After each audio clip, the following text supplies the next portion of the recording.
I can't see you drown. I can't see you drown. Whoa. Give me all of your lies, 'cause you're my demon in disguise. I learned to love the cage you keep me in, but the walls keep closing in. And I don't wanna die, but your poison feels so right. Why do I want you when you're bad for me? My perfect storm, my beautiful catastrophe.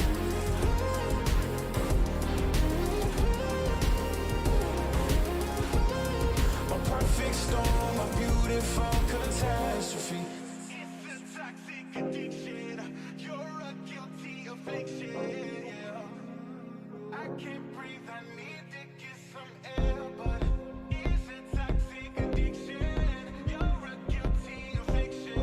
Yeah. You can't breathe and you just need some air. Yeah. Give me all of your lies, 'cause you're my demon in disguise. I learned to love the cage you keep me in, but the walls keep closing in. And I don't wanna die, but your poison feels so right. Why do I want you when you're bad for me? My perfect storm, my beautiful catastrophe.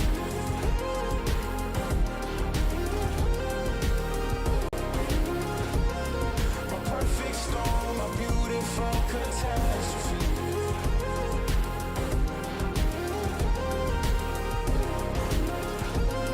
My perfect storm, my beautiful catastrophe.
It is born in the desire to unearth your true potential, to exceed all limitations, to overcome every obstacle, and dare to be tougher.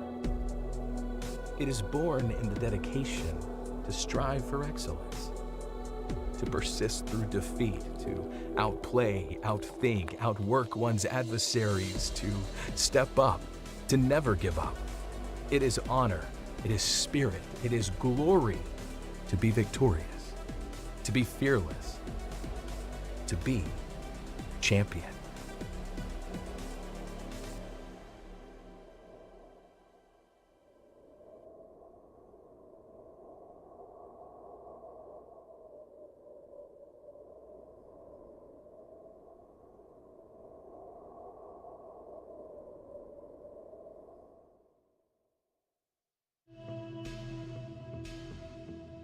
Ladies and gentlemen, boys and girls, welcome to the Charlotte Convention Center, where it's time to start the Rainbow Six Major. Usually the land of Hornets and Panthers, Charlotte, North Carolina is where we are for this week, and we've brought some beasts of our own from APAC, North America, EU, as well as Brazil. We're so very excited to have everybody here this weekend. We've got some great stuff coming up today, so let's take a look.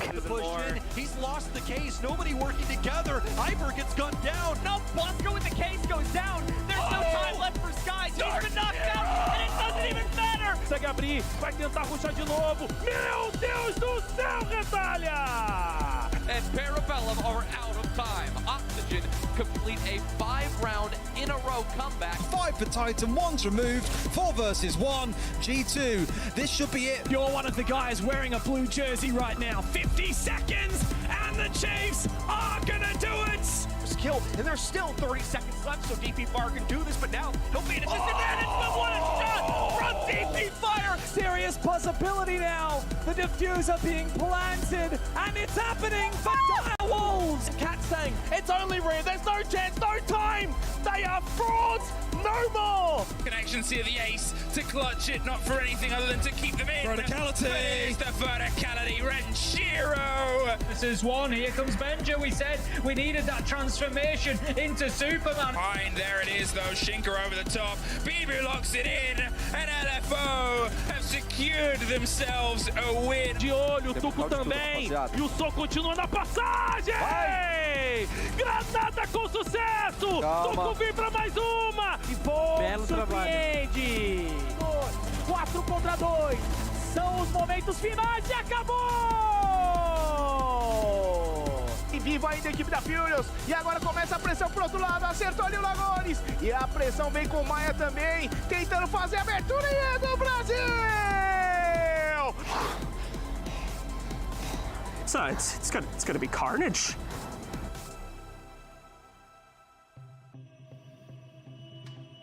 Ladies and gentlemen, boys and girls, welcome to the 6th Major Charlotte. International Siege is back, and it is time to get underway with what is a massively anticipated event at this point. Tim, I'm Des, this is Tim, in case you haven't seen us before, and Tim, I would love to say it's time to get started, but I don't have a watch today, it's a bit broken. Fortunately, Des, I've got you. I brought a clock along today. Oh? I've got the old clock. Do you want to see the time? What time is it? It's siege time! Love it, let's go. That's what we're here for. That's the intro you're all looking for. Absolutely, as said, we are here in Charlotte, in the United States, in North Carolina, for what is going to be a bit of a magical tournament, Tim. I'm buzzing for this to get back. It's been 3 months since SI. Everyone loves it when a major rolls back around, right? I think just everybody, there's such a buzz in the community about this one, and getting underway. It's just been such a long time coming. I'm excited. Absolutely. Let's take a look at the teams that are competing here. Of course, we have 15 teams setting up to the table to let us know what's going on. So, from North America in the top left corner, Latin America at the top right, Europe in the bottom right, and Asia Pacific in the bottom left, Tim. Some big names on there, all with their eyes on that grand final spot coming in on Sunday. There is, and every one of them has earned their place there. It's all about those teams over the next week, and we are going to have some absolute absolute battles of that, I'm certain. Obviously, they will be split into their 4 groups. We can see them there on the screen, Group A, B, C and D, and it just mixes all those regions up nicely, and that's where we start seeing those real mouth-watering matchups. It is worth mentioning, Elevate unfortunately won't be participating in the event, couldn't get their visas in time. However, of course, hope to see them at a future event. And Tim, we can say the same about a few of the other teams as well. There are 3 LATAM teams that couldn't get their visas in time either, but fear not, they will still be playing with us from Mexico City, so you will still get to see them taking to the table against some of the biggest teams around the world. That's it, despite best efforts, you know, sometimes things don't quite pan out, but we will be cheering for them just as loud as everybody else, and they, I am sure, are going to play a big part in this tournament as well. Absolutely that. Let's take a look at our schedule first and foremost. We are here on the A stream, and as it is tradition for any major or big international Siege event, we do have 2 streams running. But here on the A stream, you can see your schedule down the right-hand side now, right next to Tim, giving him a little cuddle. Kicking things off. It's that way, mate. It is indeed. I'm glad you know you left from your right. It's on the other side of you, because we're reverse.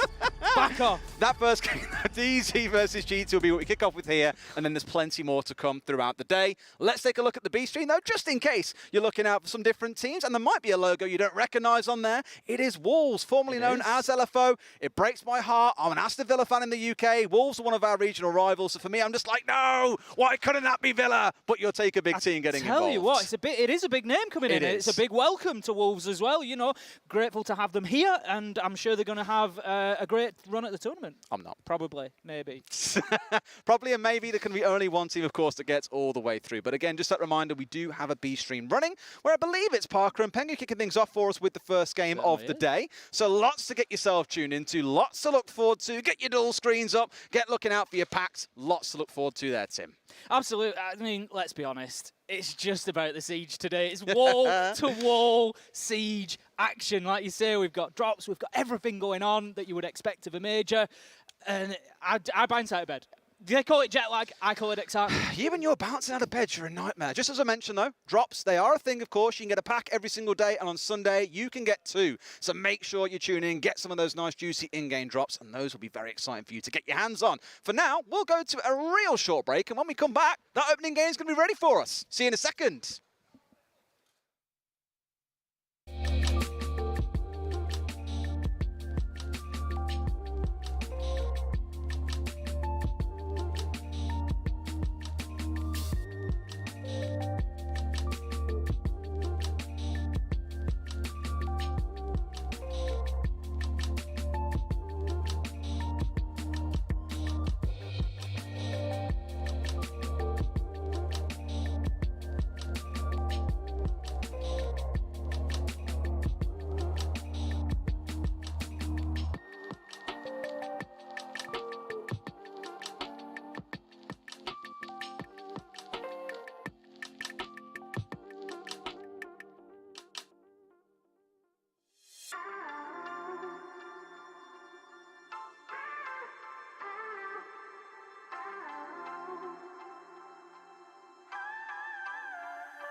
Welcome back, boys and girls, to Stream A, where we are about to kick things off with the first game of the 6 Charlotte Major. It's G2 coming up against DarkZero, a game that a couple of years ago, Tim, would have seen 2 really big greats, 2 titans of the game in Canadian and Pengu facing off. But now there have been many changes in the G2 camp, many changes in the DarkZero camp.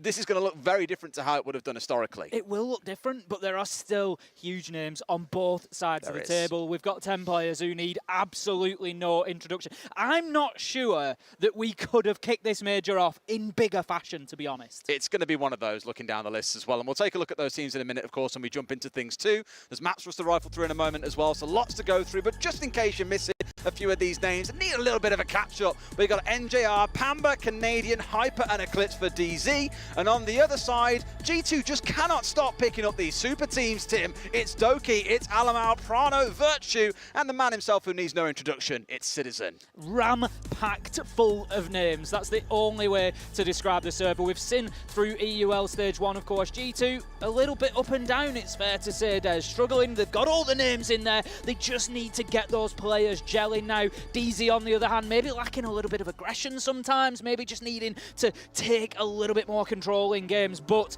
I'm sure that both of them, there's going to be no lack of passion in the server today. I'm sure there's going to be no lack of volume. I'm really excited about our setup here because the teams are really close to us. You can't see on stream, obviously, but the teams are pretty close to us, and I think it's going to be going off today between these two. Absolutely. I mean, for DarkZero, they're a team that you could look at and say they play chess-like, right? The real question is, are they Grandmaster chess players, or is it their first ever foray onto the 8x8 board? They're a team that are incredibly structured, very powerful, but against G2, you might end up meeting your maker. Let's take a look at our map, though, and see where the first map is we'll be heading into of the major. Between these two teams, we were having a bit of a chat yesterday with, I think it was Doki, sat out in the lounge and saying, okay, what are you expecting? Fresh came over with all of his stats and was talking about, here's what I think, and he was like, oh, you might be kind of on the money with that one. So we'll see what it comes down to. Skyscraper and Oregon, the first two to go.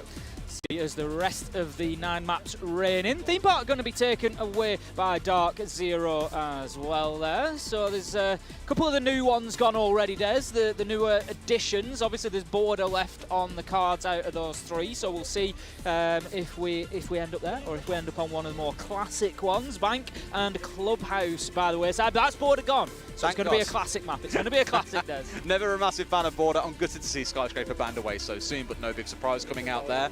Villa also taken away, which leaves us with just a couple of maps to go here, knowing that Cafe is still in the mix, for example. That could be one we see ourselves going to. Which one's it going to be? Because G2 kind of have this decider as well. We go. They take away Chalet, a map that they have liked a lot, to take us onto Cafe, a map, Tim, they have not played so far this calendar year. It's certainly an interesting choice from G2 because, as you say, Chalet has been a good map for them. Yeah.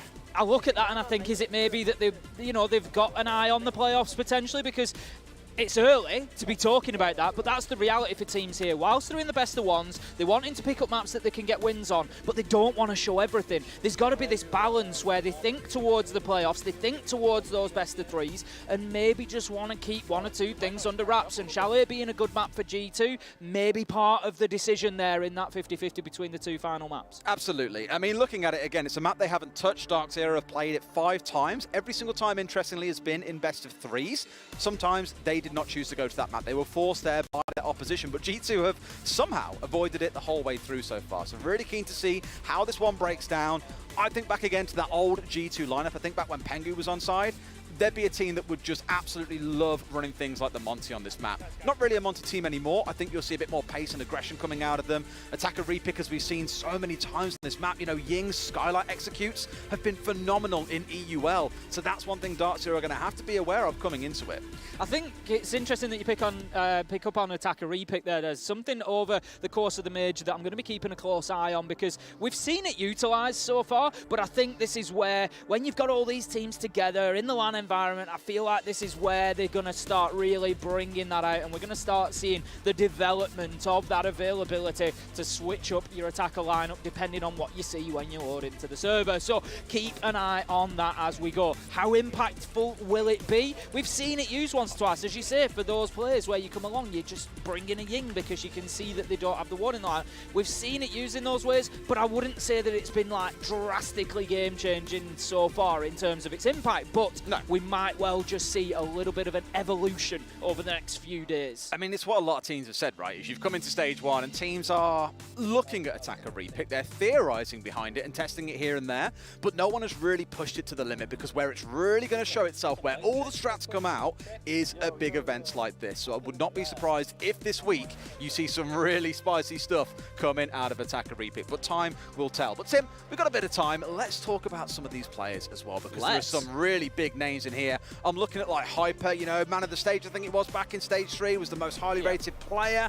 He's coming up against Citizen, who has been an out-and-out gunner so far in EUL. You've really got some titans going to war when it comes to, you know, not just the entry, but also the overall KD effect in these games too. Absolutely. I mean, looking at DarkZero as a structure, you've got Hyper, NJR, you've got Pamba. They're like your front line. They're your front three. They're going to be going in there, getting the frags, and then you've got Canadian and Eclipse. They're the engine house. They're like driving the team on. They're, you know, playing those supportive roles. They're going in there. They're IGLing. They're calling the shots, and that's how this team's going to shape up. We've seen a lot of frags coming out of, like you say, Hyper Stage 3 particularly, doing fantastically well. They need those players firing here today. That is absolutely critical, because on the other side, Citizen, Alamo, Doki particularly are going to be more than capable of answering back anything that DarkZero can bring.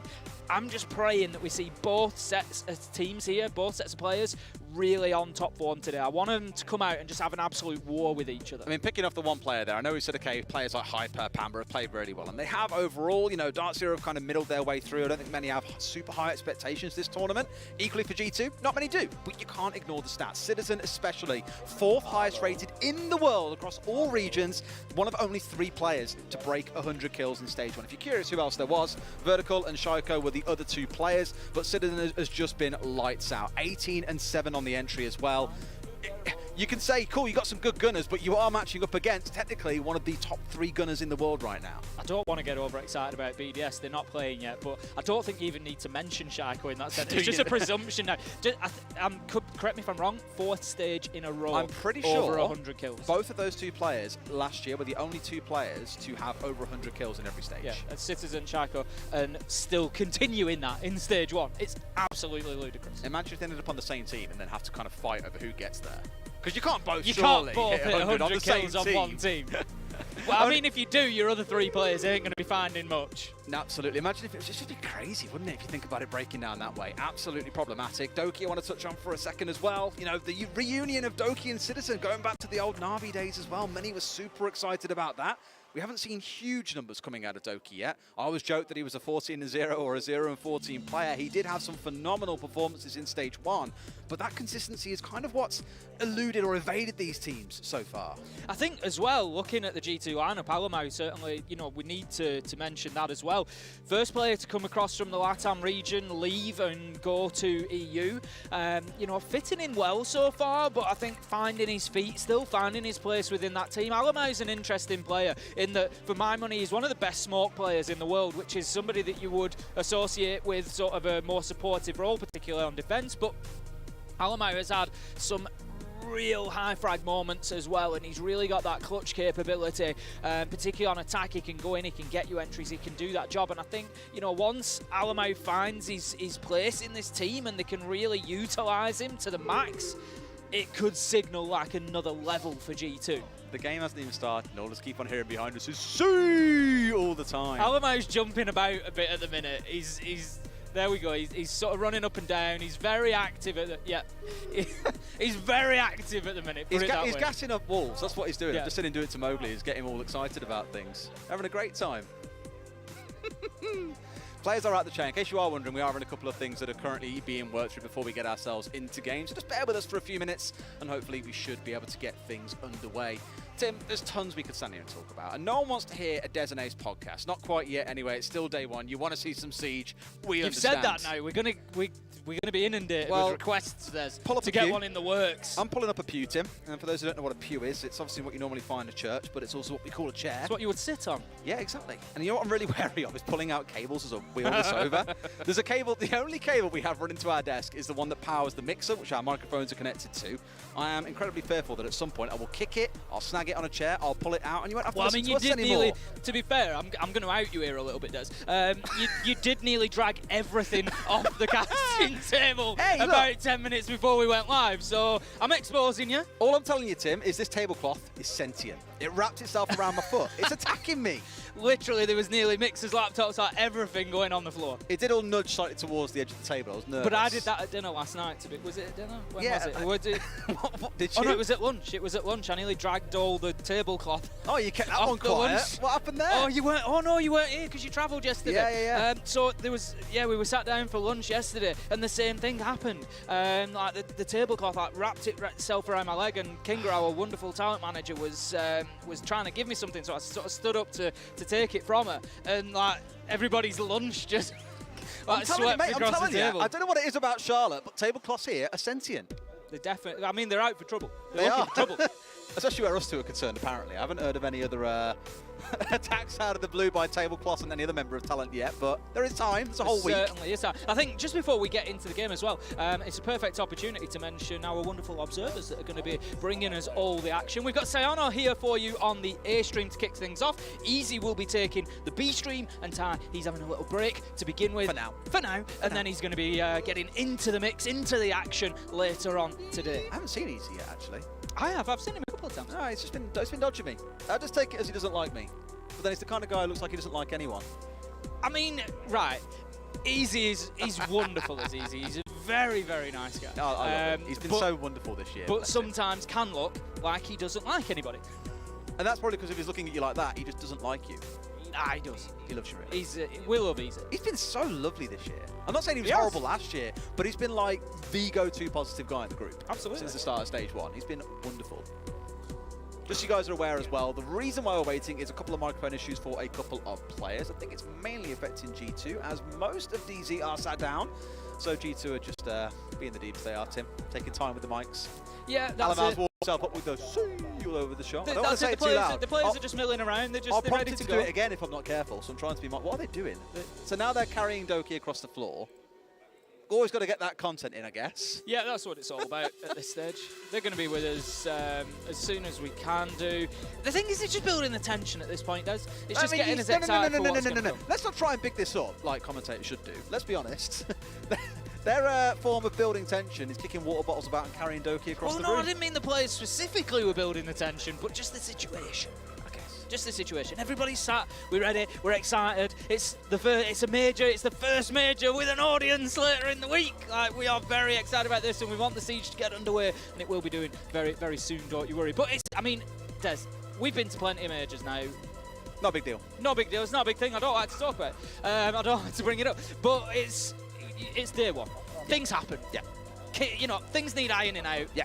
Don't worry about it. We'll get it sorted, and we'll get you into some games. I mean, looking forward, we've got big games coming up as well. Our next game here is G2 versus W7M. Yeah. W7M, of course, one of the very strong teams from LATAM. So that is going to be... I told you, Tim, it's you attacking what, me again. G2 could not, for my money, have possibly a more difficult start here at the major. Lining up against DarkZero and W7M, that is pretty much as tough as any team has got for a start. I'm not saying... I'm going to break your storyline. I'm not saying that there's, there's not a more difficult combination of teams. What I'm saying is, if you look at everybody else's opening fixtures, their first two matchups, I don't think there's not many that are going to compete with that for difficulty. Time will tell, I suppose, once we get into the game. It should be soon. We are slowly working through those issues. As said, things are going to get crunched out very, very shortly. Speaking about those games coming later on, let's not forget as well on the B stream, Wolves are also getting ready to play their first game too, which is, again, for them a big deal. It just, because I'm from the UK, it just sounds weird when you say that. It's like we're covering Trust me, football mate, all I of a hate sudden. it. You're like, yeah, on the B stream we've got Wolves, and I'm like, it I'm not at all immediately bitter. goes towards like it's a football fixture. I'm not at all bitter. Just I've already atted Villa on Twitter and been like, boys, Come on. when are we getting involved in Siege? Huh? What's going on? But no, genuinely, like I said this on Twitter as well, this is a really big deal for a team like this to be involved. You know, we had it, I think, in a couple of other games. It was like Schalke 04 that got involved in League of Legends for a while. They pulled out, unfortunately, which is the only thing that made me a little bit nervous about seeing a football team come in. But at the end of the day, Wolves are a massive organisation to have behind this. The amount of backing they've got, the support they'll give, no doubt the backroom staff for the football team that can also come and help out the esports team is going to be absolutely crazy. Well, this is it. When you look at the structure, you look at the organisation, and it's like, you know, obviously esports and traditional sports, they are two different things, and you know there are unique requirements on both sides, but having that, you know, ability to bring that knowledge and experience, you know, something like a traditional sports club like that that's been around for over 100 years, being able to bring that knowledge of teamwork, of, you know, just the structure of everything you need to help players succeed at a top level. Like you say, when that gets brought and applied in an esports, you know, world like this, it's going to be interesting to see the results. Yeah, even as a Villa fan, I can still say it's a good thing. Good luck, boys, is all I can say to that. But whilst we are waiting, we've got some wonderful B-roll of the wonderful city I've got to of Charlotte. say, I've really enjoyed my time in Charlotte so far. People and that's are so not to say lovely. that I don't enjoy my time anywhere else, but Charlotte has been fantastic so far. We've got. I had a little walk the other day. I had a little walk up to. We've already mentioned the Carolina Panthers who play here in Charlotte. I had a little walk up to the stadium. I checked that out, and I've had a little walk around the city. The weather has been fantastic. Oh, yeah. It's been nice, obviously, because, you know, a lot of the events recently, due to circumstances, have been around EU. And it feels like such a big thing for us to like get out into the world and get over here to North America. It's been a real pleasure to be in Charlotte. I genuinely didn't know. The city, in case you didn't know, has 875,000 people living here. That's like not too far off Manchester. I think there's 1 million people, I want to say. Manchester's near you. You're looking at me, Des, like, you live near there, you're from the north, you should know the You population. should. Where no is idea. your Northern Pride? Come on. No idea. Well, it's basically not far off the same size. It's much bigger than I thought it was going to be. And one thing I was surprised by flying over was how much greenery there is. It sounds like such a random thing, but call me stupid. I knew nothing about the US, really. I thought it would be a lot more kind of like, not so much like desert, but like dry land, like, you know, nothing particularly green, but there is like belts and belts and belts of forestry around here. And someone told me earlier on, they're like, oh, it used to be a rainforest. And I was like, oh, really? And Well, apparently I mean, it it's used to been be a very humid, rainforest. so, you know, that's It not makes sense, right? It makes perfect sense.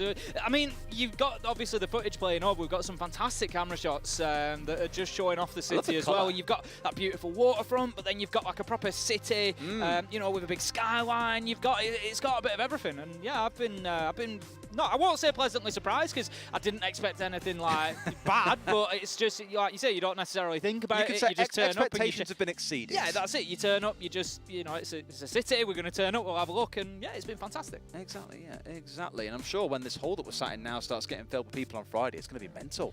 Cannot wait. You know, selfishly, we say I know we've we say mentioned this it a lot. few times already, but major, with an audience, we've never cast in front of a big audience for We Siege. haven't. We never had. That's the scariest thing. So for those who don't know, a bit of a history lesson for me and Tim. Not that you care, but I'm going to tell you anyway, because I control the microphone right now. Our first ever big event was SI 2020. We did the group stage. We didn't then go on to cast the actual playoffs, but that was the last time we had an audience before the pandemic kicked off. So for us, everything we've done has either been online or in a studio with no audience. So on Friday, I just know Tim's already gassed to kind of have people that he can turn around and go, hello, Charlotte, and then they just go, way! And they'll be like, oh my God, I've got power. What is this? I mean, That'll be the transformation of a man that day. there's another gear. That's all I'm going to say. And there's not a lot of people. You know, people are thinking, "Come on, Ash, you've nowhere else to go. You've already, you know, the excitement's already at 11." Well, But Tim, what I will warn there's another you, gear. I remember the Sweden Major in that final 1v1 between Rin and Souls, round 15 of Oregon in the best of 3 on the final map. Your voice was going. I gave it everything. No, but I will never be accused of not.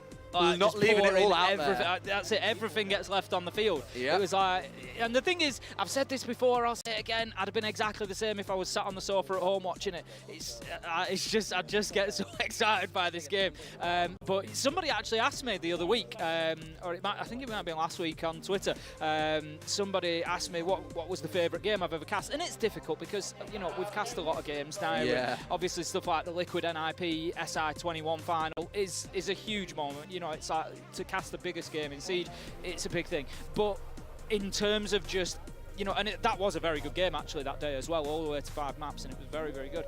But in terms of just individual game and not knowing what was going to happen, that phase down 1K game probably is the real standout for me. If we can get a couple of games of that sort of level here in Charlotte, especially with an audience present, then it's just going to be wild. It would just be unreal. Absolutely. I mean, the fact that it comes down to a 1v1 like that is enough in itself, but give us some more of those this week. I think I retweeted it last week and said, we need this again.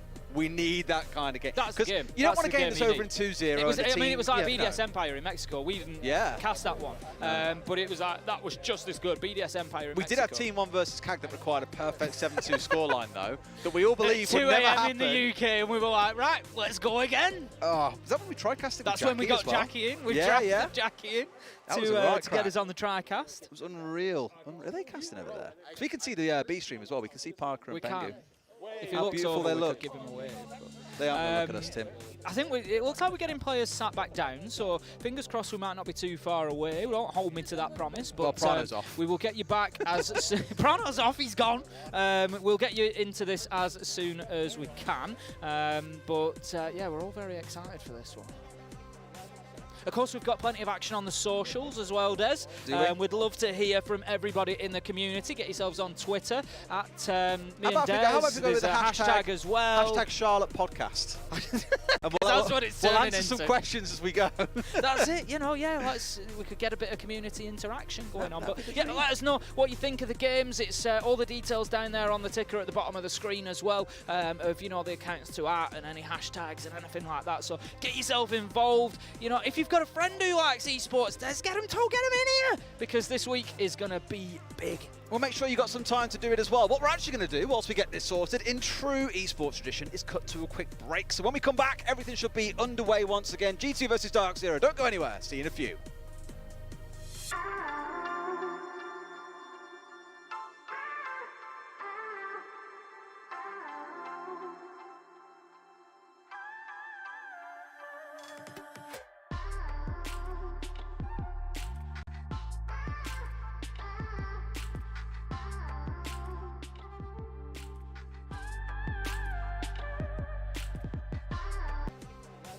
Of course, we've got plenty of action on the socials as well, Des.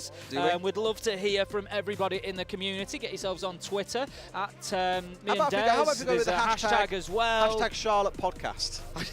And That's what it's we'll turning answer some into. questions as we go. That's it, we could get a bit of community interaction going on. But yeah, let us know what you think of the games. It's all the details down there on the ticker at the bottom of the screen as well, of the accounts to art and any hashtags and anything like that. So get yourself involved. If you've got a friend who likes esports, let's get him in here, because this week is gonna be big. Well, make sure you got some time to do it as well. What we're actually going to do, whilst we get this sorted, in true esports tradition, is cut to a quick break. So when we come back, everything should be underway once again. G2 versus DarkZero. Don't go anywhere. See you in a few.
Closer than I've ever been.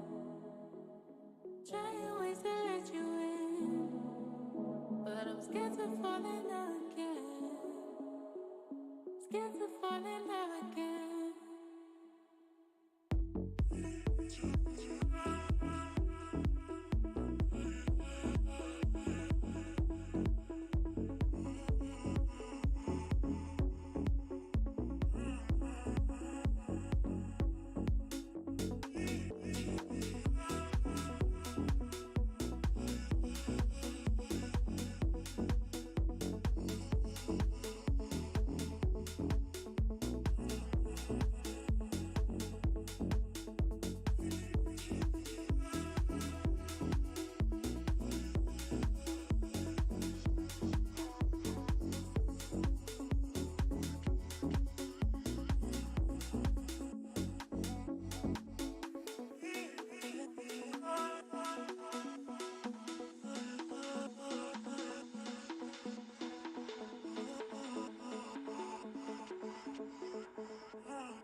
Closer than I've ever been.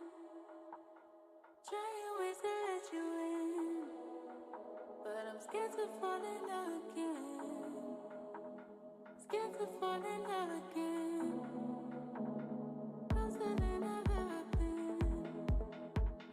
Trying ways to let you in, but I'm scared to fall in love again. Scared to fall in love again.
Tell me if it's funny.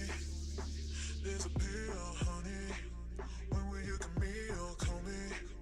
Cause I have for you a great surprise. Oh, you have something in your eyes of power. And I can't deny I love it. There are no limits for us, so we can't understand now. We don't think about it. Make it feel so high.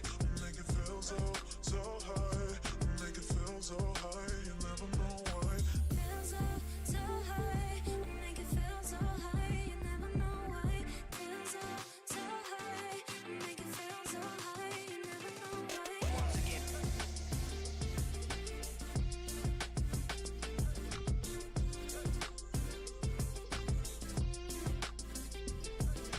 Feel so high. You never know why.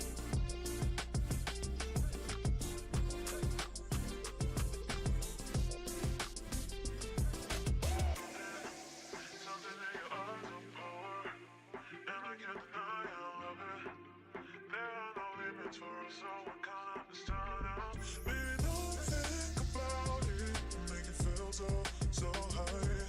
Make it feel so high. Make it feel so high. You never know why. Feel so high. Make it feel so high. You never know why. Feel so high. Make it feel so high. You never know why. Once again.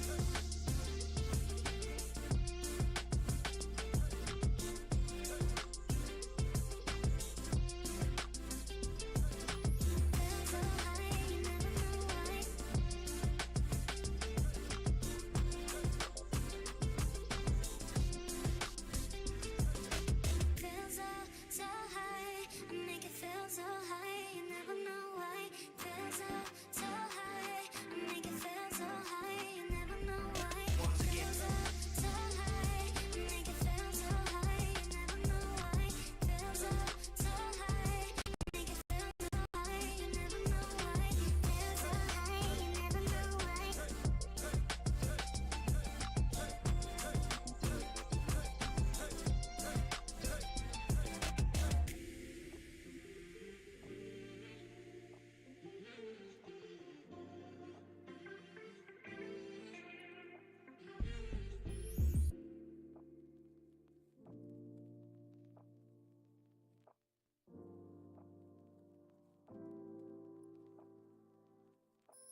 Welcome back to the A stream here at the Charlotte 6 Major. We have resolved our issues and we are pretty much ready to go. I'm Des, this is Tim, of course it is. Tim, we did ask before the break, are there any big questions that people want to ask us? And I believe there's one or two that came through. Well, there was an interesting one, Des, to see whether I could get you to agree, given that Wolves have come into Siege now and there's some involvement there, are they better than Villa? Does that make them better than your beloved Aston Villa? I'd rather quit casting Siege. Just got to say it, Des. Come on, just say it to me. No. All you've got to do is say it. Nope. You can buy me a shirt if you want and I'll burn it. That also works pretty well. Welcome, Wolves. Welcome to the game, of course, yes. Someone else had asked, actually, Kanye Diffuse, with the hashtag Charlotte Podcast, the only person to shout out to you, whose idea was the clock intro?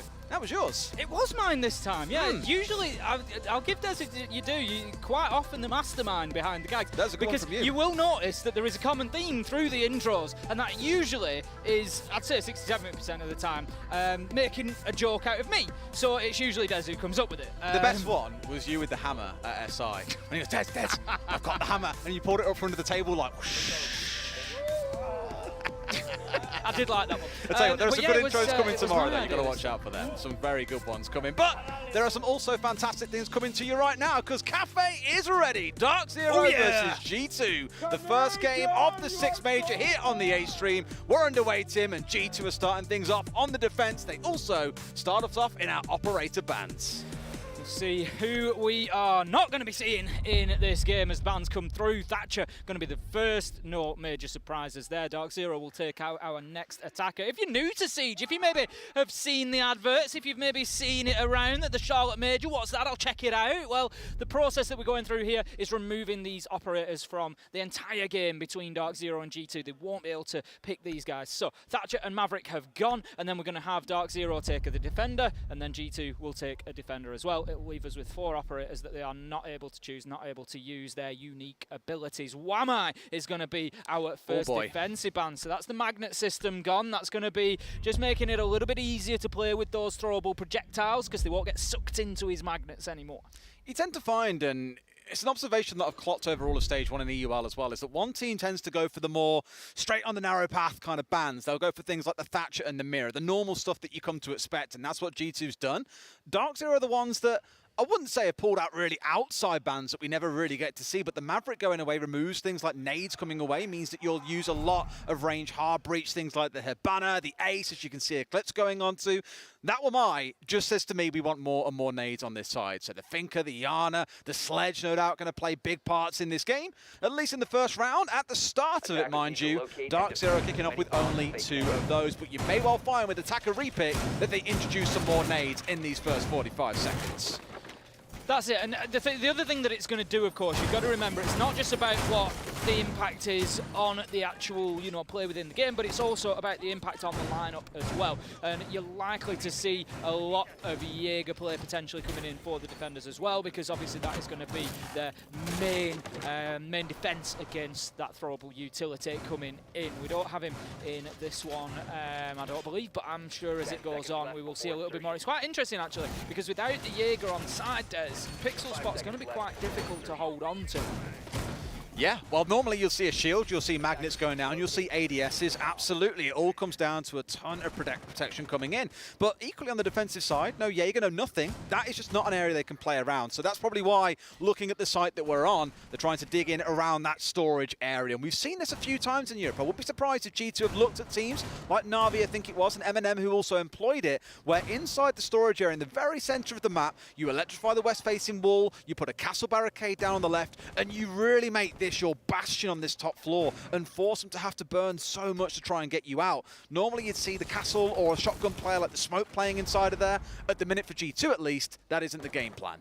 That's it. It's always an interesting point on Reading Room, of course, because we are on the mid-level. Teams still want to take over that top floor. They want to get themselves onto East Balcony. So Pixel Spot, it really does come down team to team. You know, a team like Rogue, we quite often see Kanto playing in that position and getting aggressive onto those windows. But G2, they've decided to just defend a little bit deeper, and that's going to allow DarkZero to move in here. And DarkZero, a team that have maybe lacked a little bit of aggression sometimes, could take that as an opportunity to get in. And boy, do they. Canadian with the first kill on the A-Stream Des. He's going to take down Alamo. But Citizen, he's going to be there for the trade. And that leaves us 4 versus 4 very quickly. Of course he is, ready and waiting. I think Alamo was getting quite cheeky. He was hanging halfway down red for much of the start of that round. And then as soon as the push comes in on top, that's when the step 4 comes in and you get that trade coming in. Good on G2 to find an immediate response. Down to that 4 versus 4, the smoke being off the board. That will sting in the closing parts of the round. And with only one C4 on side and a couple of those Vulcan canisters still littered around, it does start to reduce G2's time-wasting options. DarkZero getting themselves established at the top of red stairs now. The sledge is there. It's going to be NGR looking to potentially push into Piano. He's got a little bit of support to get into Cigar Shop as well. Just about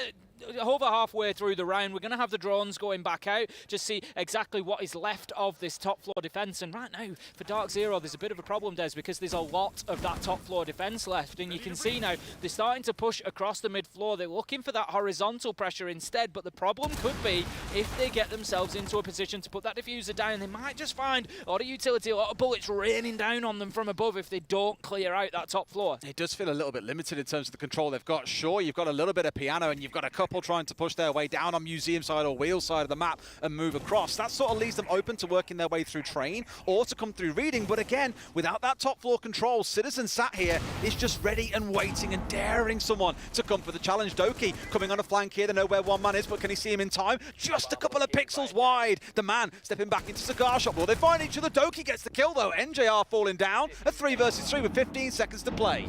There's a lot of work for DarkZero to do here, and they don't have any vertical control, but 2 big kills there. Eclipse and Pamba managing to find 2. It's all up to Citizen. He's 1v3. He's on the top floor. He's having to try and open up some vertical holes, but the diffuser's going down. Eclipse is going to stick this, and that is going to put Citizen in a terrible position now. And Pamba, he's waiting at pillars, just jaws open, and they snap shut as Citizen steps onto the balcony. Massive 2K from Eclipse, and really thought in that situation G2 had it on lock. They still had that top floor control. They still had the even number advantage in the last 15, but a massive 2K means DarkZero take round 1. An outcome that I didn't think we were going to see, given how the round of it started, or the end of it, sorry, started to wrap up. Bar and cocktail then. Top floor we go to. A Jaeger no doubt going to be introduced here. As we said in that last round, Tim, this is where things like that pixel spot really start to become a central point of contention. Great round, really, for DarkZero. We were questioning them getting towards that final minute. Maybe didn't have enough map control, but the horizontal push paid off for them. They managed to get the kills, and that shows sometimes how you can deal with that top floor without having full control of it. Citizen up there on his own just wasn't enough manpower, but it was essential for DarkZero to find those couple of kills with 30 seconds left to go, and they managed to get it done. Locked it down. G2, they're going to change things up in round number 2. They're going to take us up to the top floor. That's going to be their next defense. And unsurprising this time, we've got the Jaeger, as I said. Dorkate bringing him along because this time they want to hold on to Pixel Spot. It's a more aggressive hold out into Piano. And if you're looking at the Warden and thinking, why is Citizen playing Warden? He's just not a thing. Like, why is he even here? The attacker repick method that we're seeing coming in, where teams can now start picking in things like the Ying. We see it a lot with Skylight Executes on this map. Hello, hello. Alamo Hunter 1, but 2 come in for G2. Wasting no time, 15 seconds in the round, already brought 2 down. Yes, Pamba gets the 1 trade onto Alamo, but it's still a bit of a stinger to have lost 2 of your attackers so early on. Very aggressive. And just to go back to that Warden point, if attackers see you haven't got a Warden, they'll go, oh, great, they can't easily deny away things like the Ying. Now she's got those 4 Candelas on side, makes it an absolute nightmare with the Wamai band away too. It just means they can come out with a really cheesy execute and you don't really have a shutdown. So when you got a guy with a semi-decent gun, you've got a C4 on side and the ability to negate things like flashes and smokes, it's just worth having it in the lineup on the off chance that the attackers do bring it along. Interesting start from G2 there, bringing a lot of aggression, and that was something that I questioned out of DarkZero. We haven't really seen too much aggression from them, and G2 might just choose to continue playing that game and just let DarkZero show them how they can handle it, or in this case, how they can't, losing those two players very, very quickly, and Hyper going on the Thinker is not great. You lose Nade, you lose those nanobot heals. This is quite a big operator to be losing so early in the round. Citizen going to get aggressive onto the red stairs window there, just playing as the Warden, likely just with a potential Ying Skylight play in mind. Panther, he had that shot lined up, but Citizen gets a kill that he should never be allowed to find. So much focus around these red stairs as well. Alamau was holding inside a cigar shop. He's now pulled back as they've got that kill. They're in a 4 versus 2, and I like it from G2, right? They're not trying to over-push the aggression here too much, to saying, right, we've got the numbers advantage, play it by the book, boys. Doki bringing down Eclipse, the hero of the last round. Canadian, the last one left standing, even with 70 seconds in the round, is just being bullied as out comes Citizen from the Piranha pit below. Brings down DarkZero. We've got a 1-1 scoreline, Tim. I don't know about you, but that's exactly the start that I wanted out of this game. 1 round each, coming in, just an absolute war. And what I like, Des, is they both played into their own styles, really. DarkZero's first round, quite strategically sound, you know, getting in there, playing the horizontal play, getting the kills they need, opening up the space, getting the diffuser down.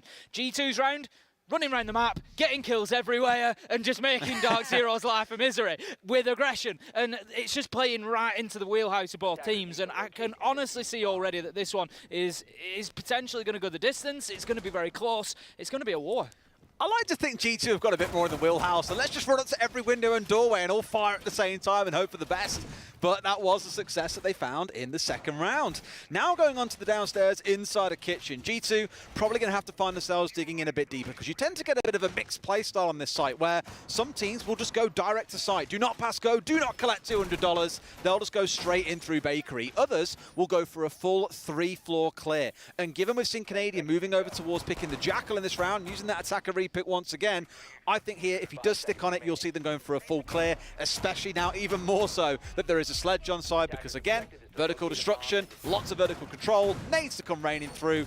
It's pretty predictable how this one should play out. It absolutely is. I mean, Alamau, it was Doki last time that brought the Jaeger. Alamau's brought him along this time around, so they're going to have those ADSs. As I suggested, you're going to see a lot of Jaeger play with Wamai being off the board. It's just pretty much limiting the defenders if they want to have that protection from the throwables. Now then, we've got quite a presence inside of the bakery, just in behind the counter there. They've got deployable shield, got the ADSs, so likely going to be trying to hold on to that side, but we need to watch from DarkZero. Do they apply pressure there? Interestingly, we had the Vulcan canister just on the back of the door there, so as soon as the barricade gets taken out, the fire rains down and there can be no rush coming in. That's just going to hold DarkZero back a little bit, but I don't think their playstyle would really have encouraged them to be diving straight into bakery like that anyway. No, absolutely not, but you can see where the focus is at least kicking things off here. Eclipse has got that shot drone just crawling its way forward, getting rid of the default cam, and no doubt the ADSs that are scattered around behind this shield too. So that will clear out bakery.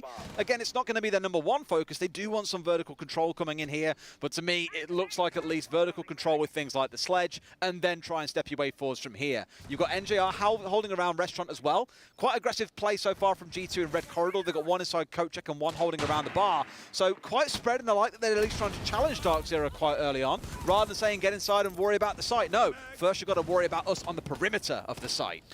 DarkZero are unpicking this bakery defence quite well at the minute. They've got the laser gate cleared. They've got the bakery prep wall open. NJR manages to find a kill onto Doki. It's going pretty well at the halfway mark. They're starting to get access. The next job is they need to clear Prano out here. They need to be able to get themselves actually established inside of the map. As we can see, still 3 players outside of bakery there, not been able to push in through that double door, and they weren't quick enough after clearing that laser gate, Des. It's left it so that Prano can get that cleared back. It's in action, and it's going to make it difficult for them to push through. Took a little bit of damage off him there, but didn't do enough to finish him down. Citizen taken out. The man has been picking up a couple of kills so far in these rounds as Hyper steps forward at 5 versus 3, and DarkZero are looking in control. Prano knows they've got to make something happen here, so his plan is get really close to this doorway and bring them down as they step in. Reloads, waiting for a second swing, but there's no one there just yet. One more outside the doorway, one to the north, but gets shot as he turns his back. Eclipse a second in the round, and DarkZero looks set to take round 3. Difficult for Prano there. He got himself into a little bit of no man's land. It wasn't the end of the world. He got himself a good kill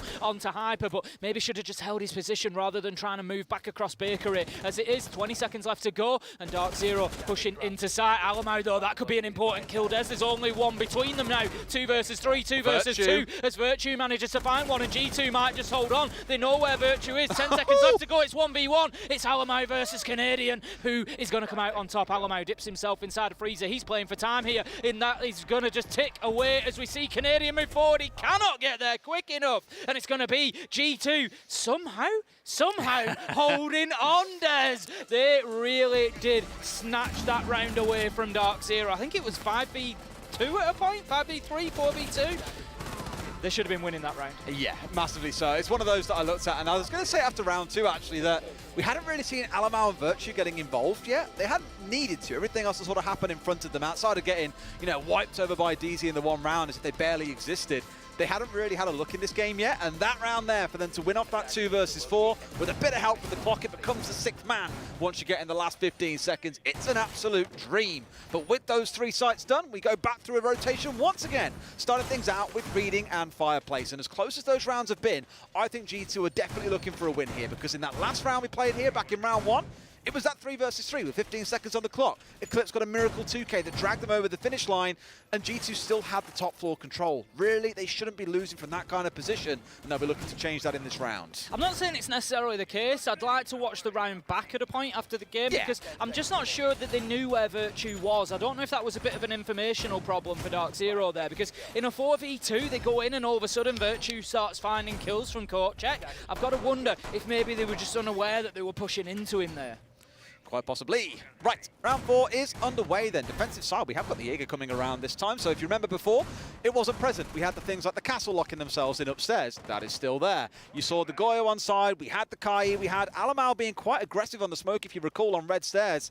So they were very keen to get up in the faces and meet DarkZero on the entryway into the building. Speaking of which, in this round, DarkZero are starting things off with a pretty clear-cut attack. If you've never seen Cafe before, which I imagine if you've played Siege at all you will have, this is normally how an attack starts. You want these 2 hatches for control, drop down to red, work your way into piano, and then start working your way across from there.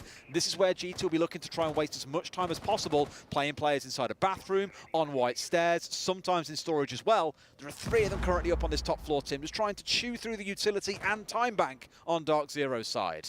The change that we've got from the last time we saw G2 play Reading is that we do have the Jaeger brought along by Doki, but if you remember last time, DarkZero didn't really play into the top floor defense. They sort of touched at it, they tickled, trying to just clear them out a little bit, but then they just went for that horizontal push, and it worked very, very well. So it's something that G2 are going to have to be aware of, because ultimately you've got Prano and Virtue underneath. If they get taken out, you've then got defenders on the top floor trying to fight their way back into DarkZero's setup, and it didn't really work for them last time. So they need to make sure that they're not allowing DarkZero that same sort of space. Just heard that last second rotation reinforcement coming through as Citizen now being challenged out. 2 members come in, but the swings are there. There's always a response. There's a double C4 kill coming in from below. Virtue taking all the wind out of DarkZero's attack, removing 2 of those last members, and only Pamba and Canadian stand with a chance of getting this round over the finish line. You really felt for Citizen there. He was just locked into Cocktail, and the pressure came so quickly. Canadian able to shut down Doki, leaves us now 2v2, and this has been pretty much how these rounds have been going, one after another. It just comes down to a team has an advantage, the other manages to fight their way back into it, and we have a close finish every single time. DarkZero have got themselves the vertical advantage at least. They can start using those holes, but you got to remember, Des, they work both ways. Prano, Virtue, well aware that they're exposed above, and they are watching those angles. That's unfortunate. It's unfortunate, but this will now get opened up. The thing is, this also orchestrates and tells, communicates to the side of G2 where the focus is coming in. They're getting some vertical control above as well, so it's very clear what they're trying to do here. There's no C4, there's no smoke on the side of G2, so if DarkZero get this set up right, they might just be able to pull it off. But not forgetting, whilst one player's holding F, it becomes a 1 versus 2. Pamba bringing it down from a 3 versus 2 to a 1 versus 2. G2 looking to lose this round out now. Prano stepping his way across. They know the plant's going down if they got the cross. Yes, they do, but they don't know where the man is. Look down and you'll find the man. They see him. Can't quite finish him off. Steps across. It's all too easy to close G2 out. Pamba and Canadian pulling off a 2 versus 3. For a second there, it was looking like the clock might have been the 6th man against DarkZero, but able to get themselves established inside a sight final. Find that final kill to close out the round 2-2, and it continues to be as close as expected. We're going to have a tactical timeout coming in from G2, I believe, here, Des. They're going to just take a minute to try and level things off. I mean, the thing is, I don't think things have been going particularly badly for G2. They've not been going badly for either side. They've both had, you know, they've both come in and won rounds for me rather than lost them. They've come in and won rounds, and so, you know, they've just decided that maybe there's something Shaz has seen. Maybe they just need to have that little bit of a chat and square things away. I mean, again, coming back to the stats that we spoke about coming into this game, DarkZero have played this map 5 times this year. G2 haven't once. They just haven't. It's not been their go-to map. So either coming into this, they felt that they've hidden this map away, and now they're bringing it out, and things maybe aren't going as planned, or it's not a map they expected to go to. And with it being G2, you'd assume they've got the expectation that, hey, this is a possibility we could step into. This time out here just gives you a little bit of time to course correct, because really, you don't want to go through the halfway mark and be down, say, 3-3. That's not the best outcome on a map like Cafe that historically has been quite tough for a number of teams to attack, because everything is focused around the red stairs drop, around getting control of piano, sweeping your way across. There's a lot to do, but DZ have found 2 rounds so far with still 2 more to play. Going to be heading into round number 5. It's going to be Bar and Cocktail this time around. It's a site that G2 won back in round 2. It was their first successful defense, and it was largely thanks to some early round aggression. So interesting this time around, because they're not likely to get that same success. They're not going to have Alamau burst out and end up finding 2 kills and having themselves an advantage right from the off. I wouldn't like to think. Hopefully, DarkZero will be switched on to the possibility of that. So G2 likely find themselves having to fight a lot more in the late round than they did last time. They're going to have to use the utility, use the setup, and use the sort of conventional defense here to try and hold DarkZero off. Got the Valkyrie coming in for Citizens. So there's one of their changes that maybe the other side are now aware of. Of course, attack and repick, letting you adapt. Canadian moving over to the IQ that historically many teams would say you can't really afford to give one of your operators away to bring in an IQ just in case there's a Valkyrie on the other side. Now attack and repick is a thing, and of course you can drone out whether or not there is a Valkyrie. That's when you know the IQ is going to be of value and you absolutely commit to bringing her along. So Canadian picking up those duties in this round. Already got the sledge of NJR up on the rooftop, going to be opening up those hatches, so nothing wild from DarkZero just yet. Windows being used, piano being cleared, and they're going to look to get themselves established on the west side of the map. We can see NJR just heading onto the rappel now as well. He's going to head down and try to work underneath a little bit, make sure there's nobody down there with nitros. We saw Citizen playing on the wooden down there last time around, and this time he's on the Valkyrie with the nitro, so something they need to be careful of. Hyper is going to open things up for us though. Manages to find himself a nice kill onto Virtue. That's the Cade taken down, and that's going to be another good start for DarkZero. Going well on the entry so far today, Des. I was about to say, their entries throughout the rounds have been fantastic. I'll give it to G2 as well. They've traded a lot when they've found themselves on the back end of it, but then equally so have DarkZero. So both teams aren't really playing this isolated one-man play style, you know, 1 versus 1. It is very much a team-based effort, which is always great to see. And both teams have pulled back man disadvantage situations. The last round from DarkZero, the 2 versus 4 for G2 that they won. It is very much team efforts here rather than individual moments of brilliance. Coming into the second half of this round then, G2 have managed at least not to lose any more men inside of the round, but they haven't found any picks either, and the problem with that is that DarkZero are now starting to work on their utility. It's very much stage 2 for them. They've got themselves piano cleared, they can start to move in there. There is still a little bit of a challenge from Pixel. It is cautious at the moment, and they're looking to get themselves Eclipse moving into Cigar Shop there, supporting Hyper, who's out on the balcony underneath New Hatch. So they've sort of got some of the ground that they want, but maybe not all of it. If you remember last time around, Doki had an opportunity on a potential flank, and that's something that they definitely need to be aware of G2 trying again.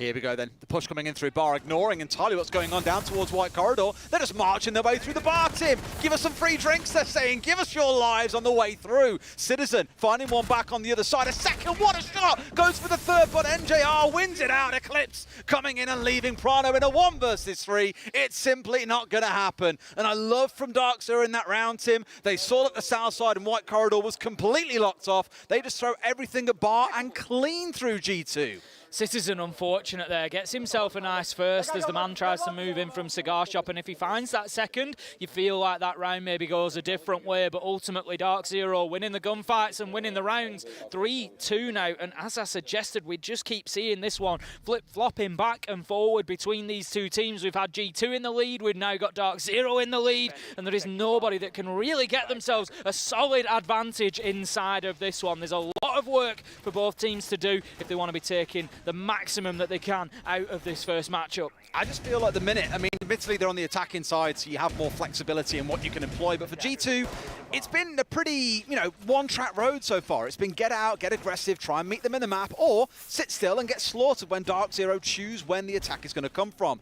And again, that last round really sums up DarkZero for me. They identified as a problem in one spot of the map. They either burn their way through it and commit all their resources there, or ignore it and move around. There's no awkward kind of 2 players here, 1 player there, 2 there. Oh, it didn't really work out, never mind. They are coordinating and adapting to what they're seeing, which in itself is a fantastic way to deal with like teams at G2 that can be a little bit unpredictable with this more aggressive play style. I think as well, another thing over the last couple of rounds, particularly from DarkZero, the best round that we saw from G2 felt like the bar and cocktail round, where they got themselves out in the map, they were able to take fights in multiple locations, and they were able to win them, whereas DarkZero in that last round, for example, just played in through actually quite a small space, just got themselves established in a very narrow area of the map and went in an attack from a single location. And when they play like that, when they're not allowing G2 that flexibility to take fights all around the map, it makes life much more difficult for G2. So DarkZero, if they can maybe keep that narrow focus for the time being, more sort of surgical precision, finding one weakness and working on it,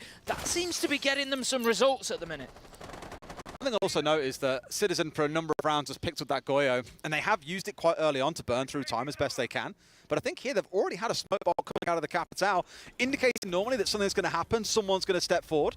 It was onto this opening onside the north side to guarantee that they can get the Ace Selma charge off, that it can't be shot off by someone who maybe is lurking on red stairs. And sure enough, it's cleared away, the ball is open, which means playing in behind that bakery counter, maybe not the best place to be anymore, Tim.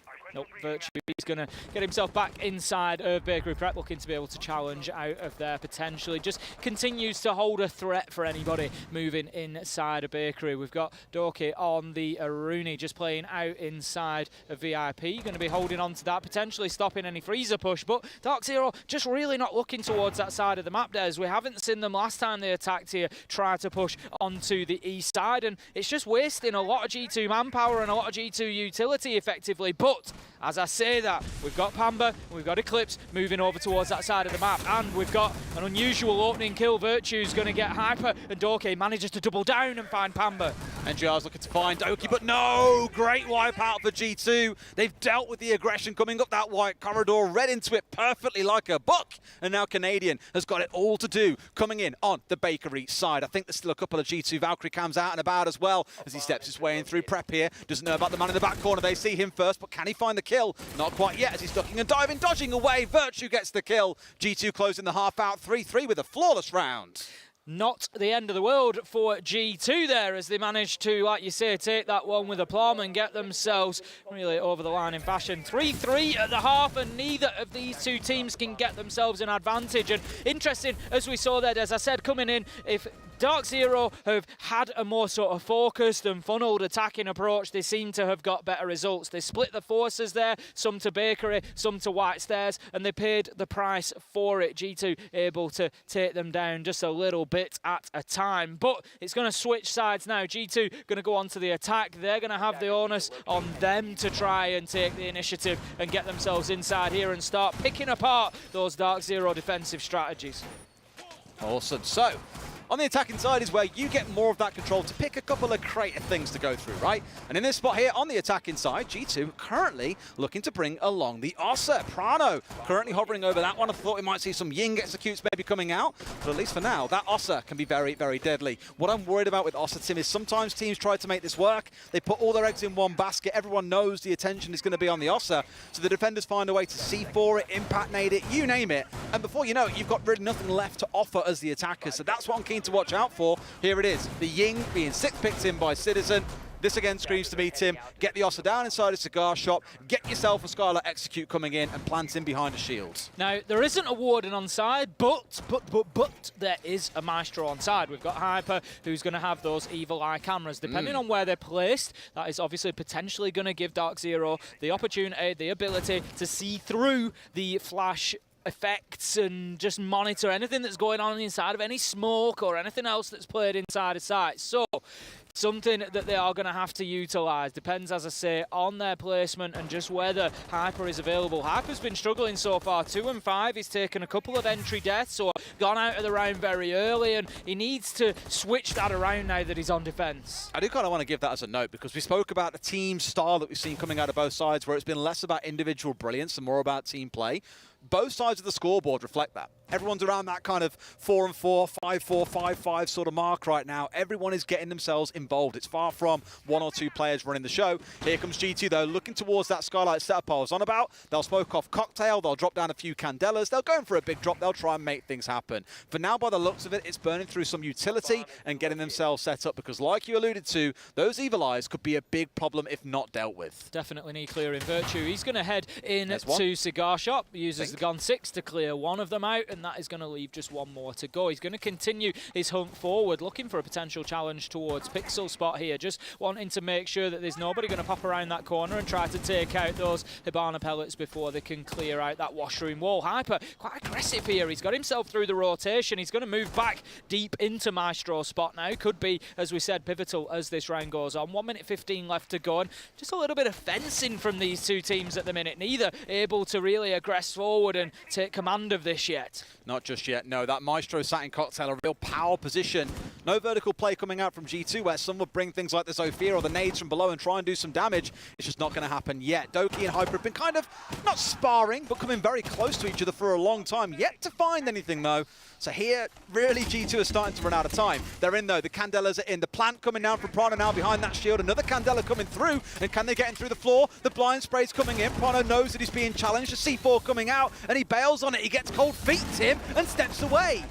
Really well played from DarkZero there. They were able to prevent Prano getting the plant down with that vertical play. He dipped away, he tried to move back, they found the kill, they took the shield out. It's not going to be easy for G2 now. 3v5, they need to find some kills, and they don't have much utility to play in behind. Candela's gone, Ying off the board, Alamau shut down by Hyper. He's just going to hold himself inside of this position now, and it could be a flawless round to answer back here from DarkZero. Virtue trying to get anything he can go in here, tries, almost finds one on the Pixel Spot corner, but he is shut down just before the clock runs out. Canadian finding the final one from Freezer, and that's going to be a flawless round for DarkZero as they hold on to the top floor. Again, Tim, it comes back to what I spoke about at the start of that. You know, you put all your eggs in one basket. The Ossa becomes everything in the strat. You're looking for a plant in behind the shield, but without that vertical control, not only to remove the Maestro, but to make sure they had the cover from below. A really good read by DarkZero to know we've got the vertical control, we can deny it from below.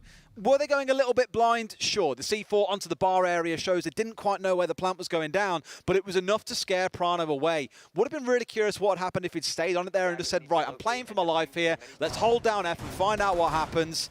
Either way, that wasn't the call that came through. A flawless round, DZ up to 4-3. Lesson to be learned for G2 there, and that is ignoring that mid-floor. Can't leave players out in the map like that because it can be pivotal. Eclipse playing that absolutely perfectly. 5v5 as we move into round number 8 then. It's going to be 4-3 on the scoreboard. Reading Room will be our next defensive spot. We're going to see much the same likely from DarkZero here, as G2 will have to try and push in to that top floor initially, so it's going to be a lot more action around Piano and Cigar. We're going to have players in bar back storage, I would imagine, potentially as deep as Freezer. We've got the castle barricade there, so pretty standard so far from DarkZero. It is, yeah. Going to lock themselves inside of storage once more. Got some holes on the other side of that castle barricade, by the way, so inside of sight, they can shoot out any Selmas, whatever else it might be that comes onto the doorway, including the laser gate to catch out, hopefully, some Zofia impacts too on the way through. So very much this aggressive top floor hold. If you recall last time, DarkZero on the attack largely ignored the top floor. They left Citizen up there and said, look,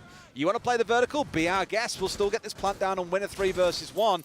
Hopefully, DarkZero can employ the same here and just try and hold down firm. But G2 may have something cheeky up their back sleeve. They're going to need it, I think, at this point, because DarkZero, I think now they've got themselves onto the defense desk, they're going to be feeling pretty comfortable here. It's all about their game plan right now. It's their setup. It's G2 trying to pick apart their strategy, and we know that's where DarkZero's strengths really come in. It's that strategic chess-style siege where they just look to play the right moves and to break their enemy down. It worked perfectly in the last round. This could be an opportunity for DarkZero to take a 2-round lead here, and G2 really going to need to show us something different. Alrighty, let's see how things shape out then. They're starting their entryway in towards Cigar Shop and moving their way forwards. Again, that storage area will be the big point of contention here where they really want to get some fight going. 3 members from DarkZero. It's almost a mirror of what we saw back of G2, Tim. 1 in White Corridor, 1 hanging around bathroom/storage, 1 sat inside a cocktail. Here it's Hyper playing on the Aruni and daring someone to step forward. But Stokey going to be the first one coming forwards, looking for some downstairs control, and they lose the Zofia, Tim. That's a real stinger, given it's your range soft destruction here they were looking for to get rid of things like bulletproofs. It's just not going to happen. Traded out those. Alamau finds 1 back. DZ down a man, may now start to slowly work their way downstairs, happy that they've traded 1 for 1 and burnt through 2 minutes of the clock.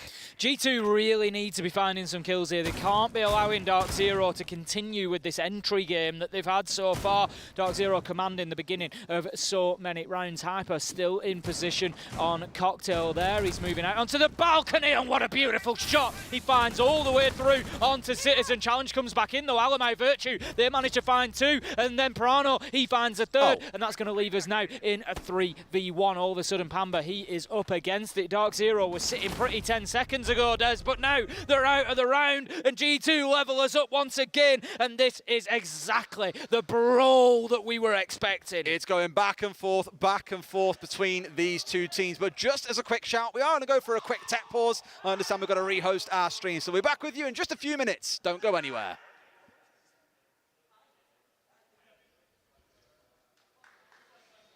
Cool. Thank you.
Welcome back to the 6th Major, and thank you for sticking with us, having a little rehost of our own here on Twitch. But we're back underway with the game in just a couple of moments. For those of you who have missed it so far, it is 4-4 between DarkZero and G2, a wonderfully tied up scoreline, some wonderful rounds from both teams, and I believe, Tim, if my memory doesn't serve me wrong in my old age, that it was just a flawless round coming out of DarkZero.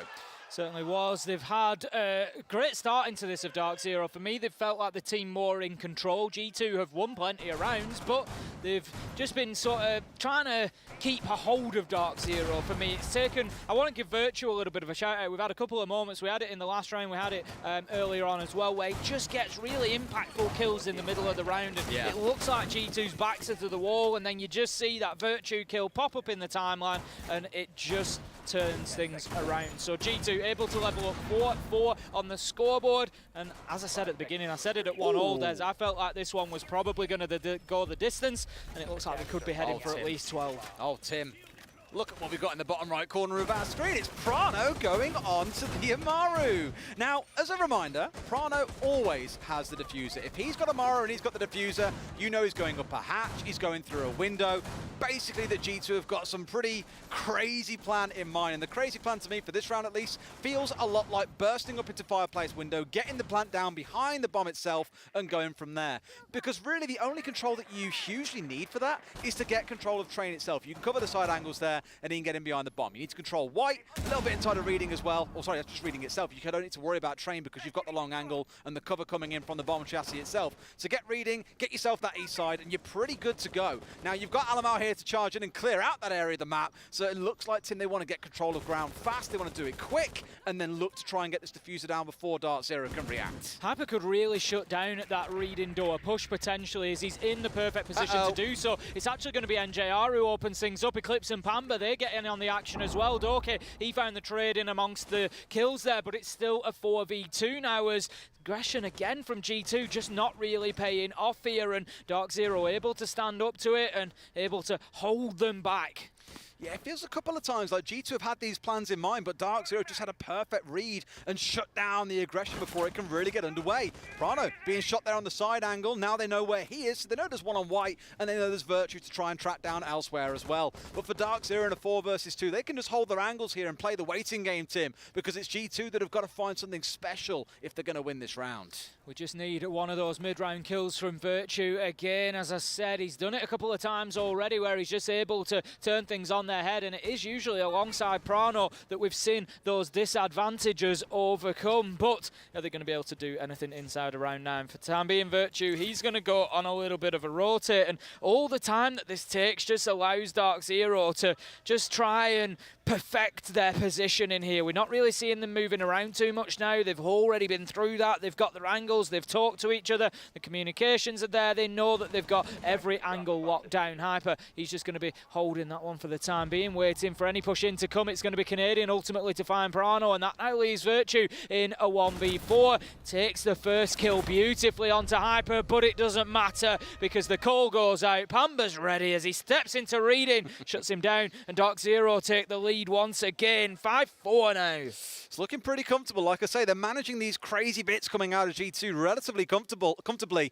And this is where I had a bit of concern for G2. I spoke about the Ossa earlier on and how they had a lot of reliance on that being their kind of main route to site, the thing they were looking to plant with.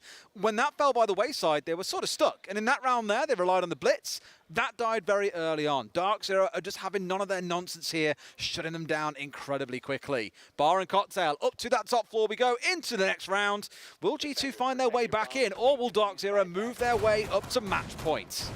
Going to be the top floor for DarkZero to try and hold onto.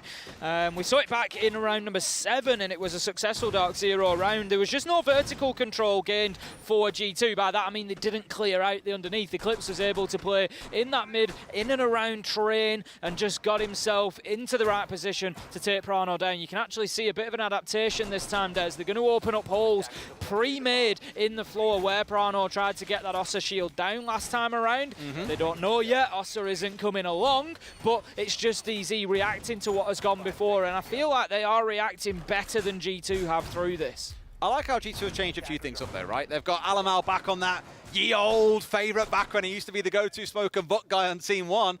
So he'll be playing a bit on the downstairs here, removing some of those vertical angles. You've got nades, of course, coming in from Doki and Citizen. And yes, Prano's not on the offset. Instead, he's brought along the Lion, which really screams to me you want to be locking those players in place and making big, aggressive plays when you feel you've done enough softening up from below. So really, Alamal for me is the one to watch. Where's he going to get himself started? Is he going to move onto that second floor and look skyward? Or is he just going direct to site and looking to try and make magic happen that way? Going to be getting down onto the rappel. G2 just getting themselves set up here. Nothing too drastic from them. Just looking to get established inside of the map to begin with. But look at that aggression. We've said DarkZero not always the most aggressive team, but we've got a defender pushing all the way through Piano at the minute, looking to really push up into the faces of G2. Getting himself right into Cigar Shop, using those vertical angles. He knows there's a potential push coming in through train. So DarkZero certainly in charge of the map here, understanding exactly what G2 are trying to do. Citizen trying to catch Pamba out with a nade there, just tickle him a little bit. Grazes his ankle maybe, but nothing really too massively to be concerned about here, only losing about 9 HP. They've still got 3 nades in back pocket here, and this is what I wanted to see. Alamal getting below Cocktail. Oh, no way! That's going to sting a little bit. Canadian through the soft wall. No idea that bullet was coming. Doki had no idea who he was aiming for, but a kill is a kill is a kill. Alamau, again, looking to help him get underneath here and start opening up the angles from below, force a couple of players to move away. But G2 start out here with a second kill coming in. Doki finding the nade. It's blow for blow between these two teams, Tim. Are we on the way to a 5-5? Stepping up exactly when G2 needed him to here. Doki getting himself a big double. The entry is not something that G2 have had the pleasure of too often, but they do seem to go well when they manage to find it. Taking the throwable out just as he's in the middle of a firefight through the floor, but he comes through with a little bit of a scrape, but he's able to continue that fight. Hyper knows that there's one underneath now. He's going to hold that angle and wait for Alamau to potentially push out into pillars, and he needs to be careful if he does. Right now, he's making it difficult for any defenders to play inside of Cocktail. 40 seconds left, but Hyper manages to use that Alder to cut down Citizen, and that brings it back to 4 versus 3. It's a great aggressive step out as well. You know the pressure's coming into Cocktail, so you step your way through to the minibar instead, and now they're back in Cocktail. 2 of them, in fact, Tim. So even with the losing of the vertical angles, out he comes, but Prano's got the read just as he pulls out the EE1D. A 4 versus 2, and now they can see one more. They see the head. It's not particularly hard to find. Virtue with the close. G2, they bring it to 5-5. What a first game we're seeing here, Tim. We could not have asked for anything better to kick off the Charlotte Major. This is one hell of a matchup that we've got. Doki coming out big for G2 there. Double at the beginning, 1 to finish, 3K on the round, and it was just perfectly timed. Look at that, so unfortunate for NJR as he goes out of the window. Could have been a round-defining moment there, but Prano able to just swing around and shut the man down, having absolutely none of it. 5-5, we've got a guarantee of 12, Des.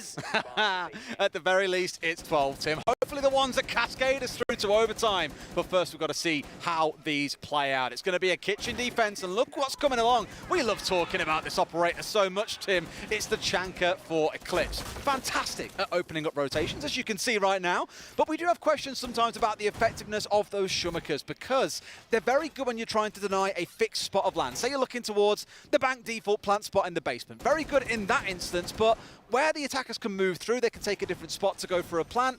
Not all that effective. You can afford to just run over it. On the other side, you've got the Monty coming along. I spoke about them not being a massive Monty team. It's Alamau moving along to bringing that in, so a couple of spicy picks coming out here. It could be a bit of a battle there between the Tachanka and the Monty, but what I will say, if we want to distill it down to its simplest form, how often do you see the Tachanka fail to stop a push, to stop a plant? How often do you see teams attacking-wise able to work around those Shumaka flames?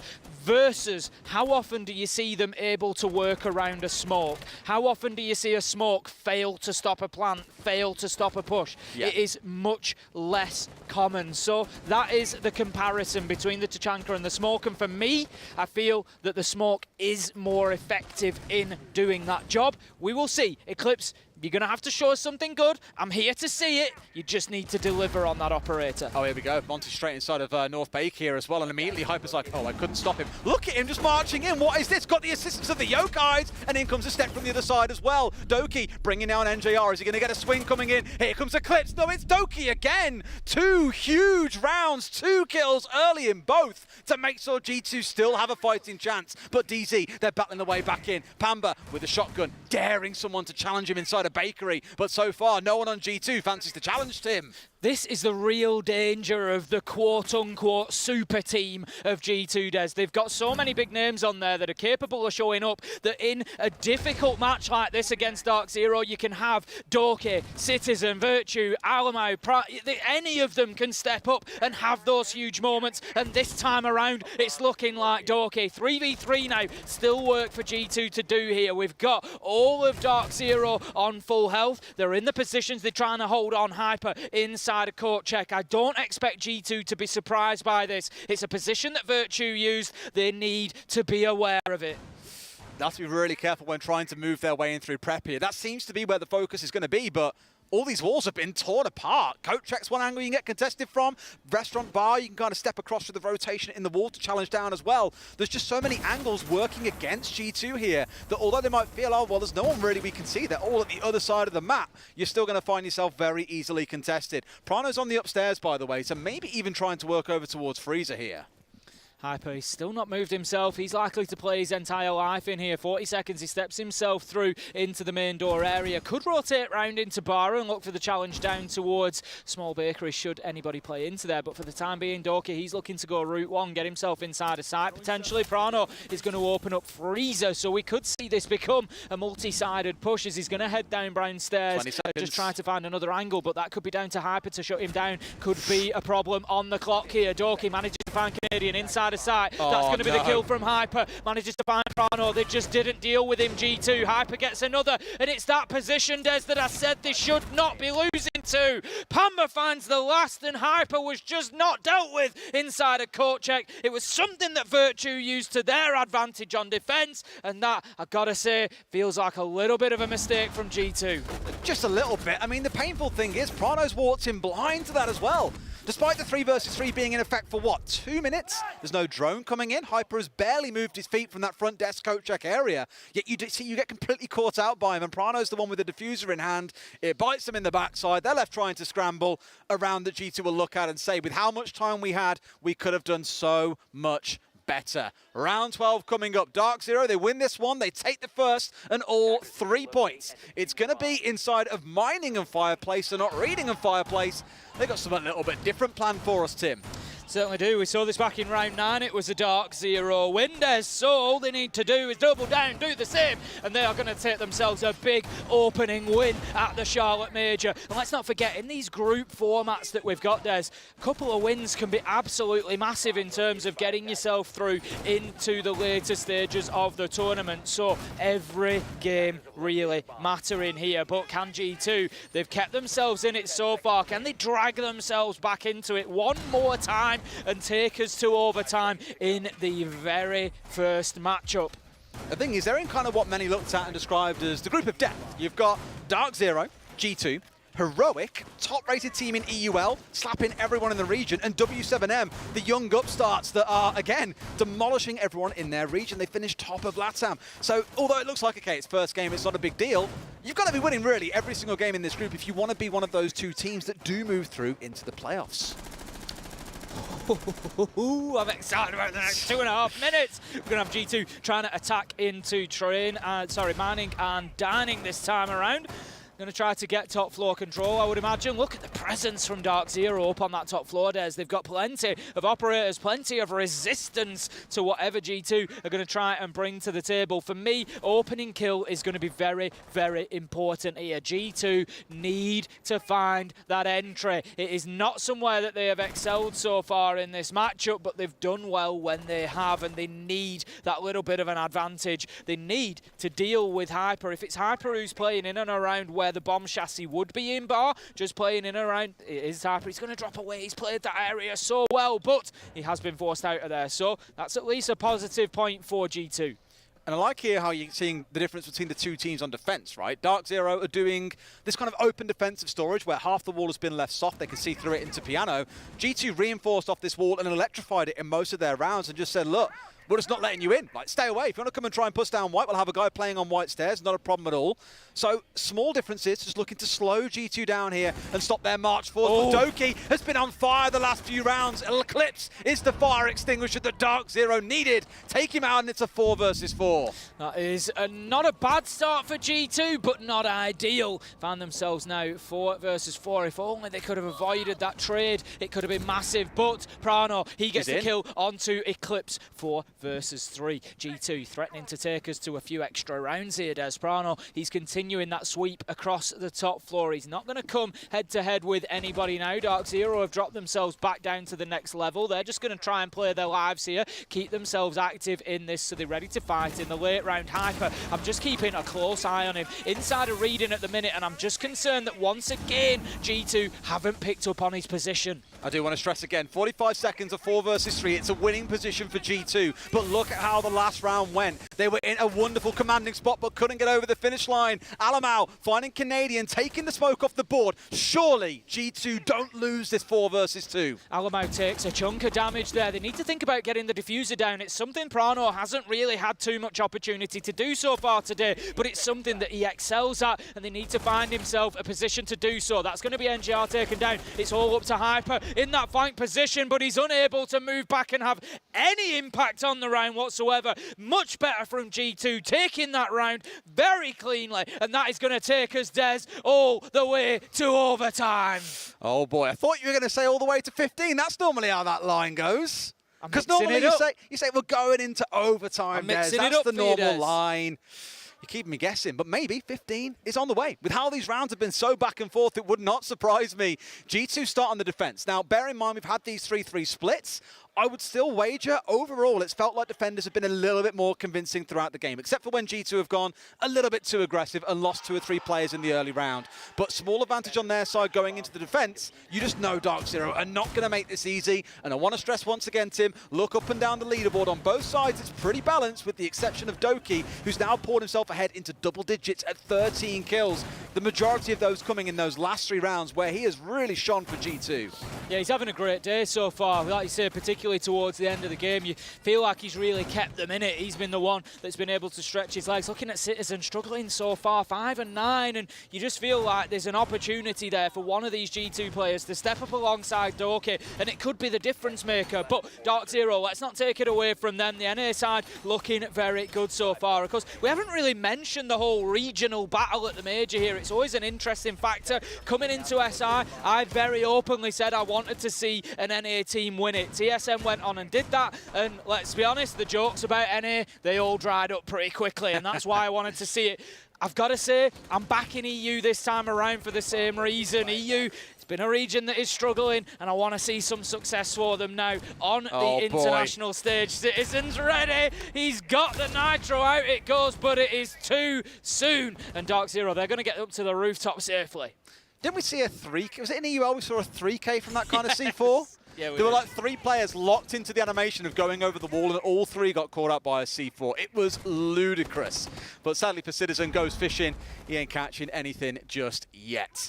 Here we go, though, as DarkZero have worked their way, loosely at least, towards that top side of red. Have got themselves on the roof and now looking for control of the cigar shop. Pambat sat out on the window rappel, looking to deal with Citizen, who we've already seen be a bit of a problem child around those red stairs. Alamau taken down to about 10 HP, as well as a great nade from below. Just about misses to finish him off. He gets away with that. He's going to have to move himself out of the way of that Rotero drone, because it would have been enough to find the kill. He's just dancing around explosives everywhere he goes, but somehow Alamai manages to escape with his life. He's going to tumble down, and he's going to roll his way back up the white stairs to get himself back into the action there, but he's going to have to keep himself a little bit safe, a little bit secure. He doesn't want to get himself over-engaged, because he is a breath away from death. We've still got the challenge onto Pixel Spot. G2 being forced pretty deep here, Des. If you look, there's just a little rotation between the players there, just moving a player into washroom and cycling through, but they are definitely being pinned back towards Lumber and Cocktail.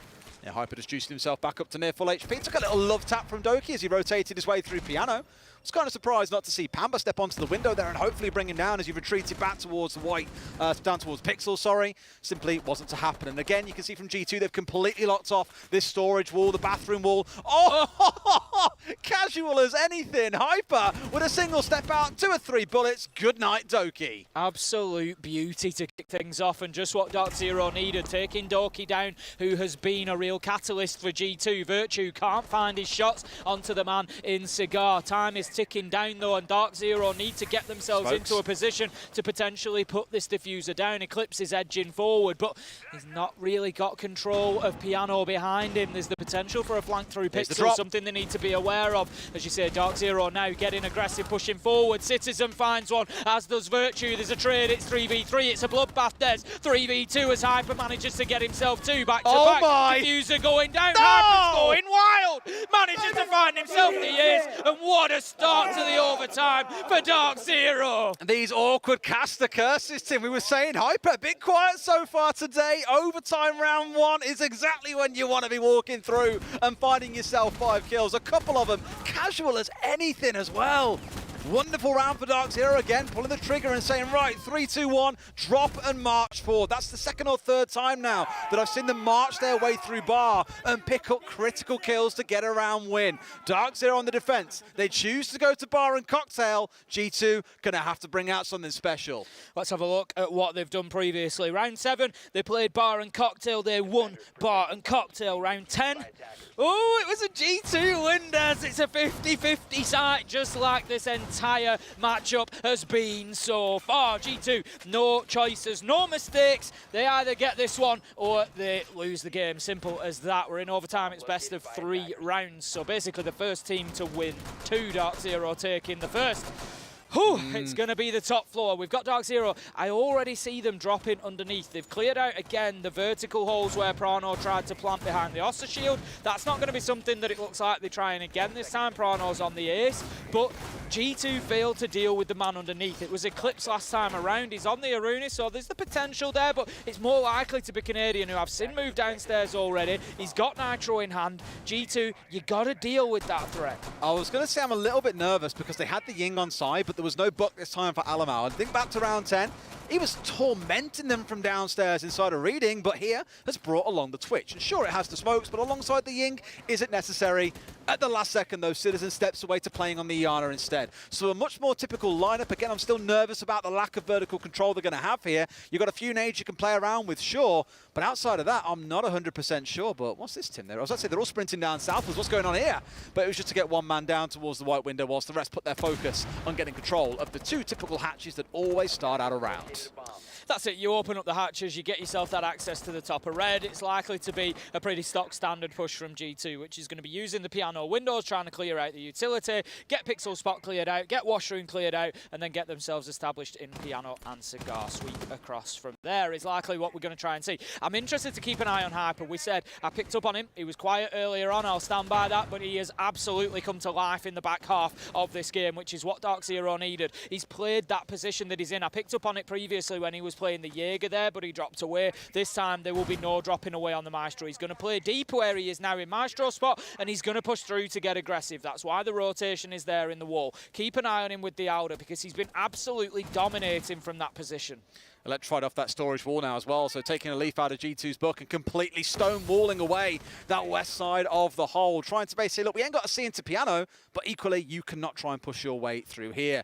Alam out on the shot drones, looking for anything, something, some utility they can clear away, but getting rid of those electro claws ain't going to be so easy. Doki once again knows that Hyper has been dancing around this spot. The nade going to be slightly mistimed there. Another 5 seconds and maybe it's a very different story. And I say mistimed, it doesn't find the man, but it does find the bar. So Hyper now stuck playing here, back in Cocktail, will not be able to creep his way forwards. That's exactly what G2 needed to do. They had to clear out the bar so that Hyper could not get aggressive as he has done previously. Citizen going to rain in utility from the top. Oh. Not going to clear away the electrical. I think it's too high. No, it's too high up. I was going to say, I don't know if it was applied underneath or not, because we did have Canadian down there on the mid-level, but no, it's right up there by the ceiling, and it will stay in position. So for the time being, barback storage is going to remain secure for DarkZero as they continue you to try and clear here, G2. They're just unaware of exactly where this player is. The ping comes out, but it's in the wrong spot. It's going to move the Aruni along, but Eclipse might have an opportunity to take a challenge on Citizen here. He's going to dip himself away. He knows that it's coming. He knows his days are numbered. Can he get himself out alive? He hasn't got a lot of time here to play with. All of G2 haven't. All 10 players are online here, but here comes the bar march. We saw it out of DarkZero. Now G2 are trying. They're stepping forward. It's 3 kills coming out for DarkZero. Virtue stepping up with 3. A massive 3K. But where's the diffuser? They find one more. No way! G2 swung it back. A 5v5 at 15 seconds. They find every single one. Virtue, the hero of the moment.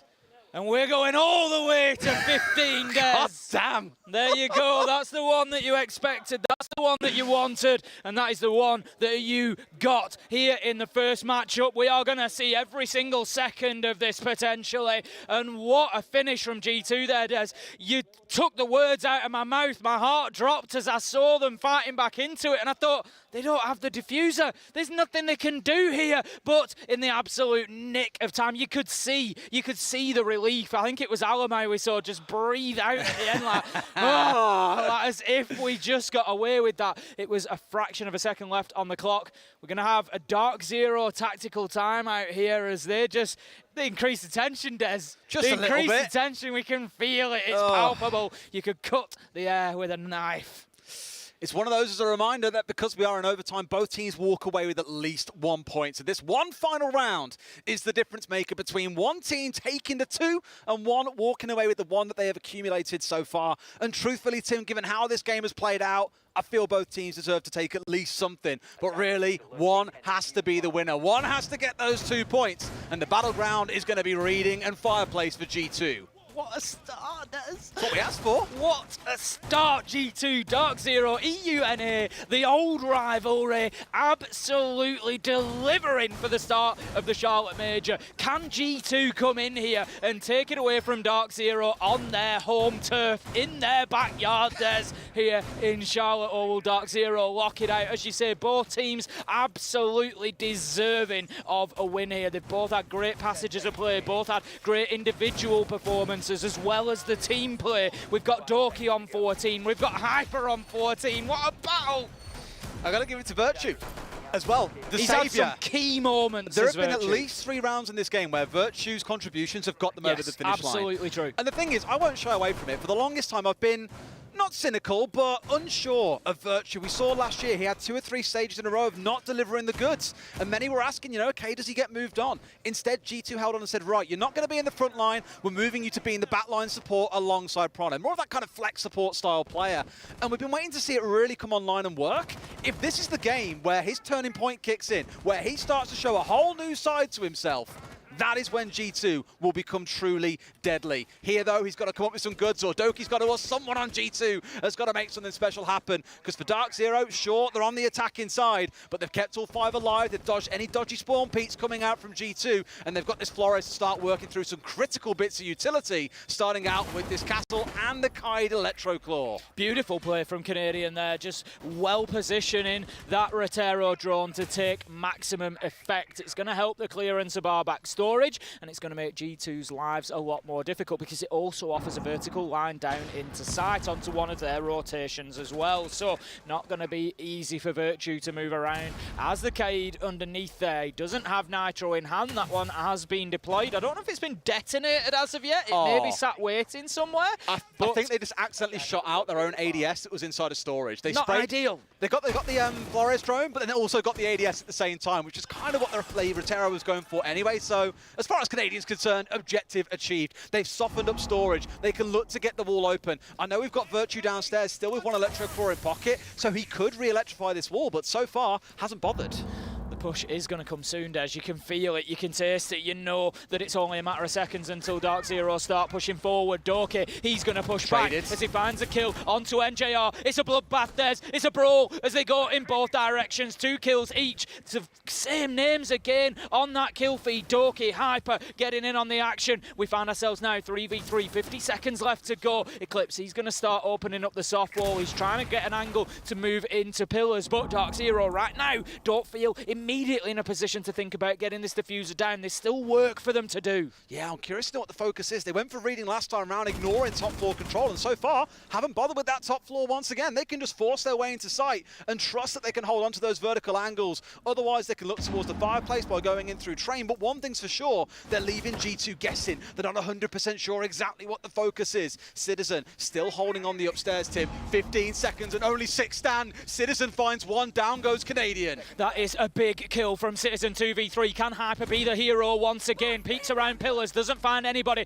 Eclipse, he's getting the diffuser down. This is all down to the cover from Hyper. I'm not sure Virtue's going to find the angle. He gets shut down. It's 2v2. No way. It's 2v1 as Hyper gets a second. He's gone big, but Citizen, he shuts him down. Eclipse is able to find the final kill though. And DarkZero, they will take the win here against G2 in their opening matchup of the Charlotte Major. And what a game we've just been treated to kick things off. It had to come down to a 1 versus 1, Tim. It's the only way it could have played out. DarkZero, they take the lion's share. They get their 2 points. But a fantastic game between both teams. That's the kind of stuff that you want to see on the big stage. It really is. 8-7, you got 14, 15, 16 kills. Hyper going absolutely massive for his team at the end there. It was just the exact moment that they needed it. 2v3, Hyper on the cover, Eclipse getting the plant down, and Hyper hitting his shots when it counted most. A short-lived 1v1, but a long-lived game of Cafe. The first one we've had here at the Major. We'll go to a quick break. When we come back, we'll break it down for you ahead of Game 2.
Welcome back to the A stream, where we have just been treated to an absolute gift, a gem of a first game, Tim. DarkZero versus G2, ending 8-7 to DarkZero. A screamer of a game from back to front, and it ended in a 1v1. Could you ask for any more? It's what we came for. That's what the Major is all about. Mix the regions up, throw everybody in together, and just let them go wild on each other. And G2 and DZ did not disappoint. They did not. We'll have some replays for you in just a second, but Tim, it's hard to pull out all the replays because every single round in that game, it felt like it was all a replay. play. Yeah, right. It felt like a Virtue going massive. We had an ace coming out from Hyper, like you name it. There was just something for everyone. Doki were going big for 3 rounds as well. It was kind of the rise and fall of different players throughout, but thoroughly enjoyable from start to finish. I think the only thing missing from that game, if I could pick out anything, would be a little bit of plant play. A little bit more of that. You know, we had a plant from Eclipse. G2 struggled to get it down. It was all about the frags. It was all about just going head to head, and that's not a complaint. It was, you know, thoroughly enjoyable, but it was about the only thing that we were lacking, really. What a game to kick off the Charlotte Major. If that is anything to go by for what we're going to see over the next week, oh boy! The boys there, you saw Hyper and Canadian at the end as well, as excited as we were here behind the desk at the way that game played out. Again, coming down to a 1 versus 1 between Citizen and Eclipse. That's the beautiful stuff that you want to see. We will look at some stats in a minute as well when they are available for us, so you can see exactly how everything went down. But thinking about DarkZero, sure, that's your first win on the board. You've got your 2 points. Your next game on this exact stream right after this is W7M. So you're going from facing off against an EU team to then battling a LATAM team. That first game's got to have taken it out of you a little bit. It does, that's it. It's especially going all the way to 15, and then you come into what is, as I said, for every team in this group, every game is difficult. It's not like, it's, you know, yeah, you've got rid of G2 and W7M. Who have you got left to play? Heroic. But there's just absolutely nothing that is going to be easy here. And like you say, DarkZero, we'll see whether stamina plays into it at all, whether a little bit of fatigue creeps in against W7M. It's not going to be easy, but looking at how they played there, I think they showed a lot of resilience in that game. I think it's just crazy looking at how things are going to break down, because again, in this group, we've already gone through the teams there for you, right? W7M, top of their region. Heroic, top of their region. G2 and DarkZero, 2 big names coming out of their regions. Only 2 go through to the playoffs from Friday. It's madness. Like, can you imagine a tournament where you haven't got one of those 4 names going through, given how well they've played? It's crazy. It really is wild when you think about it like that.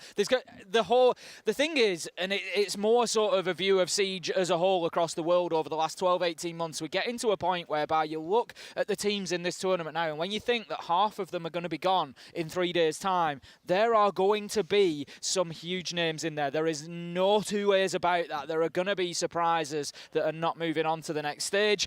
Group C more so than anywhere, I would say, possibly, but there's going to be every single group, whichever teams go out, you're going to be like, oh, really? They've gone out?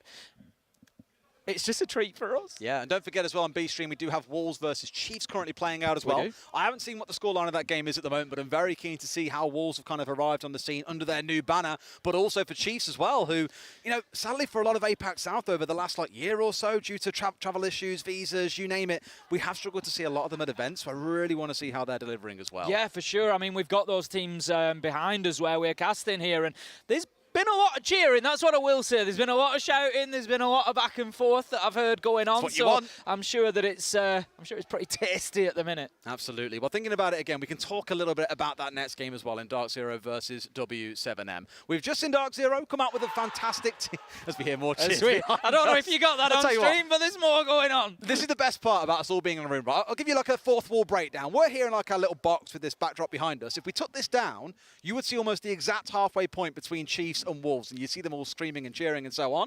Across the room, we've got the game that we covered a second ago. That way to try and, of course, avoid away exactly what's going on. I've just heard, by the way, it's Wolves match point. So they're about to get that first win. 6-4. Spoiler alert. Too late. You get a 4-minute delay. If you aren't watching, there's a problem anyway. But those teams that we were just casting are also kind of at that end of the room. So there's awkward kind of crossover because this lad likes to go very loud sometimes. We both do from time to time. We don't want them hearing what we're shouting. So that extra 20, 30 metres probably going to help. Do everything we can. This is why I love the groups, because it's just like everything gets sort of thrown in the mix together. The casting desk, of course. Tim, give me the sound effects. What's the sound effect? It's it was a bit more last time round. It was absolutely beautiful. We are done here for now, though. What we'll do is go to a quick break. When we come back, it's DarkZero versus W7M. The young upstarts coming out of LATAM, and I cannot wait to see how they throw down. See you in a few minutes.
Closer than I've ever been.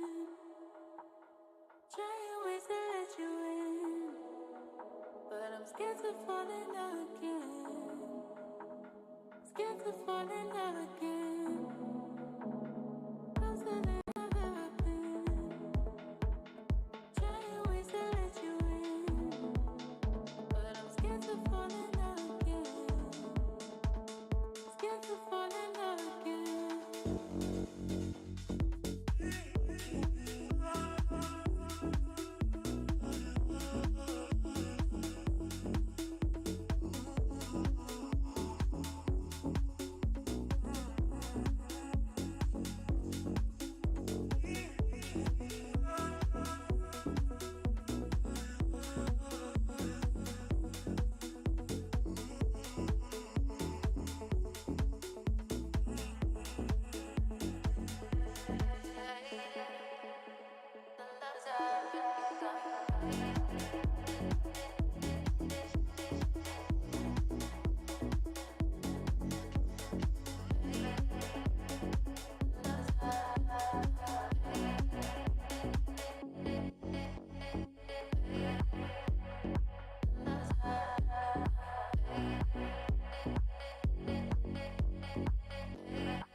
Tell me if it's funny.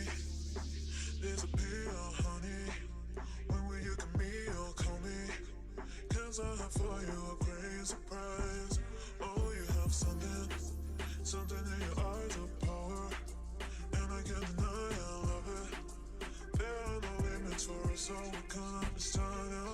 When you think about it, make it feel so high. Make it feel so high. Make it feel so high. You never know why. Feel so high. Make it feel so high. You never know why. Feel so high. Make it feel so high. You never know why.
Welcome back to the A stream here at the Charlotte 6 Major. I'm Des, this is Tim, and we just had a great game of DarkZero versus G2. The DarkZero walked away 8-7 as the winner, 2 points in their back pocket, 1 to G2, and now DarkZero's reward for that victory is another game, this time, Tim, against W7M. One of our remote teams playing from Mexico City, but also the top-rated team from Brazil. So just in case they hadn't had enough against G2, they're going to get a little bit more now, and it's not going to get any easier against W7M. As we've said, Group C, bit of a group of death. W7M, top-rated team coming out of Brazil, and you just already know that means that they are no slouchers. Beating teams like Liquid, like FaZe, like NIP, like Team 1 coming in here. They are going to be tough competitors. It's not looking super fun because W7M team kind of came out of nowhere. Everyone was like, wait, they're like 7-0. What's going on? How? And a lot of that came from some of their newer players as well. Volps especially really setting the world alight. And just in case you aren't aware of who they are, I'm sure you've heard of the DarkZero boys, given they played on the stream just a short time ago. But on the other side for W7M, we've got K's, we've got GDN, Herds, Volps, and JV. Volps, again, that player that I alluded to earlier on, and mentioned a number of players around the world. Mowgli, for example, playing for Wolves. 19 kills he's dropped in his first LAN game. What's that all about? These newer kind of like 18, 19-year-old gunners that are coming through are absolutely phenomenal, and Volps is one of them. Absolutely. I mean, you know, I remember W7M back to the Padrin, Panico, Freezow days. A bit of a throwback there for any W7M fans. But as you say, a real shake-up in the roster this year has done wonders for them as an organisation, and they've come through fantastically well. Worth mentioning as well, Des, Mowgli's ace was on ace. Had we been casting that game, it would have been ace casting an ace on ace. On ace, yeah. Then we see like aces or ace That's to play it. If you throw a player in well. there as well, then it really does get a bit crazy. But we're going to have this game kicking off very, very soon, Des. We're not going to be too far away whatsoever from getting into this one. And my big question here is we're really on the side of DarkZero. You know, how quickly do they come back from what has just been a very intense matchup against G2? What I love, by the way, is the players that we're seeing, of course, playing from Mexico City have got a full setup as well. So it is all things equal when it comes to the setups at the very least. But let's take a look at the map on which this showdown will take place. Bank, the first one taken out of the board by W7M. I mean, that's not anything negative for DarkZero. We know that Bank for a long time has been a little bit of a LATAM favourite, although W7M have chosen to take it away to begin with. Skyscraper going sort of suits W7M. We haven't seen them play an awful lot of Skyscraper, and they did struggle against Liquid on it when they played them against it in the Copper Elite 6, so that sort of plays into their wheelhouse, but we're going to have that big chalet pit coming in from DarkZero. I think that's going to be a really good map for these two. Oh, I mean, DarkZero especially will be delighted because in the map we played earlier on when we were on Cafe, G2 had actually banned away Chalet to take us into Cafe. A little bit of a surprise. So here for DZ to land upon Chalet is roughly where they wanted to go and where they thought they'd go, no doubt, against G2. Now they get the same thing against W7M. So a fantastic map, very attacker-leaning, really gives both teams a chance to flex those muscles and show us what their gunners can do.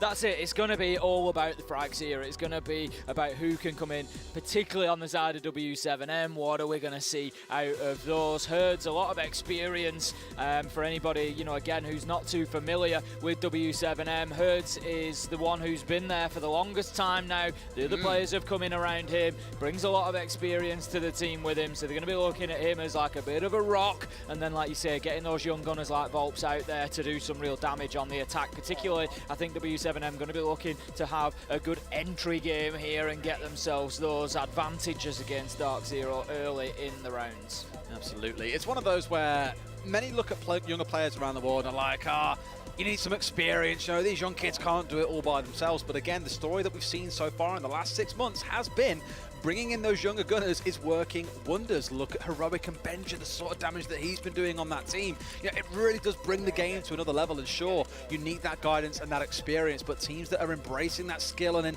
the capabilities in the youth of today are the ones that so far seem to be enjoying quite a bit of success. Now, I think like many people, Tim, we haven't seen a whole lot of W7M. We saw them playing, of course, over in LATAM. We've seen a few games there. We've watched back a few of them as well. But on the international stage, when you're sat all together like they are now, this is where the real test starts starts to come in. Because if you can prove yourself regionally, fantastic. You've then got to be able to take that successfully onto the global stage, and this is their first real test. It is, and you know, for W7M, you're absolutely right. Nobody in the world has really seen an awful lot of W7M. Even the LATAM fans who are sat watching every single game. They've seen a few games. They've only seen stage one. That's, you know, this W7M really does need to be considered as pretty much a new team. That's the size of the scale of the changes, really. So, like you say, it's going to be a bit of an eye-opener for everybody. But we have got game 2 heading underway, Des. We're going to go over to Chalet. We've got our operator bands coming in, and it's going to be very quick so far as the immediate Hibana ban comes in. I mean, Hibana as a ban on this map already is quite... You don't really see her on this map. I'd say played for one, but banned even more. Like teams love running things like the Ace or the Thermite to put focus on the dining wall or looking at the focus on the office wall. They're always the big 2 focus points. The one thing it does enable you to do with it being banned away is to play on mezzanine and much more aggressively, because for a lot of players, they'll stick a player on mezz behind a single reinforced wall, and it's the Hibana's job to deny that away, to Hibana's job to get it opened up, and then it's on the defenders to kind of counter that by shooting them off the wall, which is normally where your library stairs player comes in. The Hibana off the board makes that position suddenly much more viable and much stronger to play around. On the other side though, Jackal and the Valkyrie also being taken away. Before that, well, my ban returns once again. The same ban that we saw out of DarkZero on Cafe. The most interesting of those 4 bans to me is that Jackal ban from W7M. They start off on the attack. But that's a proper, you know exactly what you're getting when you get into a ranked You know what you're game. getting, exactly. I'm and excited. You see a Jackal ban. I'm excited. As soon as they move on to the defense, I'm now expecting to see a heavy roam presence from W7M, getting out into the map, looking to take those gunfights, looking to make the attacking half very difficult for DarkZero. If they don't do that, I'll feel like it's a little bit of a trick missed, because they've taken the Jackal out. They've given themselves every opportunity to do that. And so I'd like to see that come the second half. As it is, we're going to get into round 1. W7M kick things off on the attack, and interestingly as well, Thatcher is available. Not going to be brought along on every single round of Chalet, just because there isn't always that much breaching requirement, but anywhere where you're going to want to breach into office particularly, you're going to want the Thatcher realistically to make life a little bit easier. Interesting to see him not being brought along for a kitchen attack really, because you've got 2 walls. You've got the office wall, and then you've got the wall from main lobby into kitchen, which you may want to breach, and if we've got any denial on there, it could be difficult. As it is, there's the mute, so there is the possibility for a little bit of a stall there. I remember someone actually saying to me once that Mute kind of plays like a Jaeger in a way, and I was like, what on earth are you talking about? This was a coach, mind you, in EUL saying this. And he was saying essentially teams, to try and force their way through these Mute jammers, if you can't shoot them from below or get rid of them safely, you are forced to use a grenade to get rid of them. You have to toss it in. So sure, it's not quite like an ADS in that it catches nades for you, but it does force you to use those critical bits of utility just to clear them away. Some teams use it to deny wall because it just slows things down, although as we all know, now that Mute has now been changed to have a spherical radius rather than a cylindrical one, it's in a spot where you can still open up walls if you've only got the one mute jammer being placed on them. So there's always that to be mindful of. For W7M though, things are going to start off, for a few of them at least, up towards the north side with the focus on Trophy. No big surprises there. You may yet see them rotate over to playing inside a lobby a bit later on and then moving their way forwards. Wanting to get themselves established inside a Solar by the look of things. They've got 2 on Repel on the windows, but it's going to be Pamba on the smoke, holding them back for the time being. But as you can see, Toxic Babe canisters going out already. Herds is there, he's ready, he's alert, he sees Pamba stray across and just expose himself down the side of that reinforcement, and he will take a little bit of damage as well. Pamba's being pushed around a little bit here, but it's Eclipse who's doing the real damage. Manages to find a nice nade onto JV. That's going to take him down. Good entry for DarkZero, and they continue as they left off against G2. Des really good on the entry. There's 3 of them that are being tagged down here slowly, but they're the ones finding the kills. It doesn't matter on W7M if you can find your man, because you're not putting them in the coffin. So unfortunately for W7M, they're down 3. They've found one back with Volp starting his march forward, but with how much HP he's got left him, it's looking a little bit dicey. Goes for the head and just about misses his man.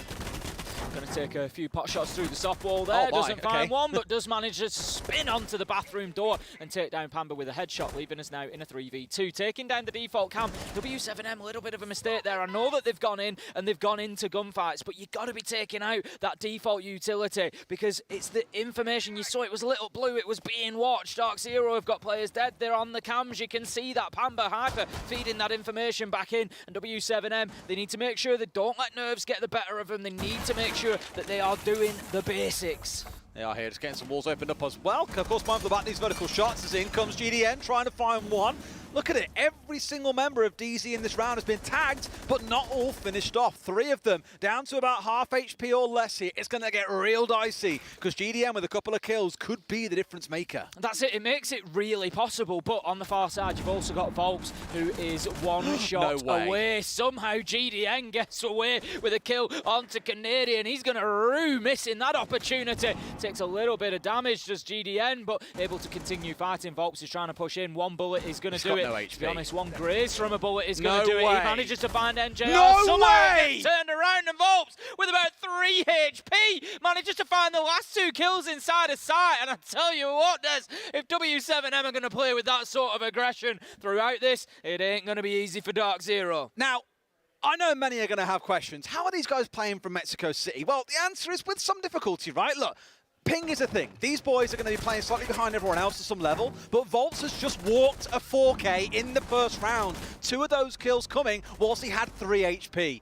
I said in that pre-game, these 18, 19-year-olds are starting to set the world on fire. You have just seen one man march his way through a team that just not so much breezed past, but blasted their way past G2 in the previous game.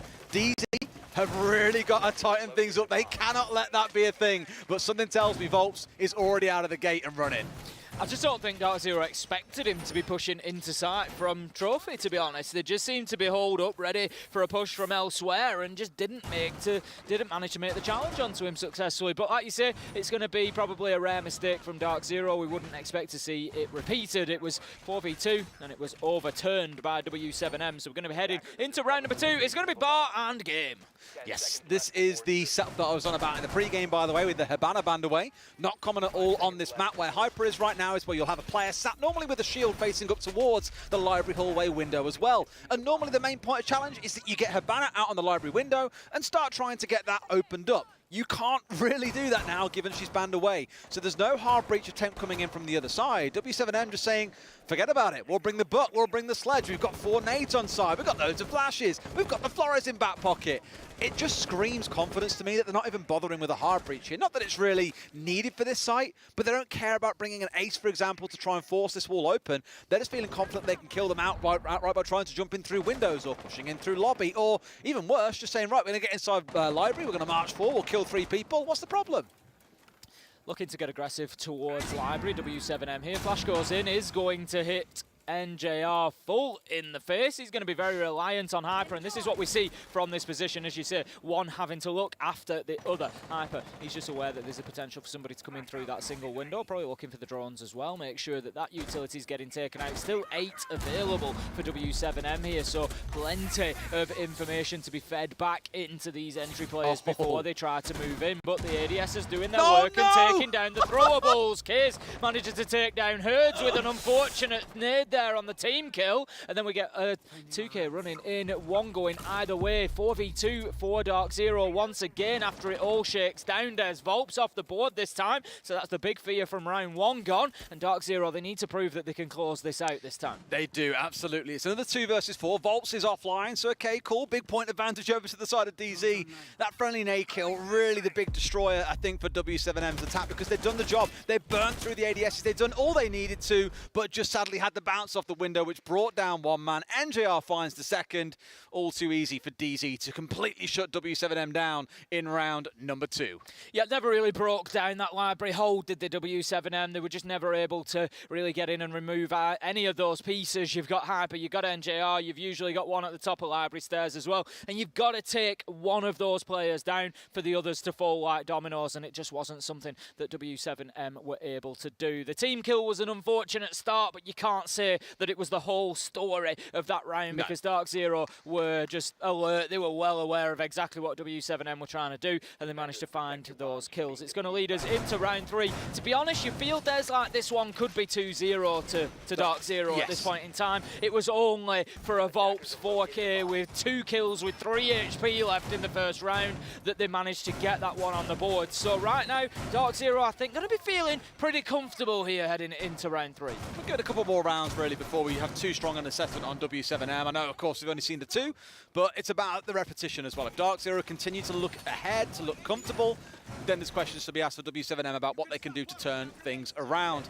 In this round, it's Volps changing over from not just the Sophia or the soft breach that we saw in the last round. No, he's going over to bringing along that Thatcher tin that we mentioned wasn't banned away. So not really looking at it and saying that Thatcher's going to be the be-all and end-all in this round, but it's still enabling them to move a little bit faster through things like the Banshees, the Mute Jammers, the ADSs, you name it. I think we might see a little bit of a different approach from W7M as well, having brought the Thatcher along. Rather than trying to go in through Solarium and try to brute force their way in, they know that didn't really work last time around, so they might just try to attack from the south side instead, get main lobby locked down, and basically what I was talking about in round 1, look to get that office wall open, look to get main lobby through to dining open, and try to push in from there. The fact that they're pressuring Library, the fact that I've seen Volps moving off towards main lobby door, I think that's probably what we're going to be seeing. Yeah, I mean, you got the hard breach on side here. It needs to really be utilised to force things up, which is exactly what they're doing inside of the lobby. Simple as that. All too easy. 2 Selmas down, EMP onto the wall, bish bash bosh, job done. You've got your entryway in, congratulations. Now it's about looking for what happens next, because this is where I feel vertical control is going to be the name of the game. You want to make sure your planter stepping inside a site is safe. There are no smokes on side to cover things out, but Tim, one thing they have got in abundance is Claymores. They've got 4 of them in back pocket, 2 already placed down, just to stop Canadian who's trying to be a little bit cheeky down in the basement from causing too much disruption. The recent change, of course, if you're wondering where those 4 Claymores are coming from, Claymores were increased in the pocket from 1 to 2, so the fact that 2 operators have them in Volps and GDN leaves us with 4. JV surely going to find a kill. No! Manages to be taken down by Pamba. There's going to be a kill elsewhere in the map as Case takes down Canadian, leaves us in a 4v4, 4v3 as Eclipse loses a lot of health but still manages to find the kill onto Herd. Shut down by Volps. W7M keeping this close 3v3 after a flurry of kills in the mid-round. Absolutely. And Case here thinks in a bit of danger, maybe getting the long angle contest if he's not careful. Bit of threat from Bathroom, a little bit from further down towards the library stairs. Hyper moves his way up through Solo, looking to get a pinch onto this angle just as Case drops away. Talk about timing. Just going to have a little bit of a pause in the mid-round here as the information is coming in. We can see Volps and GDM both on the drones there. They've got what they can gather, and they're going to look to start moving forward. Only 3 drones left on the board, though, Des. That's going to leave W7M really starved of information here. There's still vertical control for DarkZero. They've not been able to clear them out from above, so W7M are likely to have a tough time of things. Volps, he's going to clear out a little bit of utility, but he's very conscious towards those library stairs, and probably with good reason. We're going to have Hyper managing to find the kill onto Kays. He's going to be shut down in a trade by GDN, but there come the last 2. NJR and Pamba closing down W7M. That's going to be 2-1 to them, and DarkZero looking pretty good on the defense here. Yeah, it's weird, really, because W7M went straight for that entry point in towards site, got it opened up nice and quick, and put a lot of their focus around there. But you saw from DarkZero, 3 players rotate through the library stairs hallway and look to push down towards Mez. And sure, you had a little bit of cover on W7M's side, but by not taking that vertical control, having no pressure up there, you just say to DarkZero, hey guys, you want to play the vertical? It's all yours. We don't want it, which made it all too easy for DarkZero, Pamba especially, to get that closing kill and just keep W7M guessing. So far for W7M, not quite living up to the hype that we saw in LATAM, not putting on a show to really shut DarkZero down. A couple of sparkly moments coming out of Volts, but for the most part, DarkZero look in control. They certainly do, and the thing is, you've got to remember Chalet is generally what we would say an attacker-sided map. The attacking team's usually doing pretty well here, so DarkZero being so dominant so far on the defensive half, they're going to be very happy with that, because they could find themselves in a position where they're only needing to pick up maybe 2 rounds on the attack when they switch sides, and they're going to be very confident that they can do that, I'm sure. So DarkZero heading into round 4, they're going to be defending Master and Office this time around, so it's going to be up to the top floor. What are we likely to see from W7M? Well, generally speaking, we're going to see a push into Library. They're going to want to get control over Mezzanine, try to breach through the wall of Office and push from that side. Alternatively, they can use Solarium, but it gives them a lot less room to work with. It's much more compact space to get the attackers into and to aggress forward. But early positioning, they're not rushing towards Library just yet, so we'll see how this attack unfolds. Absolutely. I like at least with the line inside there. They're trying to control things a little bit here, not let DZ run amok across the top floors or, in this case, potentially through the basement as we saw out of Canadian as well. That echo we saw once or twice back on Cafe against G2 as well. So we know that DarkZero, when given the right opportunity, will make use of the operator. I'm not sure where the Yokais are at the moment, but no doubt they will rear their heads the longer this one goes on. It is that solo focus push once more. They'll look at the drones circling around like rats here as slowly DarkZero are chewing through those numbers. And Pamba holding down up on the north side, where no doubt they expect some pressure to come in from these solar windows. We've seen Pamba play this position already. He managed to hold them off, but not overly successfully. He was reasonably easily pushed around as they tried to get themselves in from there, so he's just going to need to maybe play a little bit more sort of cautiously. I think he was just exposing himself down the side of the reinforcement. It comes the nades, there's a lot of pressure. It's a difficult position to hold on to, especially if you get somebody on that double window repel. Pamba, he's going to extend himself out, but NJR actually manages to find himself, and what a great kill from Pamba there on the double window as well, and that's going to leave us now in a 4v3. Can't quite find the Yokais. It slips in front of him. Herds now in a spot where they've got the solo control, but now it's about trying to push yourself into the site that may prove to be the difficult part. They've got the verticals again. There has been no push on the downstairs so far coming out of W7M, but they feel very ready to deal with it. Herds fighting NJR, not the outcome DZ were looking for, 3 versus 3. That's it, Eclipse looking to just hold a long angle onto the window there. DarkZero happy to let W7M sort of play into them at this point, really. They don't need to get overly aggressive. 3v3, 50 seconds left to go. Yokai drone is going to spot out the push in through Solarium. It's going to be GDN on the Nomad that's looking to get aggressive through there, and Hyper maybe needs to do something about it. He's continuing in fine form after that aggressive end towards Cafe that we saw from Hyper, where he really did manage to not only get an ace, but do a lot of work for DarkZero. He tries to peek around the corner here, but it's Herds who's going to come out the better there, taking a chunk of damage off the Jaeger. Yeah, it is indeed. A little bit of health coming off, but no man being removed just yet. In they come for the plant. GDN stepping forward, holding down F as in comes the swing from Hyper, but Herds having a little bit of around himself. Herd and DZ up like sheep. Make it a fourth as Kaze finds another. Looks like W7M have found all they need in this round. A closing kill coming out. Kaze 2K in the close, and W7M now bringing things up to 2-2. Another close game for DarkZero. It felt like they were a little bit more on top of things, but I really do think this is potentially going to be a game of two halves, and we will see when we get into the second one that DarkZero are able to stretch their legs on attack a little bit more. But so far, it is not the end of the world for them. 2-2, and they have an opportunity still to come out on top here, but even if they can get that 3-3 split on Chalet, I think they're going to be pretty happy with that. But a good attack from W7M that time around. GDN able to get in the first time we've seen them with an opportunity to get that diffuser down on the ground. It was nice. They created some space and they were able to push DarkZero around a little bit. So W7M, they just need to build on that as a foundation now. I do like how they're making use of the line here as well. Again, we'll acknowledge it, right? They are playing with a bit of ping here. A good way of making sure that you've got a good advantage coming into those fights is the line coming out. You know someone sat still, they move, they get pinged straight away. They're sat in one spot, you can pre-fire a corner. You can make life incredibly easy on yourself. So JV moving away from playing the blitz to bringing that along here as Baron Gaming is the site that we step back into. No hard breach on side once again. Tin that also moved away from the ace, bringing along that Flores. Because again on this site, not really needing to make use of any hard breach, but what I will look out for is those nades, because those are the ones that really broke things apart for them last time with the friendly team kill coming out. Here, there's a good number for them to work their way through. So let's see if they can get rid of NJR playing in box this time. How aggressive are DarkZero going to play this? Not necessarily as aggressive as we sometimes see, particularly in EUL, where NJR is playing inside of the library box there. Normally, we quite often see that player in the bottom left of your screen, tucked in the corner of library, preventing the push coming in from double window. It's a really aggressive position and basically one that you're playing your life in, and you've got to rely on your player in Hyper's position out on mezzanine to keep you safe. What's interesting for me, Des, is that DarkZero aren't playing anybody on library stairs. Usually that's your third man in this defense. You've got a shield at the top, you play a man up at the top there, and it prevents pressure coming in from office. But look at that, Hyper going big once again, using the alibi there, getting that opening kill and taking down Kaze. A lot of their focus really is NJR in this box position. He'd normally be that player that you say would play on library stairs and contesting towards office, but when W7M is kind of running their head into a brick wall by trying to force their way in through library, why go a bit too crazy? NJR being tagged out there, and with an ADS in hand, drops it straight in the corner in a bid here to say, look, we've killed one of the nade wielders, there's only one left on side,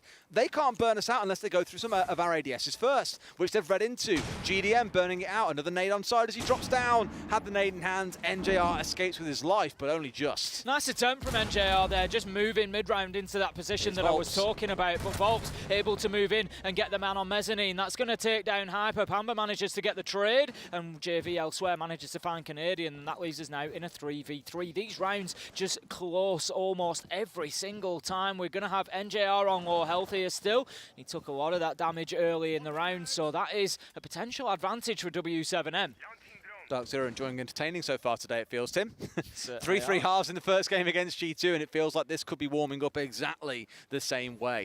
JV inside of Dining, looking to march his way forward. Pamba once again on the flank though, but no! The read is there. JV collects his man before NJR trades one back. Herds down, JV and GDN, all that stand between W7M and potentially, between DarkZero and another round win on the defense. NJR making the most of the few hit points that he's got left here, getting himself a kill in the mid-round there, 2v2. Flash goes in, but unfortunately it's going to catch the Nomad himself. It's going to be JV who takes the full white flash there. NJR just playing in behind the bar, and he's got the red ping, he's got the information, he knows where the push is likely to come. He's going to be supported by Eclipse, who's just going to use those toxic babes to prevent any aggressive push. But NJR's movement here, look, he's exposing himself right out in the middle of bar there, and he's happy to take the fight, and he's happy to win the fight. As JV gets taken down, NJR manages to get himself in behind the bar. He's looking to peek, he's looking to find the kill. No, it's a 1v1 now. It's all up to GDN. He's going to have to take on Eclipse. We've already seen Eclipse manage to win out a late round 1v1. He's got to know. It was against Citizen last time. No! It's against GDN this time,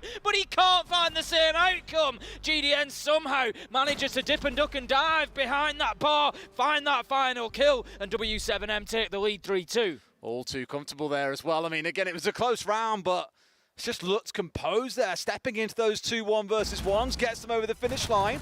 W7M in front. Yes, they're on the attacking side. Yes, it's what you come to expect. But I still think they are warming into this game now. They're starting to get the feeling for it. And DarkZero, got to be careful. They do. They don't really want to see themselves 4-2 behind, because whilst we say that the attackers will have a bit of an advantage here on Chalet, it's unlikely, I think, that we see DarkZero come in and get a 5-1 half. I'm not saying it's impossible, but W7M, they're hitting some shots today. They're certainly competitive inside of this, so it's not going to be easy for DarkZero. And if they're staring down the barrel of, right, we can now get a 4-2 half, we can tie it up, we can go to overtime again, that could be a little bit of a mental drain on them, because they don't want to come through the first two games, both going to overtime, both going to, you know, DarkZero don't want to play 30 rounds in 2 games to come away with, you know, 3 or 4 points. You want the lion's share of those, don't you, Tim? Certainly. I think for W7M side here as well, they're excited about that defensive half, because again, they banned away the Jackal. They really want to be looking to get cheeky. Interestingly, banning away the Valkyrie, which they themselves could have made use of. Herd stepping across the bringing along the Nook here. See, some teams ban away Nook on maps like Bank, even if they know the other side doesn't play Nook. They'll ban it just because of that sheer fear of what it can do. You know, the FMG, not an awful gun. Is it the best attacker gun? No, but it's pretty good for the defenders overall, so not terrible. You've got the nades on side, and of course, and go creeping up some backstairs and cause some real damage if you're relying on bulletproofs, of which there is one, with NJR having deployed that from the castle. We're going to have W7M mounting their final attack then, as we are in round 6. The drones are still buzzing around that mid-floor, trying to find exactly where DarkZero are located. We're going to have NJR playing inside of West Main, and it looks like there's going to be some pressure mounting on him pretty soon, as Herds is looking to make that challenge. He's looking to find his man, but NJR is keeping himself mobile. He's dancing around, and he's going to dance his way all the way back into sight. Vertical nade not going to do any damage to anybody on the side of DarkZero. Eclipse just takes a little tickle there somewhere else in the map, and Kays gets himself onto that upside down rappel to try and again make it difficult for players to move around inside of sight. They really enjoy their Solarium control, do W7M. They also enjoy finding some freebies. Pamba going down without so much as a shot coming back. It looks like actually a lie. JV taking a bit of damage, 2 kills coming in for DZ. NGR and Eclipse both find themselves on the board and saying, no, Kitchen's ours. We're the ones cooking up a win here. We're the one who want those 5 points. Another one comes in as Canadian steps forward, but in comes Volps. We've already seen what he can do here on the Twitch. They've brought it back down to a 2 versus 2. Is this when they can fight their way back, Tim?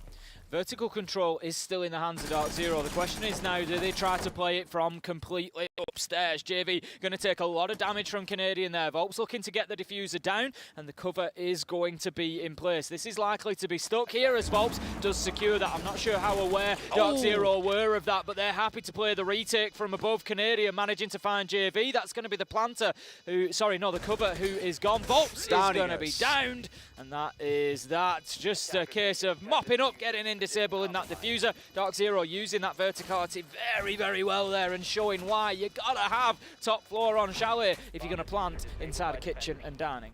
I will give it, I think that has really shown the difference here between kind of that youth of today versus the old boys of the past. And DC have got some young boys on side as well. But the experience they showed in that first half, their understanding vertical control, when to use it, when to make the move, how to set up these defenses to essentially shut W7M down, really showed, I think, the experience behind this DarkZero team and will be something that W7M have to work their way through. But now we go into their territory. The Jackal ban is in, and W7M, you know, are getting out in that map and causing some trouble. It's Oryx coming in for Herds. You've got JV coming along on the Jaeger. It's going to be chaotic. It is going to be the switch of sides. DarkZero coming in to take the initiative now. Baron Gaming will be the first site for W7M, and I'm interested to see how they set up their top floor. We usually see it played quite often with 3 players up there. We saw DarkZero just go in with the 2. It was reasonably easy for W7M to clear out that top floor and get library control. It didn't result in a plant necessarily going down inside of Baron Gaming, but they did win at least one of those rounds. So are W7M going to play up here a little bit more forcefully? We've got the frost mats already. Are they going to be able to put 3 men up here and hold on to it and keep it in their possession for the round? Or, again, will they hold on to it a little bit more sort of softly like DarkZero did? I want to pull back to my point I made earlier about DZ being this sort of like chess team, right? They are, I think for the longest time, they were seen as too rigid and too focused on like a checklist they had to complete in each round. But one thing I feel they are very good at is set plays. It's like watching a football team, Tim. When I see this Capital on side, I think back to a couple of games these guys have played in NAL, mainly looking back at Stage 3, admittedly, but just the way in which they execute, using firebolts and smokes, for example, just all the tools available to them, they really pull things out the bag and make it look easy. And this is where W7M have got to get creative. You've got to play quite loose here, keep DarkZero guessing, really disrupt them. Getting up in their face and shutting things down is the name of the game. Also want to acknowledge that for DZ, where we saw W7M not even bringing hard breaches in some rounds, well, DarkZero here, on a site in which W7M didn't bring any, have the ace as well as the hard breach gadgets in for Eclipse. We're going to have the connector wall just opened up there by the ace nice and early, so that's going to make it very difficult for anybody from W7M to play inside of there. You can see already that GDN has moved away on the Kaid. He's going to be playing inside of Bar. Herds up above him, and again, yeah, a pretty light hold of this top floor. Kays is there to support from Library Stairs area, but there's nobody really inside of Library. Herds is going to have to get aggressive, uses his Oryx dash to get forward there, and he's opening up the floor with the bailiff to try and get an angle not only onto double window down into sight, but also onto the plant spot itself. A drone will go in and spot him out, so they're well aware of his position here, and the asphyxiation bolt from Capitao going to force Herds away, and he's going to have to get aggressive onto the single window. I really thought I'd get caught out from the window behind, then someone else would try and pincer him, but no. I think out of fear that Herds would be watching the big window, they just didn't even bother. So he's kind of got away with it a little bit for free there, but is wasting time so far inside of Library itself.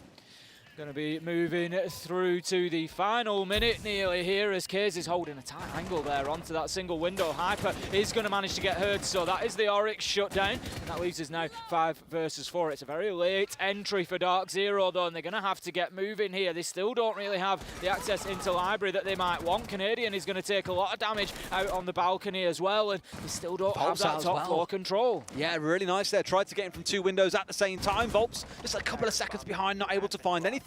But Pamba has stepped his way forwards here. Found 1, almost found 2 as Kays hits the deck. Eclipse is down as well, which means the diffuser, I'm pretty sure, is out of their hands at the moment, but they've got a massive numbers advantage. They're down to a 1 versus 4, only temporarily, because Eclipse being back up will make it 5. Surely DarkZero closes out here and now. Hyper is having another one of those games where he's being really instrumental. No, the two. That's too easy. Oh! It's too easy for Volps as he finds a 2K, putting the diffuser down cold on the ground. And DarkZero have got a problem now. Volps goes out of the window. He's trying to get aggressive. He's opening up the angles, and DarkZero don't have too much of an option. They've somehow managed to nick in and get hold of that diffuser, though. That's the important one. And there we go. The Thatcher NJR gets it down inside of Bar. Volps just missing his opportunity there. Sees the back of the man, but can't take the shots through the floor. And now he's going to have to work his way back down. He's going to have to attack this horizontally, and he's only got a matter of time to do it. 25 seconds, 3 kills to find, and this is not going to be easy. We can hear the work coming in to breach the wall to make his life difficult. NJR finds his man at the bottom of blue, and that is going to be DarkZero taking another round. Coming arguably a little bit closer than it should have done there for DarkZero as well. A 5 versus 1, almost completely disrupted by Volp single-handedly. Did it back in the first half, could have got it underway in the second, but no. First attacking round for DarkZero moves them up to 4 and 3. Going to be heading into round number 8 soon, and W7M needs to be careful now, Des. This is a little bit of a pivotal moment for W7M in my mind, because we've got DarkZero on the attack. We expected them to start doing well when they got there. They've won their first round. They've won round 7, and now they've got an opportunity to really build some momentum, which, to be fair, is not something that we've seen DarkZero really have so far today. It was very scrappy with G2. It was around here, it was a round lost, a round won. It was very back and forth, and so now DarkZero, if you want to be contenders, if you want to be, make me believe that you're going to go through and have a good run here. Let's start getting some wind under those wings, and let's really push on now and punish W7M now that you're on the attacking side of Charlotte. Equally, W7M probably feeling here, okay, that was our primary defensive site that we've lost. Now let's go to our secondary. Lose this one, things start looking very, very dicey. And I like how they've got the mirror in this round as well. They've got one inside of the box, the electric box facing down on towards the office wall. Thank you very much, Mr. Observer. And another one downstairs looking inside of dining, again, to really focus on that vertical control. Something that when they were attacking, we just didn't really see W7M put any focus onto. So at least here, that change is coming through. It gives more layers for DarkZero to have to unpack. We'll see if they try and fight the downstairs before focusing on the up. We've got a number of W7M players still up on the top floor, but equally, we've got herds underneath on the Aruna, so DarkZero maybe just wanting to get in there and get those kills. Volps is supporting as well. I'm not sure how far down Volps actually is. Herds actually up in the library corridor. Yes, there we go. It's Volps that's underneath. There we go. Free. It's Volps that's underneath. I said they may want to go in and pay some attention, get them cleared out. Pamba tries to do that on the Finker, but gets taken down, and that's going to be 2 nades likely going along with. One had been used actually, so that is not a complete waste of utility, but it is a complete waste of life. Be one of those definite. Why is he even there? There's a mirror window inside the dining hallway. Like, why would he push that far past and try and push his way far down south? Well, you had your answer. He wanted a freebie onto the lobby door. Great first starting move out of W7M. And they're now left without Pamba, without those Finker juices, without the nades that were on side. Those go down with him, unfortunately. Hyper just clearing out utility as he goes there. Shooting out onto that double window, the Selma charge going. And that's going to be Canadian getting himself established on office, but more aggression from W7M here on the defence. I'm not sure if Canadian's aware. He probably heard, yes, he did, pre-fires as he strafes across. Must have heard the barricade being knocked out there, and Herds looking like his days might be numbered here as the pressure is mounting into office. But for me, DZ, just feel a little bit sort of disparate on this attack at the minute. Feel a little bit uncertain, don't they? Like, being respectful is probably one way to look at it as well. They aren't wanting to go too aggressive, but at one point, you've got to just commit 2 or 3 members to try and go for a big aggressive push. Because once again, they're getting hit on the flank. You're seeing the effects of a lack of that Jackal, and even with the Nomad on side, it's doing DarkZero no favors. They lose 3, and with 1 left on window, 1 down in basement, it's not looking too good for DarkZero. Not looking too good at all. I don't know what's going on the B stream, but we're getting a lot of excitement at the minute from, I think Chiefs are playing against Astralis, maybe? Yeah, it's Astralis. So there's certainly something going on over there. There's something going on over here, though. Don't you go anywhere. Volps manages to find the kill onto Eclipse. That's going to leave us now 1v4. NJR taking a bit of damage from the smoke, a lot more from the shotgun as GDN closes out the round. It's 4-4, and DarkZero are very quickly finding themselves in another bare-knuckle brawl here as they scrap for every round that they can get. It is one of those, dare I say, Tim, 2 overtimes to start the day. It's slowly bubbling up that way. Next round will be down in Wine and Snowmobile. And I know whenever we are in EUL, you and Jack get very, very passionate about executes onto this site around Trench. I do get very passionate about executes onto this side because you can do it with 2 or 3 men. You really don't need too much at all to get this job done. So what we're potentially going to be looking for here, DarkZero, they need to get themselves control over Big Garage. They need to get themselves control over Trench. They need to be careful of the west main flank, which can be done just with a drone on the bookcase up at the top there, so long as somebody's going to be watching it. Once you've got control over that area, you're going to breach the wall that's right in front of you. You're going to breach the wall that's on the right-hand side of you.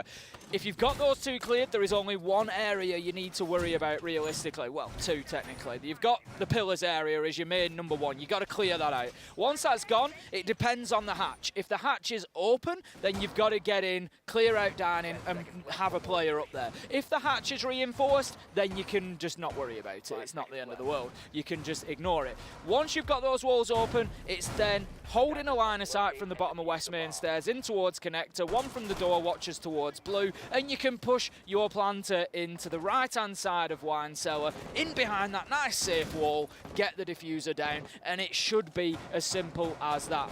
The key thing to watch out for what we're going to see in this round initially is that dining hatch. If the dining hatch is left soft, then DarkZero are likely to want to go in and get control of that area. What I'm really interested by, because we saw this coming out of, I think it was Citizen from G2. They played a Goyo, and they put a Goyo canister inside the barrels, or just underneath the barrels, in that area you're talking about as their main point of denial. And then you see for it out, they can't plant. It's a wonderful way of achieving exactly the same outcome, ultimately, as the defenders, to deny what is looking at least like the most obvious plant on that site. So keep an eye on it. Out goes Kays, but misses the man, NJR, down to about 25 HP, juiced back up by the Finker. Literally a bullet from Death and Herds is here for round 2, but I think at this point NJR has already stepped away, I believe. I think he's got himself just inside, sees the man, but NJR a little bit too sharp, gets the second. The aggression from W7M punished early in the round. Forget about the execute, Tim. They can just kill them all instead. That's it. The round has fallen apart for W7M. They've taken a roll of the dice there, Des. They've come up with a 1-1 instead of a 6-6. They were hoping to find something on those aggressive plays, but the best they got was about 45 damage. Sorry, maybe 55 out of NJR. That is really all that they came away with, and DarkZero now, as you say, they can just hunt them down. They can just find the last couple that are alive and get those kills. Potentially with JV up on the mid floor, there's an opportunity for DarkZero to actually just walk into sight and put the diffuser down here, because there's going to be 1 man at the absolute most. It's going to be GDM playing in and around pillars, and you start seeing now DarkZero are actually really smart here. They're going about building that plant that I've spoken about, so they've got the rear wall open. They'll move potentially and get trench wall open, and with only 2 on site, it should be very, very easy for them to get this down now. Yeah, moving themselves over here to that wall. There you go, Tim. It's all coming together, like you say, just like a jigsaw puzzle. It's all going the way of DarkZero. And still with a minute to play with, there is no need to rush it. And this is what I'm enjoying. They're not going hunting down these last 2 members. They're saying, look, let's just focus on the site. And when it comes round to it, then we can worry about the last 2. GDN now the last one, standing against 5 members of DarkZero. It feels like the North American side should be able to pull this one out of the bag. As here we go. Plant coming in, the angle's being held. NJR with the shutdown. A flawless round for DarkZero. No surprise that DarkZero played it that way, because that plant will work 5v5. You will get that down with 5 defenders left alive potentially, so long as you move them out of pillars. You saw the angle that NJR was holding there. It is so difficult to challenge that as a defender, because the attackers have got the advantage of the longer scopes, so you can just hold that all the way from Big Garage down into Connector. Very difficult to play against. So in a 5v2, DarkZero know that 100% that diffuser is going down if they push onto site. So very professional from them. They get themselves the advantage, 5-4, and I think we're going to have a tactical timeout coming in from W7M. Yep, they did call in for the pause here, so a little bit of a conversation to be had, I think, as they can see, all right, boys, we've had a good couple of rounds here, but now things are slowly starting to slip away from us. They need that conversation to get things back on track, but I think it's quite evident they're struggling, Tim, as it goes through this second half. DarkZero are looking good on the attacking side. They've gone 2-1 so far. A couple of rounds where maybe you'd argue, okay, Volps, you know, had a bit of a scary 2K coming out, but not enough that it's going to get them anywhere near the finish line. I feel DarkZero just looking very in control at the moment. Certainly is. We're just having a look at W7M there. They're obviously set up, as we said, out in Mexico, and there's a bit of chat going on between them. They're just trying to probably refocus at this point. I think we'll be getting our way back into things pretty soon. But like you say, DarkZero, I've said it last time, I'll say it again, need to get themselves that bit of momentum. Don't let W7M back into this. That would be my one criticism for DarkZero today. They've shown great resilience, they've played well, we've had big individual moments, they've played well as a team, but they've just allowed, not necessarily allowed, G2 fought well, but its teams keep coming back at them. They keep managing to have them within one round. They never get in that breathing space that they want. So I want to see that here against W7M now. Another successful attack, 6-4, get yourself a nice little bit of breathing space. Lovely, John. People, I'm sure you may have just seen it in chat there. We'll have a quick rehost here to get over a quick drone bug that we experienced. Back in just a few seconds, no doubt about that. It is round 10 we're going into for W7M. I think you've touched on it nicely there as well, Tim, around the expectation of really what to come out of this group. I think many are looking at it and saying, you know, okay, we expect maybe G2 and Heroic to be the ones that go through. At least I think I was. Now we've seen DarkZero come out strong on day one. The only thing that makes me nervous about a team that plays well on day one is there are still 2 more days to go. And by the time you get to day 3, they can be figured out. Other teams have caught up by then, and things can very quickly start slipping. Well, I said this about coming into it, looking at all the teams that we've got here. Obviously, BDS, there's always a big question mark over. They haven't had the best, results on LAN necessarily. No. And quite often we see them come into tournaments really hot, and they come in and they're winning games, they're beating everybody, and it seems like it sort of just dies off towards the end. They'll maybe get a quarter, a semi, and they just don't have the legs to get over the line. Whereas this time coming in, BDS have had a little bit of a questionable season in EUL, and I wonder if that's going to do them better here. You come in, and like you say, DarkZero come in and you beat this team, you beat that team, day 1, day 2. Can you sustain that over the whole 6 days of the tournament? Or is it maybe better to come in, lose a game, win a game, close games, just get yourself through and save that peak form. Yeah, save that peak form, save that peak performance for the later rounds. We've seen teams do it so often and go on to win the tournament. I mean, I'd rather teams play well the whole way through. I know, but it's easier said than done. Obviously, yeah, it's easier said than done to come in and just dominate from day 1 all the way through to the end. We've had days in the ranked stat where you've been an absolute demon one day and the next people are running on site and just killing you for no reason.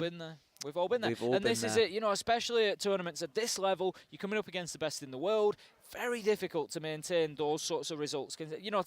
At that point, what? Are you going to go through the entire tournament and not lose a map? Or just lose one map in a best of 3 somewhere? It's very unlikely when you're playing against these teams. So for me, if you've got to lose a map or 2 here or there, take it in the groups. Get yourself through and then really storm it in the playoffs. Just as a reminder, we do have 8 games on this stream today. We've already had DarkZero versus G2 that was 8-7 to DZ. A very thrilling game from start to finish. This is our second. The third game we step into is Direwolves versus Team 1, which in itself should be quite exciting. Direwolves coming in with very much a hot streak coming out of APAC South, but the question that kind of hangs over them is, but can they do it on the international stage? Not a rainy night in Stoke, Tim. The international stage is where they've really got to show up against Team 1, who, as we know, are also playing remote, the same as W7M. That's it, and we don't know how that's going to pan out for the teams that are that are playing under those circumstances. As it is, W7M have been pretty competitive so far. 5-4 inside of the server, certainly making a game out of it. I think we're going to be getting back in any second. We'll just make sure everything is tickety-boo before we transfer you back over. Tickety-boo. But we should be on our way. I don't know. I've heard it a lot. I just know that it means okay. Yeah, everything's okay. It's got an origin, right? No one just kind of one day randomly went, oh, tickety-boo. Oh, what a great way of saying everything will be okay, right? I don't know. I want to know the origin. I'm going to look it up later. I'm sure it'll give you something to do. I mean, I'm going to probably watch the games. Yeah, you do that. I'll do that as well. But, we've got breaks, we've got pauses, we've got dinner to go and have later as well. We've got plenty of time to chew through. We've got lunch to have yet. We've been on since early this morning. We're waiting. We're waiting for our lunch at this rate. It has been a wild 24 hours, mate. Yeah, it's one of those. I think this time yesterday I was in the air over to Detroit. Yeah. And then here we are now. In wonderful Charlotte. Yeah. Where did you fly through? New York, JFK. Oh, nice. Okay. Busy?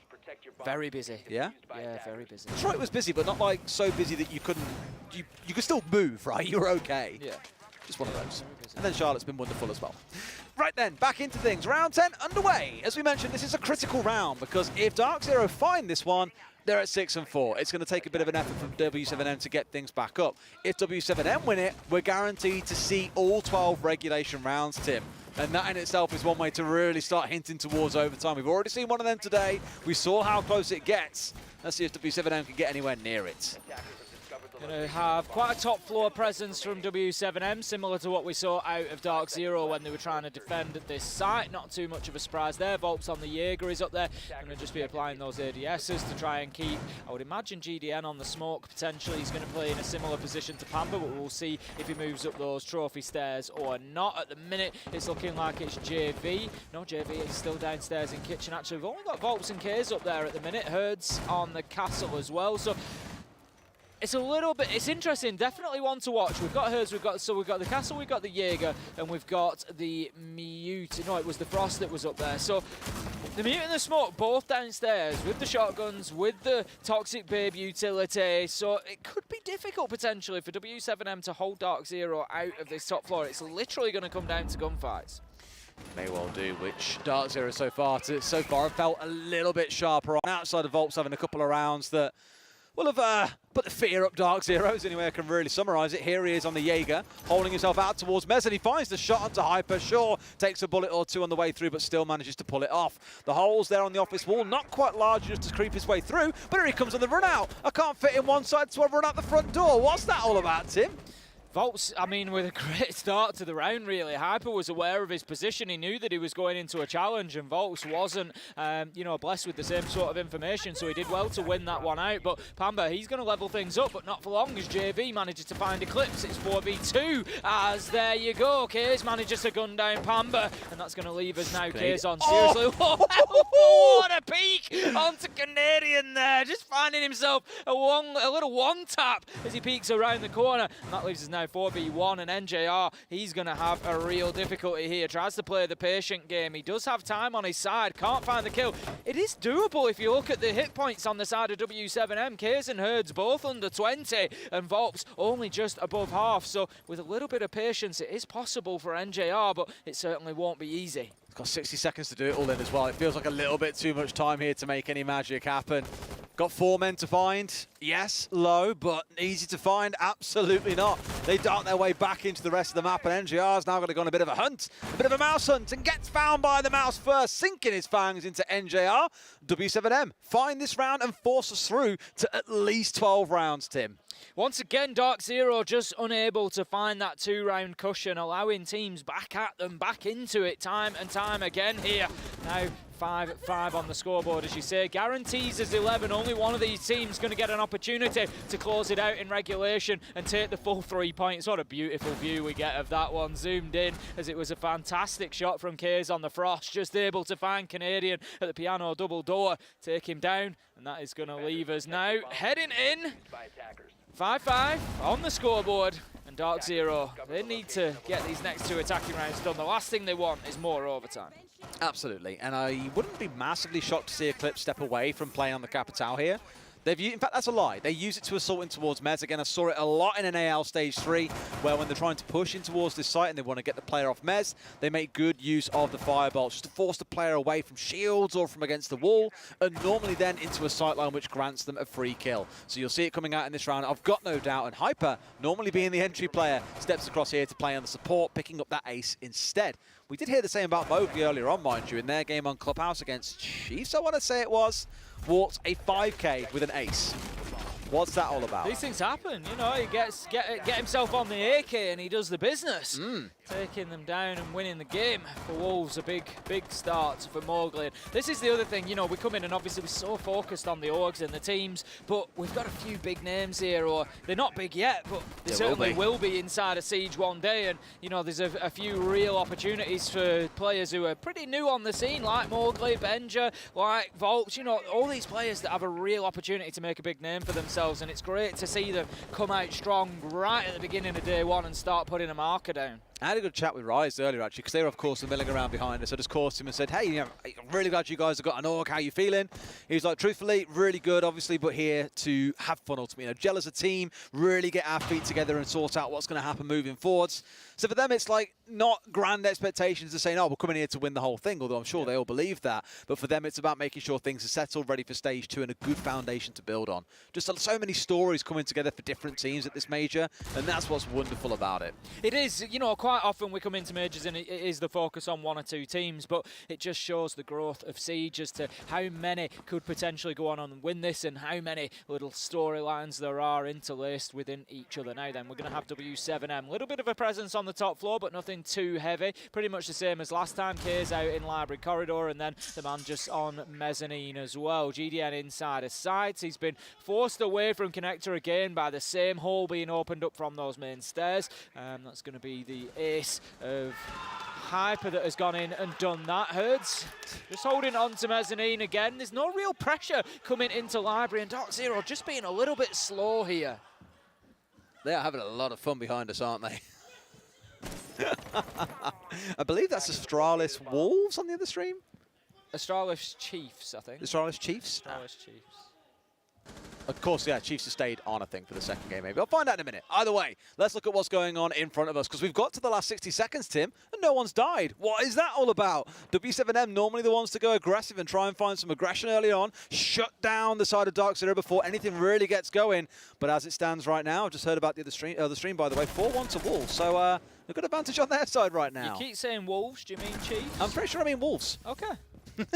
They must be the team that stuck around. Astralis Wolves, the it is them. C4 The miss. diffuser's going down here, and that is going to be successful from Eclipse. Great cover there to allow him to get that done 3v3, and that could be a huge moment for DarkZero inside of this matchup on Chalet. Hyper, he's got himself on the upside down rappel. Case is going to go for it though. He's on the disable. He's going to make an attempt. The cover's in place. GDN gets one, but he can't get another. No, he doesn't. Canadian finds both of those, and that is going to protect that diffuser and almost certainly win the round as Herds. He tries to do what he can. He battles on. He tries to find a man, does not, as Pamba shuts him down with the LMG, and that's going to be DarkZero giving themselves another opportunity to take a win here. We see some beautiful executes on this map, Tim, and I always think about ones through that bar gaming window as ones that really set the pace for it as well. Just in you go, you've got the cover coming in from the window as well. Plant is down, Canadian with a kind of drive-by two.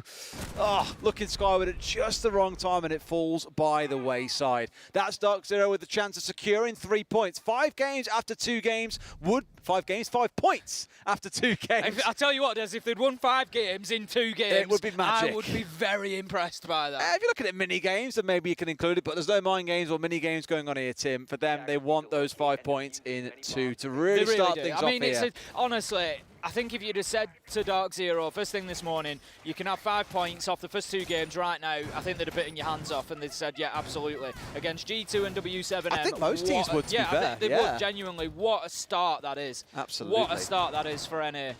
All right.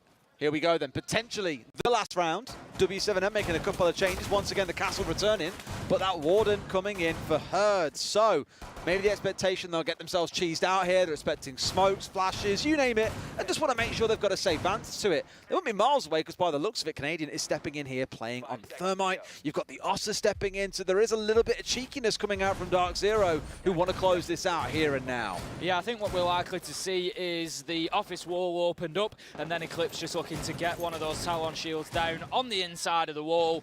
Probably you'll see the melee hit onto it to shatter the shield, so they can't necessarily see what's going on behind there, and then just try and get the plant down. We obviously saw that thwarted by DarkZero earlier with Eclipse playing underneath, made it difficult for Prano. Yep. So that could be the same situation here. DarkZero need to sort of take that knowledge out of their own book and make sure that they're in control of dining particularly, so they don't suffer with that. But I think that's possibly what we will see, unless they decide to get themselves in through Solarium and do the same on the other door. Either way, the real focus for the side of W7M is those 3 players in the middle of their leaderboards, looking at Herds, Volps, and GDN. They've got the impacts, they've got the C4s. Those are the things that can shut away those shields from the Ossa and make sure that they can't get in for those cheeky plants sat behind them. So keep a close eye on both of those C4s and the impacts. See when they get used, because hopefully it's not too preemptive. But if they don't know the Ossa is coming, you might find them burning them quicker than they'd like normally. JV's just going to be playing on that door. The castle barricade is gone, so might get aggressive. We've seen already W7M try that, trying to peek out of there. It was a battle between Kays and Canadian last time, but see whether JV can potentially have any more impact. Herd's getting aggressive up towards Library as well. DarkZero going carefully, cautiously here. We've only got 6 drones left. Make that 5, make that 4 as 2 get taken out by W7M. So with half of the round left, DarkZero, they're going to be playing in with limited information here. Volps has taken a ton of damage on the downstairs, but it's that sort of position that I was talking about that they need to make sure they deal with if they do want to get in and maybe plant behind an Ossa shield. But Herds, he's going to start things off with a nice kill onto Hyper. It's a great start there, removing the 0, because of course you also deny away any information that wasn't already out in the map. And I think Hyper only had time to get out one of those SAM cams, so a little limited in terms of what information he can feed back and forth at this point. He'll be resigned to drone duty for the rest of the round. So for DarkZero, not the start they wanted. 2 members of W7M that are down to about 10, 15 HP. They're a bullet away from death. So if they line this one up right, this could be their round to take. Kays knows that the man has come in and finds the kill onto Canadian. He was just stood watching the whole time. It was as easy as that. Catches him on the jump into the window, stuck in the animation. It's all up to Eclipse on the Ossa. 30 seconds left to go, 1v5. He's going to be lucky to find this not being a flawless round, and he doesn't even hit the shots onto the Aruni that's gone out of the window. And that is going to be closed out for W7M. And once again, Des, we're going to overtime. Of course we are, Tim. A bit of a kicker at the end there. I mean, to lose all 5 members so easily to W7M as well, they barely looked challenged there, to be honest. And that's part of the fear, is DZ just felt unaware of these movements of W7M. And that, to be honest with you, is what we expected back at the very start of the game. With that Jackal ban coming in, we expected a lot of movement out of these W7M members to keep DarkZero guessing, to be disrupted, to get up in their face. So much so that DarkZero said, you know what, tactical timeout as we step into overtime, not a bad idea, because they remain on the attacking side here for at least 2 of these rounds. Imagine if W7M snagged this win from under their nose. It would be unbelievable, Tim. It really would at this point. I mean, you know, DarkZero, I think in both games, I've got to say that they have looked in command. They've looked like the team more likely to win out of the 2 with G2 and W7M. It's been very close. They've both, you know, had their moments against DarkZero, but DarkZero have certainly looked more stable. And the fact that they haven't been able to get either of those done in regulation, I mean, it's not going to be the end of the world for DarkZero. They know that they're in a very difficult group, so, yep, you're not going to be sort of too beaten up about the fact that these teams are taking you into overtime. But one thing I will say is it's unlikely that you're going to go on to win a tournament if you're not getting games finished before overtime, game after game after game. I mean, this is it, right? When we come round to the end of Wednesday and we're sat here saying, DarkZero, they were 1 point off first place and being seeded against this team instead of that one. Yep. Or they were 1 point off getting out of third place and being in second. These are the games that will point back and say, oh, you know, on day 1, they had some all right games, but that win against, that 2-1 win or whatever it is, or 2-point win against W7M is the kind of game they should have had over the finish line, because, you know, you can say it how it is. W7M, we know, are playing on lag. You aren't seeing any big flick shots coming out of them. A lot of the shots they're taking are pre-fires or swings, and they're just hoping that there's a movement coming in at the right time, playing off that kind of information, and it's coming less on the kind of twitch reaction that we see players pull off on a LAN client. Yet they've still got themselves up to a point where we're at this scoreline and where overtime is required for DarkZero, not just to guarantee a win, but to even being with a chance of a win still. Here we go then, round 13 it is going to be. Will we see another big round from Hyper like we did last time around when we got ourselves into overtime? DarkZero needs somebody to step up and take control of this one. W7M going to be looking to get themselves established in overtime. They've just done pretty well on the defense. They've won that last round flawlessly. It does give them a little bit of an edge, you've got to say, coming into this one. It's going to be Master and Office once again. Same site. They had Volps underneath. DarkZero unable to really deal with him. Hertz played aggressively in towards Library. DarkZero unable to deal with him. Can W7M get away with rinsing and repeating the same thing? It looks like they're going to try. They've got Herds again playing aggressively. Kays, he's on Library stairs. It's an identical setup from W7M. It was kind of the flanks last time that did so much work in Kays. Sure, it's not a flank coming up Library stairs, but it's the same position where he finds NJR. He has been the Library kind of balcony player, or the bathroom balcony player for DarkZero. So now they've lost that control. They'll have to backfill it, which probably means that Pamba or someone else needs to move over now to give them some pressure to face off off towards Piano. Herds has taken a little bit of damage in there. He's going to move himself onto holding the office door, taking down a drone as well. Still 7 left for DarkZero, so better drone economy this time than last. Plenty of information for them, and they've got NJR who can just cycle through those drones and cams and feed information back in. So that is something at least for the side of DarkZero. They're going to have the information game on point, you would expect this time around. Volps is back up onto the top floor rather than playing underneath, so bit more progress from DarkZero this time rather than the attack that we saw last time. They've got the wall open into office, so they can now look to potentially get a diffuser down. Eclipse is on the Ossa once again, so that play that I was talking about, just nudging in, getting the talent shield down, getting the diffuser down behind it, could be on. Hope so, but here's one now being set up. Herds finally meeting his maker. It's Pamba. He's finding the revenge for NGR, who went down earlier, sat again outside on the office balcony here and looking to do some damage. For the rest of the boys, it's getting themselves set up on this office wall. So I think it's very clear what the orchestration is here, Tim. It's going to be planting just inside of this wall. But to do that, at least you've got to worry about this mirror window that looks straight across in towards Piano. They clear the man out of there, then they're in a great position, and it's Volps, the last man on Earth you want to be sat in this position. Flashbang is going to push Volps back out, and that gives an opportunity, I think, for Eclipse to get in there and get that shield down. Kaze is underneath though, and that's the nitro that they needed. As I said last round, DarkZero had to be in control of Dining if they wanted to make that plant, and they have failed to do so and being punished for it. A big play from Kaze on the Mozzie. W7M cruising towards an advantage in overtime here. 3v1, but Pamba, he gets in, he finds one. That's a triple on the round, shut down by GDN as he just pops up from behind the bomb chassis and gets the final man. W7M, they have the advantage. They have their first opportunity to take a win here in Charlotte. It's another one of those where, again, back in the very first half of this map, I was saying DarkZero just looked like the more experienced team. They're making use of the verticals. W7M not looking for control of them and paid the price 2, 3, 4 rounds in a row. Whereas here, DarkZero have been given a taste of their own medicine, not respecting that vertical. The C4 closing one out with the smoke denying away onto the actual balcony itself. Very well orchestrated from W7M, who were in with a real chance here of closing things out, 8 and 6.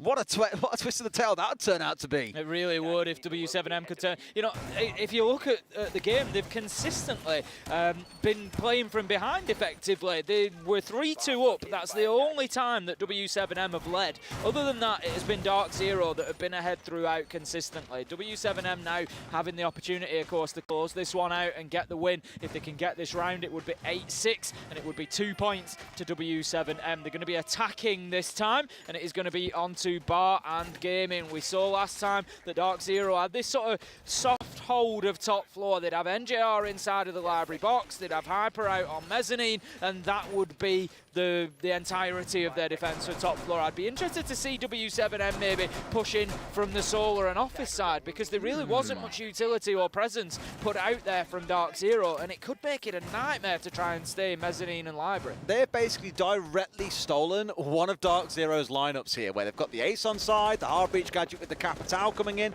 They didn't run this back in the first half, so there are a couple of changes coming in here in terms of intent, and no doubt how they also want to play these rounds. It feels very execution focused. You've got things like the Lion side again that they used a lot in the first half, and the reason for that we acknowledged was likely because what you can do is lock a player in place. When you see him on a drone, you just swing and pre-fire him. It plays well into the fact that W7M are playing on a bit of ping. But here, Tim, they could just try and look for an execute very similar to what DarkZero pulled off. They do need the vertical control before they look for that, though.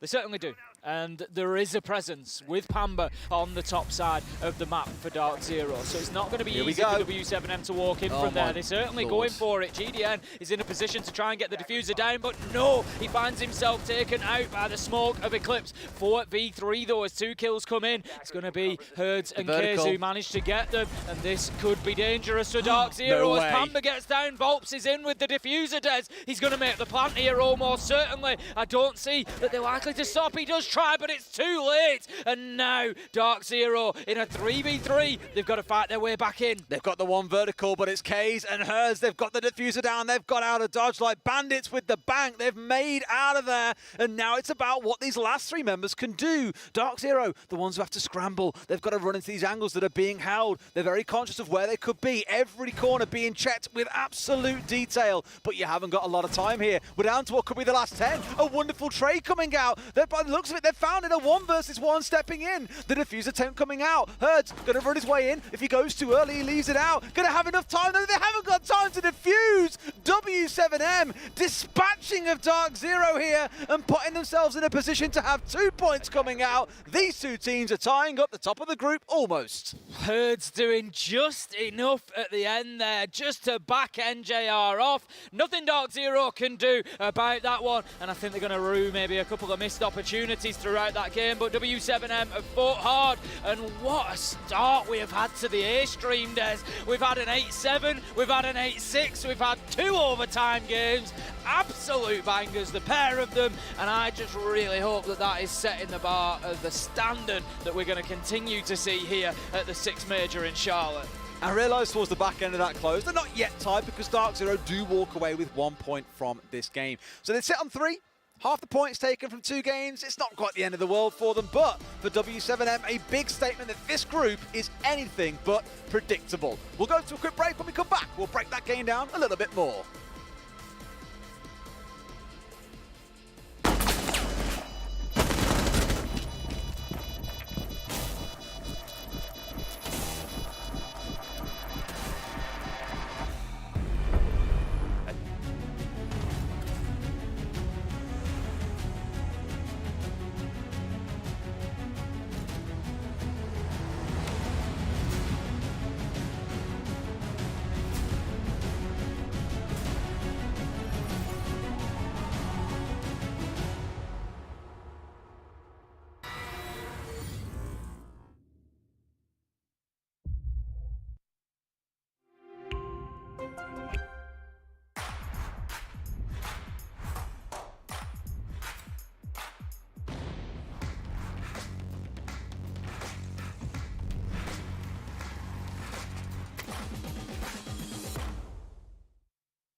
Welcome back to the A stream, where we've just witnessed our second banger of the day. Both games involving DarkZero.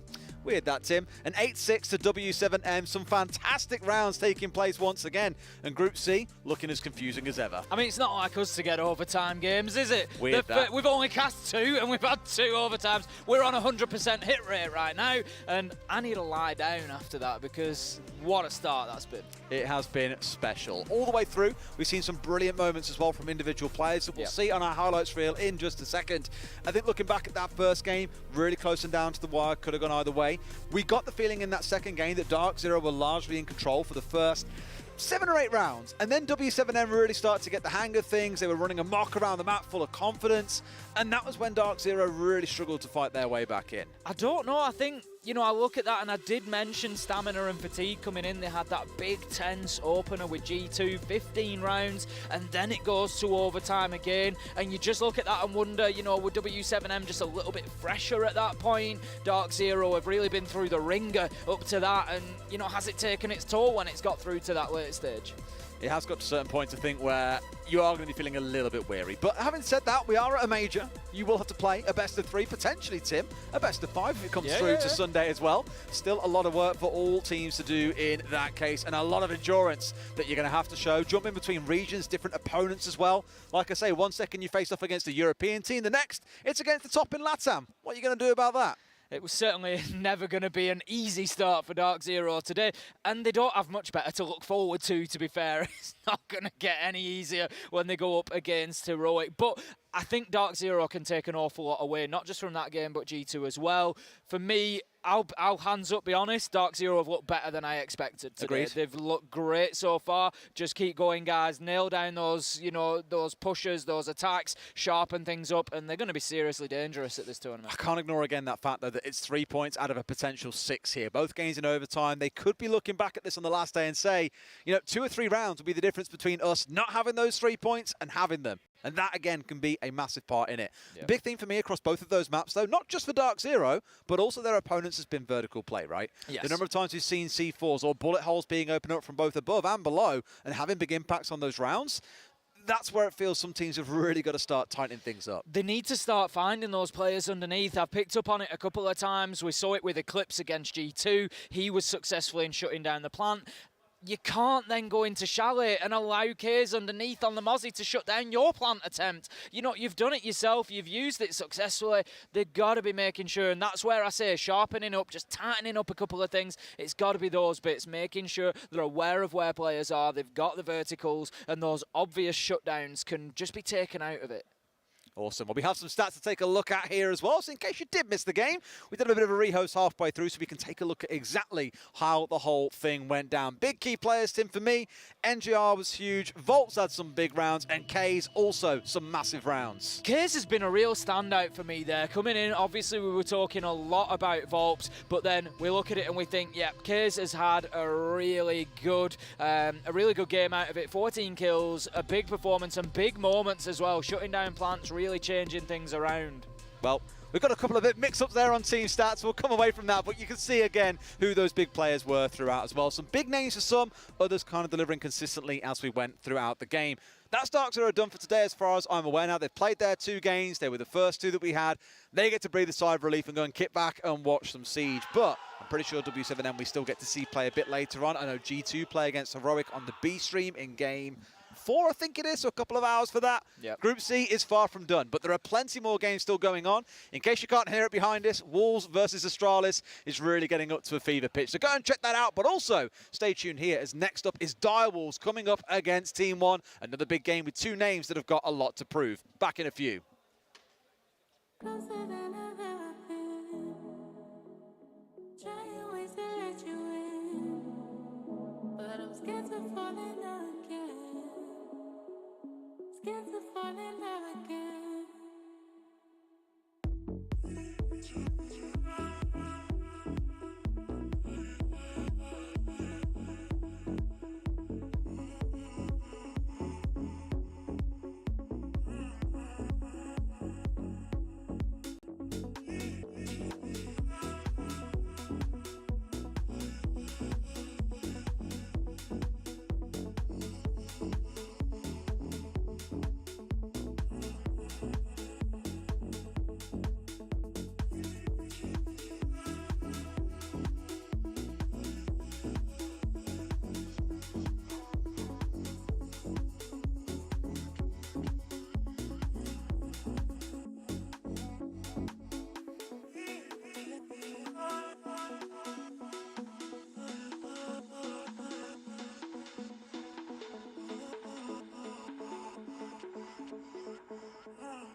Closer than I've ever been. Trying ways to let you in, but I'm scared to fall in love again. Scared to fall in love again. Closer than I've ever been. Trying ways to let you in, but I'm scared to fall in love again. Scared to fall in love again.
Tell me if it's funny.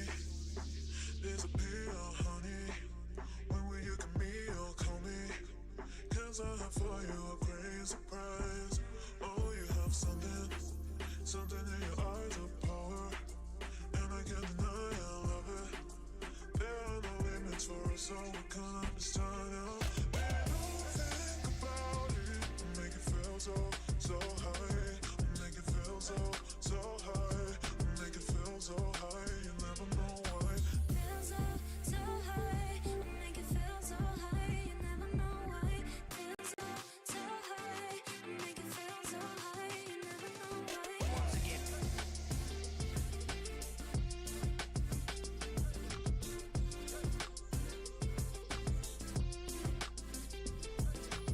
Feel so high. You never know why.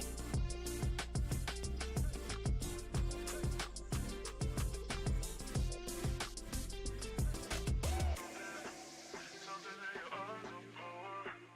And I can't deny I love it. There are no limits for us, so I can't understand now.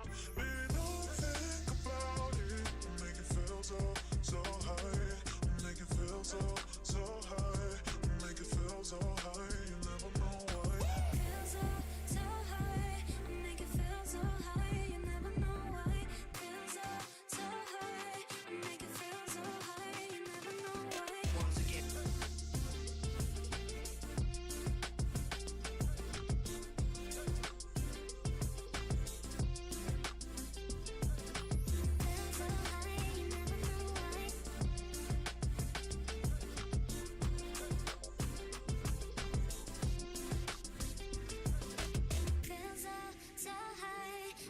Feel so high. You never know why. Feel so high, make it feel so high. You never know why. Feel so high, make it feel so high. You never know why.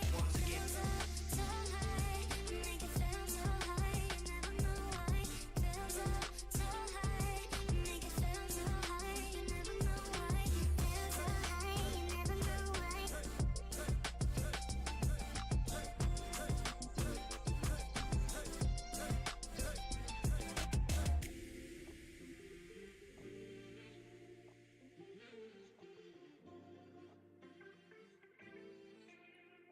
Two post-plant/plant denial Goyo canisters. Once again, it's gonna favor Astralis because if you play it slow, you want those Goyo canisters to be gone as soon as possible. So when you get to the bomb side, those won't be a problem. And that's something that we see teams get better and better at. Instead of just going for the first step of like going top floor like we see now, they will take the final step first. So that when they get there, it's not going to be a problem with 20 seconds left remaining. And that's going to benefit them so much more in the long run. Almost like we're back in the 20-second meta Almost here. if. Iconic being droned in. There's one playing at a rat angle around the corner. Does he know? He's wary of one being pushed onto white stairs. That's Bibu called to the rescue. That F2 is a great gun, but it can't do it all, and you want Iconic to stay alive for when the push inevitably happens. Just a little over a minute to go now. Match still on the line for Astralis as Wolves are on match point. If Astralis do not prevail here, that's two huge victories in regulation for Wolves. And while it doesn't secure their passage to the playoffs, it will give them a massive leg up over their opponents. It's a great start. We saw the duo of Mowgli and P-Fall with that combination of two C4s on the first floor. They can do a lot of damage here because the time is ticking down. So if Astralis take too long to execute, that's when the C4s go out. Once again, the team that gets the first pick goes on to win the round 100% of the time in this matchup, and that will benefit none other than Wolves. But the diffuser's being planted, and there's no denial. J90 will get it down. Mowgli taking damage, and we're in a post plant with 9 players alive. J90 has been dropped. He cannot get out of dodge in time, but do they secure? That's the real question.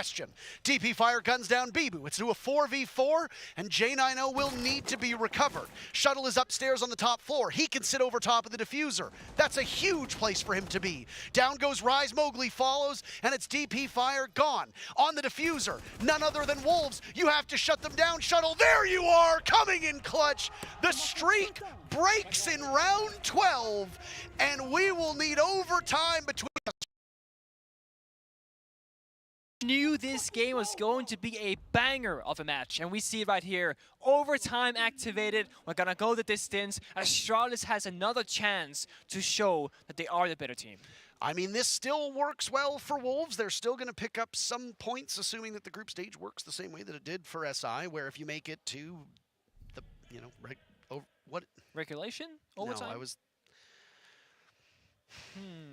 Forest.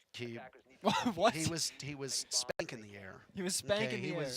He was spanking the air. It made my brain stop working for a second there. A thrilling end, and Wolves let that lead slip through their fingers. They were in firm control. Round number 7, Wolves are up 5-2. All they need is 2 rounds. Of the remaining 5 rounds, they just need to win 2 of them. That's it. They can't do it. They can't get it done.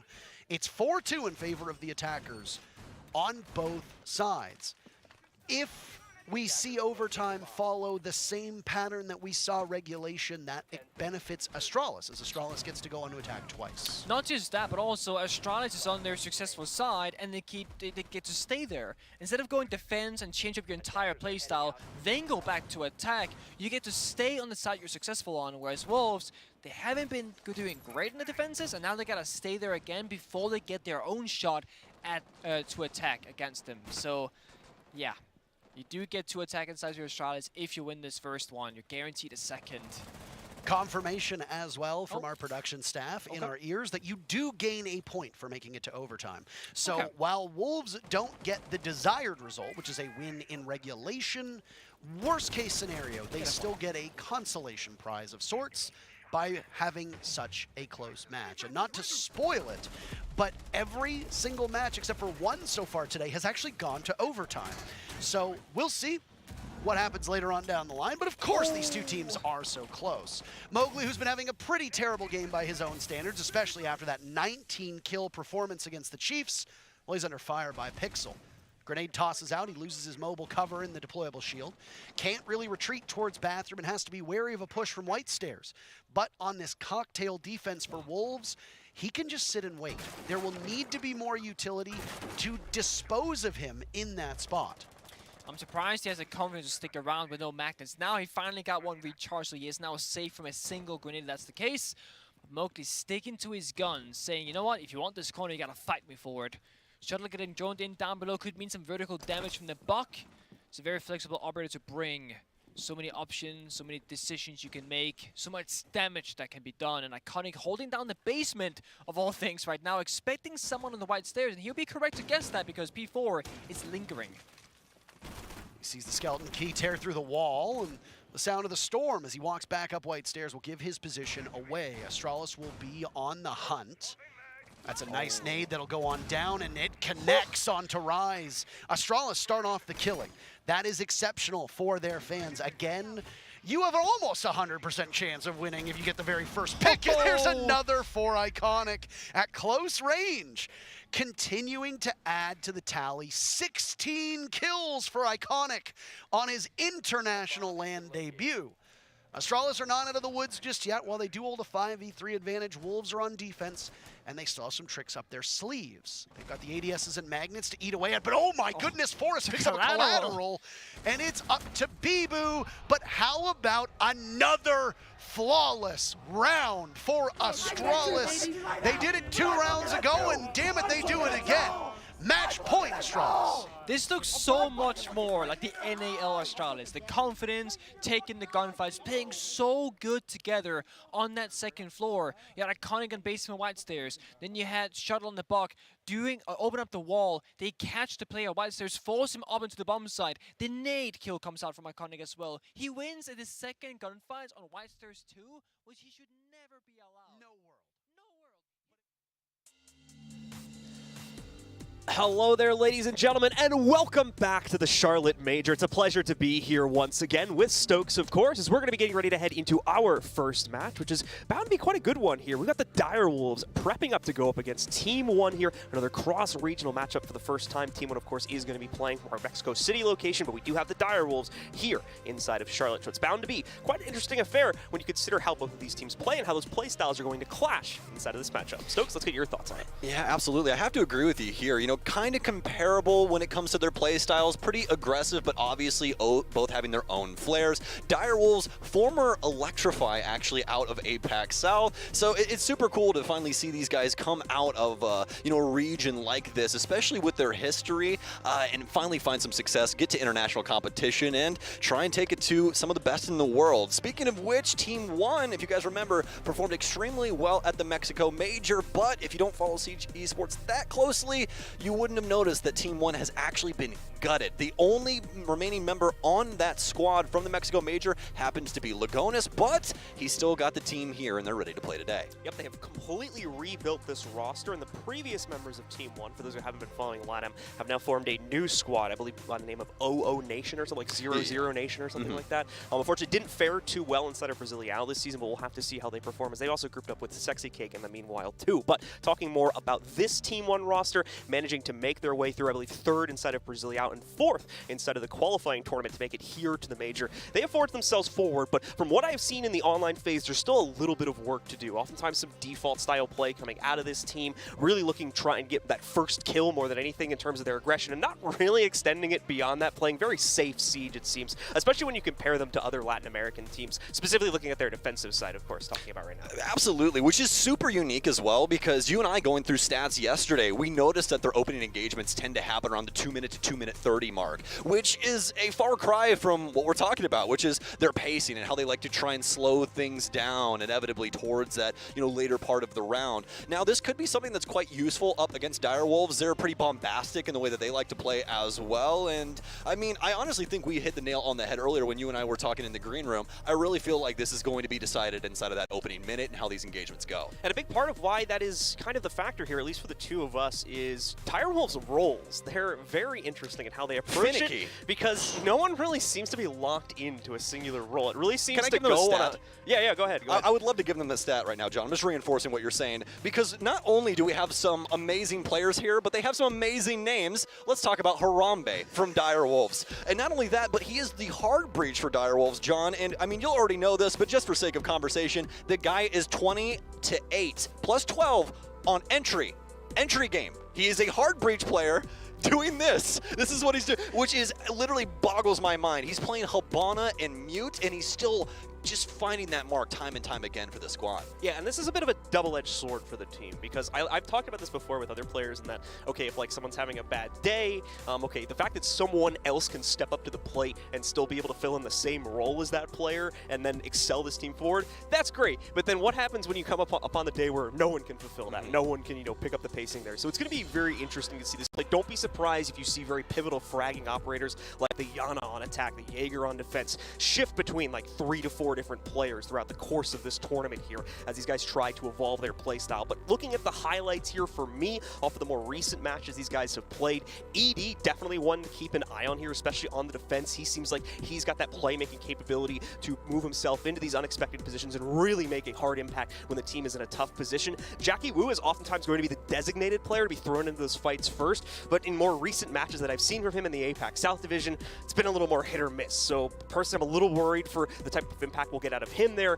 For me, I'm looking at ED to do a lot of that work on the defensive side. Yeah, there's a lot of things you can try and compare, that squad with Team 1-2 and the way that they kind of play the game. But I will say this, I think that their frag potential is 10 times better than what Direwolves has, mainly because of Maya and Dash. They performed so well at Copa Elite. I'm expecting that to continue here today, even though they are on ping, but we'll have to see. We have the maps coming in now, folks, as we'll get it up on the side of your screen here and see exactly we are going to see here today at Charlotte Major. Quick reminder, guys, if you are not following along with the most recent regional divisions over the past few months, here you will have missed the fact that obviously our map pool has expanded to 9 maps now, and we've changed some of the maps as well. Coastline is now out of the pool. We've added 2 new ones in. I believe 3 new ones would technically be added in because we also added 2 maps to the pool. So taking a look at it right now, we're coming down to the wire on this one here. Just a few bands left. Clubhouse, Oregon, Cafe, Bank, Chalet, Theme Park, and Villa have all been knocked out, which is going to leave Skyscraper and Border is the map that we will go to, ladies and gentlemen. Team 1 not really feeling the choice to go over towards Skyscraper. I believe we have seen Direwolves play into it once or twice in the past.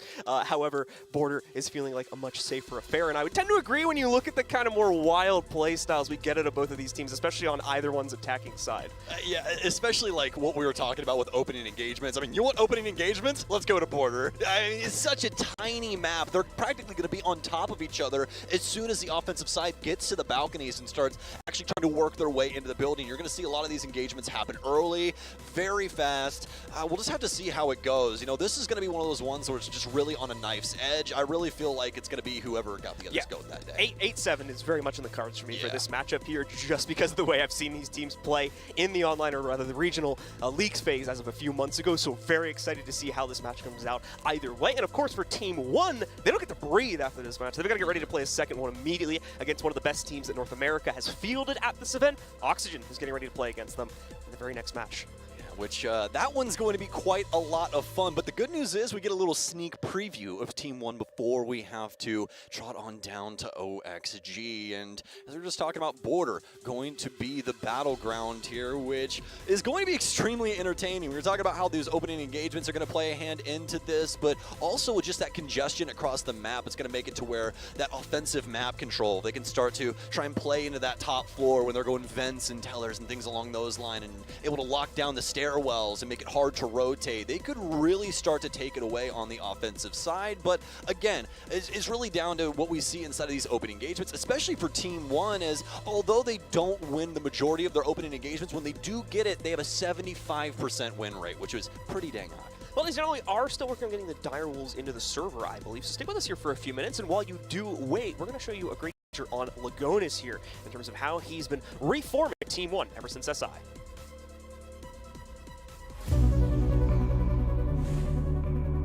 All it is Lagonis in a 1v2 as Empire surrendered. And do you believe in magic? Do Major, tá ligado, velho? Mano, a gente tá aqui, mano. Olha esse troféu, pô. É a melhor do mundo! Vamos, Brasil! Vamos, Brasil! Vamos! Maia também, tentando fazer a abertura e é do Brasil!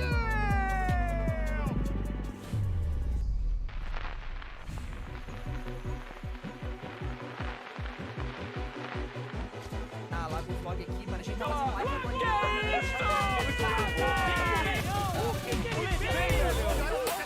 Impressionante! O Levi Lagonis, your debut! What a performance from you that round.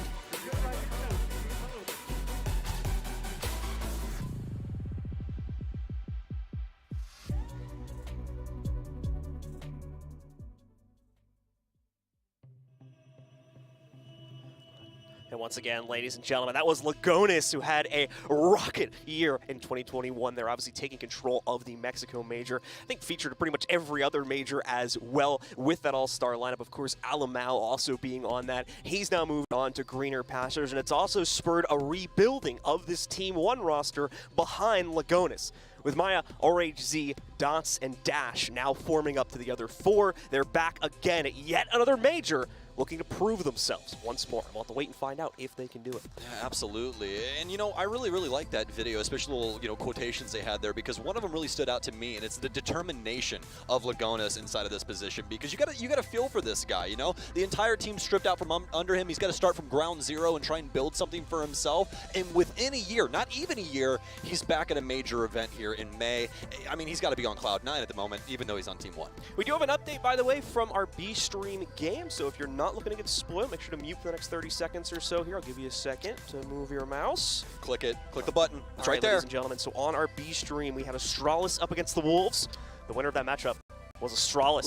8-7. North America takes another victory for themselves here. So I believe we are 2-1 on the day so far? Yeah, DarkZero lost. DarkZero 1-1. Yeah, DarkZero lost their second game, and done with the spoilers for scores. So well, that was on this stream. So yeah. Assumably you watched that. That's if true. You were, that's true. If you were hanging out here. I mean, you never know, man. You could have some, you know, serious LATAM fans in the chat right Very now. True. Yeah, Very I mean, true. who cares about North America when they're just going to get sent to the airport, John? What does NA stand for? Near airport. Yeah, I had no idea. Didn't know that. All right, ladies and gentlemen, once again here to talk more about these squads, Dire Wolves. Another player we haven't mentioned too yet, I kind of was harping a bit onto ED as well. as Jackie Wu, but another one that really stepped up for me as well in some other games was Souffle. And this is like the thing, right? This is kind of a team where it seems like everybody's got that potential to frag out at least once It's the every names, few rounds. man. Like, you're only as good as your name, I swear. I've noticed they're very snowbally players, too. Like, it might take them a few rounds to get going. They might be silent for that first half or whatever, just have themselves in a bad position because, like we said, the roles are fairly amorphous for this team. So maybe someone's getting put into a position they don't feel totally comfortable in, but then when they switch sides over to the second half, okay, now they get put into a better spot, and they get that confidence back and they can frag out. We see that a lot, and Souffle was one of those players. I watched a match versus Talon where he was like pretty much dead silent for the first half. Second half comes alive completely, and by the end of the game, had taken over the scoreboard and topped it out entirely. Yeah, which makes a lot of sense for Souffle. He's got the highest KPR on the team right now with a .83, which is pretty stellar if I do say so myself. But past that, I mean, Dire Wolves, I think they're definitely in a position to try and impress here on the international stage. I think that Team 1, even with their current iteration, they're not slouches. So Dire Wolves, if they have a solid performance here, it could bode well for the rest of their major journey. Yeah, absolutely the case here. Team 1, again, some highlights coming out from them as well. We've seen a lot of these players trying to, obviously, again, with Team 1, the roles are a little bit more kind of locked in, it seems here. RHZ being one of the players to be more out in the open, taking those earlier fights on defense, trying to waste time, maybe just hold a corner, something like Study inside of Villa, for instance, there.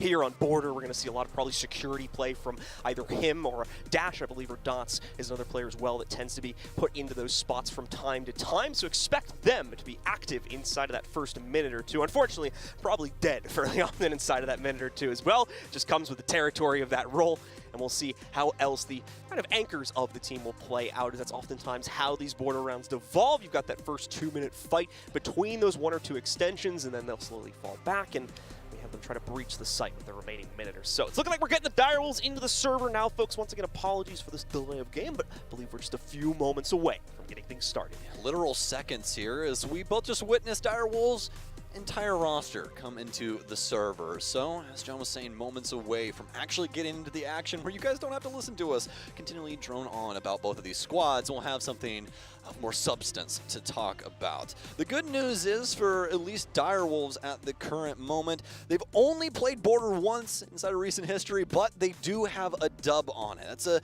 big thing going into this, so hopefully they can find some success once again. Or actually, apologies, that was indeed a Team 1, which I think you have the game up for. Yeah, I do, exactly. They managed to take a 100% win rate on that one as well. 7-3 versus INTZ, and that was played late March was when they managed to play that one. So it has been some time. It's been a little over a month since they've played it. Assumably, of course, they are at the major.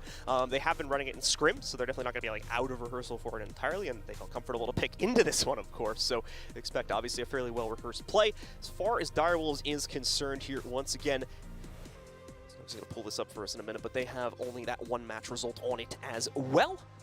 We're going to have to see how much that experience is going to translate here. Like we said, both of these teams have a fairly chaotic playstyle. We've gone to a chaotic map. They both have fairly limited experience on it, at least in terms of officials.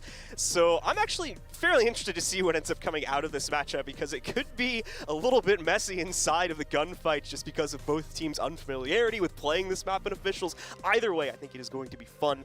And now we can, I believe, just trying to see if you've got the stats there for that map. I'm trying my He's working on it. Okay. He's trying to pull up the Dire Wolves game. We got it! Yay! There we go. It was a 7-4 over Wild Card Gaming, Okay, actually, so almost the things. same exact thing as the INTZ game.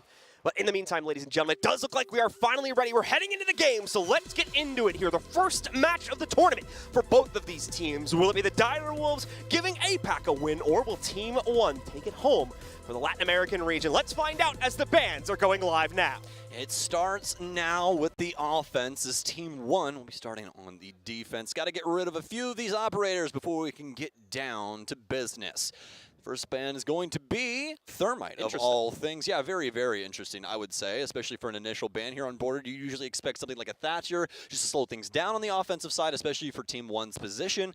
But maybe, just maybe, thinking a little bit ahead on this, don't want to have to deal with potentially the smokes or the massive hole that we all know too well from Thermite. Yeah, especially inside of the lockers hold here. I think it's going to complicate things in terms of trying to open up that main wall that a lot of teams will try to go for access on the west balcony. Thatcher's going to follow that one up. That one's a pretty straightforward ban. We've seen him stick pick at the top of the attacker ban pool for years now. So that's going to remain the case due to his universal utility that is constantly exercised. Cade, kind of a response to the Thatcher ban there. Without Thatcher in play, it's very hard to deal with Cade, so you don't want to kind of self-handicap yourself. You need to knock that one out as well. So quick correspondence there, which leaves the final ban from Team 1.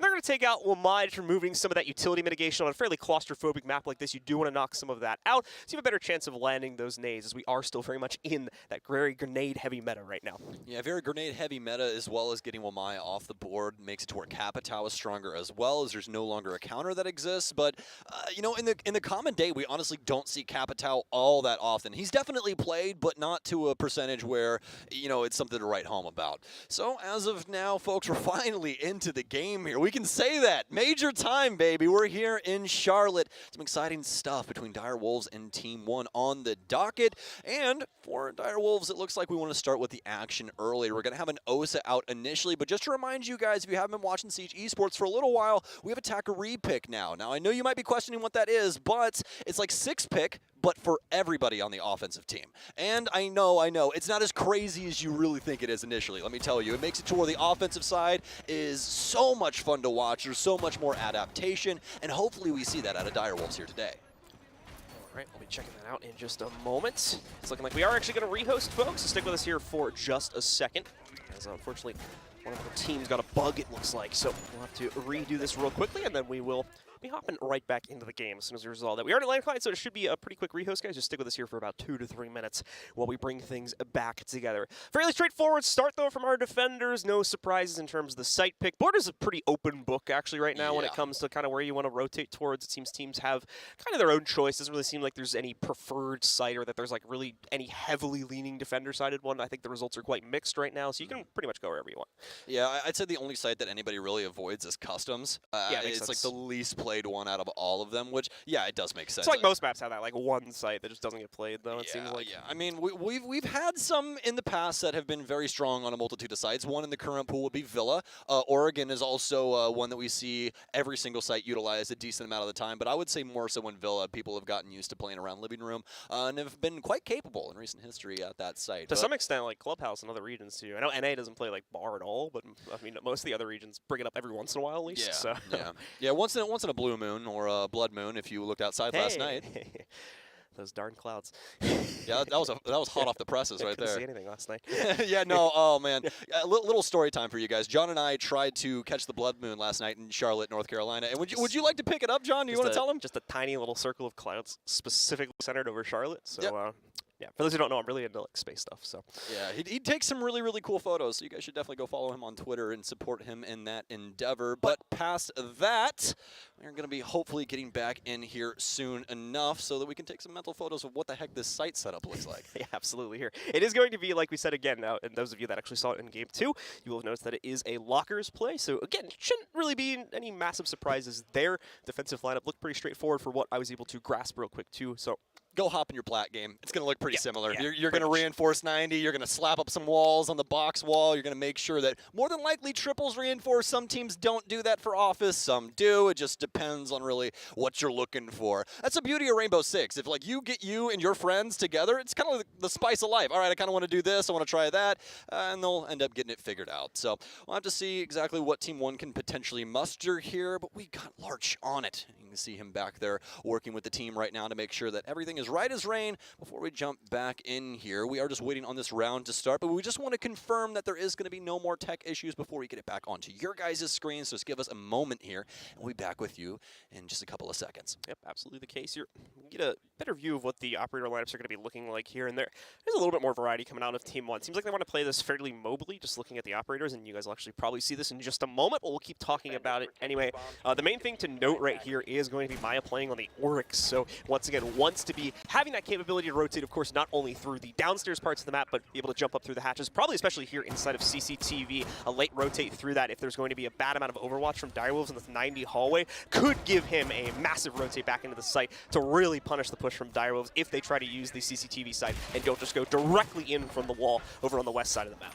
I like the general idea that Team 1 has right now for this setup, especially the operator lineup here. A little bit of denial to try and hold up the wall just for the time being, but as soon as that opens, you have some very solid plant denial as well as some rotations that you can pull off, especially some that are only accustomed to Oryx, where well, you can actually go up through Customs Hatch into CCTV and potentially get a good flank off. There's going to be a lot of different avenues that Direwolves have to worry about once they start getting into this building. All right, so here we go. Direwolves are spawned out for the first time of this tournament, ladies and gentlemen. Let's see what they can do against the Latin American team. And once again, just as a reminder, because I know we have the players off site, I do want to remind people of this every game. We do have something like this going on. So Direwolves are here on location. Team 1 is playing for the Mexico City location, so just making sure everybody's fully aware of that. We'll be getting into it here, focusing up on what exactly Team 1's going to try to throw out against the Direwolves here. Like you said, they definitely want to play this mobily and apparently aggressively as well. Thankfully, just going to be the Gemini hopping in right there, so Dots will have an easy time dealing with that. He knows there's players nearby, though, so he's justified his position out here on the balcony. Just needs to find that lineup against Jackie Wu or the other repelled player from Direwolves in the area. And if the stats are true, then there's about to be a gunfight here in less than 10 seconds. Jackie Wu right on the other end of this setup from Dots.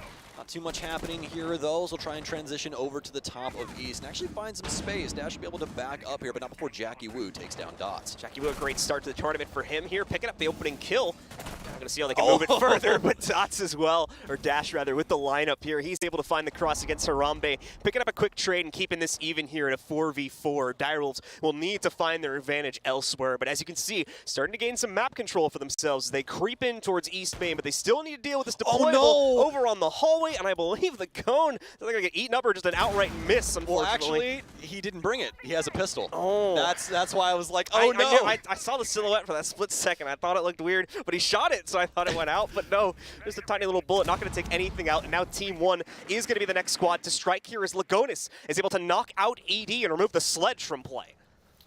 Well, now for Direwolves, it's going to be a slow last minute and 10 here as they're still stuck to the top of East. They were able to get rid of that shield, but I believe it took a frag grenade from Jackie Wu in order to accomplish that. Still have some solid intel game, though. 6 drones up, still one in the pocket that they could potentially use as well, but actually not on the remaining players. So not going to matter all that much. Lagonis trying to juggle back and forth on concrete window here, just trying to deal with the AC player, but it's going to be a beautiful move here from Direwolves. They'll sneak back in on the back side here of Archives and be able to at least pick up one, equalizing, but the mirror window is going to work magically for Dash. He's going to take down Jackie Wu. Can he take down the second player? Peek falls inside of Radio, and Team 1 have their very first round. Team 1 giving seemingly zero respect to the Direwolves roster, with maybe the one exception being the East Main entry over on the stairwell. As we see them just shut down the members of the Direwolves at pretty much every single attempt to hop into a window, run through a door. They were there ready to take the fight and ready to win it in most circumstances too, as you're seeing on our replays now. Yeah, and honestly, that's going to be pretty punishing for Direwolves overall, especially because they kind of showed their hand at the last moment. They're sneaking into the back of Archives, picking up that big 2K, but Team 1 still rally back and pick up the round. It's going to make it super hard because Team 1's going to be looking for those throughout the rest of this defensive half when it starts to get to those lull moments. They're going to start looking at other facets of the site and seeing if somebody's trying to creep around and try and get in behind them. And on a map like Border, that's extremely easy to accomplish, especially when you have somebody with a cardiac sensor along for the ride. Lagonis, we picking up the pulse, and that's going to be amazing intel here on this map. Best part about Pulse, of course, on this specific site too, is you've got the security of the bathrooms to kind of hide out in. Is obviously we're going to be seeing the Direwolves try to take that upstairs control over inside of Archives area. So you're going to see him be able to hide back there with pretty much no risk to his own life, and he can just camp on that heartbeat sensor if he's trying to gather intel about what's above him and at least over in the next room over as well, if he wants to maybe check out like ventilation or something like that. We'll have to put in a bit more effort to see what's going on outside of the building and whatnot, but shouldn't be too much of a concern as his teammates can certainly handle that. Either way, Direwolves are out. The setup phase is complete, and it's time to see what our APAC representation can do once again here. I'm loving these defensive standpoints that Team 1 are making around the map. You know, whether it be around a mirror window or just some extra utility to be able to hold things down with like these castle barricades or some laser gates. It just makes it a lot easier for Team 1 to actually operate around the full breadth of the map and make it to where Direwolves can immediately get map control in the way that they want to. And again, that goes back to just the size of Border. It makes it a little bit easier, but also with this utility added to it, it makes things quite difficult, especially for like the top east door right now. You have to get rid of the laser gate as well as the castle barricade. That's already either 2 frag grenades or 2 breaching charges. Like, there's so many different things you have to use to try and soak those things up. So Team 1 with yet another fantastic defensive setup.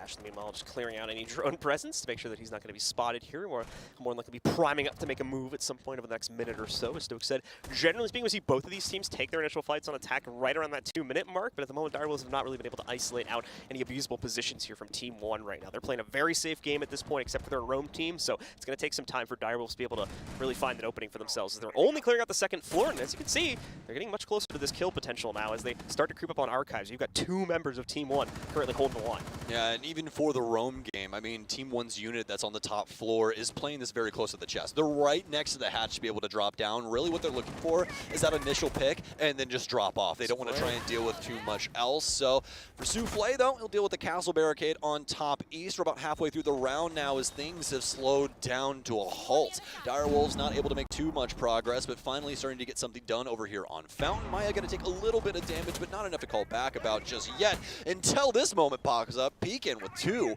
This will take down RHZ and Maya.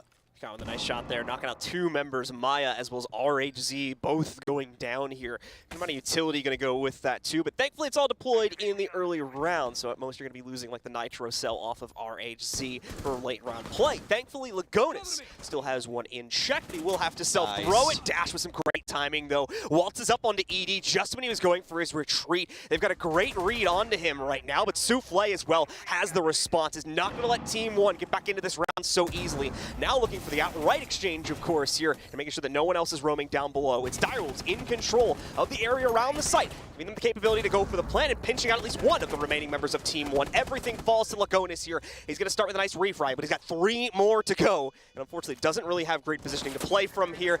Anytime he peeks, he's going to have bullets coming his way, and it's just too much to bear here as Pecan knocks him down. I believe there's a quad for Pecan on that round as well, which fantastic from him, especially for the ace. I mean, fantastic gun, but a lot of times you tend to see aces play a little bit safer, but we've started to see a lot of frag potential come out of these guys trying to main this operator for their squad. So some success found here for Direwolves after a very painstakingly long round. Really nothing happening. Direwolves really trying to get a read as to what the situation was, and I'd say they did a pretty bang-up job, especially given the circumstances of Lagonis being on pulse. It just really seemed like they got 0 traction out of that, especially with Direwolves and their entry upstairs. If we actually have Lagonis properly positioned down low and he's able to get a solid read on Direwolves' entry, that round could go completely the other way. Big Nitro cell kill on the Habana, and then slowly but surely Direwolves lose their foothold on that top floor. Well, by the way, we are into a bit of a teeter-totter now between both of these teams, 1 for each. Now, of course, we return to this hold here for our friends on Team 1 as they're going to go for the ventilation site for this one. Obviously a bit more room to play with, not going to be as claustrophobic of a hold, and a little bit slightly less emphasis, I should say, on the upstairs hold coming into this round. But it's going to be a bit more of an extended play upstairs too, just because you need to control more and more real estate up here to try and prevent Direwolves from taking what they need to truly assault the site. So let's see here, as it's going to be 2 players extended into the lockers area once again. The rest of the team will be spreading out quite a bit, actually, among the downstairs portion of the map, as they do want to play around with this and try to waste the time away, as it's a large part of how they were able to take control of the first round, removing the options from Direwolves by taking the fight directly to them. Yes, indeed. And now something has to give. Somebody has to claim this lead here. Maybe Team 1 once again, or will Direwolves be able to claim it here for the very first time? We're going to have Lagonis back on the pulse, feeling like it can still potentially get something done. They have shifted the site over towards vents instead of tellers, so it should make it a little bit easier to play fully around the site, as they'll have access to bathroom, and it won't be nearly as risky as when they have the chassis in there. Won't have nearly as many Direwolves members, more than likely staring in on their location. Drones out here for EDs. He's trying to find any member he potentially can. I don't know if the cardiac sensor can actually get him through the wall here, but that would be fantastic for this situation. Jonas could potentially get that. I should be able to pick up one. ED in a very fast move, but he's been caught off guard here, and this is what you were talking about earlier, John. Direwolves with this just pure unadulterated aggression. It's just walk in, solo play, lose a life, and now they're down 2 bodies. You have to respect the confidence, but to some extent you have to realize when that confidence is it's kind of putting your team at a bit of a deficit here, as we just saw with that push. Just nothing coming out of it for the Direwolves. And now they're down by 2 with no respectable positioning to play off of either. Yeah, they've got CCTV, but the site's on the other side of the map still. So, and downstairs. Yeah, and downstairs. So it's like, okay, like, Team 1 doesn't really care that they've given up CCTV right now. That's not a major issue for them. If they start losing this tellers area, okay, maybe things get a little bit more claustrophobia because now the back of their psyche get pinched if they have enough hard breach, but that's going to be a little bit... Actually, no, it shouldn't be too much of an issue here, thankfully, for the Direwolves, as they do still have 2 out of 3 of hard breach still rolling here on the roster. Yeah, they do indeed still have a couple of hard breach options, but it's all onto Harambe. They've gotten rid of all of the Selma charges on A, so that's going to overly complicate things when it comes to getting that wall, as everyone will surely know in the site that that wall is about to explode. Now here for Souffle, trying to get himself inside of stock. A missed shot there from Maya, but potentially can clean it up. Harambe going to throw in yet another stun as Souffle tries to add to the pile, but it's going to be Harambe to win it out as they try and pull a rabbit out of a hat. Nice overwhelming play there, but the problem is Lagona is still exercising so much control here. He shifted himself into the Teller's room here. He's going to be able to, or rather not Teller's, excuse me, Customs room. He's going to be able to move in and take that one out. Dots the next frag. However, Pecan, the last player alive for Direwolves, is only able to negotiate one more before going down. It's another round for our defensive side here as they are able to pick it up, and unfortunately Direwolves throwing just a little bit too much aggression at Team 1, giving them what they needed to shut that down fairly early on in the round, as they were kind of gifted a early 5v3 or what they able to trade their way from that point forward. And I think that's the best way to put it. They practically gifted that round. You know, Direwolves with a little bit too much sauce early on and just not enough oomph to back it up. There's nobody else inside of the tri-state area practically to be able to help these members. And that's where we're going to see the tactical timeout here. It feels like Direwolves are starting to all play their own kind of game and really not work together as a team. And from what we've seen from these setups from Team 1, you guys really need each other. You are going to have to clear out these setups, especially with how much mirror play we're seeing from Team 1. I mean, they are holding down some extremely important facets of this map. Even inside of the last round, I mean, how long did we have Team 1 upstairs inside a fountain just playing around that mirror window? It was practically the entire time. Past that quarter mark on the matchup now here as we enter round 4. Direwolves are going to use this as an opportunity to take a timeout as things are not really going swimmingly, especially inside of the early round here. They're either struggling to find that opening kill and losing a lot of their time bank as a result of that, or, as we saw in the last round, just outright giving over that first kill, if not the second one as well, to their opponents here, putting them in a bad position right from the very beginning of the round. Let's see if they're going to try to make up for it, as the pause has already expired, and we are back in game now, with Team 1 in the lead at 2-1. See what the adjustments are going to be. Won't be too harsh on things just yet, but we are going to have some attacker repicks coming in, and one that's pretty creative that we don't get to see too often. ED will be bringing in Kali, which, if you guys didn't know, she has a bolt-action sniper rifle. In fact, the only one inside of Rainbow Six Siege. Can one-shot down, but also she's got a Lancer on the bottom of that. It's like a little grenade launcher type thing, and it actually drills through reinforced walls and causes an explosion on the other side. It can get rid of utility and things along those lines to try and closest thing to a Thatcher. Yeah, it's like Thatcher light. The big annoyance with Kali is that actually her Lancer blows up on both sides, so you can't preemptively set hard breach. Like, for instance, if Thermite was in this game and you set an exothermic on the wall and then the Lancer goes in, it's going to get rid of your exothermic charge. So it just makes it to where you really have to be solid on your timing, because as soon as you forget that fact, then you might be losing some very pivotal utility. Absolutely case. So we'll see how Direwolves are able to utilize that. Certainly going to want to try and get access. I imagine this was brought to breach West Main, but they also have the OSA too to try and force their hand. It looks like inside of the south doorway here. Moving up. It looks like it was a Nitro maybe blown up a bit close, as you can see that going through the floor. Either way, though, the Nitro's a miss, obviously, but Dash will still be able to find the opener. Once again, Jackie Wu going down here. We talked about this in the early game, that he was going to be the player to take some of these early fights, but man, on the Finca as well, this is a huge loss within the first minute of the round. And again, that entry coefficient here for Jackie not looking great at 1 and 3 right now. All that extra health from Jackie's Adrenal Surge already gone, and Dash trying to remove more heads of the Direwolves roster. Dots has it on the back end, no Claymore. This is a freebie if I've ever seen one. He'll get away with it. Nobody on the far end. Souffle goes down, and Direwolves worse for wear at the moment. Yeah, once again, 5v3, same exact circumstance as the previous round. The only difference being it's Team 1 that kind of forced it on them this time instead of the other way around here. So I like that change of pace either way from Team 1, giving a bit more respect in the previous round, but then immediately just yoinking it right away and getting hyper-aggressive on them again in the fourth. Great kind of changing of pace, variety of pace is probably the more appropriate word to use here from Team 1. It's really going to keep their opponents guessing and potentially just disallow them to really make any sort of solid guess as to how to play, at minimum, the early round. Exactly. I mean, Harambe's going to go down here. He's dusted. Direwolves now down to a 2 versus 5, and I'm loving this play style from Team 1.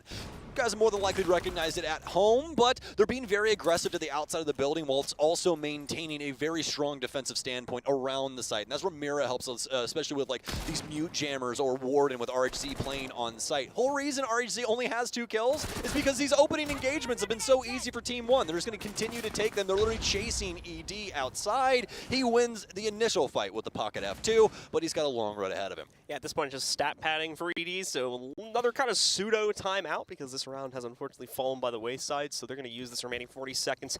Wouldn't be surprised if ED just sprints around the building for the remaining 30 seconds here to try and just basically wait this one out, allowing the IGL for Direwolves to give a little bit more intel in terms of what may be going on here, what they need to do to try and get themselves back on the board. Because this round is pretty much over, unfortunately, folks. No hope at all for the Direwolves here. It is going to be a 3-1 lead for Team 1 as they continue to excel inside of this first half. Oh man, ED won't go for the re-swing, but Dash will pick him up, and Team 1 continue their trot towards victory here on the defensive end, and it's just looking stellar. I mean, I don't really think there's too much more to tell the tale of this. It's all about the early aggression here for Team 1, and if that's not going to work out, they'll slowly bring themselves back to site as they are focused on controlling this clock. I'm really, really loving this playstyle at the current moment because for Direwolves, they're stuck to the outside of the building. They continue to just try and take these engagements and lose them time and time again, and as long as they're going to continue doing that, Team 1 don't have to make a move at all. They can play this exact same setups, exact same play style, and it's going to more than likely give them a victory. And so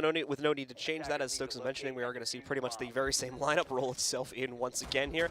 They just keep trying to rack up more and more rounds here to close out the first half. Even more roams, my friend. Even more roams. There's no Mira inside of this setup now. They have mirror for this one. Yeah, they doubled down. They're like, all right, well, if we can just kill you, we'll kill you twice. I think they let Maya out of the box again here in the Valve. So. Maya's off the MPX, guys. You better watch out. 0-2-3 at the current moment, but more than likely excited to get down and dirty here inside of round 5 because Dash has just been having too much fun. Currently 8-1. Absolutely the case here. Just so much freedom of movement for Team 1 at the moment here, which explains why they're getting so aggressive, just because Direwolves are not really able to negotiate for early map control themselves and are constantly watching out for these aggressive plays, which is really just opening up more and more of them, it seems, for Team 1 here. Let's see what they'll do once again. Both sides here, as we need to see Direwolves change up the pace as well. If they can get hyper-aggressive here, maybe they can get in the face of the Team 1, but they need to find a way to do that where they don't run directly into the setup and hand over the first, if not second kill. Direwolves, they made it to Charlotte, but they're having trouble crossing this border. That's the biggest thing right now. They're trying to get inside, John, but every single engagement has just gone south. I don't see the big change for them just yet here, but hopefully it starts with Jackie Wu. We were expecting a lot more out of him inside of this matchup, as it really has only been the Pekin show. And in fact, like you were saying, you might see some things thrown around a lot, and that's already happened. We got the Yana now on Pekin, and Harambe has the ace instead. That's what we were talking about in the pregame once again, about how Direwolves don't necessarily lock the roles into any particular player here. They tend to shift pretty much, you know, all over the place. We see 3-4 different players taking on like the Yana role throughout a few matches here, so it goes all around. Peacon's got it right now. What a shot from Dash. Just knocking out Jackie Wu. He's not even like the first front player this time. It was Peacon moving in there, but somehow Jackie Wu gets the aggro once again, and he goes down. Harambe's upstairs, though, and is able to negotiate a trade as he's able to take down Dots. That removes the castle from play. We've got more resistance here still, so Harambe's not out of the hot seat just yet. How long can Team 1 hold on to this top floor? RHZ seems prepped and ready, has the smokes and the kill on Harambe. That's the case down outside, and now Direwolves have to try and bring it on back. And that case across, especially with Das here inside of CCTV, it's still going to make things pretty complicated. They have to get all the way over to East Stairs, try and get on that balcony. Souffle is going to try and go for a counter angle here, but this is more than likely going to be heard, as that's a pretty loud breaching charge. Peacon's going to go down, and still no one is paying attention to these balcony doors, and Maya potentially with a frag here in a couple of seconds. It's a 1v2 makeshift inside of this situation here. Souffle can't exactly find the frag, but eventually the LMG will tag up his arm and he'll go down because of his low HP. Yeah, there's so much pre-fire coming out there from Souffle. He's panic spraying to an extent, but manages to get himself one inside of Mini there. But the responses, man, from Dash right now. He's up to the triple on this round. 11-1, by the way, at the moment inside of the game here. He's going to try to make it 12 in a second, and he'll do do it! 4 kills from Dash in this round, and pretty much all of them as he's just lone holding inside of CCTV the entire time. He's practically just running around and taking every gunfight he potentially can.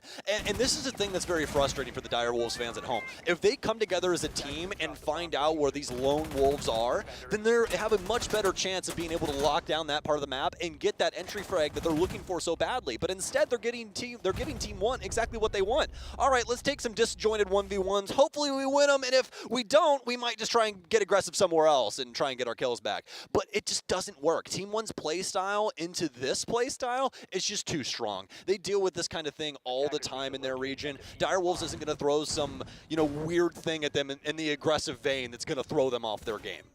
The other question as well here is, like, where is the intel game right now from Dire Wolves to spot these players out, to lock them down? You've got like 3 to 4 players trying to hunt down Dash, but where's the drone to flush him out, to even just figure out where he's positioned at, so you can at least have an idea of where to point your crosshair to try and pre-fire when he peeks? We're not even seeing that seemingly from the Dire Wolves right now. I'm going to try and pay closer attention to it here, just make sure I'm not talking without facts behind it, but still, it doesn't really seem like there's much of it at the moment from the Dire Wolves. I feel like you're absolutely right, and also the big thing is that these opening engagements really play into that because you're losing drones every single time somebody dies. And then past that, also, if you guys didn't know, Dire Wolves, one of the most played operators, Dokkaebi. That'd be fantastic in this situation. The only denial that they brought for Doke the entire time was mute, and he's used for the mirror windows. So any single time that you try and get those early engagements and you just call with Doke, you're going to know, for the most part, where people are around, like CCTV, Top East, these, hotspot areas that Dire Wolves are trying to go for, but they haven't made the switch over. Instead, they've just continued to go back to gunpowder, and John, it's not going to work out again. Souffle, he goes for the IQ,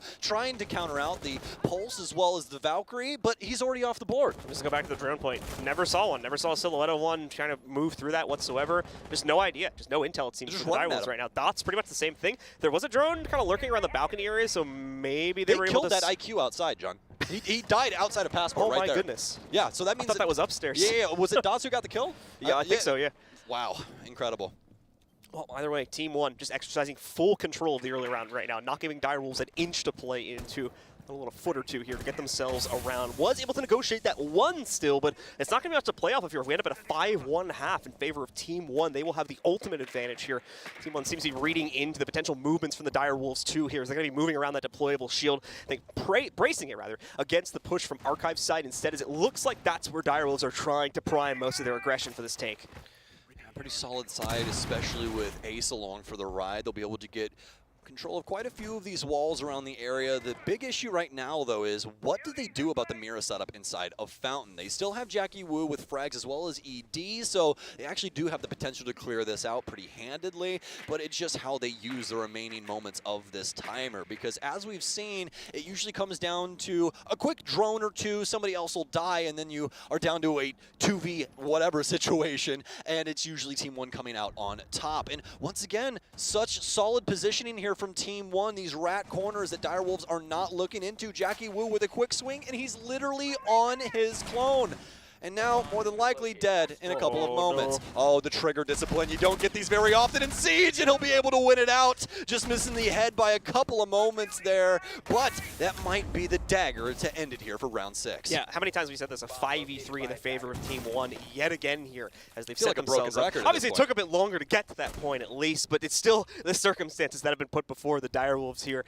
3 players have to make up. At least 2 of them need to get a second kill on this entry in order to make up the difference to get themselves into the site. And Team 1, I mean, they don't even have everyone in the site. They still have top-down angles against this take. This is so rough for the Dire Wolves here as they walk their way in. We are going to see at least one trade come in from Pecan, but aside from that, no, a second one for Pecan as he's holding on here. Able to take out, he's got that second kill. Now it's ED that needs to step up here. Where's the interaction from him? Where's that sledge play going to come into the fold at? As they've lost case control here. Lagona is able to go 1 for 1, but again, the numbers come into play here as Team 1 still have 2 players ready to immediately exchange out that last frag and pick up the 5th and final round of the half. I mean, Team 1 are just making it nigh impossible for Dire Wolves. Every single time they get an advantage, they take it all the way to the house. Some fantastic stuff here on the defensive end. And honestly, you got to feel for Dire Wolves at the current moment, because what do you do as of right now? Because more than likely, the offensive side for Team 1 is going to look quite similar. They were extremely coordinated on this defensive end. I mean, obviously, we had Dash getting a lot done out on his own, but, especially with him in this current lineup being on Maverick, that means he's going to be around, his fellow solo competitors. So it's going to make it a lot easier for the team to try and stay well suited for different situations that we could potentially see Direwolves throw at them. So this does mean that we have seen a bit of a shift inside of the role department once again. Generally speaking, what I've seen in the past is Jackie Wu as well as ED being the players that are kind of going to be out and about here, but it looks like Pecan is going to be picking up that role this time, judging from the operator picks, specifically with the Alibi coming into play. Expect him to be that front forward player that's trying to stop the initial entries or just the initial entrance into the building here from Team 1, but only having him to fall back on right now. The rest of these guys having very mixed results. That's going to make, again, the early round a huge gamble for Direwolves to play into here, but unfortunately it's border and you're playing upstairs, so to some extent you have to throw that aggression out. You want to talk about aggression? Yeah. Did you look at the Team 1 lineup yet? Oh, I see these, yeah, I see these repicks now. We got Ying, we got Ash of all things as well, and we also got Lion, all with Osa as well. So you're going to have some solid info game across the board, but the big thing is that when that execute goes off, oh boy, is it going off. That's going to be a TNT explosion if I have ever seen one. It's going to be loud. You might want to turn your volume down by like 10% for that execute, otherwise you might get overwhelmed. But okay. Peekin. Speaking of Peekin. With the run out too, goes all the way outside for it, catches again. The Finka as well, so that's a huge piece of utility going to be removed. No more range revives. That's an extra set of nades now gone from Team 1. Great pick from Pecan here. A massive shining light. What's been a bit of a dark game so far here for the Direwolves. Yeah, it's been the dark ages for the Direwolves, but Pecan has been that beacon of hope for them and potentially could keep them inside of this game. Especially on the defensive end, it's a little bit easier to play solo when you are on the defensive side. As well, John, it's your house. You get to do what you want, you set up the building how you want, and everyone else has to try and come in and take it from you. And speaking of taking things, EE1D's out, Lagonis is throwing in as many flashes as he could potentially muster. The trades go back and forth, but Direwolves still on top. Team 1, they don't want to try and pull the trigger just yet, but speaking of pulling the trigger, Jackie Wu will go down, another swing from Dots, and they are simply clean up shop. Direwolves find themselves at a man disadvantage yet again. Direwolves can't see anything, let alone respond to it. Their only hope would have been Harambe with the smart glasses play to counter out the Candelas, but he was one of the first to go down here, so not able to bring that to bear. It's all on Pecan now. It needs to return to the site as well as ED. All three of the toxic babe charges are gone. Plant is going to land on the ground here. There's no way to stop it. They don't have anywhere near map control to be able to postulate that. And with that said, RHZ is going to be able to knock out ED as he tries to rotate back in, leaving only Pecan alone here in a 1v3. He too as well, just no real positioning to play off of here. No surprises to throw out against the Latin American roster. So Team 1 takes yet another round, and already they are on map and match point at a 6-1 scoreline. Yeah, an amazing opener for Direwolves there with Pecan going for the quick trigger pull over on the east stairs. But past that, it's Team 1 all day as they quickly get to site and just start throwing in smokes, Candelas, slap down the EE1D, and then also play with the timing a little bit there. I don't know if you guys noticed, but the Lion took his time outside there on the balcony, and as he starts to creep in, finds that half-wall player, makes the situation so very straightforward for Team 1, as now they have site control, and Direwolves are technically speaking on the offense as that plant goes down. And, I mean, as we saw, Pecan, he's been doing a great job of being able to take gunfights and staying alive, but the person with the second most amount of kills on the team is Souffle, which is technically speaking their top fragger, and he's 3-6 at the moment. And this is what I was talking about again, going back to our pregame discussion, right? Where it's like, okay, what's going to happen when you have the bad day where, okay, you got one player stepping up, but there's no support. There's zero support for this player right now. So Pecan's playing his heart out. Respect to him, right, for the types of plays he's making, but just not enough support behind it. Even positionally speaking, too. He was really just out on an island there. So if he went down, that round would have ended even more quickly.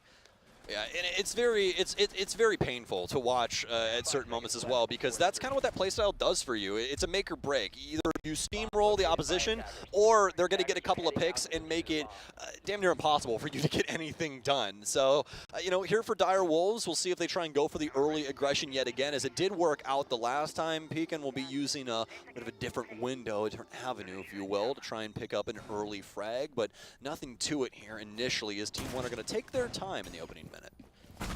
So slow play here for the opening bit of action here. ED kind of roam around over towards jail and has attracted quite a bit of attention by doing so. Oh man, this is going to be rough for ED. He's able to fend off the first and second player as well. Number 3 though will finally catch him, as inside of the closet we'll see Dash make his entry through the window, finally able to catch him through the soft walls. Dash though getting low, he might not survive. Looks like he was able to get himself away from it though, as he loses about 2/3 of his health. Thankfully, stays in play and will be available for another fight. That's Team 1, though. Still at a bit of a deficit, a 3v4, as well as Dash's low HP. No Finka to bring it back up either, as Main was taken down. All right, Direwolves, oh, that's exactly what I didn't want to see, John. We have the opening minute go their way, and they're still out and about, and they're losing bodies because of it. We need to get back towards site and hold things down. Make it difficult for Team 1 to try and take this round away from you. But instead, they've given over a kill. They practically gifted it to them, but luckily enough, they have a beacon, and he'll get one. Jackie Wu will get another. It's down to Dash on low HP into 1 versus 3, and Direwolves starting to show signs of life after a beautiful trade in between the remaining players here for both squads. But it'll be gifted to Direwolves as they still have 2 bodies up. Much better that time from the Direwolves, obviously supporting that aggressive play at the beginning of the round. The player that's doing it, of course, goes off with a massive 2-for-1 trade. And then even from there, you can see there are multiple other players. Dash nearly getting himself knocked out. I think he was able to fall back into that closet a little bit more, get himself outside of the window. That's what saved his life there. But the pressure was constantly there, never giving Team 1 an inch, even though they traded out 1 player for it. They were still down a player. They'd gained 0 map control by making that play, and the rest of Direwolves continued to push the crunch exactly as Team 1 was doing in the previous half. That's what we need to see more of here from the Direwolves if there's going to be a chance for them to come back. That's the problem, though. They need to now win 4 more rounds in a row just to have a hope of getting us through to overtime. Yeah, it's going to be a huge, huge issue for them. And the other problem is now you're going to have some expectations out of these other players. That was actually Jackie Wu's 2nd kill, but it might have been the most influential of that entire round past what ED was able to accomplish inside of Sock there initially with that big 2K. But for Jackie Wu, you really want to see those rotations come through just like we saw in that moment, because that's that death nail you're looking for to end a round. You know, make sure that counter angle isn't there anymore, get it down to that last lone soldier trying to work his way through the map. You guys are able to play your angles and win out the situation pretty handedly. But as you said, John, we got to do that 4 more times. Yep. We're going to see some repicks this time from Team 1, but fairly minor. The biggest one is Dash moving from the Sledge, I believe, over towards a Twitch now. It's giving him a bit more of a personal pick because look at the score. He's allowed to do whatever he wants right now, in my opinion. So don't talk to me. Yep. Just let him do what he wants, guys. Just don't get in his way. Pecan making another run out here. It's the 3rd time in a row I think we've seen that from him. So he tries to make a big play. Unfortunately, not going to find much from it, though. So just falls back and re-braces that window. Is this not giving you 2019 SI Norengo vibes on border, right? Like the amount of runouts that I'm seeing from Valkyrie right now, I feel like I'm going to look over and see Waka's name, but instead I see RHZ's as he takes down Harambe, which just had not the best game as of right now. Currently 2-9-2, does have that OBJ play though, but still, Direwolves, long road ahead of them, and now they're going to be down yet another man. How will they try to make up for it now? Pecan, oh, I saw that red silhouette sitting on the outside. Team 1, member of their team, nearly able to catch Pecan as he goes for this cross. The drone from Dash probably saw the foot as he moves back out. Pecan's realized it. Good notice from him there as he hears the drone buzzing by, so quickly takes it out. Knows he would have been spotted, though, because his foot was stuck out to change his position as well. But I believe that got caught, too, when he took out the drone. Dash is well aware of that and knows he's sitting right by the metal stairs. Yeah, super smart play from him. If he stays over there and kills the drone, he more than likely dies. But since he shifted when he did it, makes it where he can get across that angle and has a lot of other avenues to be able to work his way around the map. And that's more than likely what we'll see out of him momentarily. We're only halfway through the round here that Team 1 could potentially take us off of border in 7-2 fashion. Dash is going to get some damage dealt to him, but nothing too big just yet. It's all been in the Direwolves camp as they've lost Pecan, their best option to try and win a lot of these rounds. Maya here, just not able to find the breach panel correctly, but Jackie Wu able to move out, and instead he lines up the shot versus Maya. Another play from Dash downstairs, though, and he's able to bring it down to a 4v1. Jackie Wu now left alone here. He's had a rough game so far, but he can be the hero this team needs. He needs to bring it back from a 1v4. However, it's just not going to happen, ladies and gentlemen. Team 1 take their first match of the tournament as they knock down the Direwolves in stunning fashion here. Team 1 with an extremely solid border. I really liked what we saw out of them, especially on the defensive end. I think their defensive strategy was so on points. So extremely excited to see what they have to offer us. We'll hear in about 20 minutes. Yeah, Team 1 really abusing their early round pressure, I believe, more than anything there on the defensive side. We talked about at the end of the half, just not giving anyone on the Direwolves an inch to move inside of the building, let alone a kill to work with in quite a few avenues here. Still, despite that, didn't fall all in on that aggression. We saw a good variety of it. Some rounds where they realized there was going to be a bit more from the Direwolves, they pull back. They play another room or two further back into the building there, bait them in. Yeah, guys, come on in. It's open. The water's Take fine. the map control, and then suddenly 3 guys pop out of the corner, and you're down to a 3v5. We saw that happen on at least 2 rounds as well. So Direwolves just couldn't get ahead, it seemed, in that first half, no matter what they tried to do. For some redeeming moments moments in the second half there, but it was too far gone in my opinion with the scoreline we started out with. Yeah, absolutely. And, well, folks, we're going to be going to a little break after Team 1 just took it to Direwolves. They're probably going to need some water, so we'll be back with you guys momentarily. Attackers have located a bomb.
There are civilians out there who need us.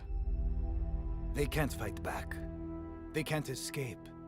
And they can't heal their own wounds. That's our job.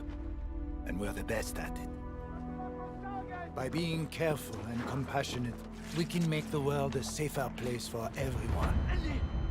We do this to be of service. And we can't afford to be complacent. When we go out there, we work twice as hard to protect others. Whatever we have to do, we put the people first. That will be our focus. With unwavering diligence, we defend.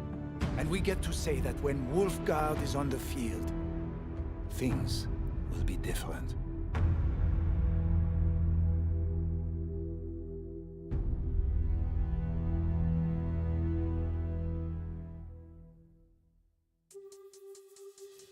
Welcome back, ladies and gentlemen, to the Charlotte Major here, coming at you right after at least our first match, but our third matchup of the day here. Team 1 just went up against the Direwolves, and in case you weren't with us, if you just tuned in, we'll give you a second to mute, but Team 1 took it handily. The 7-2 scoreline there, especially with the start they got on the defensive side. 5-1, they're only allowing that one round to sneak through on a downstairs hold. Immediately kind of patched up the issues after that one. It took a straight 4 to be able to line themselves up there with a massive scoreline there, which unfortunately was just too much for their opponents in the Direwolves to battle back from the second half. Yeah, I think you can wrap this one up with a pretty neat bow by just saying Team 1 was able to deal with Direwolves' aggression, and they had no answer for any of the strategy that Team 1 had past that. A lot of their early engagements were what you just saw on your screen. You know, Direwolves off on a lone mission and somebody dies and the man advantage just never comes back into their favor. Either that or Team 1 adding more aggression to the pile and being able to take out quite a few members of Direwolves early when they're outside of the building. So I'd say they did a very good job of being able to control this map throughout. I guess that brings us to a discussion point of, you know, what the issues were for Direwolves. Why weren't they able to contain these players that were sitting on these kind of more aggressive positions or going for the flanks like this? We talked in the mid-game about, okay, maybe it's drone presence. Maybe they're just not using their drones enough realistically here and figuring these things out. Maybe it's positioning at the end of the day. You're looking at these replays now. It seems that, honestly, that's a bit more apparent here. A lot of players on Direwolves just kind of doing their own thing, trying to accomplish their own goals without great positional support, no one really nearby them, and just leaving these players out in the open to be taken down constantly by members of Team 1. A lot of issues that Direwolves are going to have to take a quick look at here as they'll get ready for their next match as well. Yeah, absolutely. You know, it was really hard fought for them, especially just in the frag department. It seemed like they really had nothing going for them, all except for Pekin. And when you have one player doing everything for your team, that never bodes well, especially in Rainbow Six Siege. Yeah. So, I mean, it was just such a complicated moment for them, and they really just couldn't get anything over on Team 1. And I think it's more or less what you were saying, but all of the pools it's a combination at once. Exactly. It's a combination situation of the things. They don't have the info game for, you know, things like Passport. Why is so many people dying to somebody in Passport? That should never happen on Border.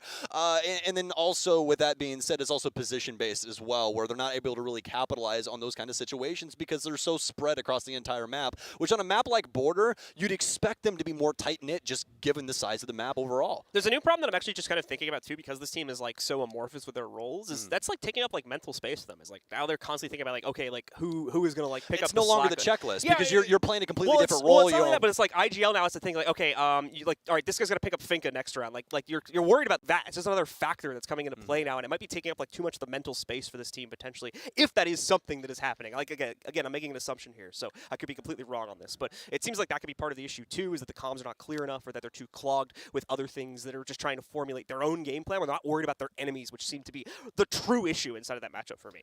Yeah, Siege, for the most part, can be overly complicated, but the good thing about it is, like what John's saying, overcomplication it doesn't exactly help you in this game. Keeping it simple, stupid, where you can stay on the same page as your squad is always boded so well time and time again for a multitude of teams, including a lot of teams that have won championships inside of Rainbow Six. So, you know, it's hard to say. I think Dire Wolves need to do a little bit more soul searching, and the good news is, John, they're at the major. They're at the place with the best teams in the entire world. What a better place to try and figure out yourselves and come back as a better team than here. Yeah, just a bit of a lackluster game overall from most of the individuals, except for Pecan there, who we called out quite a few times. Jackie Wu really not excelling again on those entries until very late in the game when we saw him able to make a couple of plays there. Edie as well, fairly silent. Same for Souffle, just not really seeing the play come out from them. It was mainly Pecan doing all the heavy lifting there. That's why you saw him getting the kind of more comfortable operator picks towards the end of it there. So once again, just another area where this team needs to kind of brace themselves up a little bit more here for their next matchups. So that inconsistency is going to come back to haunt them. It's constantly going to cause issues for them as they try to move further and further into this tournament. If they don't know who they can rely on to fulfill X, Y, or Z objective, if they're constantly having to fill that in, play like match the shapes, you know what I'm saying here, then it's going to cause a lot of issues for this team. So hopefully they can brace themselves. As far as Team 1 is concerned, though, they're looking fantastic. So very excited to see how they're going to be able to perform in this next matchup, which is going to be coming up right after this break, ladies and gentlemen, as we get ready for it here. It's Team 1 versus Auction coming up next on the A stream here at the Major.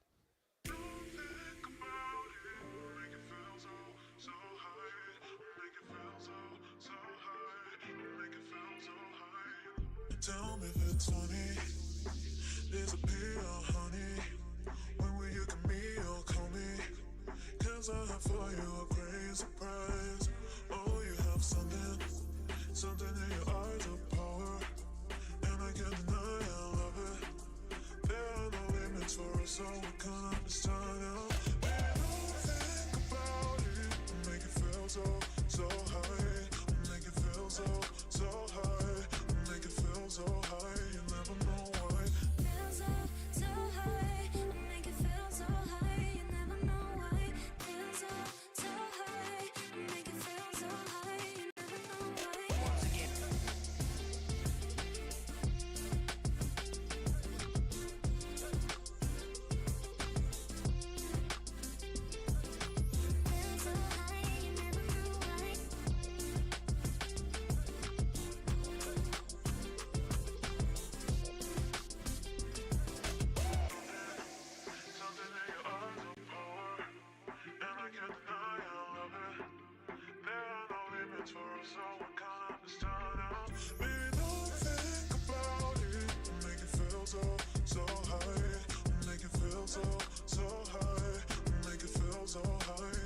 know why. Feels so high, make it feel so high, you never know why. Feels so high, make it feel so high, you never know why. Once again. Feels so high,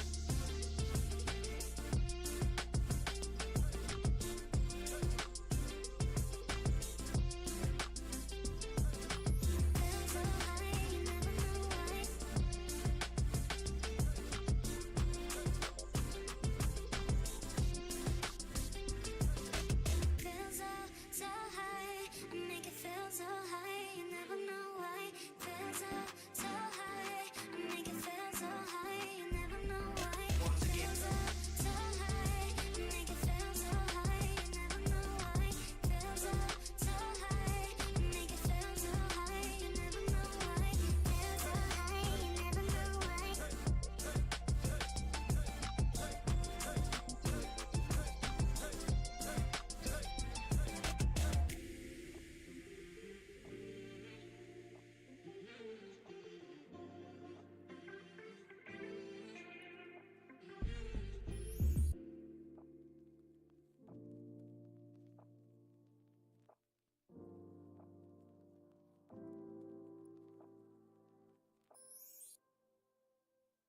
first round for XSET here. There it is. There's that energy, and there is that response. I love the way XSET played that because, well, they didn't overextend their hand. They knew that they had to slow themselves down, play a little bit more insular, bring yourself a little bit more into yourself, and let Cyclops try and batter down onto your hatches. You can get a response in that manner. You can get at least a bit of a control, and you have the early warning symbol of, well, they're just going to take a fight with you. So be ready to take a fight back, which is the change from the earlier 2 rounds. Cyclops, they drop 1, but there's still a couple more on the board for them to see if they can cement themselves through here. CC, they're doing the 4-site rotation. Can they make some success?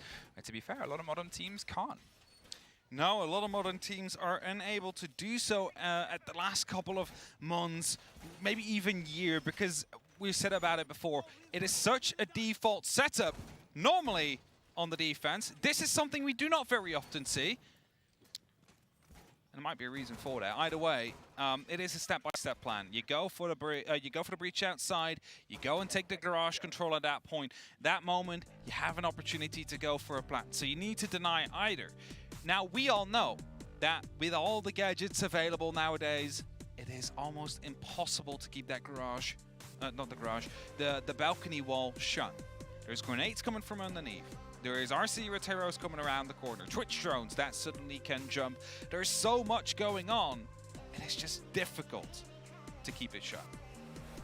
Just a very quick technical pause. Yeah, just a very quick technical pause. I didn't want to interrupt. I didn't want to it's totally fine. I mean, there's nothing happening now anyway. No, there's nothing happening. It's time to talk, and you guys and gals and pals at home can see it says technical pause on my screen. We are just rehosting the lobby. Is that a shattered mouse, or is it a rock that we're... I don't know. I can't see from the distance to my casting. Maybe it works.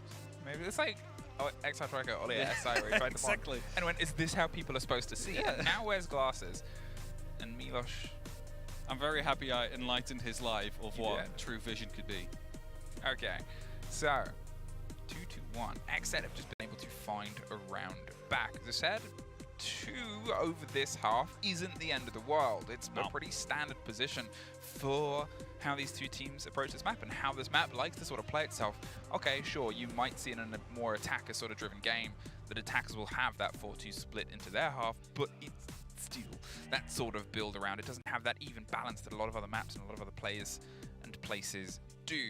XSET, they have a great chance here to see if they can try it, and they're going to have the tactical to talk about it. Very smart. I mean, you get the technical first, and then you decide to, you know what? We're going back to some sites now that we have seen before, at least they think, because we haven't seen the CCTV cache room yet. So let's just talk about what went wrong. What can we do better? We want to get more sites. We want to be locking this one off with a 3-3 split, or even a 2-4 in favor of XSET. So there's no better time to talk than now, because you said it before, the defenses are quite strong. So if they manage to take the initiative here, then they might be able to lock it off quite quickly. Now, obviously, it was a second floor site that went away from them. They're going to see if they can try and make the other one work. They did have the option of going back to bar, or obviously gym if they wanted to try and double down, and they opted not to. They didn't want to see if they can try and stretch their legs, which, to be fair, regardless of how this goes, that still keeps a lot of options open for them. That means they'll still have 3 sites that they could choose from on the next, including Church, where it was probably one of their, I'm going to say sturdiest, because it's always tough to compare bar with how aggressive they hold it. There was a lot of aggression in those first 2 rounds, and it got punished a little bit more in that third. Funny, so far, though, every single entry kill has led to the round win. There's only been 3. There's only been 3, but I mean, for now, it's still 100%. You know, they all got traded, though, most of them, very quickly, except for that second round. It just leaves you to wonder, how effective will this be throughout the rest of the match? Are we going to continue that 100% conversion? Probably not. At least most of the time we won't. That's why the percentage is about 70 to 80% conversion overall. But yeah, it shows that Cyclops bring that early aggression, able to play with these spawn peaks and able to find results out of it, really puts them on the forefront. All right, Cyclops, you've also had a moment. It's always worth remembering the tac timeout works 2 ways. You get yourself your own chance to talk amongst your team as well to see if what you think is the disconnect, what you think is the drive here. But it's always tougher. It's something that we get the pleasure, now we have Fabian in amongst our desk to talk about this stuff from his perspective, of sort of saying, well, It's the big brain of Siege, and he thinks that it generally works better for attackers because there is more that they can adapt, more that they can change in that very short window. Whereas defenders, you've run your defense, you know the routes that you got to take to put up those hards. You don't really have much other time to try and build anything else there. Very quick approach onto the mirror window, got punched, got broken open, and that's dangerous. Kids, don't approach that because, well, there's C4s on the board. That's exactly it, right? That's why it gets to open up. They want to be able to play with the C4 there, and now you have Diaz, you have him on that Maverick, and at some point they would like to open it up.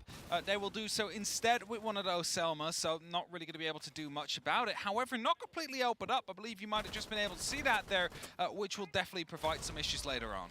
Gatarada through that C4, and I think he thought his number was caught there. It could have been. The drone game has started to grow here a bit from XSET. They're still keeping themselves cautious. I think this is one of the longest that we've had all 10 players still on the board, and whether it's because Cyclops aren't trying to get too aggressive as they were before, they think that XSET started to work things out, and they're going to try and slow their own pace a little bit and sort of put the pressure on at that minute mark because, well, you can. It's that now caution that might be a little bit of a danger here. A great take from XSET, the grenade up with the combined pressure and push. There is still, obviously, Suzuki here with those ADSs to try and catch anything else. And there's Gatarada able to find Spirits on the far side and get rid of the Finka. Is they still trying to continue on with the man advantage or trading here? A very aggressive Anaton right here will be taking out a drone. He might not have a clue, but the garage has fallen. And as he just retakes it, he jumps over the window there, drops the diffuser, spots two more, but he's unable to connect any of his shots. And it is going to be XSET. That isn't a man advantage then, as Gatarada just runs out. Gatarada thought he might be a bit smart there, but he's sort of given the game away as to where he is. One player on side site. That gives XSET a little bit of time to reconvene. Yoga, he's going to try and push up the bottom of red. They just spray and hit that a bit early. They're going to see if they can try and get a bit of backline pressure here. A good idea. Pop that open. You can now pop up if they try and zoom their way through there. Looking behind the server stack, the ping and the player, but the most important one is the one on the far side of the site you got to watch. They're going for a retake. They get taken back. It's a triple there for Diaz now, and they lock it out. A huge round from one of the new upstarts. The garage control definitely important there. They were able to find 2 kills in that position, one by a nade and one, actually 3 kills, because Anaton jumped in right afterwards as well. So the majority of Cyclops fell apart in that garage because they wanted to hold on to it so badly. And I said it before, you kind of have to. They tried to keep the wall shut. They weren't able to do so. They played with a mirror window, but that one was opened up quite quickly as well with a Selma right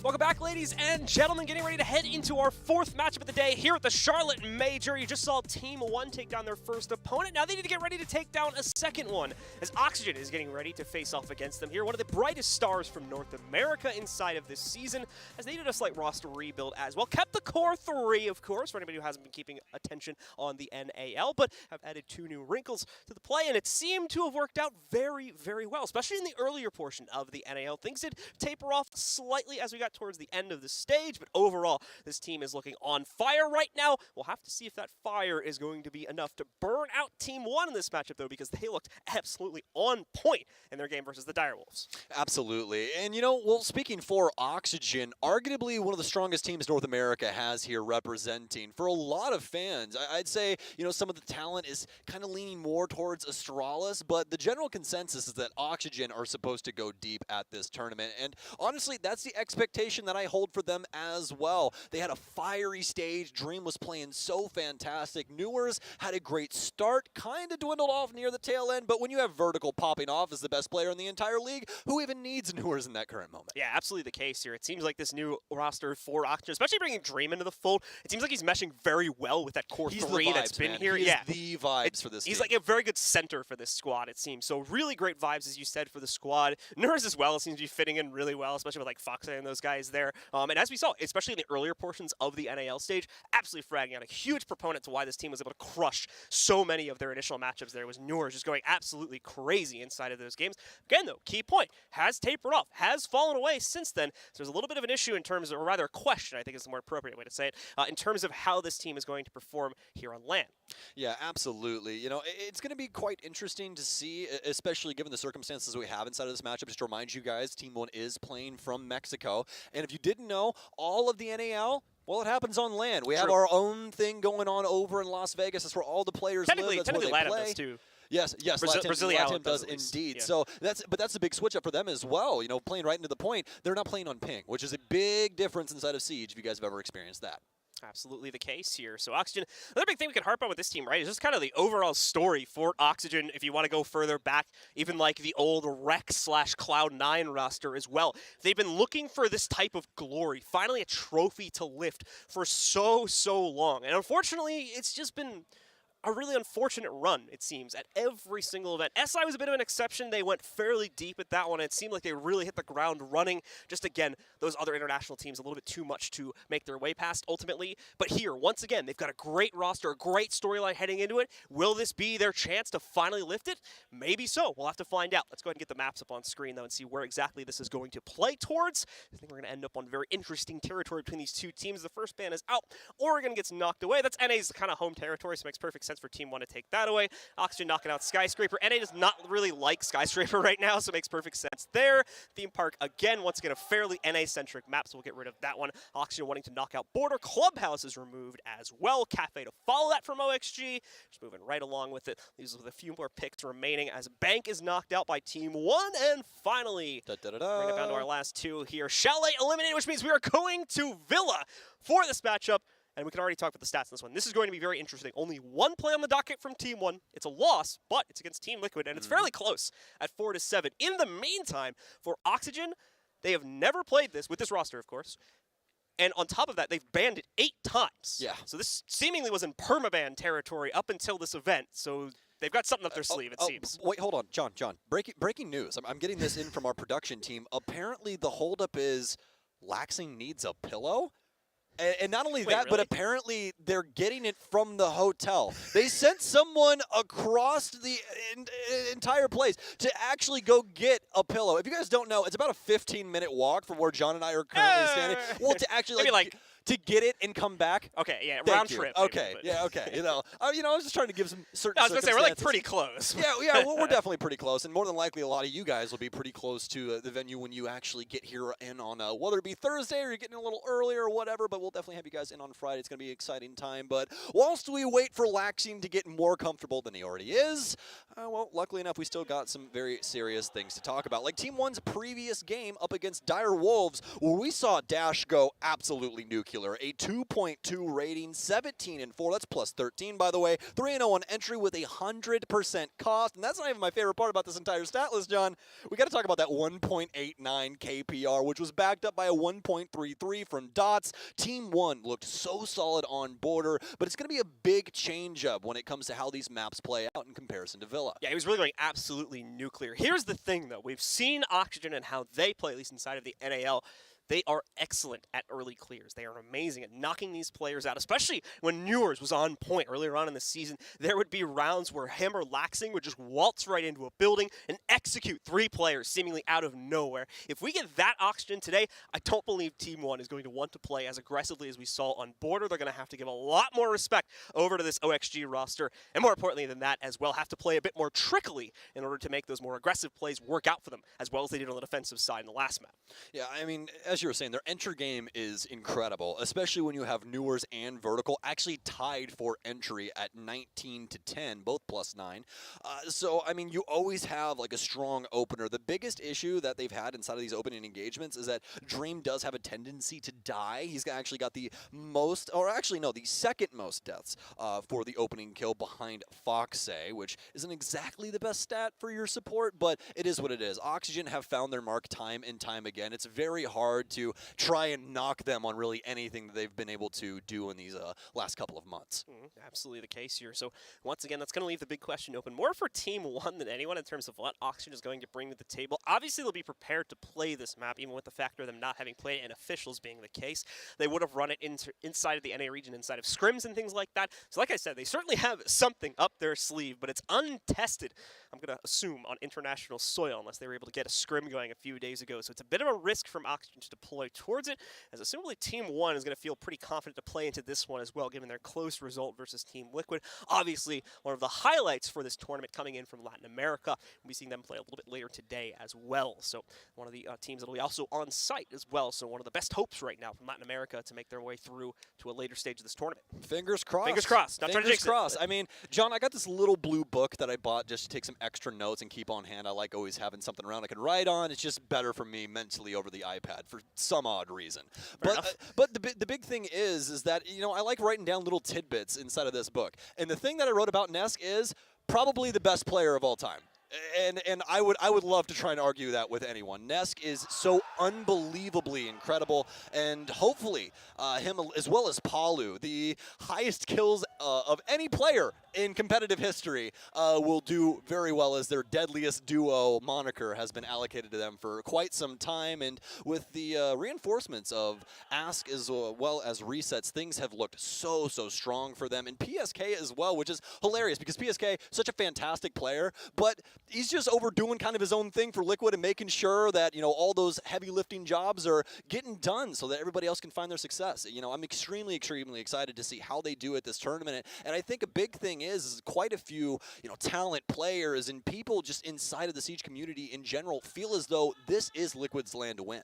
We'll have to see if that will hold itself true. I believe Liquid has one of their first games coming out. Actually ending today, if I remember the schedule correctly. They'll be the last game on the A stream today, and I think we'll be casting that one. Yeah, so versus FURIA. Very excited to see that one at the tail end of today, but obviously bringing it back over to this game here with Oxygen and Team 1. We are still waiting for that pillow from what Somebody I was get this told man a a few pillow. moments ago. So, man, bear with us. I would have just thrown the slides off, John. I would have ran over there for him. You know, I don't mean to brag, but I got like a 4.6. You've got another job to probably. Do, so. You know, that's true. Yeah. That's true. I do have to talk for a living, don't I? Indeed. So we'll be getting Laxing's pillow here in just a second. Yeah, he's real tired. He might need it. What is? Oh man, I'm not even joking. I legitimately thought that Dream's arm that he had across his chest was like his other shoulder. I was like, what happened to this guy's jersey? Like, I didn't know if it got like torn up or what. But either way, all smiles across the board for Oxygen, especially for Newers. I mean, this guy has to be ecstatic about just being here and being in a LAN environment, especially with such a potentially strong contender to make it to that grand stage. Yeah, absolutely the case. A lot of people kind of in the community talking about how Oxygen, I think, was one of the brightest stars from North America. I think Astralis has stolen a lot of that hype to some extent. They've dimmed out a little bit. Personally, I think XSET is looking really good too. I think that XSET has been undersold a little bit, just based on the experience of their coach more than anything and how far that's going to take them. But obviously, we can talk about that a little bit later on. But either way, Oxygen's been, at least among like the pros and stuff, has been undersold a little bit, I think, at this event. So we're going to have to see if they can prove those guys wrong, or if potentially those little bumps they were hitting towards the end of the NAL stage are going to show up here at LAN as well. Yeah, I think that's the big thing for all of us, I'd have to say. It's a major caveat to the fact of what's been going on in NA, because Astralis and XSET have came back in such a grandiose fashion. And you have Oxygen, who was extremely dominant early on, but now it's kind of started to dwindle, and we're really hoping they bounce back here, and potentially we're just like, all right, we're right on the precipice of making LAN. We kind of want to see potentially what we can do with different avenues of strategy and that kind of stuff, and they could just, you know, break open the bag and really get in deep here and potentially steal one away from Team 1 early. So with that question of, okay, is it actually a solid team being built up here, or they just instantly clicked, or is it the honeymoon phase? I think that's the question a lot of people are starting to ask now for Oxygen, and this LAN will give us an answer for sure here over the next 3 days while these guys play out their groups. Man, it's so hard to say as well, because flashback to 2021 during Stage 1. What happened, John? Oxygen won the entire stage. Same exact thing. And if you remember, like what, week 4, we're all sitting in the green room in California, and everyone's like, yeah, Oxygen's just going to make a replay of what they did last year in Stage 1. And then we have these 2 young gun squads come out of nowhere, and then it all comes down to, if you guys didn't see this, DarkZero versus Space Station Gaming for a LAN spot. I mean, NAL Stage 1 was an absolute banger, especially in comparison to what we had in 2021 for Stage 1, because that's when basically everybody was in rebuild, and Oxygen was just so dominant because of that. If you guys don't remember, that's when SSG actually ended up losing Canadian, and then their analyst, Luca, had to come in and actually play. So, you know, it just made things real difficult for them, but, you know, it is what it is. Oxygen, they've been able to, you know, fight fire with fire. They felt as though that roster was not really working out for them with Kino and Yaga. And, well, you guys more than likely know this. Kino and Yaga, they're also here. They're playing for XSET, and they've been doing a bang-up job with that roster, having spirits at the helm now. Absolutely the case, and they're looking to prove themselves. Bodega, of course, being their coach, bringing some more Latin American flair behind the rest of that roster, too. With already their 3 members that are from LATAM. Yep, absolutely the case. So looking to prove themselves, and they'll be trying to do so in their second to last game of the day, as they'll be going up against FURIA for our 7th match of the day.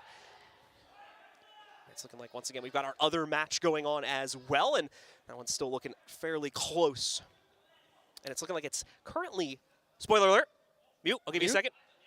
And? Cyclops, currently up, hasn't won it yet though, but they're winning 5-2 in their up matchup. Against XSET, I do believe. Ooh. Yeah, so that's pretty feisty. And this was like the big matchup question too. Was like, all right, now XSET's going to go up against some of these other teams that do play their same style, that play this crazy out in your face, especially CAG, right? Playing some really crazy stuff like we saw back at SI, like these insane like basement drops on Bank that they tried to go for. Don't forget about drop desperation. shot Monty on console. Yeah, that one too. So CAG goes really crazy with the strats from time to time. But the thing is, CAG has that variety, has that capability to pull back and play a more traditional form of Siege, where XSET kind of seems to struggle a little bit in that department. So that was the first so hard to say, right? It's so difficult to try and say, oh, wait, I think I see the gentleman with the pillows, John. Hold on. Yes, I do indeed. Larch has got some pillows, and he is running across the entire Apparently we're going to show you right guys. So to try and get this. So we've got the pillow delivery, which means we should be starting the match. Oh, there he is. At any moment. And here it is. Larch. Thank you so much, We weren't man. lying. We weren't fibbing.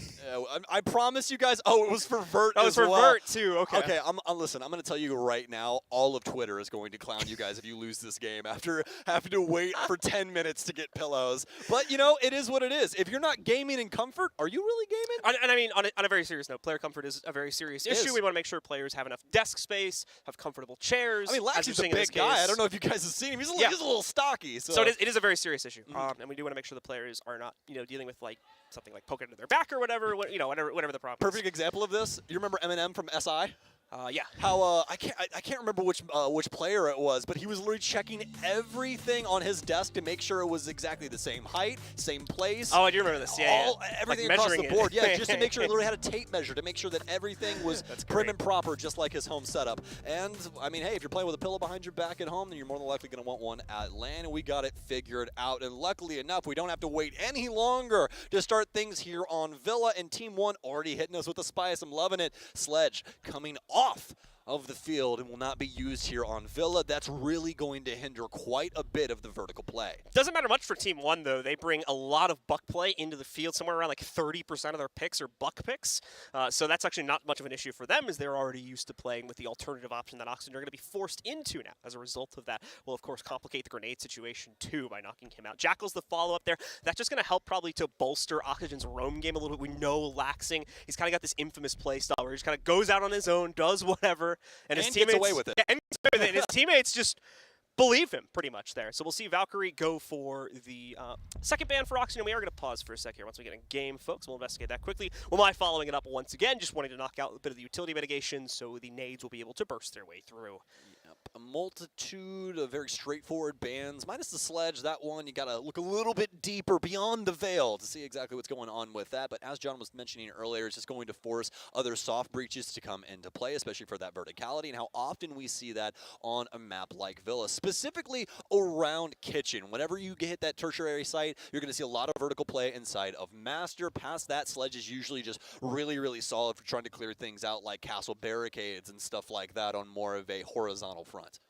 All right, guys, so it looks like we just had to re-plug a monitor in, I believe is what we were told. So it's looking like it's dreams over there, as you can see them fiddling with it now. Should just be a quick minute or two fix here, and then we'll be resuming the game and see what exactly Team 1 will bring to bear on their defense. More importantly, if they'll be able to play as aggressively as they were. Not only, of course, do we have a much more capable, in my opinion, attacking team, but we've got a much bigger map to play into is the other big factor, too. So you're not really going to be able to abuse these window positions as much as they were doing on Border. Yeah, it's going to be pretty problematic for them because, as you were saying with Border, you're were able to hold down the whole map quite handedly, might I add, especially with Pulse in play. That's something that we've seen time and time again, even from Oxygen. FoxA had been doing that for quite some time, all the way back in like the Reciprocity days, where him and Laxing would be roaming on the bottom floor and making a mockery of things. But as of now, we finally have everybody out and ready to play here on Villa. It took us a while, but finally we have reached the moment where we can talk about the actual map and the game. Yes, we finally gotten there.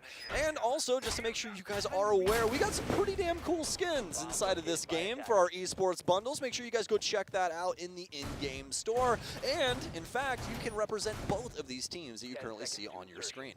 Team 1 giving us no surprises in terms of their operator picks for the defense here. Pretty much as default of his lineup as you could get. The only real wrinkle in it is the Mira has been brought in. That's kind of a team choice, is whether you want to do that or not, or if she even remains in the pool. She's fairly rarely banned up, but from time to time, teams do feel the need to eliminate her. Look at this brace that's been prepared, this bunker that's been deployed for the Jaeger, currently being played by Maya over on main stairs. That will be a problem for Oxygen if they want to clear in that department, but may not necessarily be the case. We'll have to follow up on that a little bit later on, as it looks like now we're starting to see some of that presence shift over towards the main door in Art Studio, while Vertical and Dream start to work as well, bring her towards Study. Yeah, it's going to be the initial info gathering, but there's also a lot of exploitative moves that Oxygen can make, given the fact that we are on Villa. The basement could be used quite a lot to just try and circumnavigate Team 1's overall setup, especially that they're trying to extend out and hold a lot of the very important rooms like Master as well as main stairs and try and delay this time from OXG. But OXG's no slouch. They've been extremely solid in not only their entry game, but also their utility usage, which frag grenades is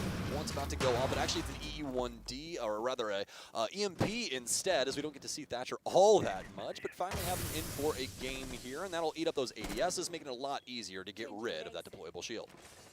Oh, and the wall's already open here inside of Study, so a lot of new different ways that Oxygen can potentially find their first frag. Yeah, fairly minimal mitigation here brought by Team 1. Obviously, no Cade pickup on this round. You had the mute jammer sitting on the lower part of that, but that's pretty easy to take out, as our studio is taken pretty much immediately by the Oxygen roster. Oh, that's unfortunate, as someone has dropped out. So that is... We'll follow up on that once we have any potential decision, but I believe we're just going to resume play. Yep, that'll be played out. Yes. So stick with us, folks. And luckily, Laxing's here, though. Yeah, Laxing will immediately make up for the trade, though, and bring us down to a 4-4. We'll have a further update on what's going on with that, by the way, after this round, folks. But Dash as well there, going to be able to try and respond to this. Oh, he's actually in a great position. They don't seem to realize him, but he can't let it disgrace. That's 2 more kills going by the wayside of Oxygen as they pick up and knock out some of these big fighters here at the same time, though. Lagonis walks up, he gets the case, and the pump out, but he misses the second player down below. Nuras trades it back out.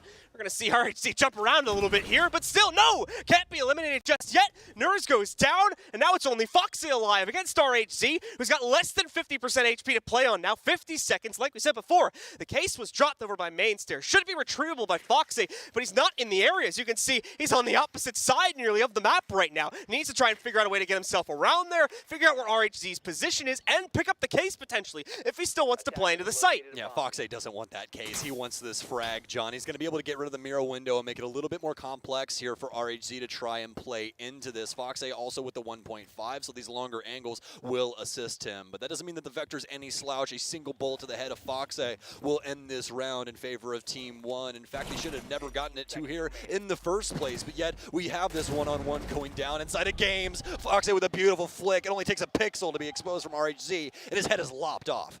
So unfortunate with the drop connection, but they make up for it, winning the 4v5 outright. Beautiful stuff from Oxygen. More likely that round will stick, and we'll continue play as usual, folks. And Oxygen now taking the lead as a result of that. But 1-0 lead, and we can confirm now that the round is locked in, so we're just going to continue on. You can really tell that Oxygen were paying very close attention to Team 1's playstyle inside of that previous map as well. The patience on those balconies, especially when we started to see some of the frag potential start to come out later on into the round, it was very calculated. They did not want to try and oversell, and it worked out quite handily, especially given the situation of Dream dropping, you know, unbeknownst to anyone.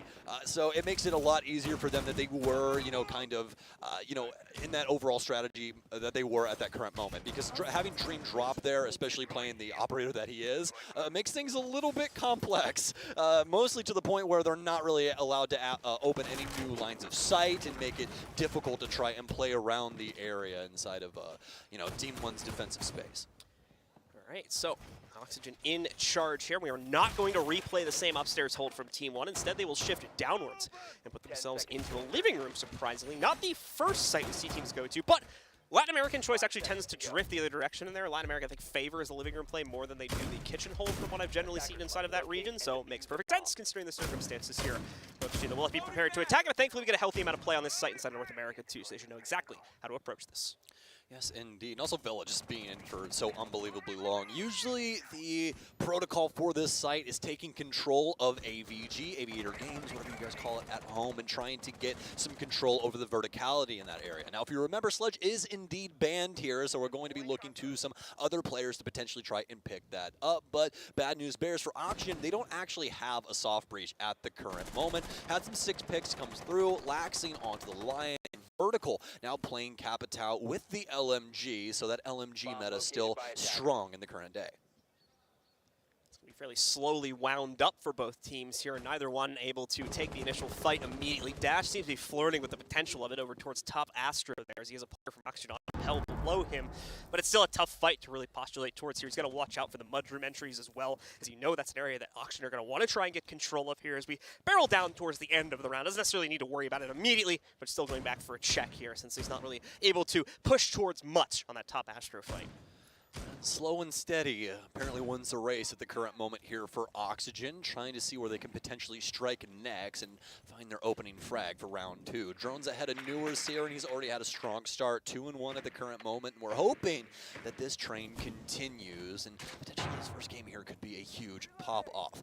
Gonna have a clear here from OXG as they've gotten control of Piano. A lot of different areas here over on this side. Oxay trying to hold things down for the Mud Cross.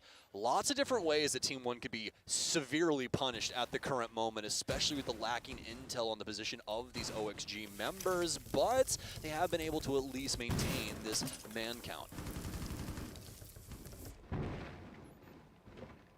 Fairly uneventful round so far here as Team 1. We talked about this again in the pregame about how Team 1 was probably going to end up giving a lot more respect over to Oxygen, just given their reputation alone, and that certainly seems to be the case here. Team 1 taking that much more passive approach, leading Oxygen into the building, into these pre-fired angles where they're going to hope to catch them, but no, instead it's going to be Vertical that catches Dots, knocking him down after forcing him back and baiting him into the open with a drone play.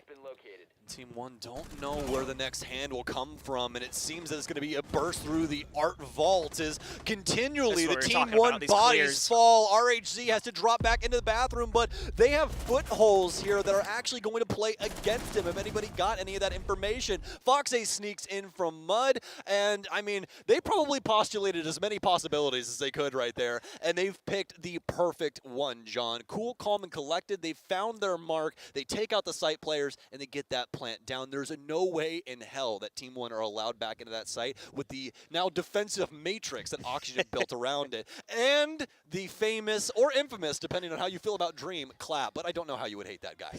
Yeah, too much of a good guy, him. But either way, this is that kind of pinpoint accuracy on executions we were talking about seeing in the earlier stages of the NAL from Oxygen. It seems like it's back, at least if that round is going to be any indication. That was a dangerous play. You could see how passively the guys from LATAM Team 1 were playing that as well, not moving an inch towards the entry points. They're just backing away, trying to take the tightest angles possible. And even then, even when it seemed like they had every capability to shut it down, the drone comes in, distracts a player or two, gets them to move a few inches. Now they're out in the open. First strike, that player's down. That now opens up a window for a second player as well to be pushed in from, and it's like a domino effect from that point forward. Beautifully done by Oxygen. Now we just need to see them continue to repeat it here. Absolutely. I mean, a perfect representation of that from that round was Fox's positioning on Mudroom window. He literally sat there for a minute and a half, 2 minutes. It was just waiting for the entry, waiting for them to actually pull some aggro over towards the other side of the map, hop in, and then take the fight at that current moment. It was masterfully done, and again, well, I think both of us are expecting a lot more of this out of them. Now, some picks coming in from Oxygen. Laxing will be back onto the Thatchers, so some calm waters ahead when it comes to trying to get these walls broken down. Once again, as we are back inside of AVG, everything will come to a boil inside of the last minute or so. This first minute, especially for Oxygen, is just going to be to gather intel for the most part. Maybe take steady control. They really want to go for it, but keep in mind we still have the mirror in play with vision onto that, and more than likely a soft wall sitting next to that window as well. So they do need to be a little cautious of that due to the kind of double-edged sword nature of how that can play out. Selma already going to be used over here on the right panel next to the mirror window, so similar pacing here for Oxygen as they try to open up site access. Obviously, the members of Team 1 will have planned for this. They don't really have a way to prevent it ultimately, so they still sneak their way in quite easily, knock that one out. It's not too big of a deal for Team 1, but they do now need to go to the kind of secondary setup inside of the site here to keep holding on. And they're back to more or less their default setup for this site. So Maya will be back onto the main stairs, and Oxygen more than likely dispatching of this momentarily. I believe they got rid of the shield there, just player cam blocking that out, and yes indeed, did get rid of that. Also the ADS is obviously EMP'd, so making it pretty easy for the Going 6 to claim that. And with as much time as Oxygen still have at their disposal, I mean, they can just stay cool, calm, and collected. There's really nothing they have to try and hightail into at the current moment. Already got some decent damage dealt to Lagonis, and with all of the utility that they still have, there's a big potential for them to just use that to find some ace frags. But Lagonis will eventually get one in a fight you'd never expect Newers to lose, but he does. Maya will claim him, and finally, Team 1 have an advantage. That's a big kill for Maya as well. Main stairs control is really the only thing keeping What a Oxygen shot out of the dash. site. Dash as well. Dashing his way into a pickup here against Foxe. Brings the numbers for Oxygen down. Nowhere near the consistency this time from our attackers here, as they just can't get themselves past the breach here and study, and more importantly, knock out Maya,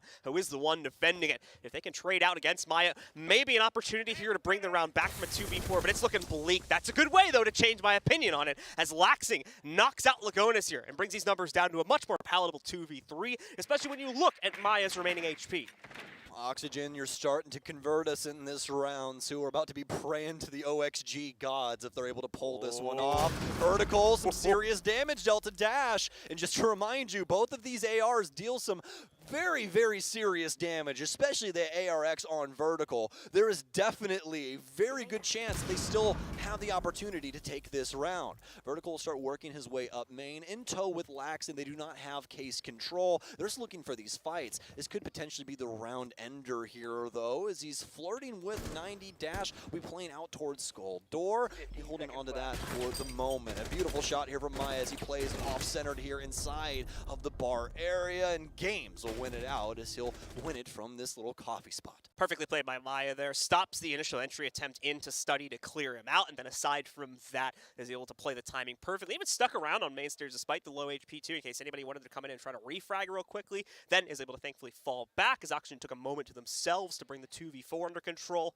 Thankfully, inside of the site, Maya gets a great position, and due to the assistance of the intel that was coming out there at the end of it, you guys saw probably those hot pings on the remaining two members of Oxygen. It's a pretty easy fight for him to shut down both of those guys at low HP with the angle he had and win the round. It's now a 2-1 scoreline. Oxygen still in control, but Team 1 is on the board.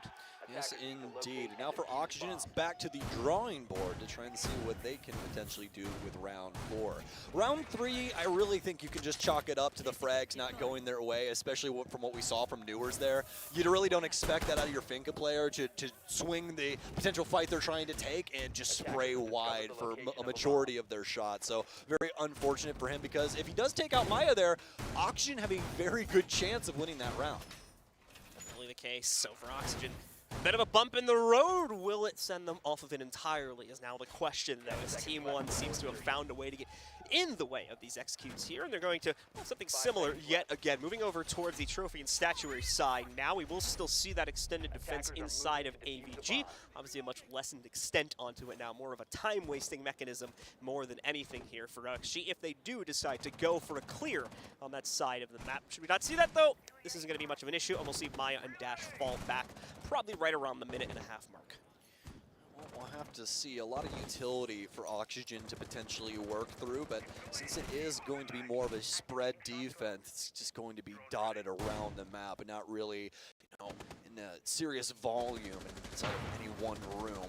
You're going to have some pretty aggressive fronts here as a strategy we haven't seen in a little while, but one that I've always really enjoyed. The Castle Barricade setup here inside of Master. You usually end up making a rotation through and then Castle Barricading one of the tiny little windows inside of Master, just making it to where you can hold on to that area. And it's always very, very hard fought as well, especially with these shotguns that could potentially be lying in wait. Already going to have the Selma charge out, though, and Lagonis has no leg to stand on in this situation. It's going to make it super easy for them to start breaking up these walls. You can see for Lagonis preparing for the potential hop-in now for the members of Oxygen. We can also see Dream quickly knocking out control over that Selma there. It's pre-placing it down onto the ground. Shouldn't be any way to mitigate it. It's more than likely has gone off without too much of a hitch. Unless the members of We're able to blow it up through the floor. Not looking like that happens, so it does have the first entryway open. Dream is now going to utilize that to get his drone on the inside, and they'll find Statuary pretty much open for the taking. The crosses, though, still very much something to worry about, whether they're going to come from Astro, Trophy, or somewhere else, such as out in the hallway. They still need to worry about clearing that. So an open Statuary, unfortunately, won't mean much here for OXG. They still have a lot more things to check off. Away from that. Waiting for this first engagement, but Foxay is going to win it this time around here. 50 health remaining as well, so you can realistically take another one. He wants to continue pushing forward, and there we go. The breach was already made. Dream had pre-droned this about 30 seconds ago. Something scared him off, though, as he initially canceled the plant here. Toxic Babe has gone in, but he's too far in. I'm pretty sure he can commit this to keep himself alive. There we go. He may be lost as a result of it, and this is going to get dangerous now, as Oxygen are brought down to 2 due to 2 additional players being lost. At the same time, it's not unwinnable. It's a 2v3, so certainly palatable here, but a nice read has already been made by one of the members of Team 1. They see the play coming out towards Master Bathroom. Vertical may have caught that as well. He's going to rotate out. Laxing has got the undercover, but he doesn't have the right read on it right now. The position isn't correct. Vert takes out his teammate. He gets him off the case. Vert finishes off the counter defuse, and that leaves Lagonis alone here. He's only got about 10 seconds to knock out both players, but he won't even get the chance as Vertical slays them all and wins out the round for Oxygen. Yeah, if you can keep Vert up in a situation like that and cases down, you can more than likely call it an Oxygen round. I mean, what a dominant performance from him. A fantastic opener from Foxay as well to really kick things off here for round 4. Laxing obviously having his hand in some things, but past that, it really was Oxygen's beautiful setup that got them into the actual site, as well as a mismanagement of utility from Team 1, just seemingly unaware that someone's planting a case, and the smoke grenade comes in so very late for Dream, and he actually ends up being able to stick that case and get things down, making it very straightforward for Oxygen past that moment.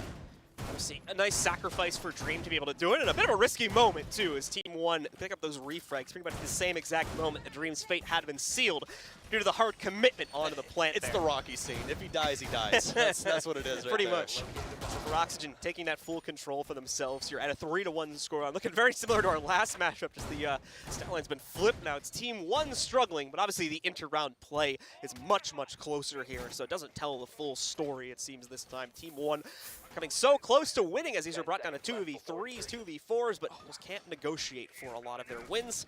They've only been able to negotiate 1 so far here. Going to fall into the kitchen hole this time, I believe for the first time in the half, to try and win it out now. So before we get too deep into round 5, just wanted to give you guys an update about what's going on over on Rainbow Six Bravo for our Bravo stream. So make sure you mute really quickly if you guys do not want any spoilers. If you want to watch later, we'll wait a couple of seconds. And as the current moment, Cyclops actually won their game up against XSET. And not only that, but it's their first international win, John, since Game 2 at the Mexico Major versus the Sonics. Big stuff from CAG, of course. They're going to be very happy about that. We heard them being happy about it, in fact, just a few moments ago. So had to once again see that one for ourselves. But either way, some great stuff from CAG. And a bit of an unfortunate run there for XSET. We'll have to see how they can recover.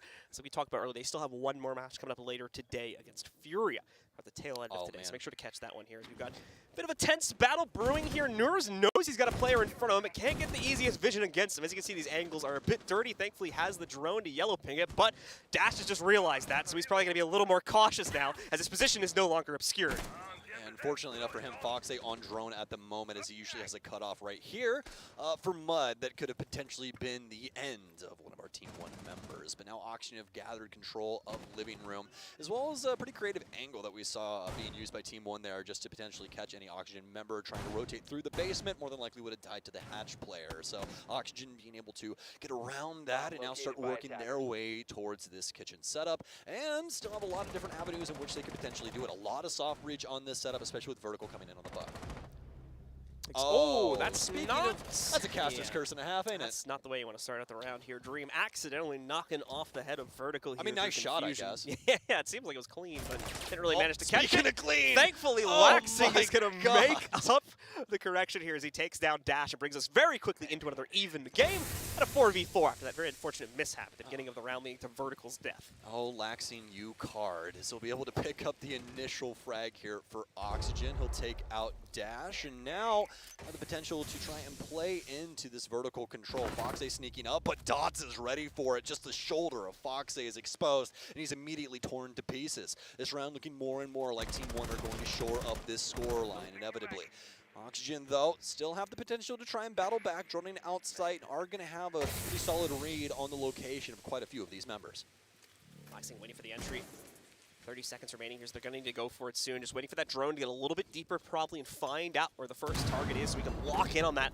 Not have to worry about anything else to his side or hiding in the corner by the laundry entry. Sometimes you can see players tucked in there, but things do not look good for Oxygen right now as Maya picked up the first exchange from that very corner I was just mentioning there. Lagonis, in fact, is standing there as I correct myself.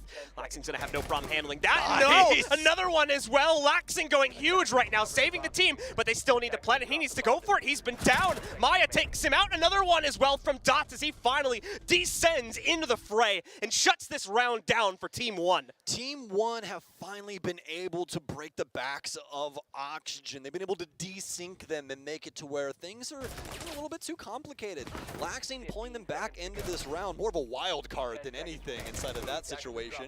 But past that, Oxygen just did not have the fuel in the tank to be able to go the full distance there. Team 1 having way too much control over the majority of the map. You know, we see Oxygen trying to work their way in from the study side, come across, clear things out, work their way up some stairwells, try and deal with kind of the mid-floor setup that we see from Team 1, but no one actually working their way upstairs to deal with any verticality or really anything of the sort, making it super easy for Team 1 to exploit that time and time again, all the way down to the very last moment where we see Dots sneak in through laundry via the Master Hatch. Going to be returning as well to AVG, where we saw success from this team the last time they played onto it, so now returning to it for the first time since it was locked away due to mainly that great play from Maya over towards main stairs and as well baiting off of the hot pigs that were coming and shutting down the last two members of Oxygen towards the bitter end of that round too. Good stuff from Maya.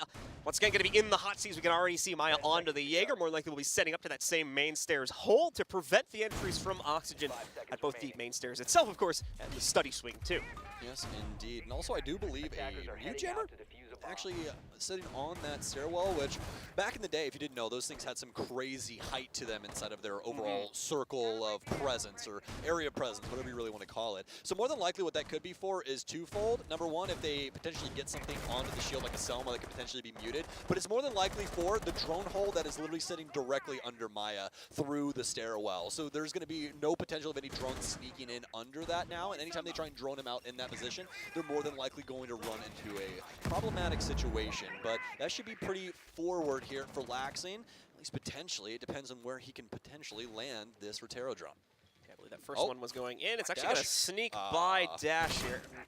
I think he got muted. Oh, no, he jumped in and it got tased. Oh, it got tased by the electrical wall. Very unfortunate there for Laxing. That would have been a fantastic clear, and it more than likely would have made like a pretty pesky angle on the soft wall there as well. There we go. Corrects it, though, and that, I believe, is going to knock out the mirror window as it's on soft territory, so bye-bye to that. Hello to an opening for Oxygen to play into. It does not seem that Oxygen expected this bandit to be brought into the fray, so they're actually going to be struggling a little bit to be able to knock out the wall. Thankfully, taking out the mirror window helped them out a little bit in this respect, as you can see, as it also took out the electrical battery that was sitting next to it, and this has now allowed them to finally open up the wall. Bit of delay, though, as they're only getting this done about 40 or 50 seconds later than they were doing in the previous attempt. Yeah, a little bit of a slower initial take here, but that doesn't mean that Oxygen can't ramp things up. These guys can play so very fast whenever they want to. It's really just about what gear they're giving at the current moment. And right now, I'd say they're probably just in about second or third. They're kind of cruising, just trying to see potentially what Team 1 want to try and do with the later part of this round. Can we get anybody to rotate around and cut them off, get a free pick? Those kind of things are more than likely what's going through the head of Oxygen at the current moment. But what else is going through their head, John? Well, a lot of bullets. Laxing's going to go down. Dash trying to commit to this study balcony hold, and Newers will actually win out the fight instead. Not on the Finka this time around, though, so he won't be able to get the health back for his fellow Oxygen members, but it doesn't seem like it's going to matter too much at the current moment, as yet another kill will fall into their lap. Timing is great for Foxe here, too. Moves in just when Lagonis had pushed forward. Oh, Foxe backing away, nearly gets both of them. Even guaranteeing the 1-for-1, considering how much damage he got from that explosive set against him, is still impressive.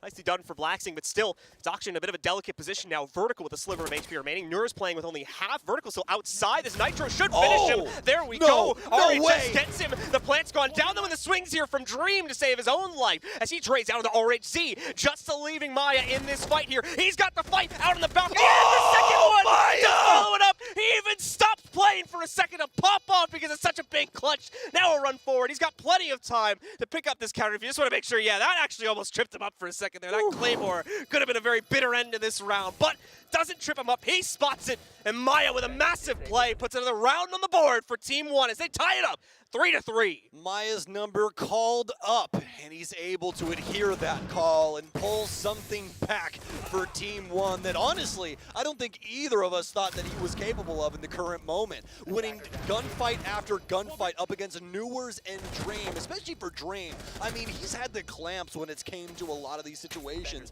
throughout the entirety of the NAL, but just not able to muster it there at the tail end. And Team 1 able to equalize with Oxygen here at a 3-3 scoreline as we change sides. We will see here now as we get into a tactical pause from the Team 1 camp. They've got a lot to say here. Technical. I will get it cleared up though. Yeah, it is a tactical pause as far as I'm aware.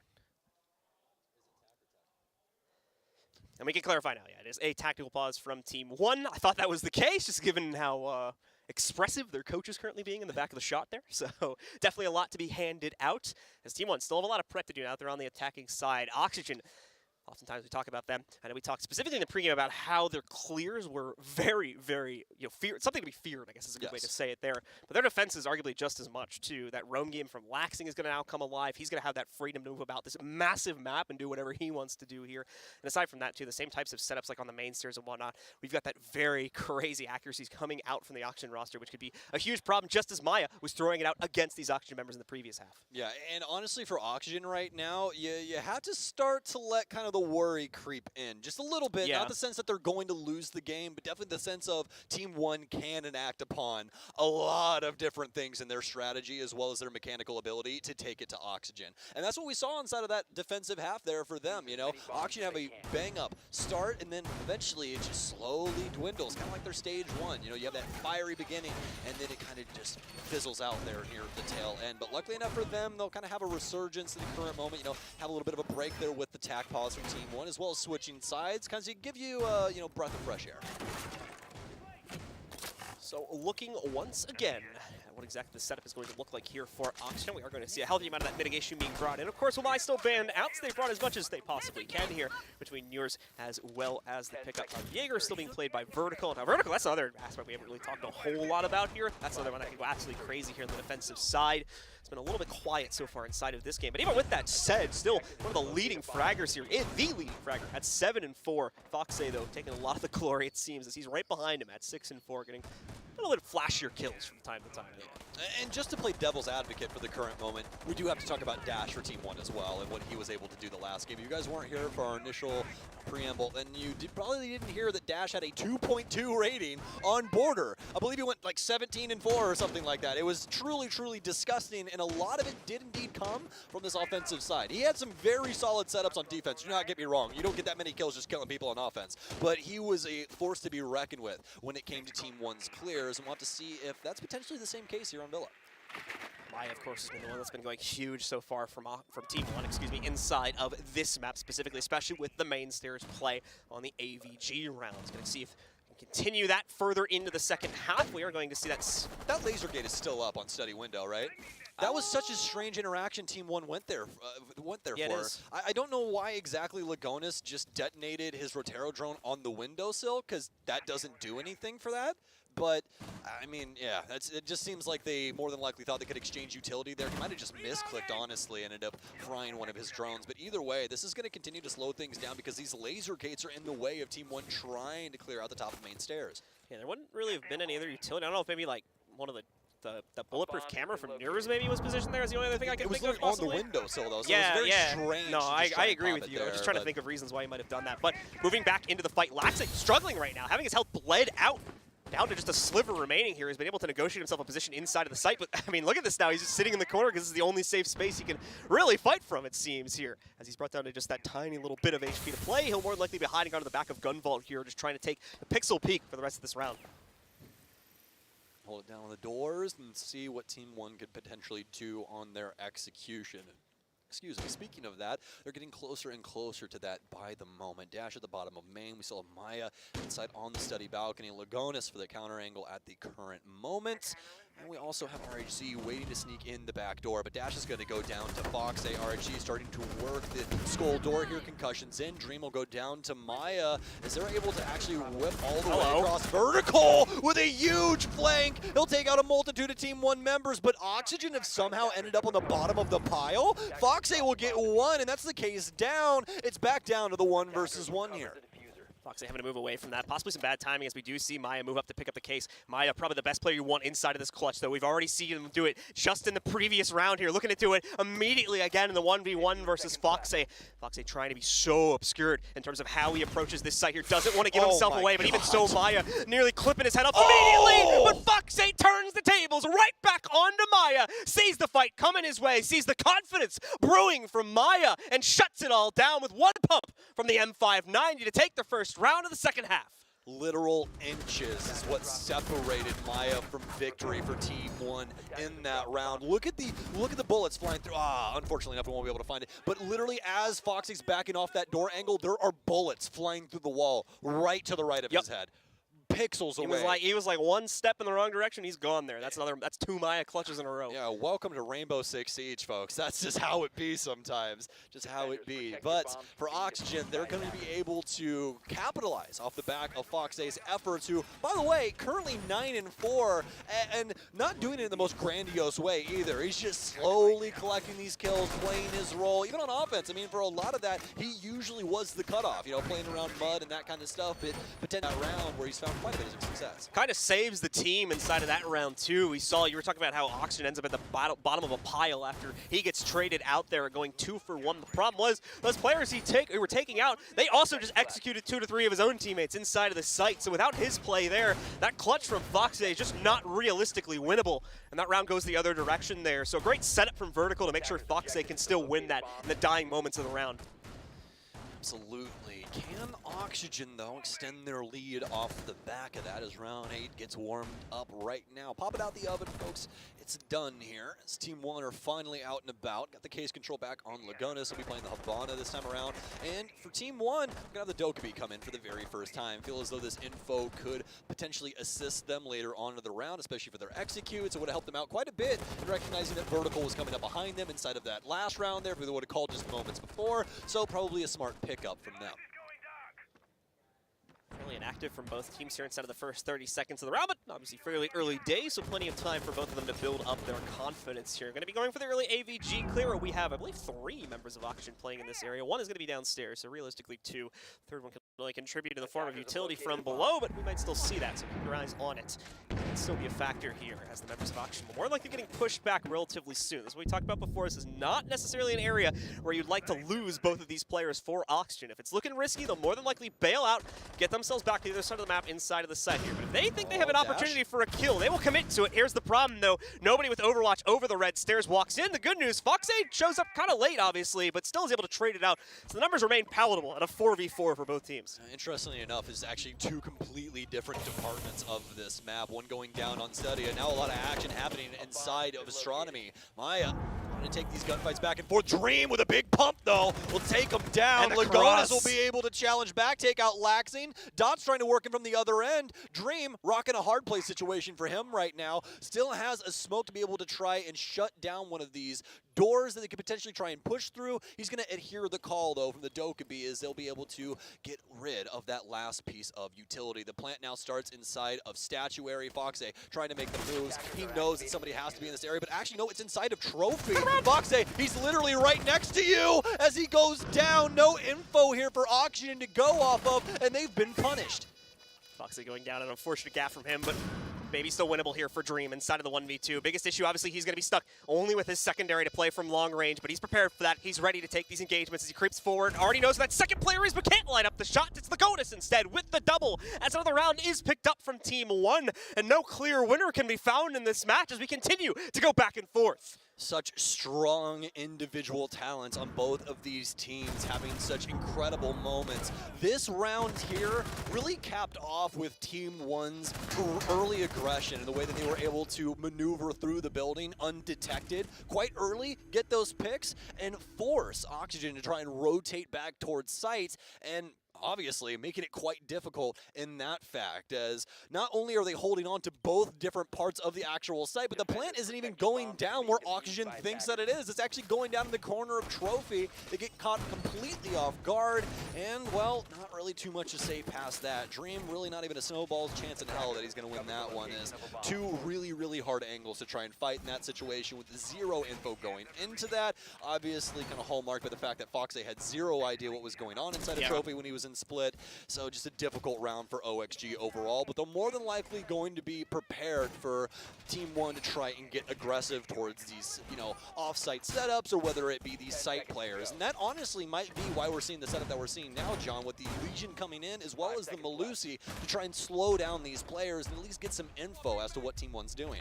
As you said, the comms and the info game overall is a little bit weak on the defensive side from Oxygen, which is in stark contrast to what we were seeing on the attacking side, where it seemed like it was really on point, and Oxygen wouldn't dare to make a move until he had absolute confirmation of a Team 1 player's position there, or had successfully baited them out through their drone game. Don't have the benefit necessarily of drones here.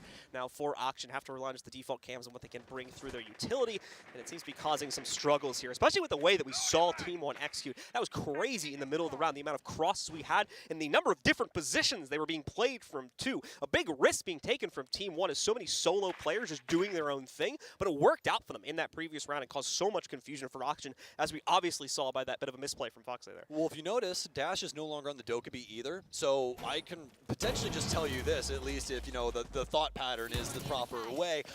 They more than likely use the initial call to get into the building, and that's what made things so unbelievably complex. Foxy with a big kill onto RHZ.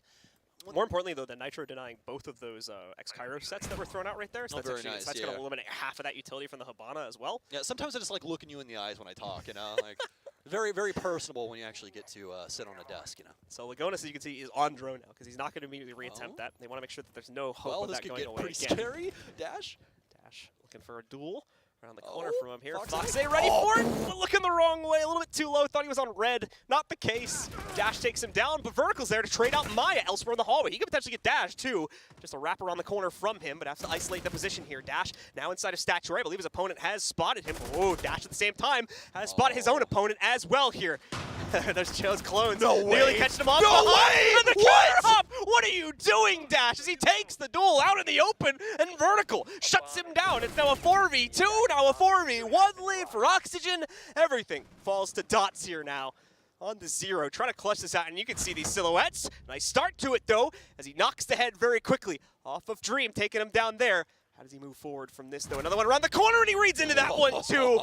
This is doable now, especially when you look at Vert's HP. He only needs one bullet into him to knock him out, but it's looking like he's got to go up against yours first here. No counter cross, the pre-fire not there. He's behind the desk, so not going to be able to easily see him just yet here. Oh, no. DarkZero move forward, sees the foot this time, and nearly goes for the second, but Noors, he's able to get the counter action. He has the swing for the tray, baits his teammate a bit to get it done, but it's all about the round win, so it doesn't matter there.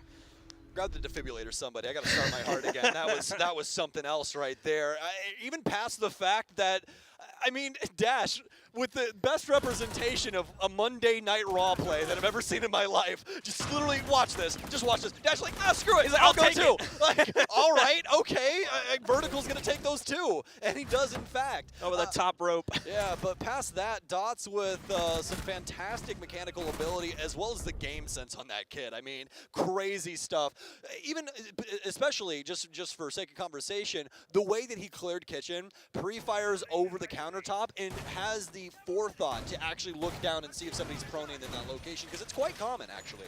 So just head on his shoulders and very aware of what's going on around him. It was a fantastic attempt there from Dots, but just no other Team 1 members around him to really potentially help him, which is always crappy when it happens like that, where it's like, oh, 1vx situation, I smoked 3 people, you know, and it's like, well, really wish you kind of could have done that when one other person was alive, but, you know, beggars can't be choosers. That's the biggest thing. And, well, for Oxygen, they're not going to be begging all too much, as well, they're in the lead at the current moment after quite a few very close calls. OXG will take the kind of top end of the seesaw here now, as they will win that round out, but can they keep the consistency there? That is now the question. These teams have been going back and forth constantly here throughout this half. No clear leader has emerged just yet, but Oxygen are getting close to map and match point. So anyone had to be fearing themselves a little bit here, but the good news is going back over here towards AVG, they've known how to handle this and more importantly, knock out the resistance from Oxygen when it's been more aggressive. And we are going to see that, these extensions over towards Trophy Statuary, the hold on red stairs here. OXG is ready to take an early fight. Yeah, Laxing is looking for anyone to try and rotate up red again. That's why he was there. He was like, oh, you want to try and do that at 30 seconds again? All right, cool. I'll wait. No worries. Please come through. But luckily enough for Team 1, that is not the strategy inside of this round. But there are some cheeky things going on for Oxygen as Foxe has made himself a makeshift welcome mat underneath the window here, and unless he gets droned out, which should be pretty hard actually, as Vertical's getting rid of quite a few of these, then this is potentially a freebie. And it is indeed. It is going to be a freebie, as it's going to be a pre-fire towards the ground, not because they knew Foxe was there, but because they didn't know if there was a welcome mat there. But it wasn't a welcome mat at all, John. It was Fox.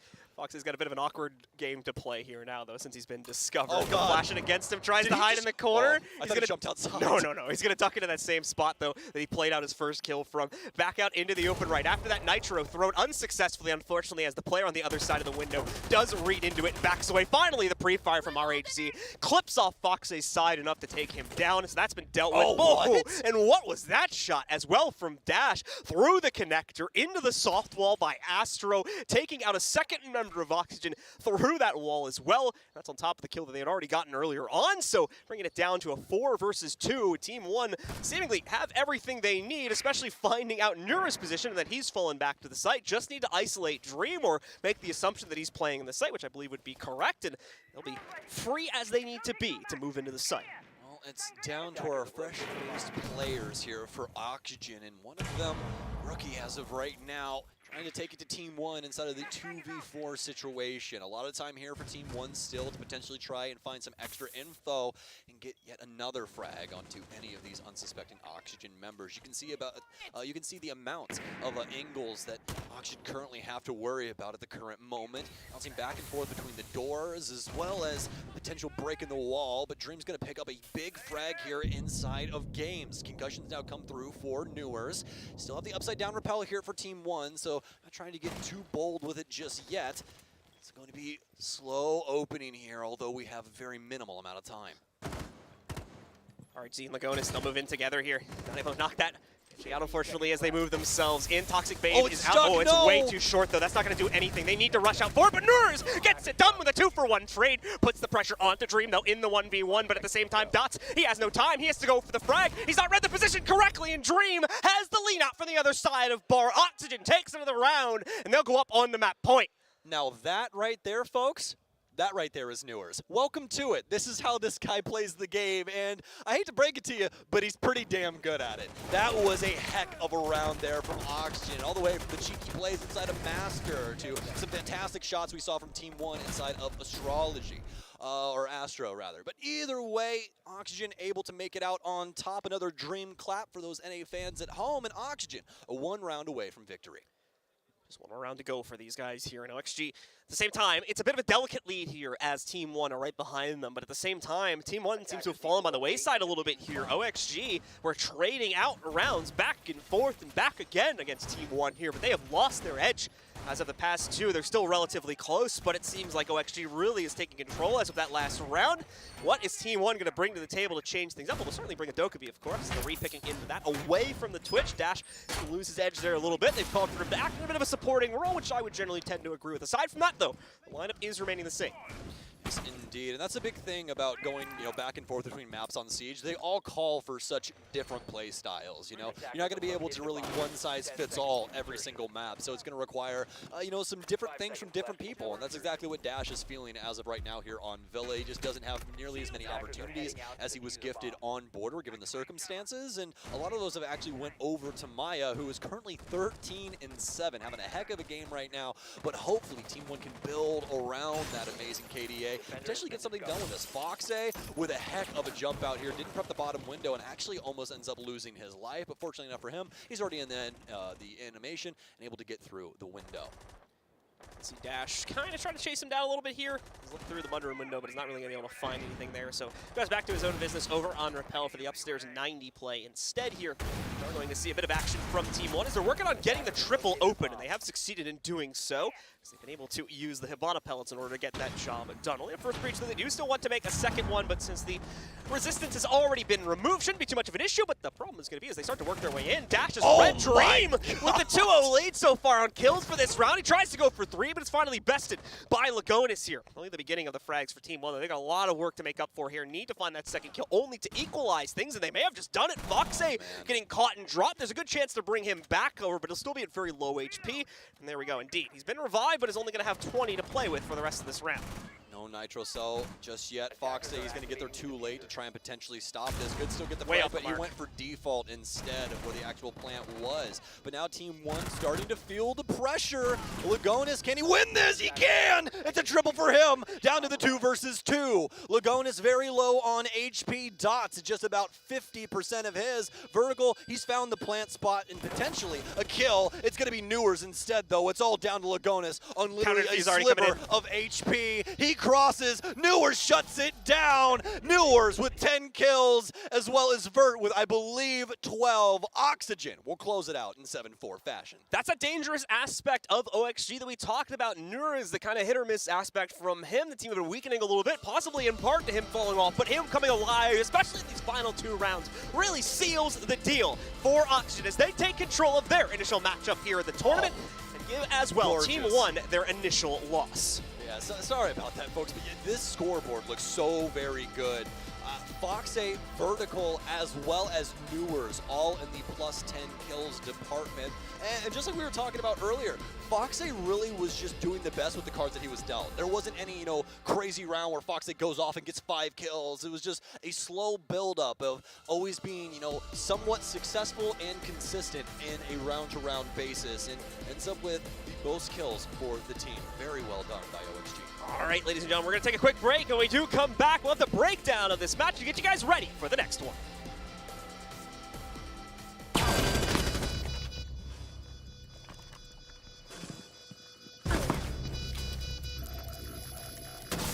Defenders disabled the diffuser.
And welcome back once again, ladies and gentlemen. An excellent match going on there. Our great opponents there in OXG and Team 1. OXG topping it out, giving them their initial victory of the tournament. As for Team 1, of course, taking on their initial loss right there. Still walking away with 3 points for the day, though, so not bad at the end of it. Probably going to be in line with quite a few of the other teams in their group, which makes this group quite a bit of a fun affair. Yes, indeed. And, you know, I think you could say a lot about this matchup, mostly just because, you know, for Team 1, it was a kind of a rough patch that we saw initially for them, but they were able to battle back up against Oxygen and prove their worth. I think that was the big thing for a lot of people looking at Team 1 is how can this team potentially adapt without the players that they had before? It's all down to Lagonis and a bunch of new people to try and potentially take it to one of the best teams currently inside of North America. And even though it was a 7-4 loss, they still were very, very feisty in the majority of those rounds. I mean, I believe there was really only one round where Oxygen were overtly dominant. So for Team 1 to be able to at least muster that, you have to be happy with the result. This is definitely going to be the match that Team 1 looks back at today, kind of reviews the hardest here, because this is the one that really brought the most out of their team overall here. And more as well, it showcased the most mistakes they have the capability to correct in for us, whether that's just small misplays, players being still too exposed out when the executes are coming in from Oxygen, players not being together when they're moving in to kind of support against Oxygen's defense. A lot of things going on in that one, but still a very closely fought match, even though it does go pretty convincingly the way of Oxygen in those final few rounds, as they finally get a lock on how to handle, especially the early. Yeah, I mean, it's always going to be super difficult when you have Oxygen that's not only throwing so many one-off things at you, like Fox A lane prone under a window, or also just aggro pushing at the end of that last round. Exactly, but also playing such a consistent version of Rainbow Six. They are so very strong at being able to close out a lot of different situations. A perfect example is Fox A's play that we saw inside of Piano, where he was able to pick up the initial player, get it down to him versus Maya, and he baits Maya into a 1-versus-1. Comes all the way out of sight, takes a challenge up against the M590, which, as we know, you never really win, and that's exactly what happens. Fox A picks up the round, and it's all because of that adaptation as well as just that wit that they have on the team. Let's remember as well that flawless execute they were able to get, I think it was around 2 or 3 when they were on the attacking side too. Some great usage of the drone utility there, able to get that out, baits a player into the open, gives them their first execute, and then it's a domino effect, chain those players down from that point forward. That gave us a very scary look at what Oxygen are able to accomplish when their plan is allowed to go without any interruption there. And if that's going to be the way this team plays throughout the rest of this tournament, we've got a real contender on our hands, in my opinion, to go very, very far into this bracket here. Who's going to be able to stop them? Well, that's what we still have to figure out here, as we're looking for challengers from the other regions as well. Absolutely the case, my friend. But, I mean, with that being said, I think that's really about it for you and I. I think we're about to throw to a little break, and then we'll come back shortly with your guys' Stream B coverage before we get into BDS versus Chiefs over here.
the drop here, but Iregate is watching. The Christmas door was open, and opened even further. PSK with the swing round gets one more connection. The drones are whirring and working ahead of the players themselves, and Cyclops once again are finding themselves on the wrong side of well-used utility. A single player is all that's left for this round, but they don't get much further. Liquid respond to a timeout with a flawless.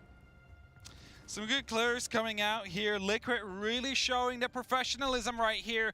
I mean, they know Cyclops. They've played against them so many times, and the fact is, the lineup hasn't changed ever since 2019 December, so they're still the same players, and they still play the same way. They try to deny the entry, they try and go aggressive, but there's a way to play against that, and that's exactly what Cyclops is currently doing, or Liquid is currently doing against Cyclops here. 0-3 current score, and it's showing for it in that matter, and it shows like, okay, they open up the window, they're trying to bait him out. Grenades come in, flashbangs come in. In the meantime, two Liquid players are pushing him from the pixel side of things, but there's nothing Cyclops can do to respond. Nope. And that's it. Is the intel game from Liquid has been so good. They're not just using the drones as well. They're sort of building themselves a structure of, well, you tell me what's going on. We can pass this information down the wire and make sure that it the ears and the guns that need it. As we saw in that play, the pressure, the timing, the hold on the window. It wasn't just the single player out on the window with the two that were coming from the opposite side on the second storage, but the pressure on them, because there was also a catch in case he jumped out. There was another player waiting on the bottom of garage, holding the window jump out as well. Liquid had fully cast a net around every possible exit and entirely Doctor Stranged that single play, but that is what they're doing so well here. They haven't just read the book on how to play against this Cyclops defense. By the looks of it, they wrote the thing. Now there's quite some repicks that happen, and they led to a Capital, a Ying, and a Buck to be brought out already with the Finca and the line out here. And to me that just spells aggression, right? They try and find themselves an opening, they try and find themselves a gap in the defense of Cyclops, and in that moment every single piece of utility they own is going to be tossed at the faces of the Cyclops team. But for now, it seems like they want to take that top floor control. And that's basically how every cafe starts out. You go from top, you go to bottom, you make sure that everybody's back on the site for the defenders and see if you can catch anybody out on the process. So, an A-Gator sticking behind his pillar, he might find himself isolated very soon. Anaton's doing a little bit of loose play around the side of Zulu. There's drones that are coming through again. The intel game's been very well read and almost read. That player there on the backside, the swing and the pre-fire down towards the bottom of Brown. Suzy suffers as well. Palu's taken a lot of blood out of two different players and only suffered a scrape on his own side that's very quickly patched. The Doctor is in. Nask gives him a little bit more back as Cyclops pulls themselves generally back. There's still Galarada playing a bit loose here on the second story. The drone goes by and the Vigil goes bye-bye. He had the idea of heading up there, but instead it's just going to sit here and hope they don't try and redrone the bottom of red. Instead swing round, doesn't get the catch, pulls off at the worst possible time. The Buck opens up the end of the route in the run. He thought his number was called there, and it almost was, but still scrapes a survival by. Everything is seemingly watched by Liquid right now. Where do you go? I'm not quite sure if they actually knew he was out there, but, you know, he could have had the opportunity to take down Palu. Unfortunately, rotated around at the wrong timing here. Now, Anaton trying to play some vertical game. Also, just the wrong timing coming through. Someone just peeked over there. So let's hope that that pre-play C4 we saw earlier is going to be able to find him some success, but the flashbangs are coming out. Smokes are being tossed in to try and counter that as well, but I don't think Liquid is too bothered about it.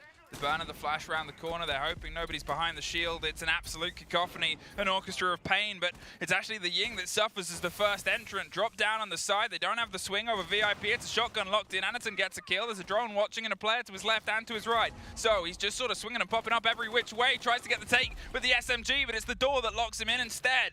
A sudden moment, but 15 seconds, you can't take too long. It's back and forth inside Kochek. Galarada is making sure they don't have that clean entrance. They do still have a bit of space. They got to get the kit into the site itself. They're able to get an important take now. Top behind the chassis, it's just Black Ray. He's close on the corner, creeps, finds the diffuser, Cole tucks in, and Cyclops finally find a first round. It was a scrappy round at that door, but they managed to take away a lot of time out of the Liquid hands there by taking these fights constantly, but in a preservative manner there. They did not want to fully commit to that fight. They peek, they go back, they just play peekaboo with them there. They just show themselves, they fire some bullets, but they back out instantly again as well. And of course you take some damage here and there, but eventually you waste a lot of time by playing it like this, and with the trades happening left, right, and center as well.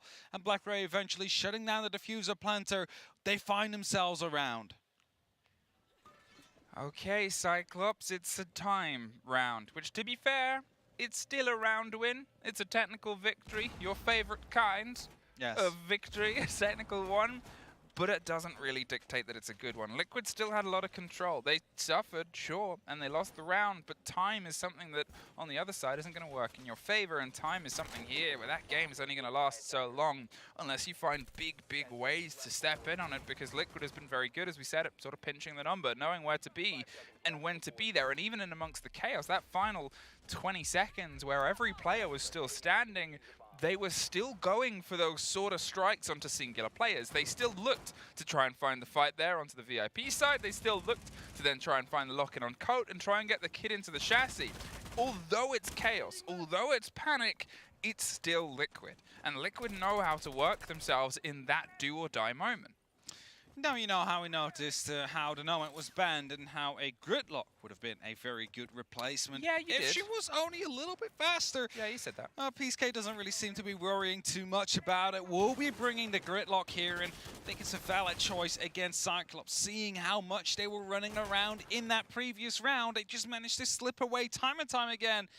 Now, you can try and locate them, lock them off with a track stinger, and then try and shut them down if they try and rotate out. How preservative they are of their drones is so well played here from Liquid. They just know how valuable their utility is. It is one of the most important parts of anyone's arsenal and anyone's roster, and they treat it as such with the respect the drone deserves.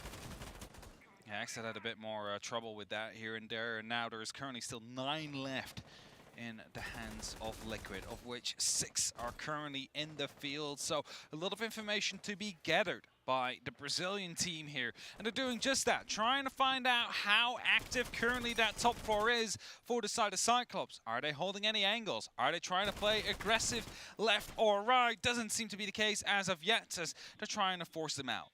They're looking, they're eyeing up and trying to find a little bit of just something from the opposite side of it. Some damage, some destruction, some pop-off there of gadgetry, but nothing that's made a connection with any of the players as of yet. It still pings. It's still this sort of arm's-length utility game where nobody wants to be the first victim. As we said, if we're going to talk about how Cyclops were learning to keep themselves a bit cautious, Liquid, they're finding less and less as the connection on the other side of their utility game, which was a big part of their early drives, factors, and force here. They're getting themselves prepped. Some angles down towards that tucked-in corner so nobody can be tucked in, which, to be fair, they often like to be. Gatarada suffers. The spray from above, there's really nowhere he can go, and at this point, you're just sort of waiting for either that or a grenade. It was only really one way out of that door. Palu is the man that signs the ticket. Started to go for a bit of a teabag there while scanning, seeing if there was anyone else up there. Wasn't quite able to find him. 30 seconds left on the clock, round 5. And this one is nearing its conclusion here. Liquid are trying to find themselves a way in here. They've locked out some of the rotates, but with 18 seconds left and a Yokai still on the board, Ask tries to go for the plan, but will it be successful? Well, yes. Is the answer. At the end of that, there is a body that goes into the side. BlackRay fought his way up the top of the stairs, but he suffers on the opposite side. They had too much of a lockdown. There's PSK proving that over the top rope. He finds one more. Susie C fighting upside down. Repel nowhere safe. So he's just going to see if he can take the fight. Finds the cap and gets the lock in. BlackRay's down. It is a technical 2 versus 2, but they have a buck right above, and there it is! Sprayed across the top, the 2 players. There's one, we saw the other. The lock-in, it was rotten timing for Cyclops, but that was that control from Liquid. I was going to say, that one is getting very close. He's being caught off there as he has the skeleton key out. He's opening up the wall, he's opening up the floor, and unable to directly take a fight, but he's swapped here as Liquid struck well in some of these positions, but Cyclops, they managed to fight back, and you saw there again, just barely winning that gunfight. That's why people bring Buck. That's why you bring Buck. It's a shotgun and an instant swap back to the C8. Okay, Cyclops 4-1 is the distance you're currently looking at, and that was one that you were never even close to on your previous game here. Liquid, as I said, they can operate in that narrow window, but just look at the structure that came through for that execute. They had the control in all the places they need to. They knew where that kit could go down. With the angle over pillars that was being held by PSK and the lockdown there with the gridlocks, with the drones that were giving Parlu the heads up to the play, he had the cross angle to make sure nobody could then put the pressure onto PSK. They had the drones watching those angles, sure. They lost because of Black Grey coming up to find the fight at the top of red, but that player positioning was one to make sure the kit was fine to go down. All of it was threaded. There wasn't a route through for Cyclops to find themselves clean, so they got scrappy, and scrappy they did. But when you find yourself on the wrong side of a scrappy fight and suddenly they still have that structure, well, what do? That's it. Everything was set up for it. They realized there was an opportunity to go for a plant in that exact same spot that would unlikely to be contested by any players, more likely to be contested by yokai drones. Of course, we don't know, but it seems like they're eyeing up for a rush here, Emmy. Oh, they are prepped, ready to rock and roll, and here we go. Knots on the first door, found themselves through into the second, and oh, nobody's home. Don't mind me, gonna take up myself a residency and plant on the close-in corner. They're stuck on the far side, whereas Cyclops, I don't know, but their phones are gonna be ringing in just a moment here as Ask connects it with the ground and gets themselves a plant. They pull themselves back in, tucked in the corner. They're ready to strike and find their own kills on the far side. 35 seconds, Anderton at least gets one on the split of it, but in the meantime, it's the Ying off the board and a post plant. You're gonna try and bite your way through. Pre-fires and angles are only going to buy you so much time here. Locked in on the far side of Zulu. It's one more for the side of Ask here. Nesk has a lockdown. He is connecting everything. The kit to the floor and the bodies. There's a couple more here. The spray through the rotation. Liquid. My word. They saw, okay, I'm going to say it again. You know, last round they saw an opportunity to go for a plant, Emmy, and they went for it, and it worked out well. And you know what they did? They saw an opportunity here. They went for it, and it worked out well. They managed to just rush up to the site and get the plants there in the end. A tactical timeout to be called, and it is Liquid that calls it. They're 5-1 in front. Take a moment. Take a moment. Just quickly breathe. You do not want to bring yourself into too much trouble here. So at the site swap here, Cyclops is now on the attack. And you know, the coach quickly having a bit of a talk. All right, this is what they do. This is what we need to pay attention to. This is where I want you guys to play to shut them down early on. Those are just 3 examples. I have no clue if that's exactly what he's saying right now, but I'm just trying to paint a picture there of kind of last minute pointers he can give his team. I said at the beginning, I said it's going to be a map for me to sort of get a proven lesson from Liquid here, because obviously this was the map that they lost against Cyclops at SI 2022. This would be that truest litmus test of just where change could have happened. And yeah, you always play how you play on the day. Oh, they're playing some pretty good Siege on this day here in Charlotte. They're doing pretty good things. They're doing pretty good indeed, and there's definitely no questioning that. As we're soon to be getting back into the game here, it seems like it will be the top floor, so we're headed towards the bar. Repick that we see from Aniton from the Monty to the Flora, so even if the Monty is able to be played, it's not always the case. I think one of the things to sort of look at with this game as well, from the side of Liquid, okay, apart from that one player. Oh, that is unfortunate. Will be back in a moment. It's happened during this moment. Is, well, the stats that we'll see, take them in, breathe them in, everybody, because they're already gone for everybody else. Oh, they're already gone for everybody else? Yeah. Oh, yeah. Well, they were good. Let me just sort of paint the picture for you. From Liquid, it was good for everybody. There wasn't a single player that's having an outstanding game. There wasn't a singular sort of force that was taking control of the game. On the side of Cyclops, there's players that haven't gotten a single kill yet. I believe only one. There's players with only 1 kill, and then you've got, I think it's Aniton is up there on 6 at the most. Here on Liquid, nobody's above that, but all of them are around that. All of them are positive, and it shows the sort of meat of how they're taking these rounds is that connected play. That lockdown and control has just been exceptional. And that, I guess, is why they want to have the technical pause, the conversation. Oh, they don't want to have technical. They had their timeout pause. They called their tactical pause, I mean to say. And they utilized that to sort of go, well, let's keep this connection here onto our defense, because it's a little bit tougher to do that sort of pinpoint play of let's take things out when they're the ones that are bringing the pressure onto you. Yeah, for sure. And I mean, it's not a bad thing, right? And I mean, we've seen it go wrong here dear. Yeah. So it's not always the best thing to go for, but if you're playing against a team like Cyclops that is known for their aggression, that is known for their not standard siege-like plays, let's just put it up like that, it is not a bad idea to quickly have a talk before the site swap after you're 1-5 up to ensure that you hang on to the advantage you've just been able to get. Yeah, I think that's the thing about it, is you control the pace. The pace is that massive sort of concept over any game, any round, any bit of siege. Pace is important. Pace is imperative to victory. And having a control of that and being the sort of mark of that, as I said, the only round that Cyclops won was of time.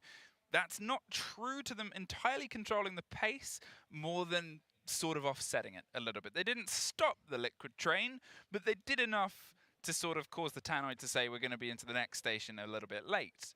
They slowed it down just enough. They slowed it down just it's enough. Like those 10, 20 seconds from some of these scrappy gunfights Yeah. that happen, those are eventually what make the difference in such a position and situation. But the truth being is that Team Liquid is currently 2 rounds away from picking up 3 points as well. And it's currently 2 rounds away from making sure that, again, another team not being able to reach 2 wins here at the very first day of the Major. And of course, this is only game 4 on both these streams. That is currently going. It's been a very chaotic day. It's been a very chaotic day. We've had some overtimes here and there. Yeah. We've had some small... we haven't had, I mean, obviously, I don't know the result of, I think it was an OXG game that was on A stream just before when yes, that I have no clue seemed either. to be quick. I'm not entirely sure. Well, I can check, actually. I'm not going to check the score, but it was OXG versus Team 1. And that game, whoever it went to was over quite quickly by the sounds of it. I heard oxygen behind me scream quite loudly, so everybody does. I know, but you know, it was like a So do we. it was like a victory scream of some sort. There's the start. The Flores is trying to make their way up there, get some control over any of the barbs or anything that might be on the white stairs. Nesk prepped under the white window, hoping to get the catch, saw the rappel and the cable, but you can't shoot that out. That would be a terrifying operator here. That would be very fun. Imagine. But yeah, it might be for the better because people would just be falling to their demise every single time someone gets too close. And a map like Cafe especially, let alone Tower or Skyscraper. Someone now, with big scissors. It's new operator ID being teased right here as we speak. And the Major, will it be the new one? We don't know, but Nesk is going for a jump out, finds one, but Gadarada is there for the trade. Instantly bit back there. It's not the most uncommon jump out, but Nesk was able to at least pull something out. It's Ayagator. He hasn't had the strongest showing so far. I believe he was the player from Cyclops that didn't have a kill before the rehost, and that will continue as we keep pushing ourselves a little bit further away here. Nesk, in the meantime, he's been very even. That's the thing about the team. As I said, they've made sure that they were all in a good bit of body balance, but his was truest to the form. I think he'd got himself dead pretty much 5 of the 6 rounds up to this point, and he makes sure that he tacks on another, but he makes sure he keeps it at the 1 ratio here. Ask is under a little bit of pressure from either side. There is some C4 and some stretch. They're going to see if they can catch the cigar door, but Cyclops isn't pushing themselves either side too intently. They've made sure they've made their mark. Got the rotation open around Cocktail and prepping instead for a bit of an angle here in the second swing round. Doesn't quite get the full catch, though. Grenades are being tossed in, or flashbangs rather, all the way towards the pixel. There's a player behind that shield, but followed up by a grenade of Black Ray will be able to find shortly an advantage for Cyclops, but quickly gets traded back out. Well, it's back and forth all the way across the bar. Suddenly, Liquid's been able to put it into their favor, but now it's a 1 versus 1. It's going to be Anaton, that player who has been able to do the distance here, trying to get a bit of a catch. He has a lot of time. Palu waited for the moment and the call of the plant to come around the corner. They're going to stick it and get themselves down. The impact doesn't get the connection. The player doesn't find it either. Anaton somehow takes that into his hands, and that is energy Cyclops desperately needed. A 1v2 clutch for him to come down there, and a bit of a misplay possibly. He waited a bit too long, throw the impact, well, at the right place, but unable to connect the shots eventually in the end, and Cyclops is going to be able to find their second round here of this matchup. Their first on their attack, of course, right at the round of the swap of the half. But they played it quite well. They knew someone was a pixel, they threw in these flashbangs, they get the grenade, and suddenly a lot opened up. Of course, Liquid trade back a little bit, but it's not at the end. And you know, at the end, Cyclops, a 1v2 clutch to lock it off is not something you often can rely on. I mean, when he was fleeing through the impact hole, you were like, that's him caught. Surely that's him caught. To lean back into the fight there, as he said, those moments happen sometimes. Palu couldn't quite get that full connection. And I mean, Palu sees him run, he doesn't see him anymore, so he's like, all right, he's going freezer. So he wants to swing around, but at that moment, Anderson's like, I can repeat that. I can take that fight. Fancy a fight. He didn't kill the first time. Why would he kill him the second time around? And is going to be able to eventually get the kill and the round under the Cyclops belt. But they need many more. Again, 2 rounds is all that Team Liquid needs for the 3 points here. Cyclops, they still need 5. Ashe, not an operator you see too much nowadays, obviously, in the current meta. She doesn't quite have the options that were once offered to her, and that there's just too much else to do, and you've got too many other good guns and gunners to be able to bring here. And whether it's just a thing here for Gatorada to try and find some comfort to lean into the firefight, if it's something that works, it might bring them a little bit more of a success story. With no meta off the board, it is going to sort of have a bit of a cost here in terms of the hold. Cyclops isn't quite going to be able to get that full confidence that they like, but they're instead going to sort of try and shepherd the players with the Jackal working their way across. You haven't seen him too much today, but he does still have a show of force on maps like Cafe. They're very brave dropping through that hatch with the ITA-12S. Now, get some red pings, however, reinforcements on the other side, but it allows Gator to sneak up towards the actual side. He's just going to walk in. There's no one here. He finds one. There he goes. Oh, he doesn't land the kill, but I believe there's another player ready to follow up. Black Ray actually gets a trade in the side under control of Cyclops now. The site is locked. Obviously, they have the hatch to drop down. CCC is trying to move in on the backside, but the kit isn't there. So at this point, Black Ray's just sort of sitting and waiting. There's nobody there, and he's cautious. He's trying to get rid of the Maestro cam. Couldn't quite get the connection. It's bringing the read of absolutely everything. At this point, Liquid is sort of restructuring. Gatorada's going to see if he can catch a free one here and hope they go for the rotate, but they do not. Nesk connects over the top of the hefty train machinery and gets rid of a little bit more of a loose connection. Again, the lack of the kit means it's a bit of a bite back in. Anaton makes sure the kit is cold, unfortunately, on the far side, and now it's down to Black Ray and Suzu C. The 3 versus 2 here. The player inside train. Suzu C is trying to see if he can try and retake some of this verticality. Doesn't quite get the mark here. Liquid, they don't overstretch. They don't need to. They have all the lockdown. They have that player isolated inside the site itself. They know where Suzu C is based on the 2 fights. He takes the Black Ray, has to just leave. And now he's definitely got it because, well, there's no way for him to go. That is that double-edged sword. If you go for the deep dive into the site and you find yourself there empty, well, if you've not got anything in your hands, that's all you can take from it.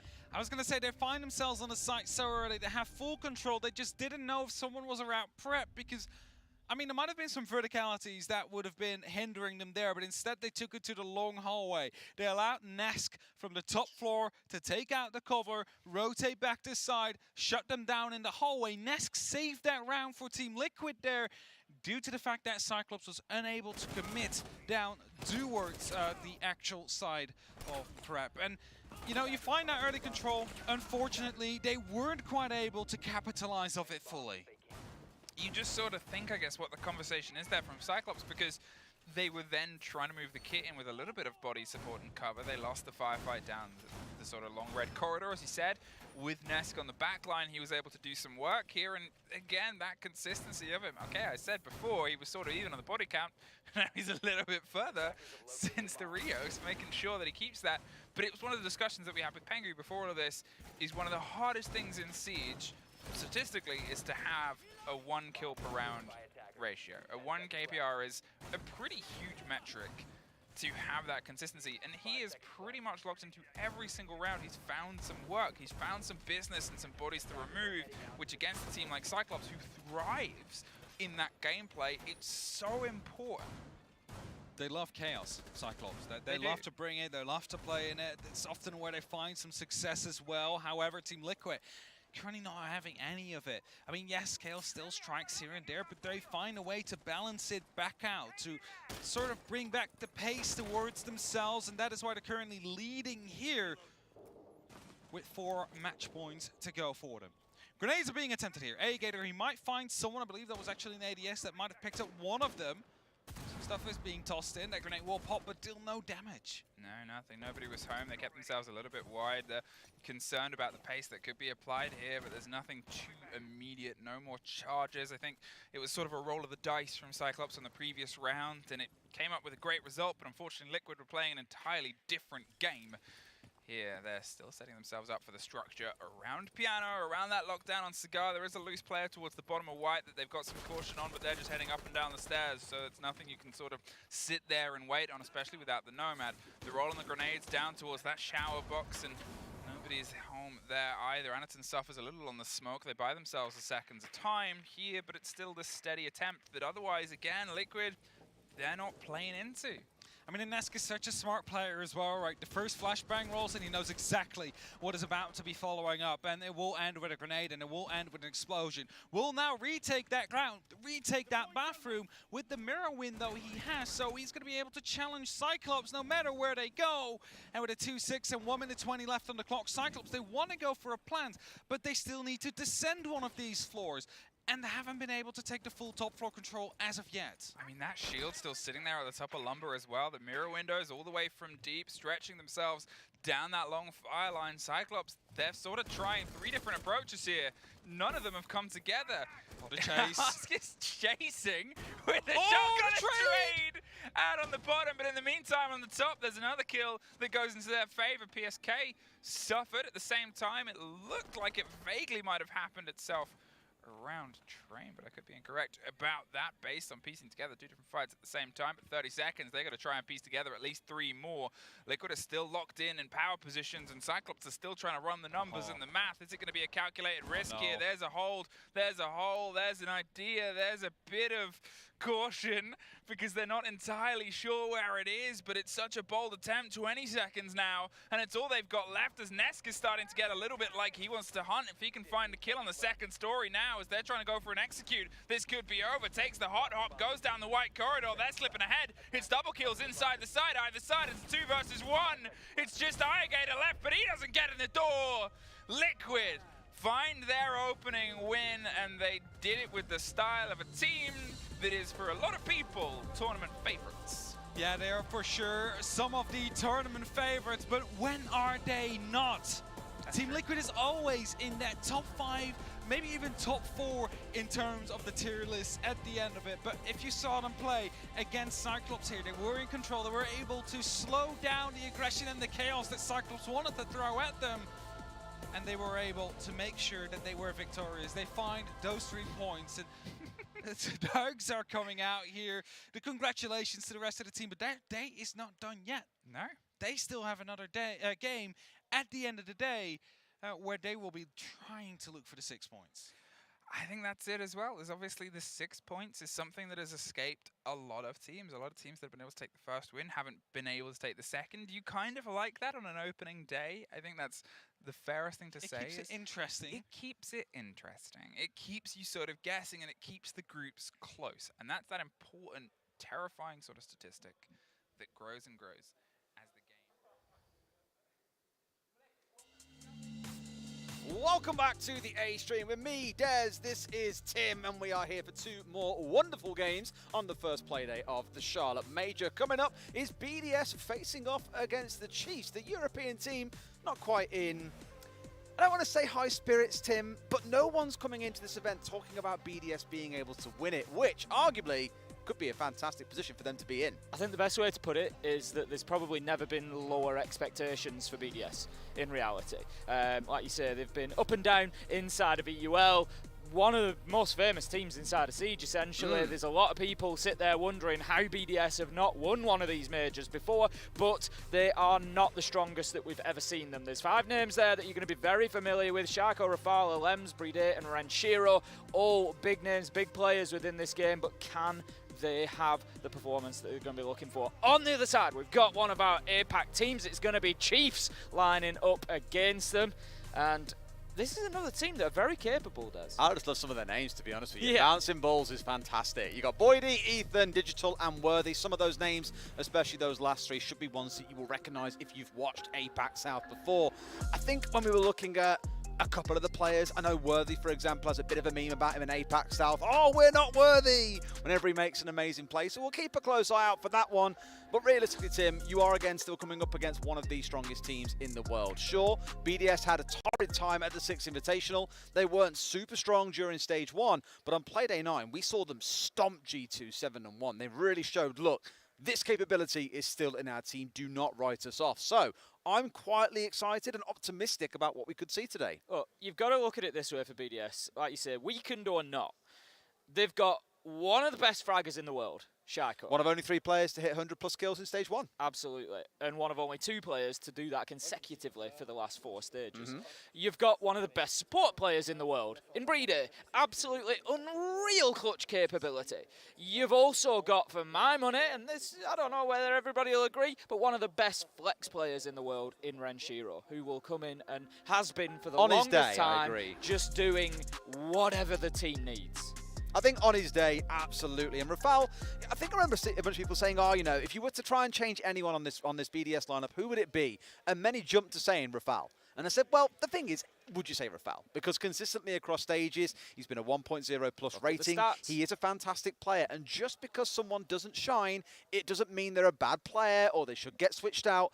They do have a very complete team, which then naturally asks the question on everyone's lips, why aren't they winning big titles? And time again, we see them just have a day where they do not play like themselves. They completely slip off the radar. Things look a little bit robotic. There's a lot of questions to ask around their decision making, and they just lose big games that they really shouldn't be losing. So this is what they've got to change, and hopefully, now they've had Coach Bias with them since the Mexico Major, we're going to start seeing that come to life. Exactly the same as another team that's just found their first win here, Team Liquid. You know, they seem to come into these tournaments time after time and just have that one bad day at some point and they can't muscle through it. But the thing is, Des, to be a champion, you've got to be able to win dirty. You've got to be able to win the ugly games, the ones where you turn up and you're not at your best. And that's what we need to see from BDS when that happens. Looking at the other side, of course, there are 2 teams here. We got Chiefs.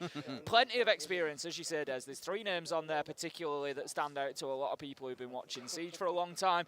They know what this is about. Like you say, yeah, maybe less experience in terms of international lands, and obviously the APAC teams have had a bit of difficulty over the last few years, circumstances, you know, being what they have been for them to actually get to these events. And so, yeah, the experience in that sense is a little bit limited, but these are players that have been around the game for a long time. They know what it's all about. And I feel, okay, let's see in a row as well. They've added 2 of their recent players. So in Boydie and in Bouncing Balls, those are new players that joined them. I think it was in March, so not too long ago. They've only had a couple of months together as a complete team, but Bouncing Balls, top rated for the team. Boydie's in the mix in 3rd place as well. They are definitely getting themselves involved and taking this team up a gear. And map bands are racing through on the right-hand side of your screen.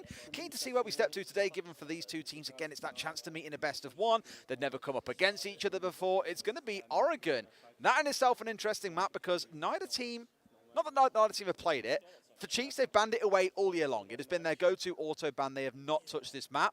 For BDS, they've played it 3 times and lost it 3 times. I mean, I'm sure anybody who's familiar with the UL will remember the BDS M&M game, which played out on Oregon. Well, not a game they feel they should have lost. That was one of those. And the other games they lost. It was a day to forget for BDS. And TS7 FURIA were the other 2 games they lost at SI 2021. Bit of 2022, forgetting which year we're in now. So overall, a map that for BDS they haven't looked super hot on, and for Chiefs we just simply have not seen them play on. Very sure, by the way, Tim, there are, of course, some APAC viewers, some diehards out there tuning in. So welcome to the stream once again. I hope you enjoy seeing Chiefs put on a show here today, and let's hope they can. Into the bans we go. BDS kicking things off with a Thatcher ban. Absolutely, there's going to be plenty of European fans for BDS as well, I would have thought. It's, you know, it's getting a little bit late over in that direction, but it's not too bad yet. Only 10:15 back in Europe. 11:15 if you're in France. So I think they'll survive through 2 games for BDS. Is it 11:15 in France? Yeah, it's 6 hours ahead. All right. 5 hours for UK, 6 hours for France. Yes, yes. So 12:15 in the UK. What time is it?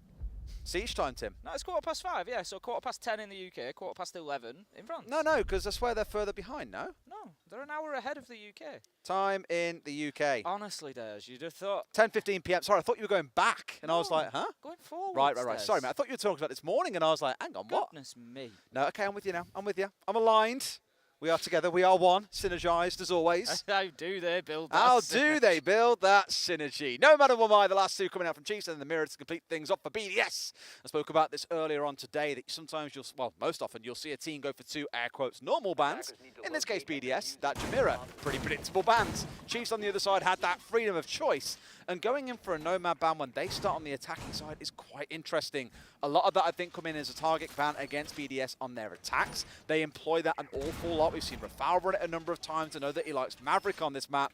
But again, it's just taking away a little bit of comfort from BDS when they have played on this map. Admittedly, they've lost all the way through. So maybe by forcing BDS to change things up here, you'll inspire a little bit of change and maybe see something different coming out. BDS are going to take the first defense downstairs in Laundry. Now, the setup that we're getting is quite interesting because I was just going to say BDS are a team that you don't necessarily see on the roam too much. They're certainly not one of the most widespread of teams. Sometimes you'll get, you know, sort of a semi-roam, but not too much commitment to the rest of the map for them. Quite often play turtle defences. However, having said that, we've got Renshiro on the Mozzie and we've got Elems on the Vigil. Elems is setting up inside a kitchen. That's nothing new. We see a lot of that. It prevents the push into Freezer, and it's just a really powerful position inside of Oregon. But with Renshiro out on the Mozzie as well, that is actually pretty widespread for BDS. I normally feel like we're getting the luxury treatment. Look at this, though. Look at this, This Des. is now. Look, let's not get super excited. You do see a lot of teams. I am excited, Des. A lot I'm of teams super excited. Tim, calm it. A lot of teams will go for a big push up to the showers point. It's here where you then start to hit a roadblock because you can have players at the top of Freezer stairs, you can have them inside of security, and you don't strictly know exactly where they are because there are mute jammers scattered around. Elems here is the one holding. He's got that mute jammer on the doorway, so it's hard to push into him. But once the aggression comes in is when things may start to change. By the looks of it, though, Chiefs are just trying to bypass him inside of security and work their way upstairs and try and catch Rafal. It's kind of a 1-for-1, but it's only digital there to complete the kill. So on the other side, things aren't fully equalized out until the C4 comes in, a 1-for-1 out on the roam. Elem's on the mute, of course, not the Vigil, as I said earlier. My eyes are not always the best, Des, and it looked a lot... You're even wearing glasses, Tim. I know. It looked a lot like the Vigil. You might want to get back to Spec Savers, me lad. They're not that dissimilar. Mate, do what I do. Do what I do. Stand in front of the desk, and you'll really. I'm gonna have to. It's fantastic. Trust me. It's like seeing the world in HD. I mean, I thought that when I first started wearing glasses. But apparently not. Apparently that's not sufficient. There we go. So we're going to have a challenge coming in on Laundry Stairs. It's going to be Elems. Takes himself down to the bottom of Freezer Stairs and uses the shotgun. Gives it the old one-pump blast up to the top of the stairs and takes the man down. 4v3 BDS, and they've done a good job here, Des. They've lost one out on the roam, but they've taken two, and they've managed to fall back to site. A lot of time has been wasted. 2 minutes has gone, and I'm liking what I'm seeing from BDS so far. It's good. They're keeping disruptive, I think, and definitely trying to keep Chiefs guessing, which I think in the current state of the game you have to do. Attacker repick has just meant that you as the attackers can pick the perfect lineup against the setup. So if you know that come execution time, the attackers, if they've got all 5 alive, have got the optimal composition operators on side to make a push happen, what are you going to do as the defenders? You're going to try and disrupt them. You're going to stop them having the perfect come execution time. And with 2 C4s in the round, Chiefs struggling to really get things going in round 1. Worthy being pushed back. A drop comes in from Boydie. Both of them now pushing in from this Laundry side. And the smoke's coming out of Brede, holding them at bay at least for now. It's all becoming a little bit last gasp here for Chiefs with only 2 players left on the board and no real access to site. They've nothing else to do other than go for that Hail Mary down Laundry, try and push in and see what they do. Taking an absolute lungful of toxic gas there and then shut down with the shotgun, and that is going to be round number 1 for BDS, and they looked solid there. I like the setup. I like Rafal up on top floor. Lost his life, but not the end of the world. Took one down with him. Elems finishing the kill with the nitro, and then from there they just played it perfectly. Timing, falling back, not over challenging. Really nice from BDS. Just sensible, right? Yes. And logical. Logical siege is probably how I'd always describe BDS. You know, the one word I would never use to describe them, whereas I might do it with other teams, is exotic. And that sounds like a bit of a weird word to use. But when I say exotic, what I think of some other teams is they're the kind of guys who will break, they can break the plan, they can swing, they can go hyper aggressive, and just do things that you wouldn't normally anticipate a team doing. And when I say that, I think back to, say, Prano in the game that we cast earlier on inside a bakery, under pressure by 3 players. What does he do? He somehow works his way up to the double bakery doorway with a shotgun and looks to go hyper-aggressive on the contest. That's not the sort of play that you'll see BDS making. I feel like it's a lot more calculated and logical. And with the lineup they've got in this round, it's starting to feel that way as well, right? The only two members you might see playing off-site are Shaiko and a Lems here, and even then, I can't imagine it will be for a very long time, if at all. Going to be a top floor hold here in round number 2. BDS's secondary site is going to be upstairs in dorms. Breeder just finishing up a little bit of renovation there. You're holding 8 fingers up at me, Des. You're holding 8 fingers up at me. And what does that screen, what does it say on the screen, Tim? Where can you see the number 8 in the top right corner of that screen? I can see it next to the frags, Des. You can, mate, you can. And what does that mean? That's a lot of grenades that they can start tossing around. The problem is if you die, there's 2 less now. There's 1 less player. Ethan taken out by a Lems who... it's such an odd place to be, right, for BDS. Like, sure, you want to go and roam all 3 floors of the map, well, why not make it work for you? And that's a wonderful way to get some early disruption in. If that was the Ying of Digital, for example, you basically lost your trump card for the entirety of the round. You have early disruption in. If that was the Ying of Digital, for example, you basically lost your trump the entirety of the round. You have Rafal pushing up into showers. I love this sort of flexibility from BDS. Like I said, they can be quite a rigid team sometimes. They do like to lock down their defences, but a lot of mobility coming out from them, a lot of rotations, changing things up, making it difficult for Chiefs to move in from anywhere around the map, and I love it. Bouncing was about to try and bounce a grenade into the security room there, but was just taking an absolute peppering from the top of White, and he had to just chuck it back in the pocket. There's pin back in, put it away, put it away. It's almost his skull bouncing off the floor from those vertical shots, but fortunately, as you say, stumbles away on about 5 HP. Can start juicing himself back up now with that Finker's got 2 more juice ups to go, so it won't be the end of the world. There's the second one. The Chiefs, though, I'm not going to say they're fully stalled out, but you can see now they've got themselves into a bit of a bind. They've hit that first point of resistance and are like, okay, we need to get control here. We've got to keep things going. We're halfway through the rounds, and they have yet to find anyone back on the side of BDS. Exactly that, and it's something that the Chiefs are starting to struggle with. I know we're only in round 2, but if you look across the scoreboard, 1 kill, Des, 1 kill in 2 rounds, and that is not going to cut the mustard against a team like BDS. They're trying to get something working. They've got Digital on the double window, but BDS, they're not going to overexpose themselves now. They don't need to. They're a team that are experts in playing on the site. Worthy opens up the barricade. He's going to look to get a nade in here. He might have some joy. Candela goes in, and there we go. Nicely teamed up, gets the kill onto Breeder. Second Candela goes in, and there comes the push behind it. Digital Boydie getting kills for themselves. 3v2, 2v2 as Ranchiro manages to find one with the Alder. That leaves us now coming down to the last 30 seconds. What a kill from Rafal onto the window, taking Worthy out. It's all up to Digital. He's inside his sight. He's moving around, but I feel like they know where he is. That's a great kill onto Ranchiro. Here he comes now as well, stepping in, the step out coming in, but they just miss each other like 2 ships in the night. Digital getting a quick shot off Rafal, not being connected, the shotgun in hand. Red pings all the way through, and Digital finds a 3K. Round 2 to the Chiefs. There you go, it's game on, Chiefs. I love that from Digital. Candela's in, I'm going in, getting kills, and spent about a minute inside a site, and ultimately finishes the round from inside of there as well. BDS did a good job to try and hold on, but a 1v2 coming out for Digital. Beautiful play from Chiefs. Lots of info as well. You saw those red pings coming out in the dying seconds. They knew exactly where Rafal was, and it was an easy step around the corner, go for a pre-fire, end of story. So, BDS go, guys, we can do better than this. We found Ethan at the start of that round. It's 5v4 for the whole thing. Why did we still manage to give that round away?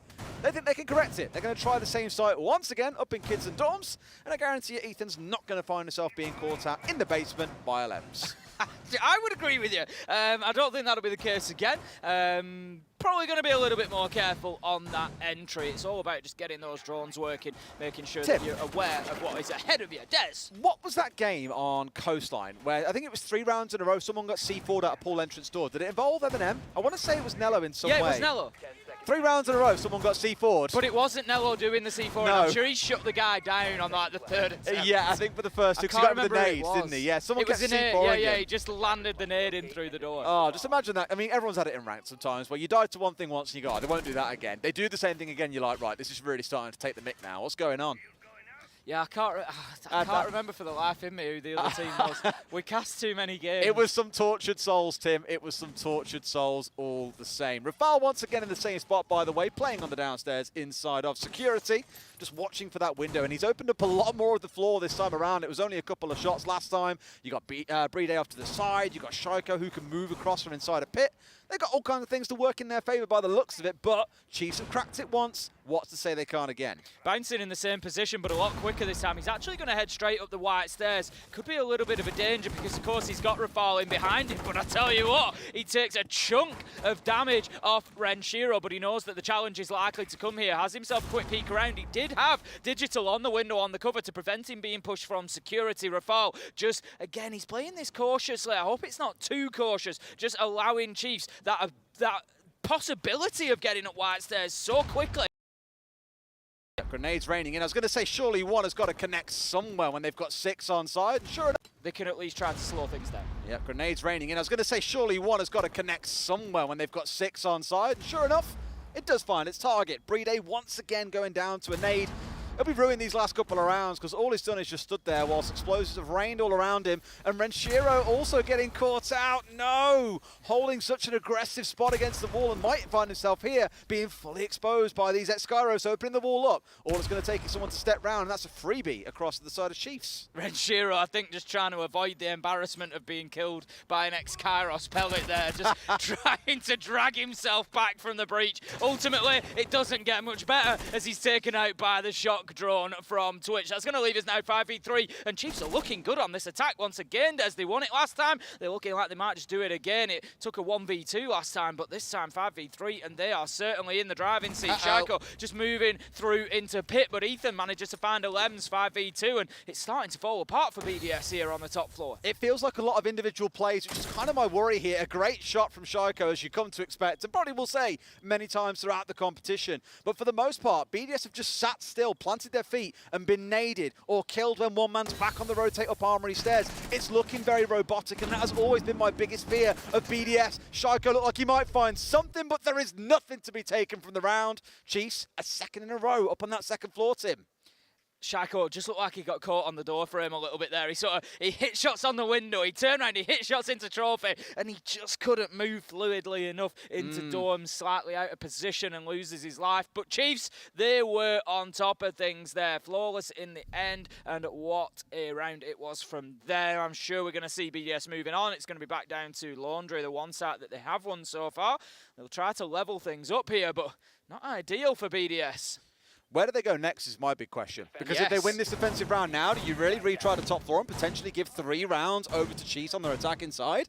Ideally, no. You'd want to try one of the offsides, but time will tell where they go there. We've seen some really cool Ossa tanks coming into the meeting side of the map. Dining is kind of played out very similarly to the way that it has before, with big focus on getting the wall opened up.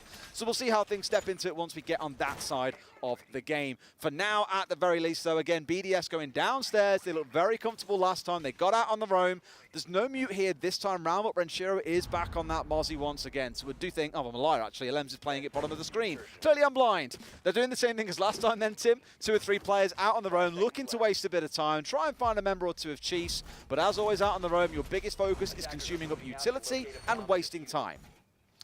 We just saw there Renshiro on the, just locking in the Mozzie. Of course, just to explain for everybody, there is no repick for the defenders. What that's displaying to you is that they changed during the pick phase. So they initially picked one operator, changed to somebody else, and it's just giving us that reference so that we can understand how the defensive composition has changed coming into the round. And obviously the attackers, they can repick during the prep phase. Imagine defender repick. Oh. Imagine. Be horrific. Yes, it would. Just drop in, just drop down a bunch of utility, swap off, carry on. I mean, you'd have to at least make the utility disappear. You would. Imagine if you didn't, though. Oh, it'd be one of those. You'd easily have 10 operators worth of utility in a round. Oh, it'd be horrific. Lems once again is sat inside of security, so we saw him wasting a bit of time here previously on that mute again, just slowing down the attackers that once they get up to that shower line and start looking in towards security corridor, well, that's when you're a little bit blind. You're relying on gun skill there rather than droning. Last time around, they just ran straight upstairs, if you recall as well, Tim. Forgot about Lems entirely and said, look, ignore that guy. Let's get the focus on trying to clear this top floor, and they paid the price with the C4 picking him up for free. Rafala's also dropped down here now inside of security, and they've got got a hatch that can drop through anytime they wish. And by the looks of it, for Rafal, it's going to be now as he works his way up to the top of Freezer. They now have this wonderful crossfire ready for if someone does try and push through. That's it. Not going to be easy for Chiefs from here. Like you say, last time they were able to take that fight on the top floor and get themselves at least something going, but not the case this time as Rafal has escaped without any damage, having wasted a minute and a half. He's ready at the top of the white stairs there. That drone will not have seen Elems. It will have already been sort of glitching out by the time it got to that stage because of the mute jammer, so they won't. I'm sure they'll be aware that Elems is potentially in there, but they won't know exactly where. Boyde, he's going to take a lot of damage there on the buck. He's all the way up in pit at the minute, and the challengers keep on coming. Bouncing fans Elems, but Rafal immediately on the trade there to pick up Bouncing 4v4, and that gets us underway. I think Elems got tagged from the vertical there as well. Unfortunate, but BDS with the right sort of idea, backing away, sure, not quite respecting the verticals as it came out. They lose one, but do you get one back the other way? Ethan, I think was assuming the walk they hatch might be closer. I don't know. At this point, they want to make sure they've got an angle in towards the left side of this bomb chassis, because that will enable whoever's playing in that bottom left corner to be easily killed once you push your way through Freezer. For now, though, Rafal spraying those off. A smoke coming in, I think by the looks of it might be enough. In fact, no, it's just flashes to let them have a second go at this, but Brede comes out in the swing, finds one. Boydie one back the other way. So down to that 3 versus 3 in the last 20 seconds. They've got to step their way forwards, but in comes the cavalry from BDS. They find 2 more. Worthy with an 8 in the kill. What is that? Down to a 1 versus 1. It's against Shaiko. Does he know where he is? Because Shaiko can just waste time here, but here he comes down highway. Here comes the trigger pull coming out from Worthy. A couple of shots coming in. Is he Worthy? No, he's not. Shaiko with the closing kill, and BDS very narrowly find round number 4. Otherwise, this could have been a 3-1 scoreline, Tim. Shaiko missing on his first bite at the cherry there. Had to go back for a second look, but finds the man. Won't mind that. 2-2 now on the scoreboard. And now comes the big question for BDS, the one that you asked. Do they go back to top floor, or do they take an offsite? I'm not going to spoil it. I'm not going to spoil it, because we're having a look at the players at the minute, but obviously we have the game feed as well. Can I spoil it? I mean, if you want. I'm the kind of chaotic energy that we need, I was just trying to give everybody a surprise so they could tell us what they think. There you go! We're going up to the top floor. Okay, I mean, we've seen how that's worked out twice so far. The answer, not very well. BDS now with a slight change in tack as well. They've got a Lems coming along on the alibi. Shaiko on the Malusi once more. Rafal on the Mozzie. That just screams to me, we want to get off site and cause trouble. Or just cause trouble for ourselves by shotgunning Rashiro, apparently. That also works pretty well. Down to about 80 HP he will be.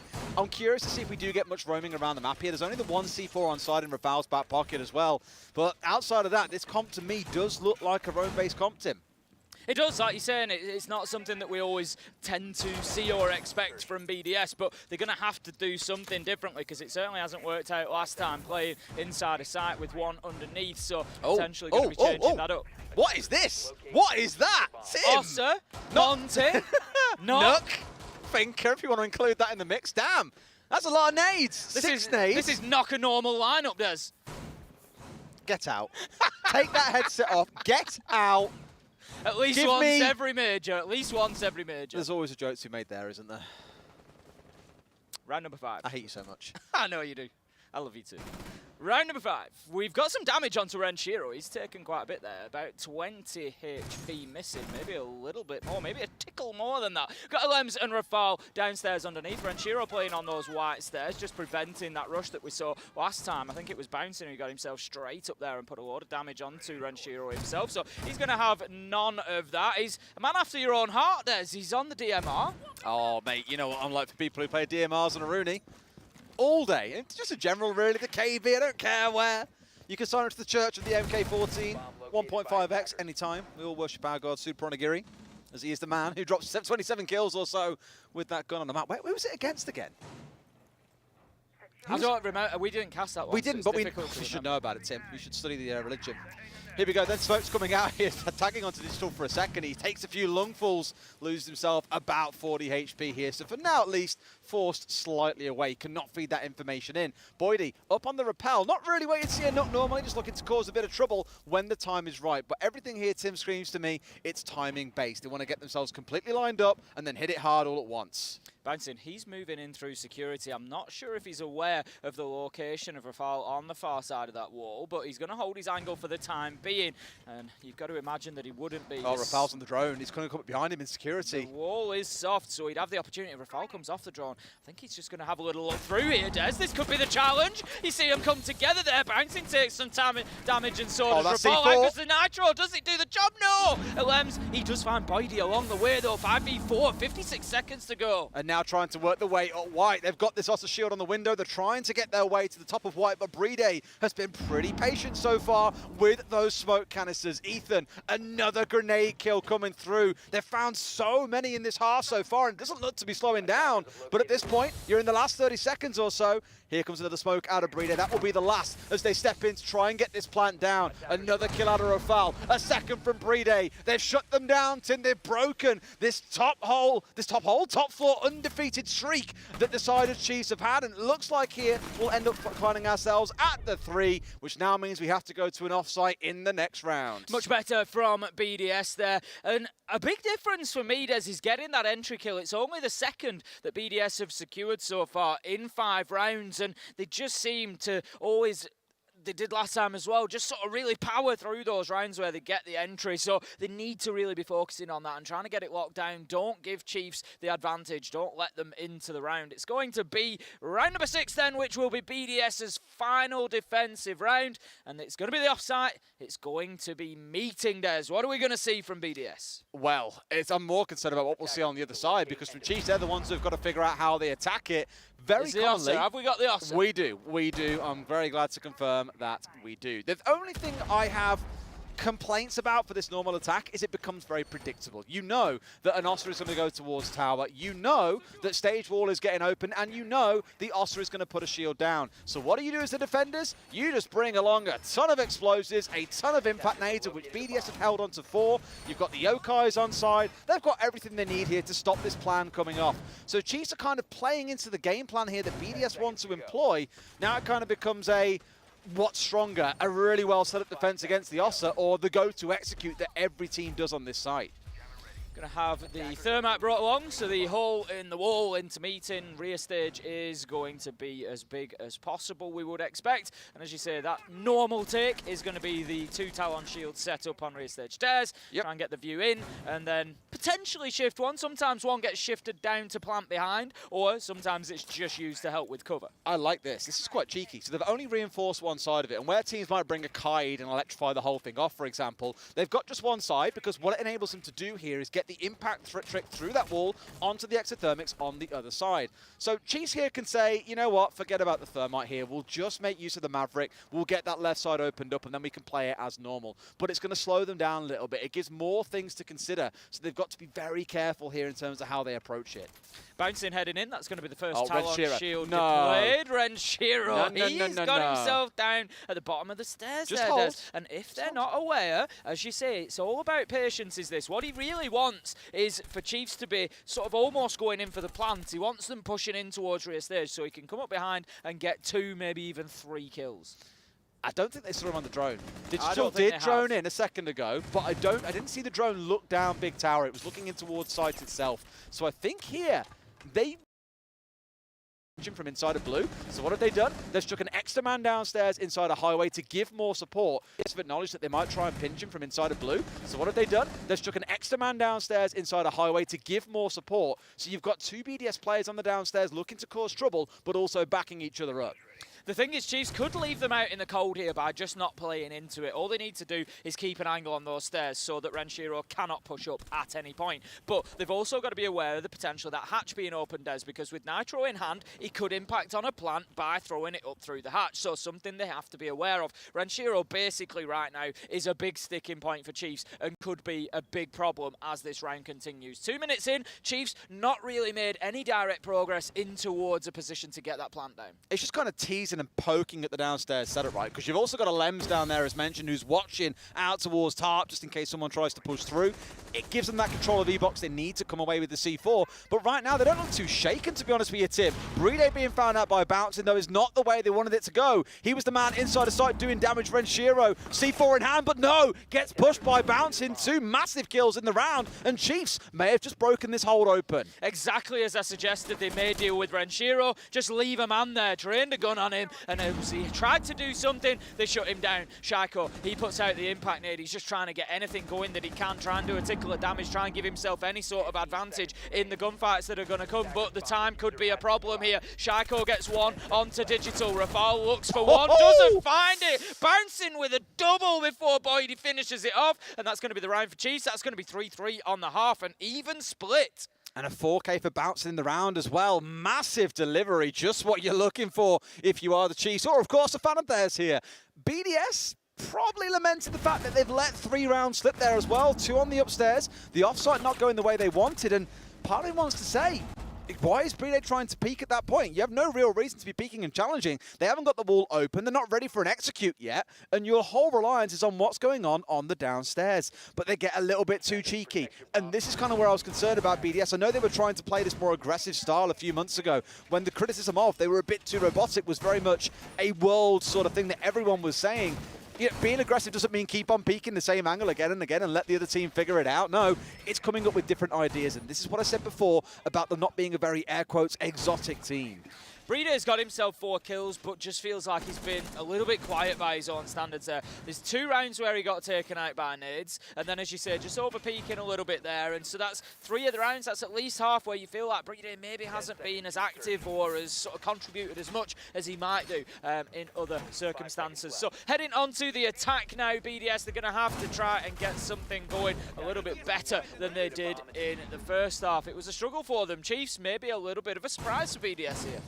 I definitely think to some level, yeah. I do want to touch on the kills up and down either side of the scoreboard, though, because right now, just like we had back in G2 versus DZ, it's a very balanced game. There's no one individual that's absolutely flying and killing everyone, right? Bouncy got that big 4K, put himself up to 5, whereas before he was just sat at 1 and 4. So it has been a performance step up from him as well. But on both sides, you've got players contributing. There's no kind of one player you can look at and say, doing absolutely nothing in this game. But then equally, you can't say, absolutely flying in this team and carrying his team through some difficult rounds. No one has done that yet, which really, points to that 3-3 scoreline that we've got. There's no one big strong advantage right now. Digital maybe just misses a little bit of an opportunity there. There was a face at the window just looking in through electrical wall there, but didn't take the opportunity, couldn't snap round quick enough. Instead, he's going to push onto blue door. It's going to be the Monty that he comes face to face with for the time being, but just dips himself away. Toxic Babe canister going out as well, just to try and slow down that rush, try and slow down that avenue of attack for BDS. We're going to have Shaiko on the long angle as well, supporting the Monty, and it's all very much sort of bunker based at the minute from BDS and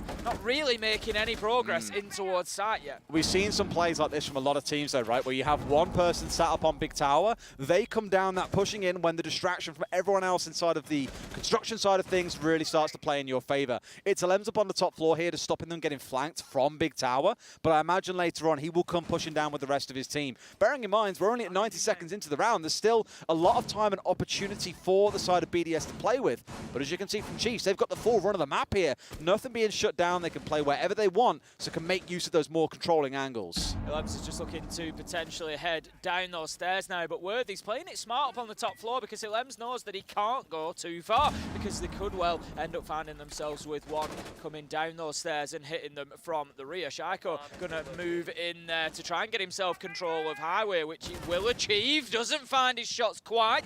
Digital managing to just duck away with his life there. Rafal on the Monte is just still trying to work and feed that information in from the electrical wall, but bouncing upstairs. And again, this is not going to be easy for BDS here. They still have the potential of a flank coming in. It's very stiff, it feels like at the minute, which is my concern. And now Alems is starting to move down. Boydie should have heard that barbed wire on the big stairs getting taken out, which means Alems is working his way down. They're all inside of Pillar Tim. Everyone is together, and this could be their opportunity to get this big flank off, unless Alems has to read that someone's coming down. Smoke going a little bit deep here. Rafal's in and going for the plan, and BDS are taking ground for free here where no one's looking to challenge. In comes Bouncing, dropping down from behind. They get 2, but can't quite finish everything off. Now the flank comes in. They get themselves 3. BDS ignoring these flanks and paying the price. It's a 4 versus 2, and Chiefs look in a great position to be able to retake this site. They do. There's very little that Breeder can do from this position. He's trying to challenge in. Rafal cannot hit the shots with the pistol. He dies downs the man, but it leaves us now effectively 1v2. Breeder shut down, and that's going to be disabled onto the diffuser. Coming in for Worthy, and BDS just couldn't hold on to it, Des.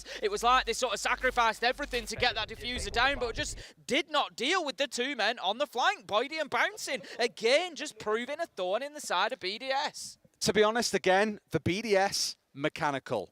One track mind. Focus on the site. We've got the Monty. We're pushing in. Cool. Alems, come join us. We've got control of pillar. Oh, wow. Just did not possibly be a trap. Then you get Bouncing dropping through the hatch. You get two coming down big tower. And BDS just did not look ready for that flank coming in. And for a second, I thought, have Chiefs really given everything away? No. They were just bringing a trap at the perfect time. And that creativity, that onus to be, again, more exotic in playstyle right now is coming out from the Chiefs, but we are not seeing it from BDS. Round number 8 then, and interestingly, we are going to be going into meeting as the secondary site for Chiefs. We're getting straight in there. We'd normally expect to see this as a third choice potentially, but nope, they're not going to go upstairs to dorms just yet. Could actually be a really smart play here, Des. If they take this round and they get 5-3, they've then got dorms to fall onto, and that could then leave them with an easier round to get 6-3 in the match point opportunity. I was going to say the start of the setup looks really bizarre, how they've got this kind of like left side of the meeting wall being opened up. BDS did look to 6-pick or re-pick even. Not really a 6-pick anymore, is it? They look to re-pick into the Oster. So I was going to say, please show me that at least you are trying these kind of things that other teams are making work. However, we've got a quick technical pause, as you can see on your screens. There's BDS not looking the happiest we've seen them in all times in the past, Tim. Normally quite smiley during a UL, but at the minute, I think for themselves, they know they could be doing so much better, especially knowing they've got Astralis straight after this. Well, it's funny that you say that, Des, because I was going to say there's one real winner here of this game, and it's Astralis, because they're going to be sat here looking, thinking, we've already beaten Wolves earlier on. There's a real opportunity. Albeit it was a very close game. It was a very close game, but they're going to be looking at this and thinking, you know what? BDS, who are always going to be a tournament favourite, they're looking like they're sort of ripe for the picking here. We're going to come in and get another win. So Astralis, they're going to be really keen for this. And Chiefs, looking good for it at the minute. We love a good underdog story in the UK, Tim. And I think, again, coming in with low expectations of BDS, many were kind of saying, oh, is this their chance to surprise everyone, to pull it out the bag and finally have that tournament-winning performance that we hope we might see from them at some point? Doesn't quite feel like it's right just yet, at least in game one. It's still early doors, right? There's 6 games to play in the group stage for each team. And as we were saying about some teams earlier on, cool, had a fantastic first day, but will that continue all the way through to day 3? You've got to give them a bit of time to see if that performance really does start to come out. BDS should start to get a little bit concerned for, though, because Astralis, they're certainly not going to be any easier than Chiefs. No. And so if they lose here to Chiefs, they lose to Astralis, that's 2 out of 6 lost. But not only 2 out of 6 lost, you've then got Astralis on 2 wins. And you all of a sudden start looking like BDS are going to at best be fighting for that second place already after the first day. And they've got Chiefs ahead of them who've got to win. It starts looking pretty dire for BDS. You are ended up sat in last place, sorry, yeah, already. Yeah, which would not be a good start. It would be a surprise for BDS. So we're not counting them out yet. There's a long way for them to go. There's a lot to be played here. Obviously, Chiefs, they're only 1 round ahead. It's 4-3. But the point is that Chiefs look like they've got all the answers at the minute. And particularly on that defence there, I'm surprised by BDS, Des. I'm surprised that they just tried to push downstairs with the meeting hatch open and 2 Chiefs players playing on and around that hatch. How on earth do you push down on an attack into the basement without covering that off? Because look what happened. Oh, we've dropped hatch. We've hit you on the flank.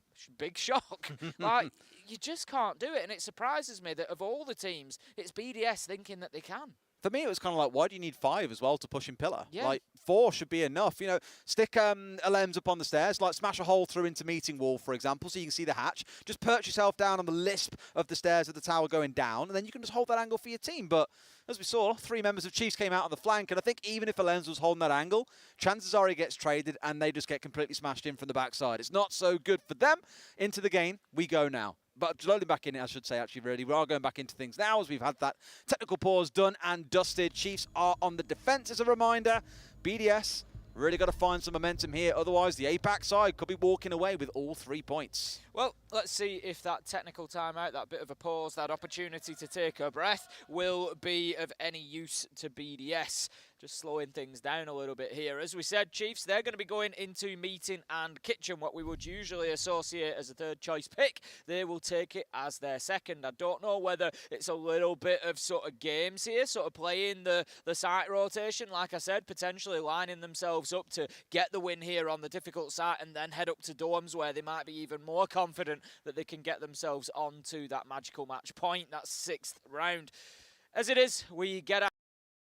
Minute not on the board. They did, just before the rehost kicked in, I think it was, I don't know actually, it's all changed. BDS, that's the question at the minute, not on the board. They did, just before the rehost kicked in, I think it was, I don't know actually, it's all changed, positions are down on the leaderboard, which never really helps, but they did have someone 6th pick over to it. This is the thing I was curious about, mind you, this left side being opened up. Normally that's what the attackers want, is to open that up, stick a shield inside it, punch the shield out, go for a plant, easy peasy, 1, 2, 3, no complaints. So, that's what I'm looking out for, to see if that really plays into BDS's favour. As it stands at the minute, there is no Ossa on side. I'm not at all saying that is the perfect comp that you must run as an attacking team on this site, but there's a reason why I'd argue in at least 80% of attacks on this site, you see the Ossa being brought along.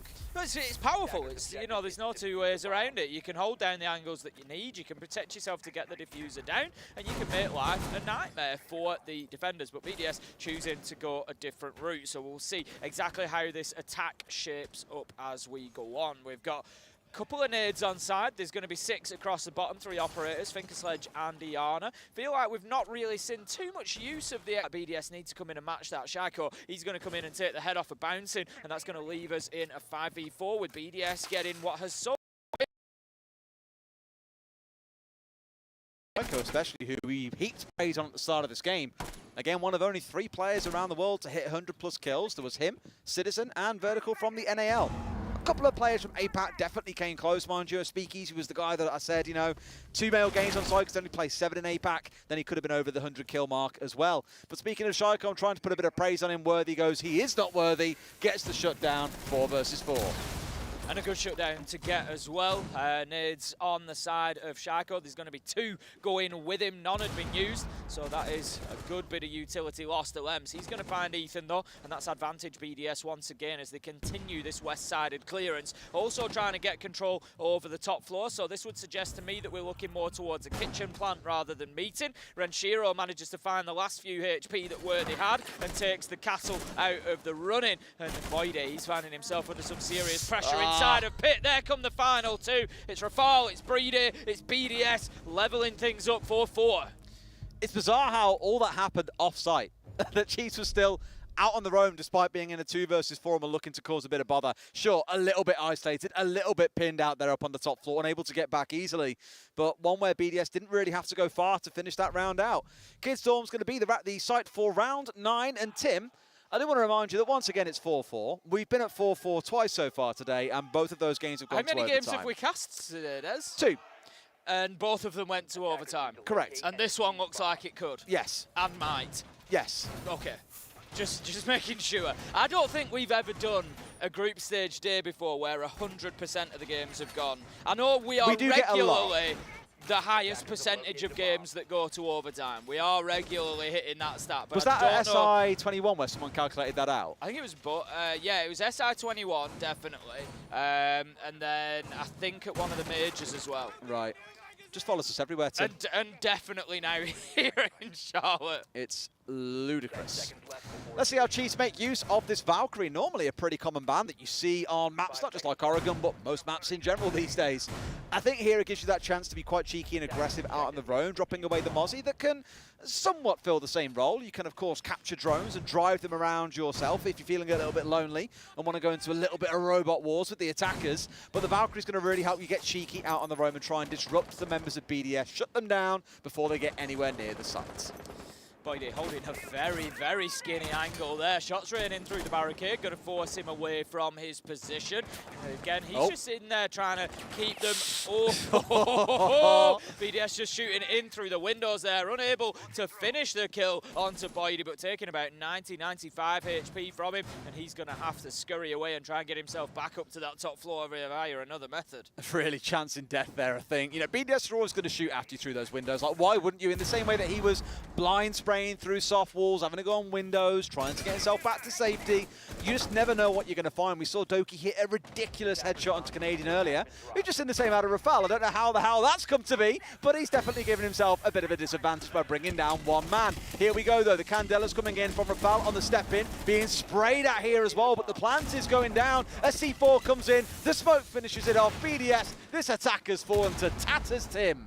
Chiefs are playing really, really well here. They have got the answer to almost everything that BDS are trying. The rounds that BDS are winning, they're winning gunfights, but where they're coming in, Chiefs have the knowledge and the ability to shut down the strategy side of things. Shaco's going to be forced away from his spot by a Toxic Babe canister, right into the waiting arms of Boydie, who's more than happy to give him a little squeeze and take him out of the round and take another round from BDS. 5-4 Chiefs now, and they are heading towards a potential upset here, with BDS looking to possibly lose their first matchup of the Charlotte Major. And I just love what I'm seeing from Chiefs.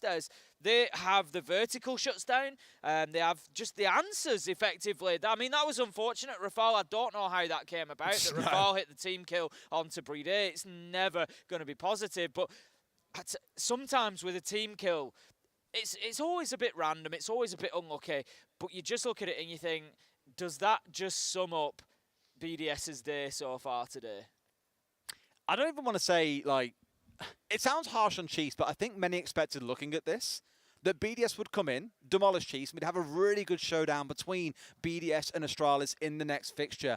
And it's not to say that Chiefs are a bad team. I'm absolutely not saying that. I already said the changes they made back in March of Boydie and Bouncing Balls coming in have added a lot to this team in terms of the numbers they're putting on the board and the performances that they're having.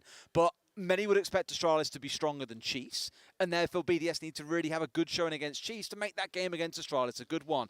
As it stands so far, dare I say, Chiefs win this one. BDS go on to get beaten comfortably by Astralis. Although, that said, we've seen a number of teams today who have won the first game convincingly or lost it and then gone on to have the reverse result in the next one. Look back to DarkZero. They beat G2. They go on to lose against a team that's playing remotely. It's been very back and forth and upside down, so we may yet see more of that today. Absolutely, you know, one result does not necessarily affect another, but right now you just feel like this is going to do nothing for the confidence of a BDS team that struggled in much the same way through EUL and seem to be bringing the same sort of problems with them here to North America. Right now, we're going to be heading back down to the basement in round 10. Chiefs looking to hold this one down as they did back in round number 7. We've seen a nice little rotation from them. They're doing pretty well so far, keeping at bay the BDS attack. Now then, we've got Worthy and Bouncing up on the top floor, and it was something that BDS struggled with last time. They didn't shut down the roam game, and they were left to rue that decision.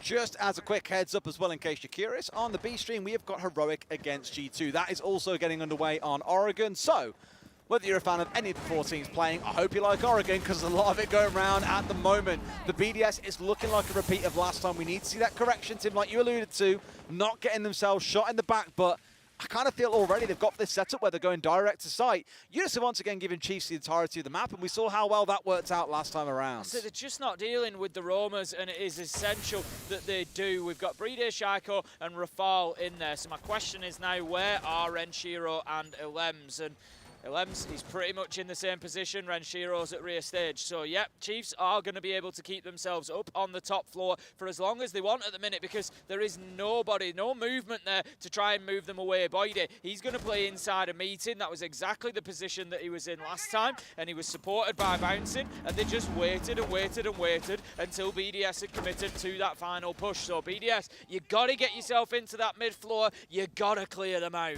It's going to be more of the same here, I think. I mean, by the looks of it, they've already completely reinforced themselves out of elbow. Don't care about it too much.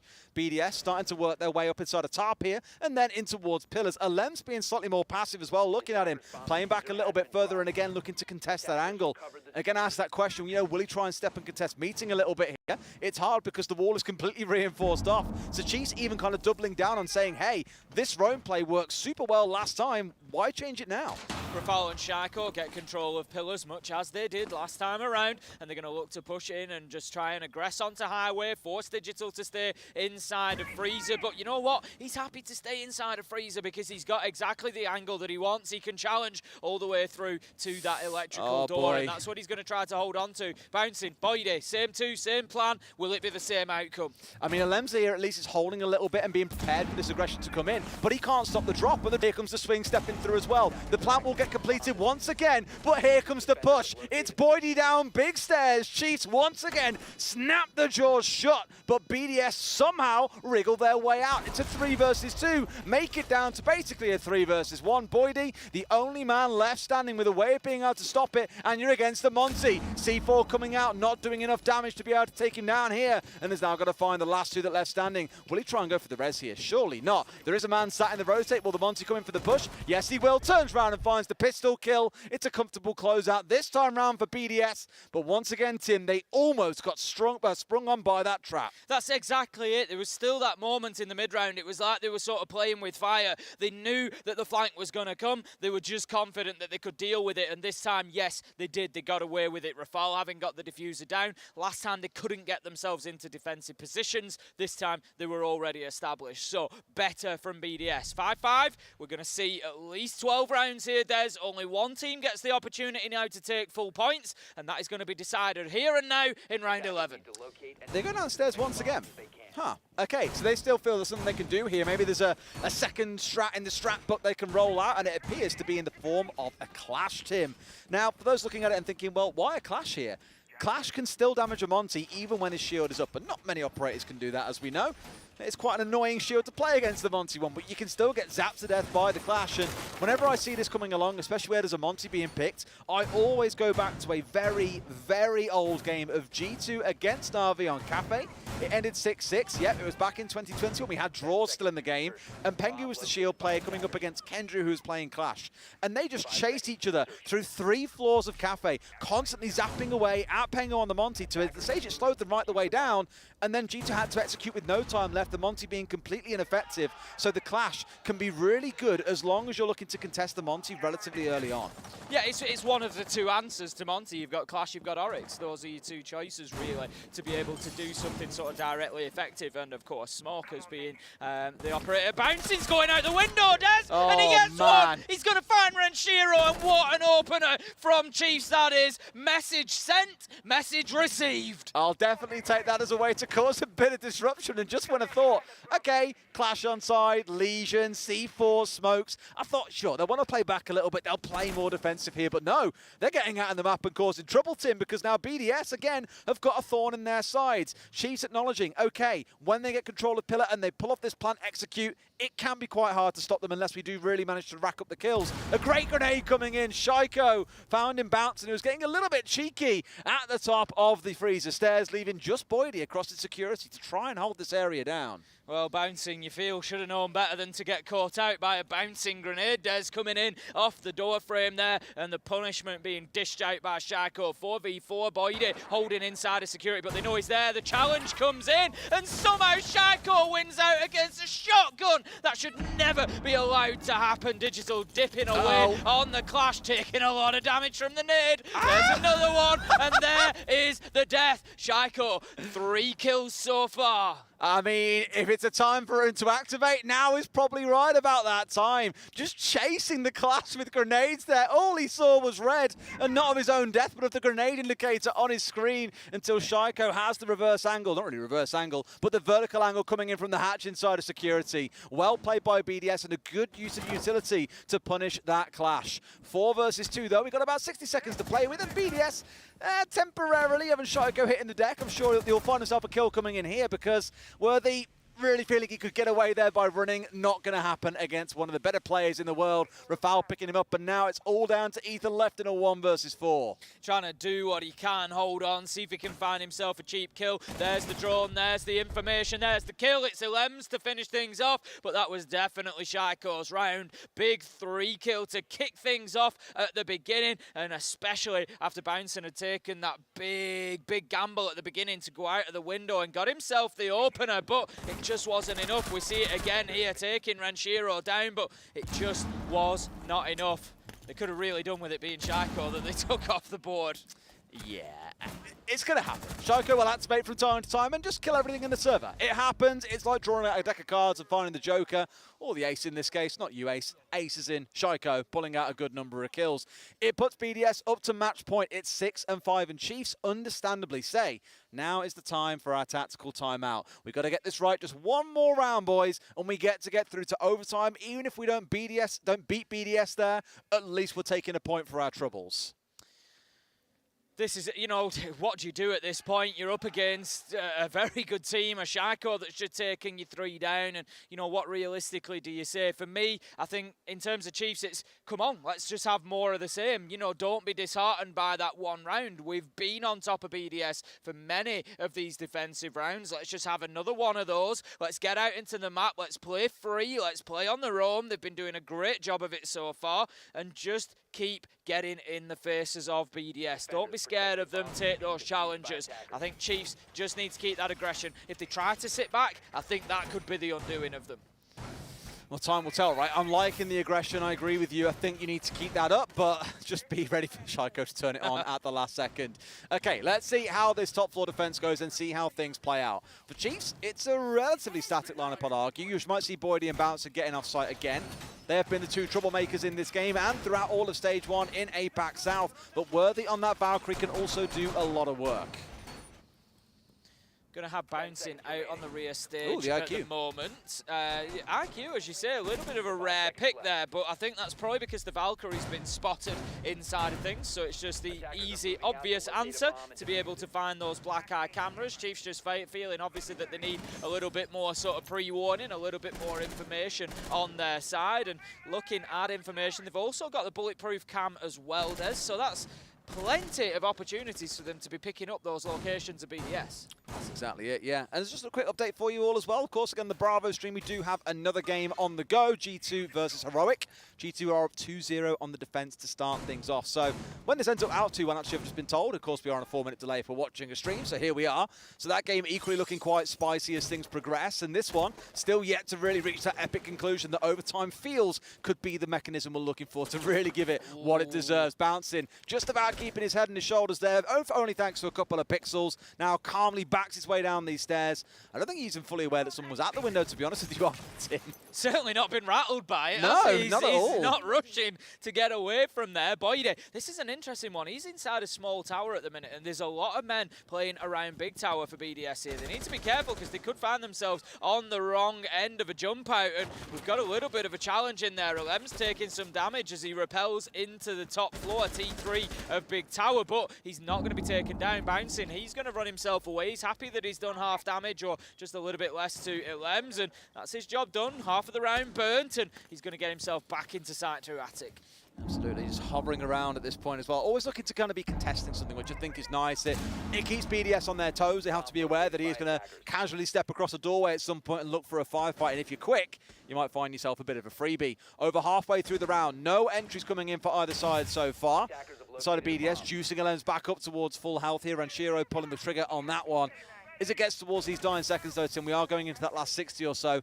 That is when things are going to get very, very explosive, starting with Ethan potentially on the downstairs here. Doesn't have a C4 in back pocket, but can still do a lot of damage on the flank. Shaiko has a little look through the floor there to see if there's any opportunity to pick up a shot or two onto Worthy or Ethan, but there won't be, and he's going to have to go downstairs in search of them because he can't just ignore this fact, and it's going to be Worthy who finds him. Ranchiro, Bouncing, both getting in on the action as well. 4 versus 3 as Chiefs come out on top of that little exchange, and that is exactly what they needed. This is to keep them in the game. It's to keep me and Des going to overtime at 100% rate today, and that is exactly what it looks like. Could be the case here as Chiefs continue. But oh, he got him! He got him! Digital somehow. Full white flash takes a ton of damage, but manages to find the shotgun blast onto Ilems. Breeder takes a lot of damage, but continues coming in, gets a kill. 2v1 as Ranchiro finds one as well. Breeder getting the diffuser down, and somehow it looks like BDS will overcome the odds, but no, the time is ticking down, and Ranchiro just manages to find that final kill, and BDS BDS, they close out what has been a very difficult Oregon for them against Chiefs. Well, Chiefs did not make it easy for them. It might be 3 points for BDS, but you can look back at that 7-point scoreline and just know that BDS was sweating all the way through. Some would argue Chiefs have done enough there to get a single point. I would probably agree with them. But BDS, again, just showing that when the cards are down on the table, they can still get themselves over the finish line. You've got to feel a little bit hard done to if you're Chiefs there, in all honesty. I agree. They were on top of a lot of elements, a lot of aspects of that game, and you can sort of see the dejection on the face, and it's absolutely no surprise because they quite rightly probably feel like they could have had something out of that game. I really wish Tolif Worthy, rather than going back for that fight, because he knew that the last man was there inside of the breach, just like hightailed it into like kids' dorms, gone for the hatch, gone for pit, wherever it was going to be, just run away, but felt he really had to take that gunfight. But sadly, it was one gunfight too far. We'll go to a quick break. When we come back, we'll discuss this game a little bit more. Left. 10 seconds to go. Attackers dropped the diffuser.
Welcome back to the A stream, where we just had a bit of a spectacle between BDS and Chiefs.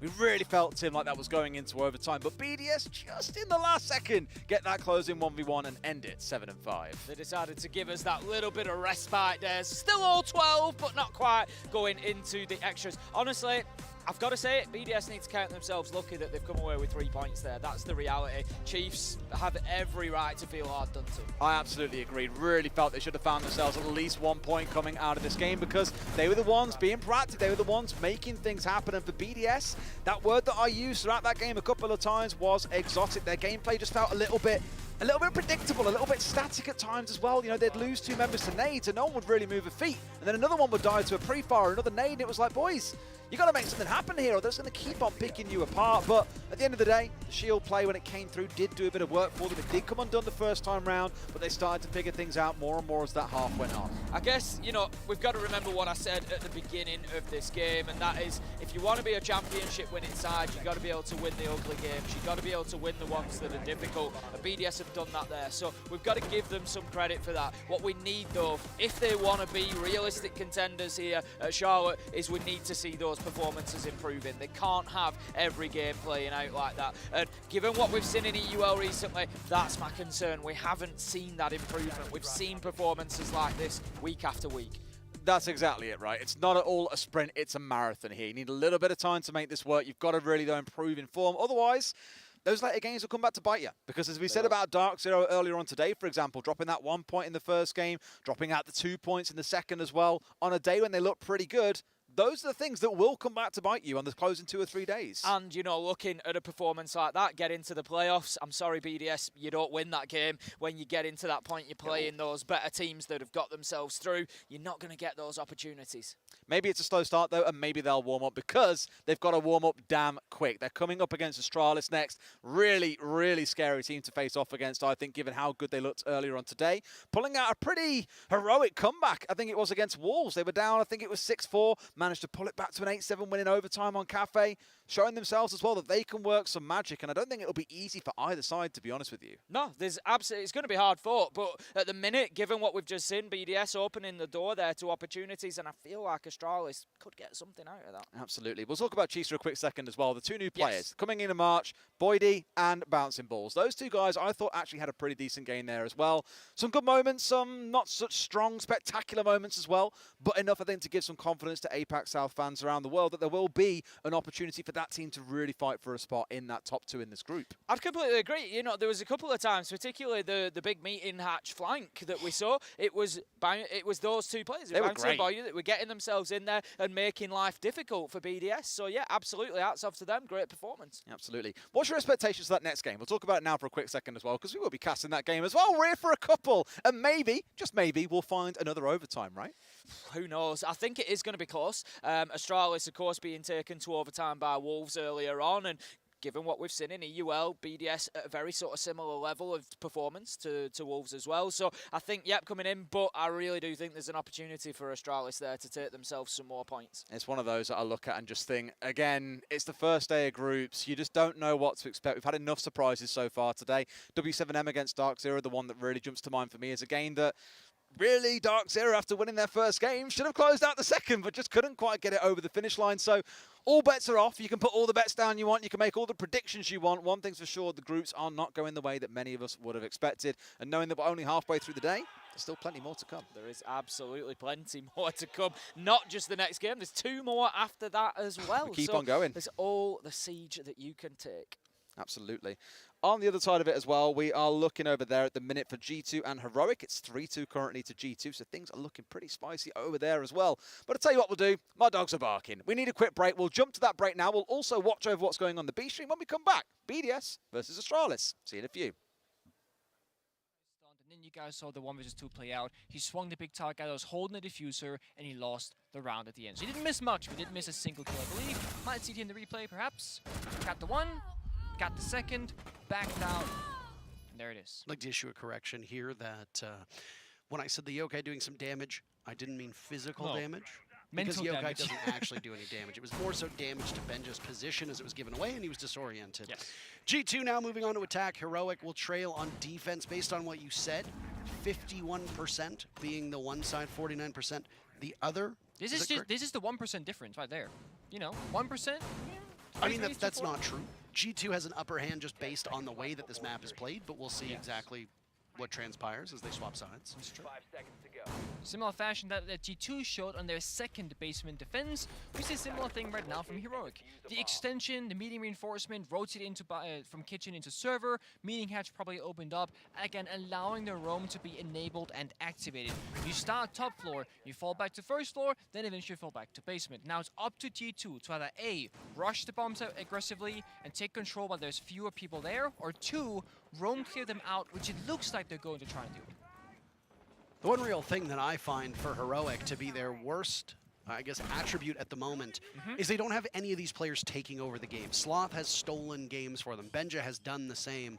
Neither of these players right now are outpacing their rivals. And Gorgona, you need to be faster than that. You need to be faster than that. You need to be better than that. You get taken out by 3 players from G2, and down goes Grizzly as well. What is going on as G2 just bull rushes? 3 players, 4 players. There's 2 minutes and 5 seconds left, and Benja is the last player standing. Denies a flawless, but Alimau gets his teammates back. And I guess we're trying to speed run to the finals at this point, making up for lost time. G2 take the first round within a minute and 15 seconds. Their very first attack, quite successful. That just scratching my forehead right now because, again, like it's a little bit bad timing, but how that entire thing kind of played out, we're gonna walking down the wide stairs chasing a ghost, getting grenaded, getting shot, and you get the mute as well from Doki. It's just, it is puzzling to me how many things that went wrong in a 10 seconds time zone for Heroic. That was the entire round, literally in 10 to 15 seconds. And I think Mr. Officer agrees because tactical timeout has been called from Heroic. They need to talk about what's going on right now because this is not the Heroic that we know from UL. It's not what they expect from themselves. We cannot blame the luggage being late, the lack of scrim in practice. Like, sure, those are factors, but that does not change you from being almost undefeated in UL to getting stumped by G2, who looked much weaker than you just a few weeks prior. Absolutely correct. The tactical timeout being taken right now is done to stop some of the bleeding that's going on. We would like to remind you that while one team takes a tactical timeout, the other team is also able to speak with their coach. Obviously, if you have some deficiencies going on in your game, it's a good thing to kind of hit that pause button. Take a deep breath, maybe settle the team down. Sometimes it isn't even necessarily strategic. We've talked to coaches in the NAL, as that's where you and I both work, and the coaches will say that sometimes it's just a mental reset. Talk to them, inspire them, say, yeah, you know what, some of the rounds have not been great, but we're okay. And again, I want to reiterate that as high as Heroic was flying before coming into this event, for 4 of these players, this is their first major international event. Astralis did not necessarily look like themselves in their earlier matchup. XSET certainly did not look like themselves in their earlier matchup. Heroic are not looking like the EUL Heroic that we come to see. And I imagine that there is first-time land jitters for all of these players. And you talk to teams and they will tell you that, yeah, there's a lot of pressure on their shoulders. I know coming in here, Heroic had a rough time getting here. You mentioned the fact they had a torturous schedule. It took them like 30 hours to get here, and many of them didn't have their luggage. Yeah, there's a mental cost associated with that. So who knows exactly what the reasoning was for it, but this is just point blank. This is just not the Heroic that we've seen in EUL. They need to settle themselves down, play their game, because right now G2 is controlling the tempo of this match. And then fair play as well, right? Like G2 also playing a lot better than what they did in UL. So it goes both ways where Heroic playing a little bit worse, G2 playing a little bit better. Therefore, we now see a gap right now in that 5-2 scoreline. So I don't want to take anything away from G2 or just like slander Heroic. It is a multi-team situation here as Alamar sneaks or almost snuck his drone into the bomb site itself. It's a little bit of a breeze here. We're chilling, figuring things out. Impetic goes out, exposing Prano and shuts down his drone. Minute has passed, nothing has really happened. That's massive in importance, but looking at the lineup, G2 bringing out both the Osa and the Ying. Those are the 2 execution operators. That's what we care about in the last minute and a half or so, or in the last minute when the bomb site becomes a priority. Until then, all eyes are on the Finger, the Maverick, the Twitch to gain the map control and shut down the cameras, gain, you know, the staircases, and then we can start seeing what's next. For Heroic, the mirror windows, they're going to be super important. The toxic base from Uno, same story. No C4s outside of Slough, which means there is limited utility that Heroic can use outside of their actual guns. This Ying play on Oregon is so commonplace now, and a big part of that is the secondary gadget too. Don't sleep on Ying's ability, as the Candelas obviously can make a huge impact on a round, but Smokes and the Hard Breach secondary gadget are both incredibly potent for any bomb site that we see. The Smokes tend to work more up at the top. For the bottom floor, the secondary Hard Breach can do some good work. Obviously, when there's an Electric Claw on the hatch, the Hard Breach gadget is not going to work out. That's what the Maverick is for, and they need to open it up. G2 could go for a quick execute, and it looks like this might be the strategy. Nades going in, Candela's drop as well, and it's a fracas. Prano taking some damage, and Adrenal Surge gets hit, and G2 is back to full HP. Benja waiting and watching Pill, seeing who can drop E-Box, as it's sometimes referred to as. All the hesitancy that you see from Heroic could pay off here, because that urgency from G2, well, they drop, and Benja can't do much more than one, but Gorgona can. Huge amounts of kills swatted away by Virtue. It's a 2v2. Figure out the location of the final 2 players on either side, and you can very easily propel yourself towards a victory. For G2, that means match point. Uno takes down the Maverick of Virtue, and then turns around and takes down Prano as well. 2 for the price of 1. Excellently played. And it is a round so desperately needed by Heroic to keep themselves in this match. That it is. Huge round for them. It's a bit of a stall from G2, right? Those Electric Claws really bought so much time for them. And then, well, it looked like a fast execute. But once again, with the Candela changes, the flashes are less effective, but you get more of them. So you toss them out early. You buy yourself some time, some momentum perhaps, and you also confuse your opponents to when you're going to strike. And then, well, when they did strike, Gorgona was there. Almost down 3 kills, shut down the initial push, shut down the rush, and then, well, clean up the rest of Heroic. I mean, if you've got somebody playing on pillar, which is exactly where we saw the Wamai play, if I remember correctly, you need to dispatch a body over towards pillar or at the back of tower stairs to ensure that they're not having that same success on your E-box drop, or simply use the Candelas to your advantage. That was not the case. Heroic managed to stave off whatever push that G2 had, and you know, frankly, it wasn't terrible the way that G2 went about it, but Heroic were just the better team when push came to shove, and I think you're correct. The Electric Claws, the stalling, I don't know why G2 seemed to have that level of hesitancy. Maybe they just didn't have information as to where the players were. Maybe they didn't drone them out. I'm not entirely certain. That's something that I don't have anywhere near enough credentials to talk about. Either way, doesn't really matter. We can speculate as much as we want. Heroic were the better team in that round. They capitalized. They pick up their third round. They have done better now, even if they lose, than what happened against Na'Vi, as Na'Vi beat them 7-2. I do want to say, still very much in this. G2 has had some sloppy Oregon rounds and games in the past, so you can almost argue maybe that they actually took the time to check the entire list, because previously they've been missing a corner. They'd go into the bomb site and bam, there's a guy close left, you miss him. So maybe this is just a case of G2's kind of like their ghosts from the past, chasing them back, look for the feet, nope, doesn't see them. So they made sure to check every nook and cranny, cost them some time. Ultimately, the round, arguably, Gogona barely gets away with his life. Solo roaming in Oregon is extremely scary, extremely dangerous. And Valkyrie Big Bang for defenders, it means there's almost no information. You're working blindly off instincts. That's where some players have really got it, right? We got Citizen, one of the players with the absolute like most ridiculous and it's like he just knows what the enemy is. Like, he's ready for it every single time. I bet you he told his teammate, hey, I'm going to rappel here, open the window when I tell you to, I'll get a free kill. I bet you he said it, and there it is, Benji's off the board. Two players with the highest plus-minus in all of EUL are Benja and Sloth, and they are both currently negative, which is not what you want out of this team, but Heroic are still hanging in there, in large part the supporting cast.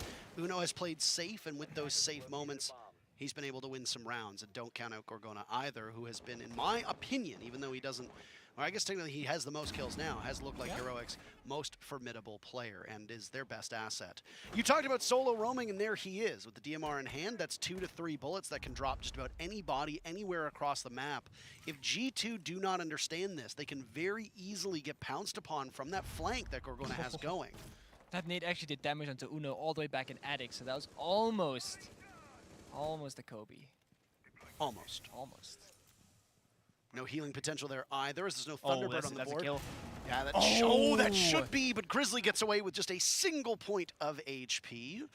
There's at least one other nade on the board that can be tossed out by Citizen. That's all she wrote. And there goes one of those volcanic canisters from Banjamaster. 20 seconds will feel like eternity. Ali Mauno getting chunked away, but he takes out Gorgona on the roam, and now it's Uno to die too. Grizzly on a shred of HP is prone on the floor. A single bullet will do so much to him, but he loses the fight. It leaves Sloth in a 1v3 that becomes very quickly a 1v3 from a 1v4, but it doesn't matter. G2 take the round in absolute chaotic fashion, and they find themselves in this Battle of Europe. On top, on match point, 6-3. A little bit scrappy, a little bit messy, a little bit chaotic, I would say. But, I mean, it's working. G2 right now are actually thriving in the chaos more often than not. And, while we can judge them from their past Oregon games, right now they are showing us a half-decent game, I would say.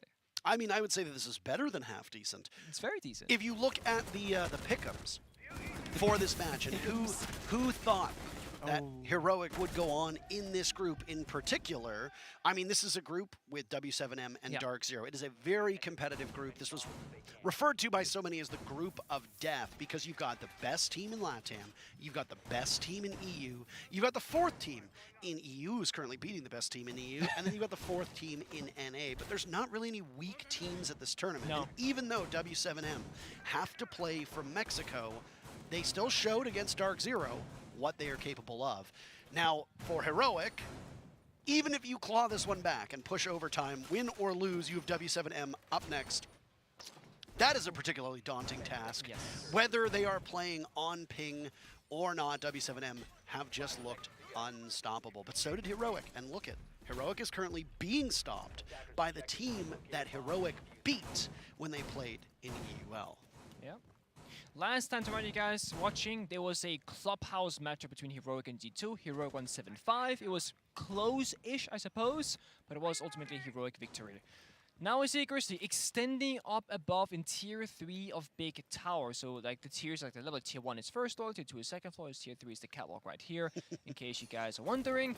And that's a very common position to be in to kind of stop the attackers from gaining the ground that is Big Tower, because you need at least 2 or 3, if not more members to remove Grizzly from this position. So if they don't want to commit all those resources, they'll have to just walk around and find another avenue, or call everybody over, which I thought for a second they were going to do, but no.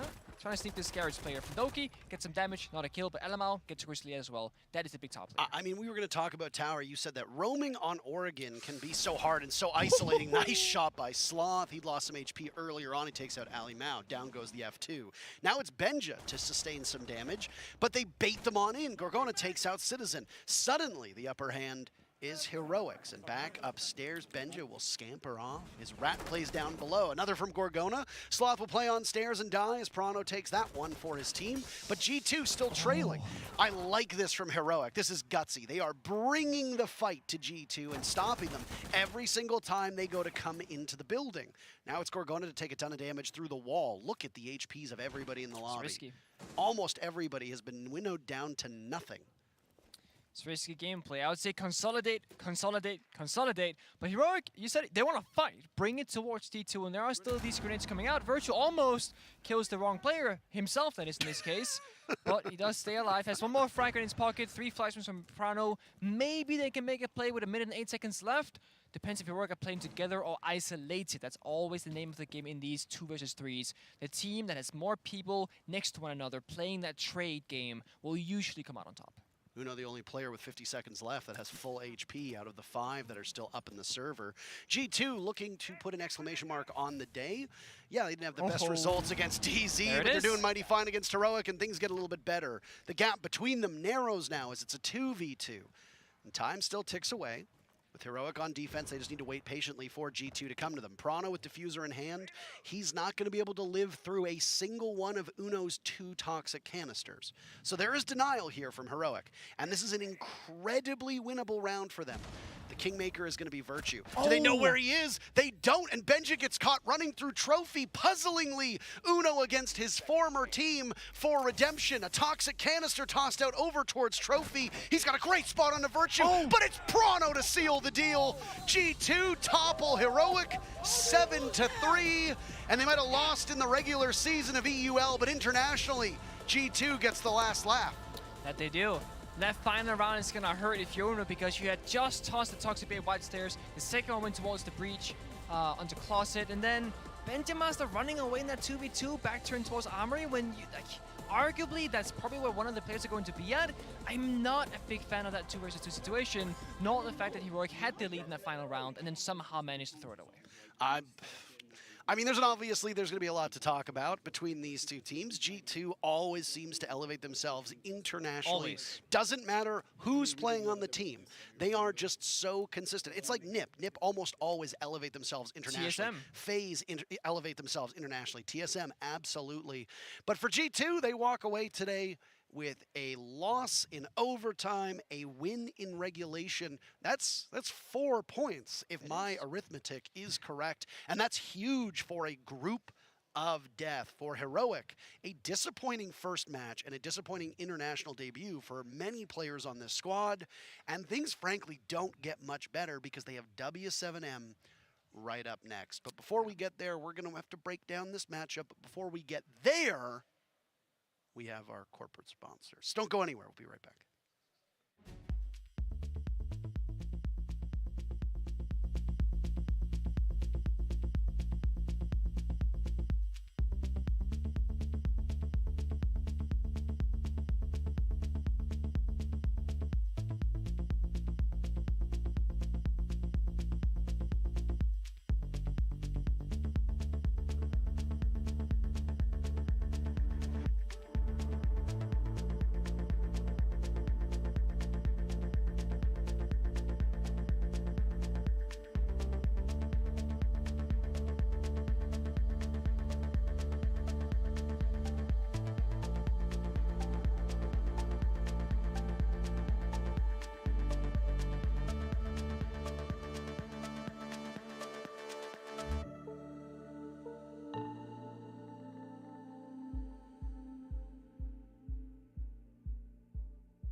Welcome back to the A stream, where we're about to get underway with BDS's second game of the day against none other than Astralis. They've already had a victory today against a European team, a French one at that. So maybe, Tim, it'll be 2-0 for Astralis on the day. Certainly could be more of the same. One of the top team in NAL so far. They've impressed already today. Astralis are some people's favourites for the tournament. They're certainly one that people expect to go a long way, and this is going to be a big test of that.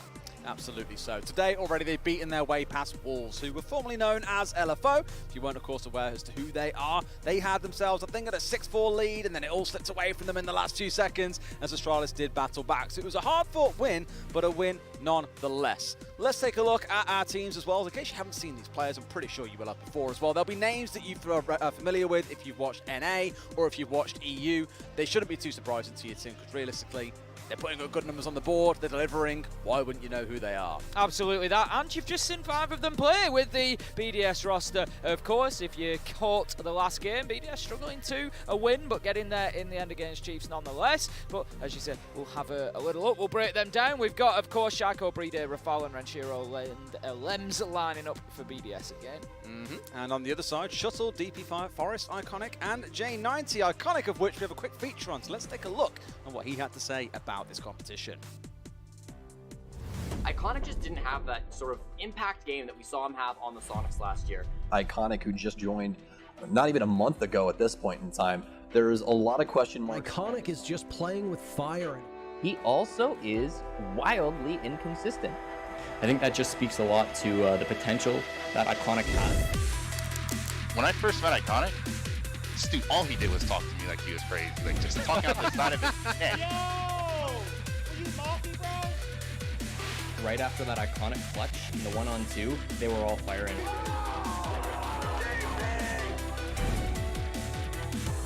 Iconic going massive, a quad kill for him in that round. And he gets the move! Iconic with the ace! Iconic, technically, he saves his entire team. Ready to make them talk again. See you in Charlotte.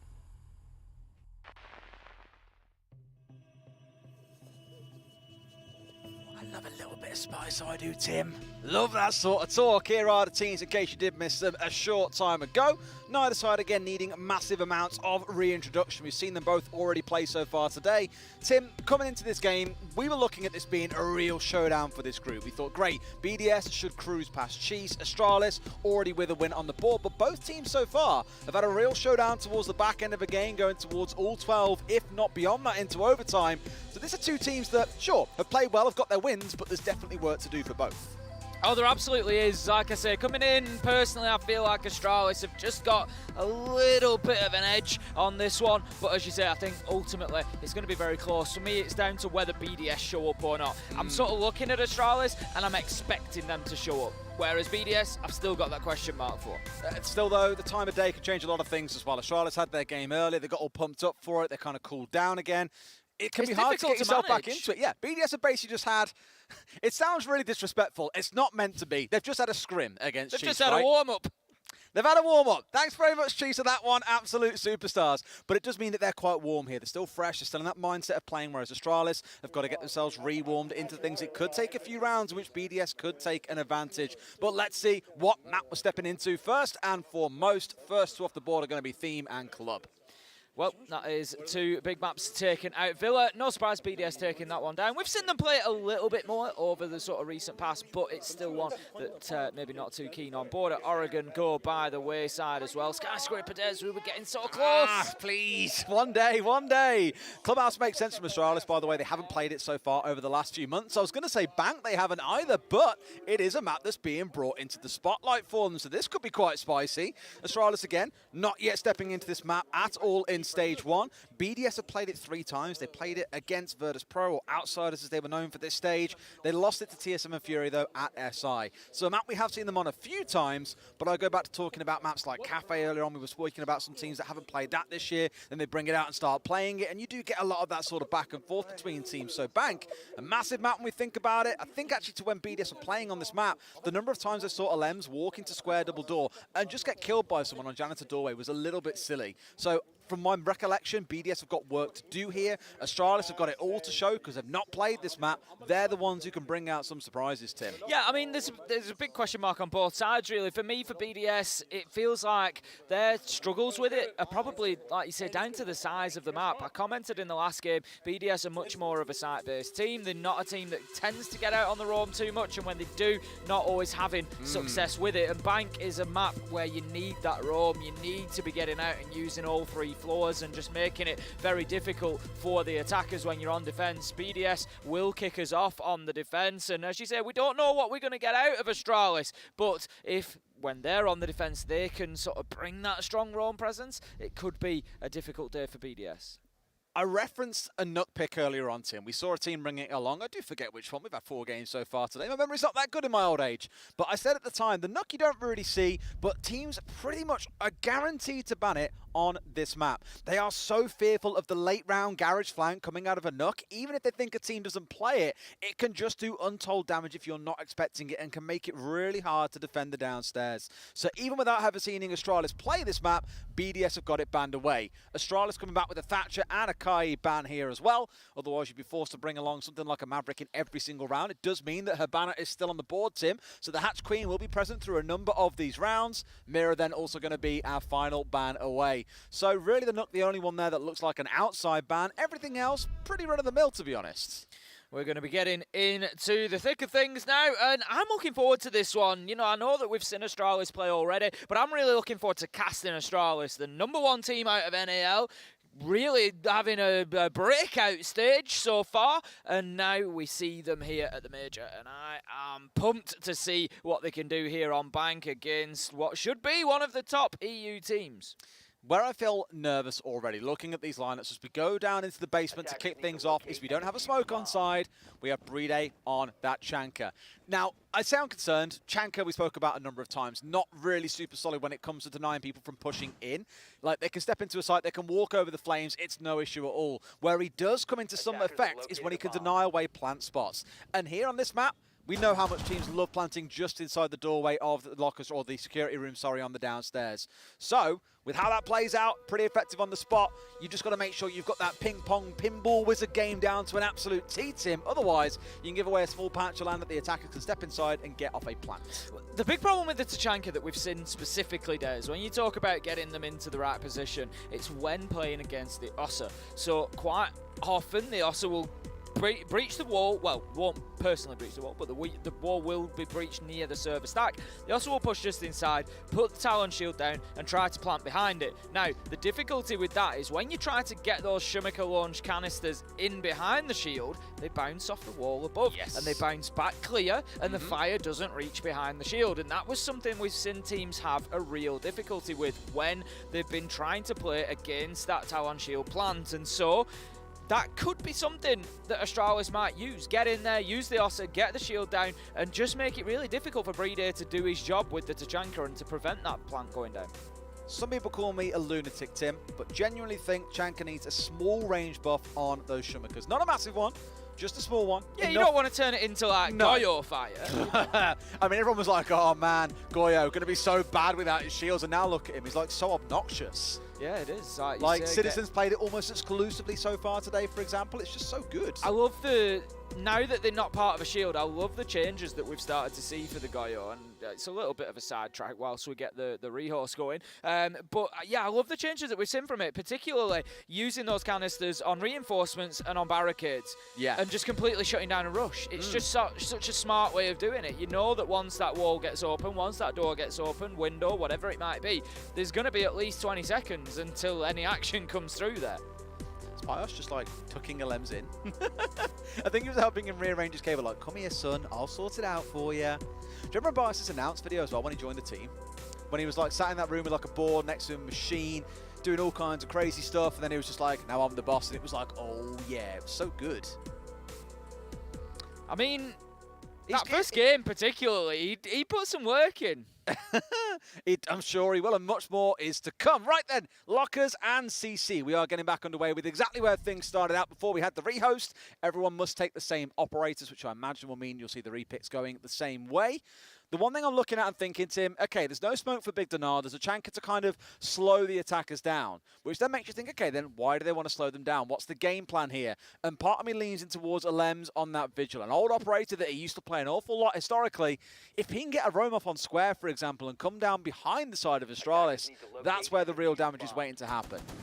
As I said, it's definitely something that they need to be, you need to be utilising, is getting out in the map here, BDS, and it's not something that they've always shown us is necessarily that effective for them. We're going to have Breeder doing all the work inside of site at the minute. Obviously, the big LMG from Tachanka makes that pretty easy to do. Now, the hatch has been opened up, so that's going to give an opportunity for Lems to move back, but what it is going to mean is that likely they're going to have somebody playing inside of open area there. We're having the reinforcements play, so we are going to see this sort of vertical extension of the site. We see it sometimes, not all the time.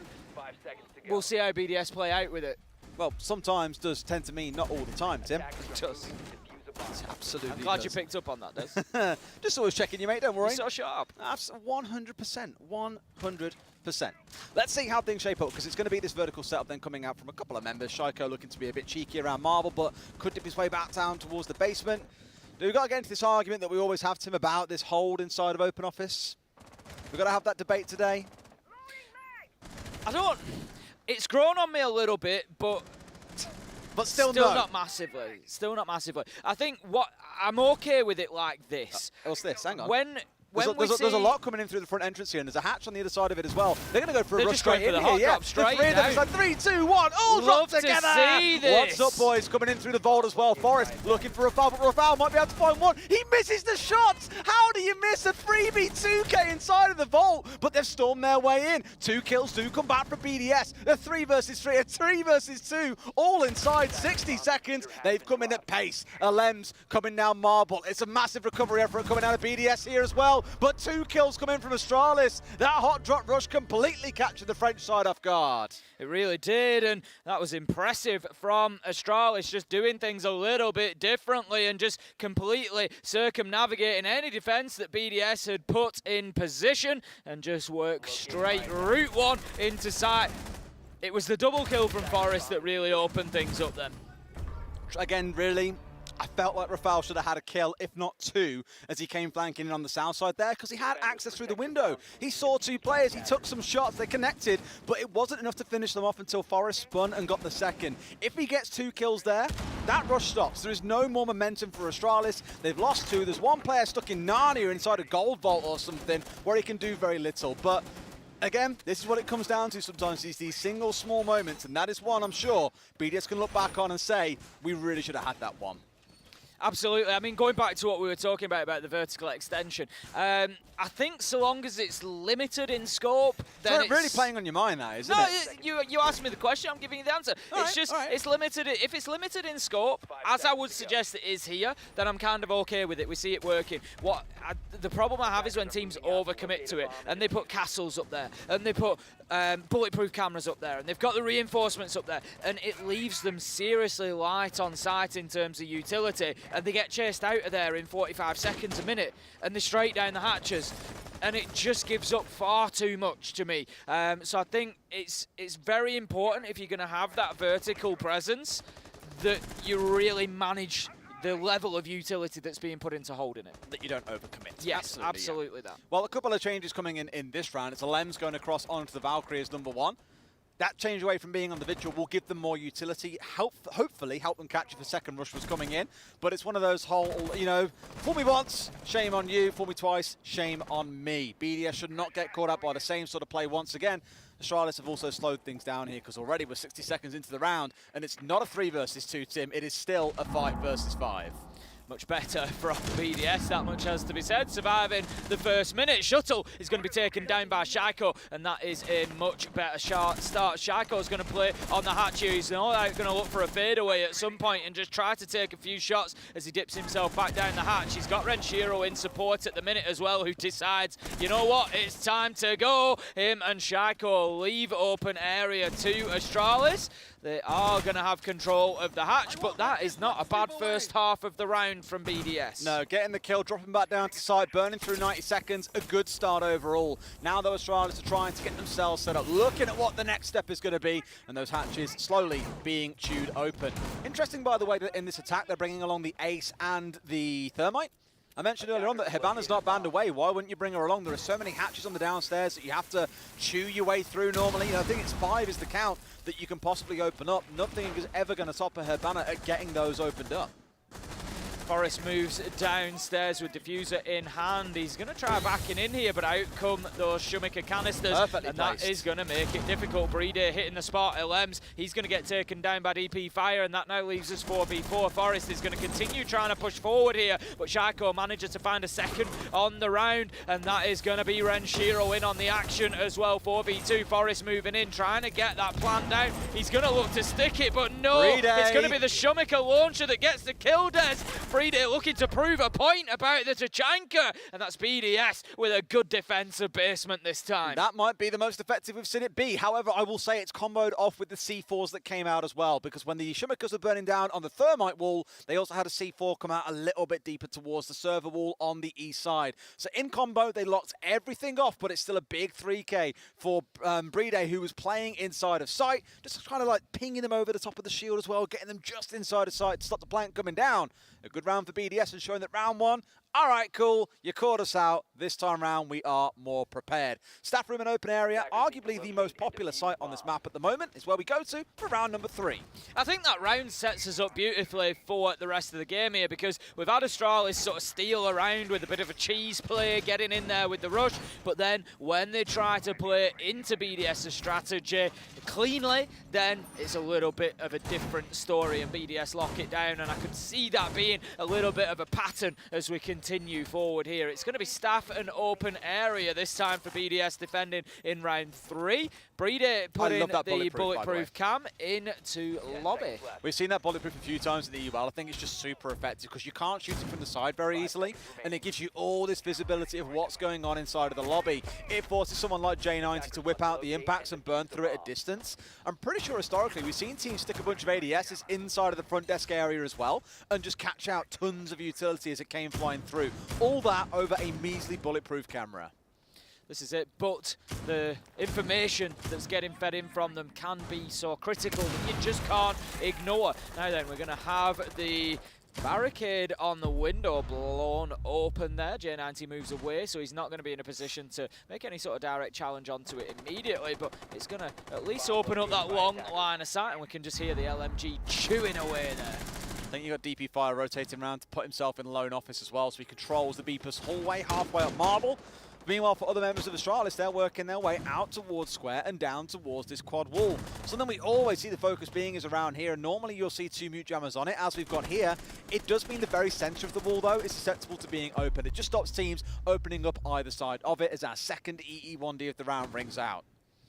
No real push coming in line with that. It's just freezing BDS in place for a couple of seconds, but no real pressure or challenge applied from Astralis to coordinate with that. No vertical action going on as of yet either. Rafal going to be quite happy to keep himself inside of Archives if he is allowed to, and he's going to keep the ability to at least rain bullets up through that floor. Doesn't have Nitro in hand at the minute, but can still make challenges, however. DP Fire with a beautiful angle from the vertical there. Finds LMs for the opener. That's what you want. And the pings of the drones coming out as well. They know where these players are, so they can just keep on raining down death from above. Iconic hoping to hold the angle, but the man goes to the move. Can he find the head? No, he can't. Just about dodging away. There's a couple of kills that come through, sure. Rafal finds one back in all the mess, but Astralis still have the numbers advantage of 4 versus 2 and 65 seconds to play. BDS's days are looking numbered here, Tim. Certainly are, and Shiro Breeder are going to have to try and lock things down inside a sight, but they've just got so many angles to watch. They've got the barricade with the angle all the way through into staff. Look at that from J90. Manages to find his man. Brede shut down. Renshiro's got one thing to his advantage here, and that's the fact that he's got the Alder in hand, but Forrest able to drop and start getting that diffuser down, and there's very little that Renshiro can do about this. He needs to wait for the smoke to clear, and he just needs to hope that there's an opportunity to find himself a cheap kill or two to get things going, but no, he's watched from the window. He's shut down by Shuttle, and that's going to be another round to Astralis. 2-1 now. Yeah, a little bit comfortable in that round, and this is where things really start to get spicy, because it could be this back and forth, answer for answer between BDS and Astralis. In terms of Astralis attack something, BDS go, oh, that didn't work very well. Change something up, find a response to it. And here, I think a lot of it came down to that vertical play and how exposed BDS were for much of the round to the sledge and the buck on the upstairs. Sorry, to the buck on the upstairs. The small change to be made, no doubt. Otherwise, Astralis can just keep on going. 2-1 it stands, going into round number 4. Plenty of excitement. Same side again. The team. Plenty of excitement. Yep. The thing is, are we going to follow the same pattern? Do we have BDS this time able to adjust, adapt, able to lock it down as they did with Lockers last time around? Or will Astralis this time be able to squeeze a little bit more of the same out of the round and get this one? I mean, they were pretty much, you know, away and clear that last round. It really wasn't much of a challenge from BDS at all. It wasn't, no. There wasn't much fighting him in a way, right? Being picked up for free. They'd find one kill back in the middle of it, but it was already a 4 versus 2 by that point. Not that it really mattered at all. And it was here where Rafal was playing that we saw a lot of the trouble, really, because inside of this area where Brede's also sat, you know, inside of Tellers and Archives is where they were getting picked off from above, where the pressure was being applied, where there were drones from Astralis seeing every single move that BDS were making, and BDS almost a bit too stubborn to pull back to sight as the ceiling above them started falling down. So here in this round, maybe that's going to be the focus is, forget about trying to be hyper-aggressive in Tellers and Archives. Let's get back a little bit sooner and not find ourselves sat in a 4 versus 1. J90 once again blasting out the castle barricade, so all very similar from Astralis so far. Just nice play from the buck there. It's just great. Shuttle using that upside down rappel, window open, and just blasts that wall open, and we saw how effective it was in shutting Renshiro down at the end of the last round. So BDS, for me this time, they need to hold on to those numbers for a little bit longer. They just got cut down in sort of the early to mid round, and it just really left them on the back foot. No doubt, though, for the side of Astralis, it's going to be why change, what ain't broken. Let's get that vertical control. Let's get some nades down there, hold those angles, force BDS to move, and pinch them on their retreat back in towards the site. That really is going to be the name of the game, so we'll see how it starts to play out. No one really coming in for the lobby side just yet. Iconic, I think, was starting out there as he'd opened up the ATM's door, but has now moved himself up towards the roof and is rotating over to join the rest of the team on the top floor now that they've got safe control up there. J90 going to use that soft breach to open up the wall into stock there. Doesn't get the floor. I was just seeing if he got anything of the floor there to offer a vertical angle, but I don't think he did. It's not going to matter. Oh, no, he did on the far side. It's going to be Buck in there anyway. Shuttle just clearing that floor out and looking for those vertical angles. We saw him able to get the kill last time around. Will it be the case this time? Can't quite see anybody as of yet. Shaiko finds one on the reverse angle. Iconic was just about to dump a nade in there to clear that Banshee as well, and that is perfectly timed from Shaiko. That's the problem in a way, because they've also got things like, well, the nades are 2 of their big things to destroy away this gadgetry that was inside. They've now got the Zofia with the impacts, just 1 remaining. They've got the Gon6 on the Lion, but that's about it. Everything else, looking at the bubbles, the castle barricades, the Banshees are going to stay standing at this point. Doesn't stop them getting some more kills back. A 4 versus 3, looking good for Astralis once again. Gonna be Brede just holding the angle onto the window. We've got the utility raining in, takes his shots, not gonna find anything of the Zofia of J90 there. Just looking to continue peeking around this corner. We've got a little bit of debris in his way there. Just gonna blast it out of this line of sight with that LMG and see if he can get anything working. But Brede keeping himself safe for the time being, and Astralis just feeling with 30 seconds left to go like they're struggling to get themselves into a position inside. Well, J90 finds one, make it a second as well. They found the kills they need, but Rafal pulls 2 back, but can they shut him down here? Sat inside of Bleepers, C4 over the top, diffusers on the ground, and 15 seconds to play. J90 makes it 3. Astralis with round 4. BDS now down 3-1. Not looking good for BDS at this point, struggling to get themselves into this one. They've had the 1 round down in lockers. I mean, the positive for them is they can go back there now after trying staff twice, but given what we saw against Chiefs as well, it's just looking a little bit tough for BDS today. Not really waking up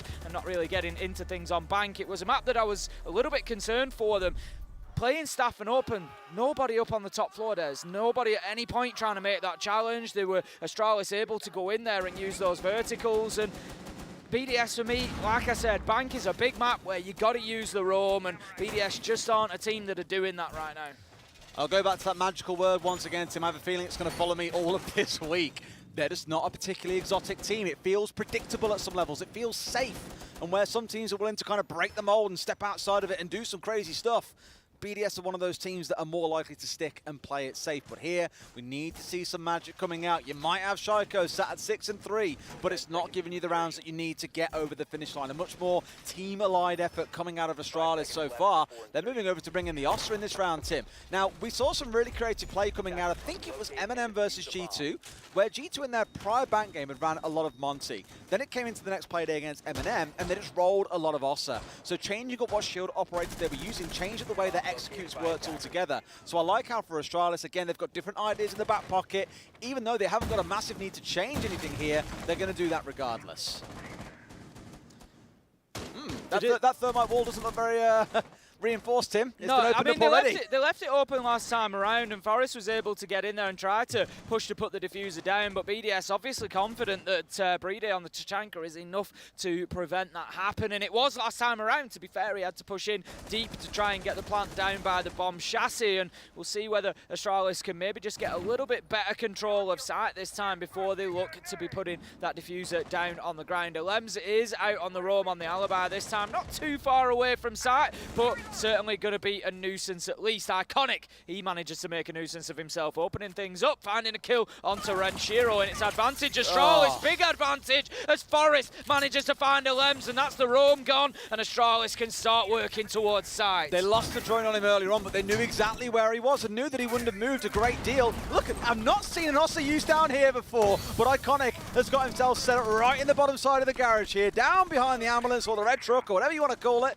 I'm pretty sure you won't see an ambulance in the bank, but here we are. Down at the bottom side of it, he now has a wonderful line of sight straight through into lockers, which one, puts Brede under a little bit of threat, but also stops BDS comfortably crossing across this point, which Rafal is now looking to go through. But Iconic was forced to back away as the Shumaker's reined in, finally gets himself picked off. So now that control in garage reduced massively. Beauty of a kill from Rafal there, but DP5 continues to apply that pressure. Going to be playing up behind the shield there, just going to be able to lock himself in and get out the Selma charge. Gets shot off because it is onto a soft wall, so can be shot from the other side as well. Forest goes in, trying to put that diffuser down for the time being, probably looking to bait out a bit of utility as well. Going to have to make a second attempt, and Brede, he's just going to continue firing these Shumiker launchers over. The stun grenades are going to try to slow him down, but for the time being, he keeps them exactly on the money. I'd love to see him make use of the smokes here from Forest as well. You've got them on the Twitch, you know, why not go for it? But instead they go shallow. There's no C4 on side this time round. Rafal, any Yokais on side? The answer apparently is no. Shuttle with 2 massive kills, and that should be enough to get them round number 5 here. A 3 versus 1 for Astralis in a post plant, and they're still being pinned down by this man inside of the garage.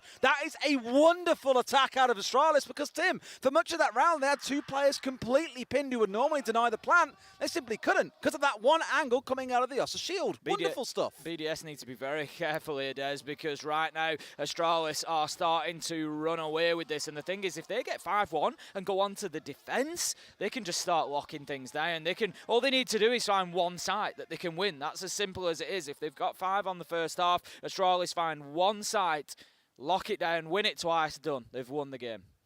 Understandably, BDS take that time for attack timeout. They know they need something here, right? You can probably stomach a 2-4 half on defense on Bank. A lot of teams do well on the attacking half of Bank. I think it's actually our most attacker-leaning map in the pool. I think in EU at least it's like 37% attacker win rate, defender win rate, sorry. So it's very good for attackers. You'll take it. It's not ideal, but you need this round. It goes to 5-1. I can just see Astralis finding some kind of crazy round, pulling it out the bag, and suddenly you're sat facing down the barrel of match point constantly as you try and fight your way up that mountain as BDS. That doesn't really feel too climbable right now. The guy's looking a little bit deflated again. Astralis in full spirit because you can hear just how noisy they're being. Absolutely, they're enjoying playing. That much is clear, and they're looking at potentially walking away with 5 points. I don't think we've had anybody better that today, have we? I tell you what, I'm going to take a stroll around the back of our desk, mate. I'm going to take a pew. Take a little stroll. I don't think anybody's had 6 points. I can't think of anybody that's got 2 clear regulation time I wins. can't think of anyone that has, no. It's been very back and forth. I said it earlier on, where teams have won the first game, they've then gone to lose the second or go to overtime or whatever it comes down to.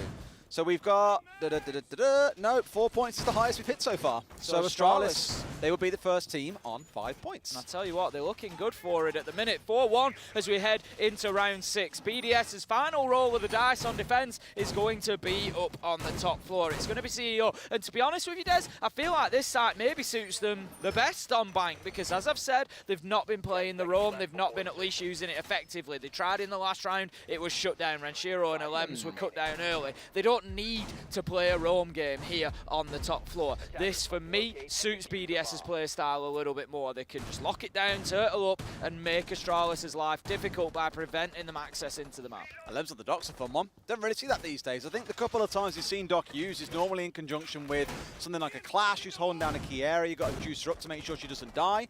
But he's playing very much solo by himself off on the roam here. Doc, of course, can self-heal himself for quite a bit these days. Got all the different scopes you can play around with. And I think mainly part of it comes down to the fact that bulletproof is very useful for the information. And it's like, well, what else can we play here that's got a bulletproof? Sure, there are answers to that question. But any that we sorely need, like the gadgets of, if not, let's make our roam even stronger.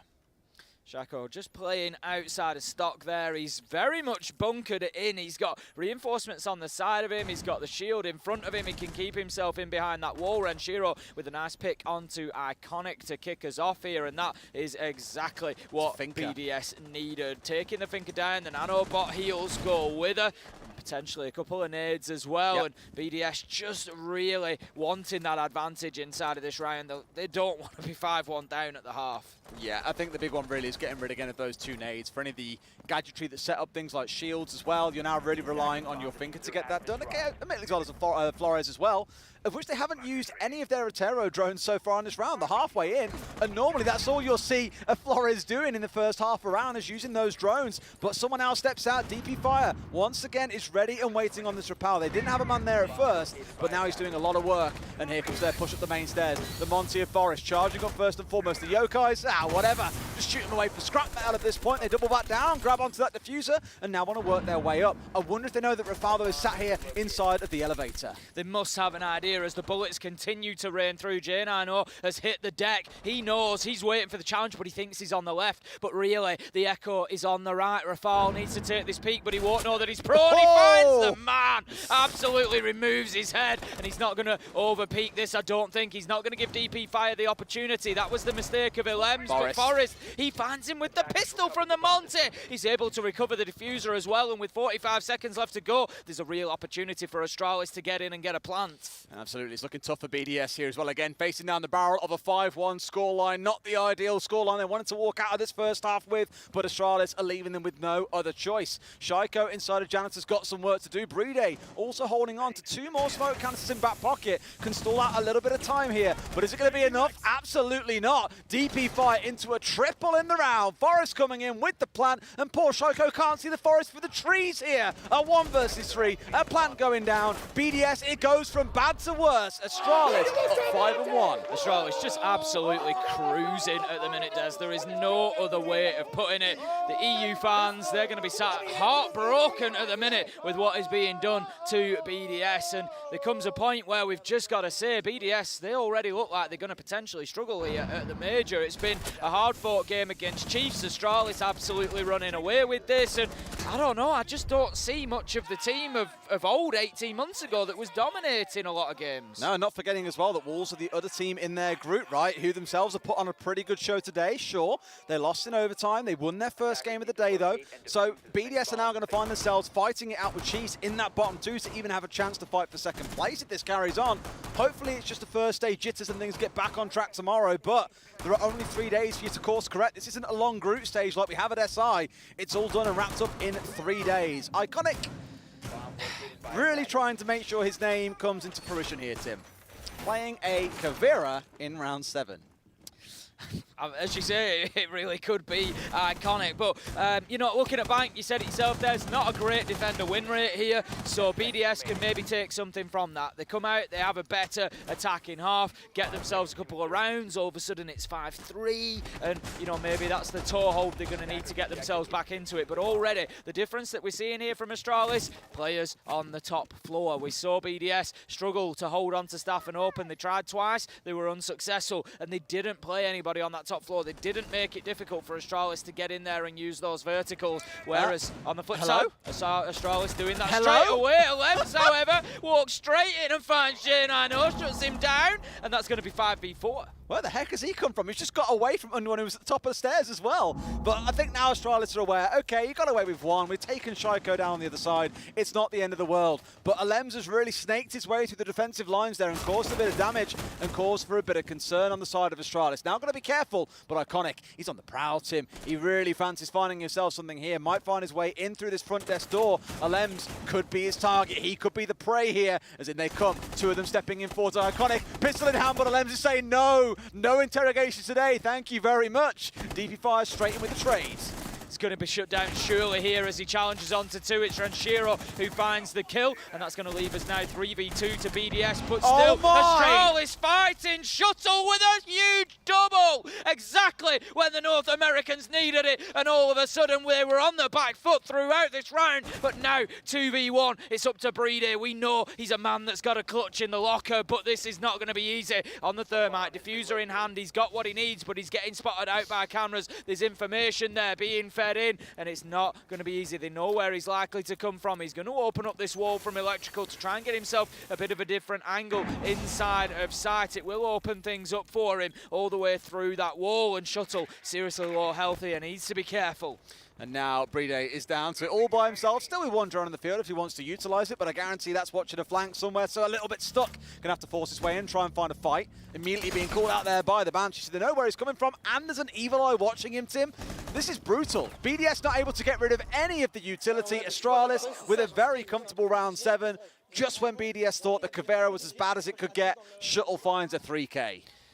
Honestly, Astralis are tearing BDS apart here. It's the only way to put it. There's just nothing that BDS can do to get themselves into the game.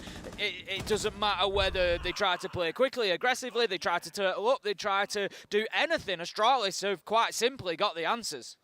They have. BDS just look a little bit lost. 7-5 against Chiefs. Okay, maybe they warm up, maybe they turn up here in this game, but Charlotte's looking to be the team that want to charge ahead to the forefront of this group. Wolves so far, arguably the most convincing after them.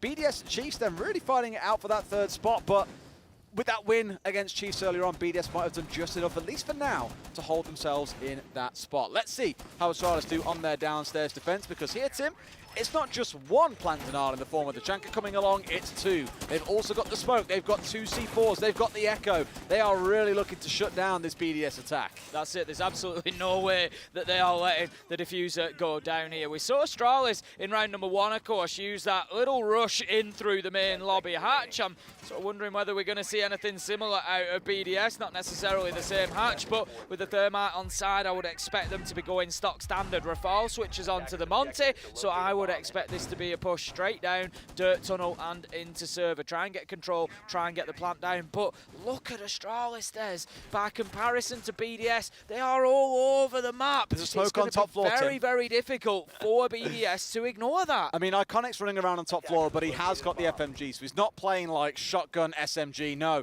He's picking up the sort of thing that we saw Citizen Pioneer for quite a while in EUL on maps like Chalet. He'd run around with the smoke, and we asked him why one day, and he said, well, the team needs a shield. Smoke's got a shield. He's got a good gadget. The FMG's a decent gun.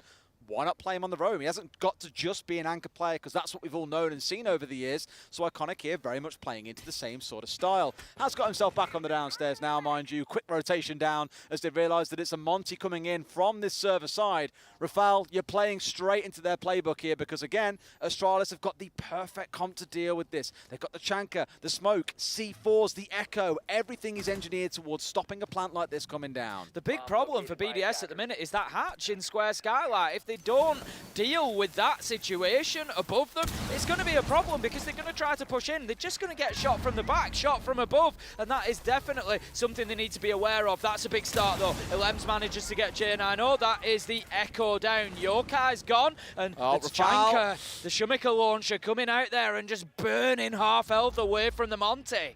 Alem's working his way up to the garage here. It's no Ossa, but it is Iconic looking to meet him as well. A second kill coming in, making a third. It looks like they might have found the answer here with those Shumikas still raining through. BDS have got the numbers advantage they were looking for. Alem's working his way up to the garage here. Forrest looking to greet him on the way in here. Goes for a swing. Not quite quick enough. The Frenchman winning that gunfight. A 1 versus 5 and Iconic. You can really put yourself up to that name, my son, if this works out. Finds one. Can't find the second. Smokes out the spot. Goes and finds the second man. Expects a man to come top of blue, but there's no one there. Feels himself back, but the nade from Shaiko was there to meet him. BDS find their second round, but Tim, it is a long hill to climb. There's a long way for BDS to go before we even get excited about the potential of a comeback here. 6-2 now on the scoreboard, but they dealt with that very, very well. Of course, we saw the 3 players pushing down into service, but the big question was those Astralis players in and around square trying to use the hatch, and it was Shaiko and Alems that were working up above, and they had the answers. They got the kills that were needed, and it protected the players down in server, and it all fell apart for the Astralis defense. But